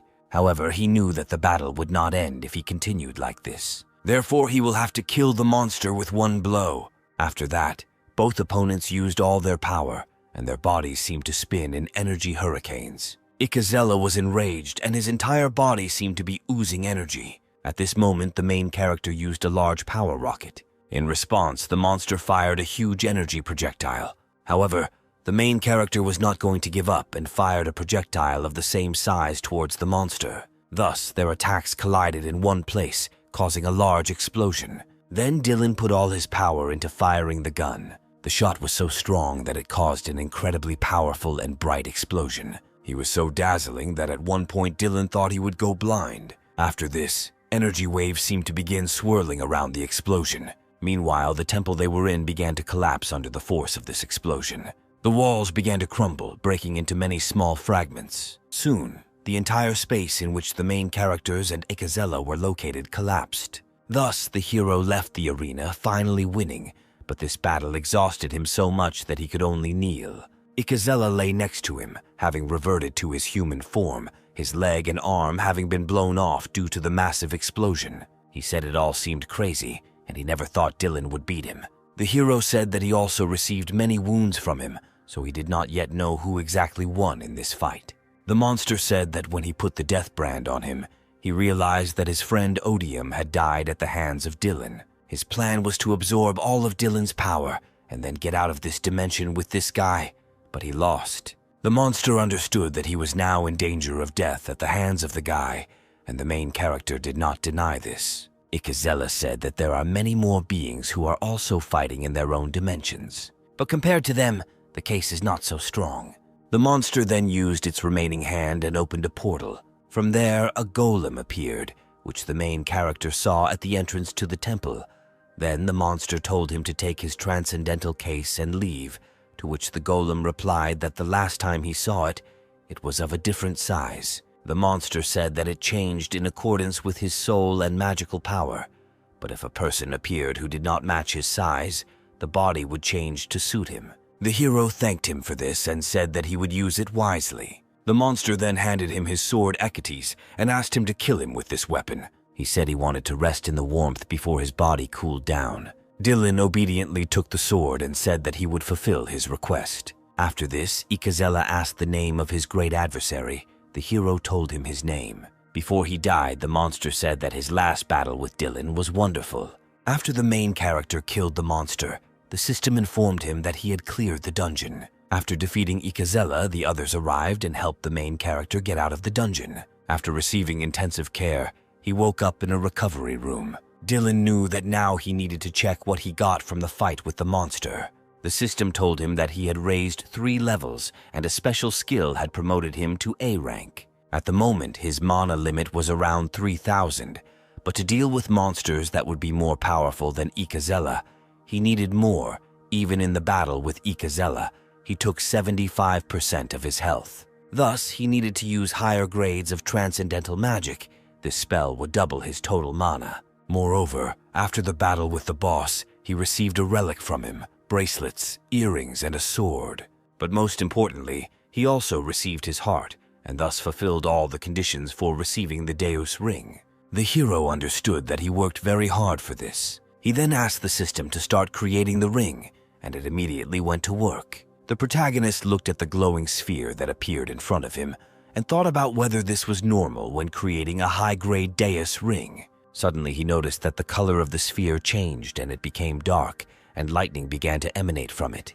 The system reported that to create the Deus Ring, it is necessary to use spatial rifts. She also reported that spatial energy began to be released, and then the hero saw that the space around him began to crack. Instead of a sphere, something similar to a black hole suddenly appeared in the middle of the room. Then the system reported that in the Planus measurement, it was possible to determine the source of the crack in the spatial imbalance. The system also reported that a message was sent through the crack, saying that someone had found the source that drove them into the depths of destruction and asked to investigate.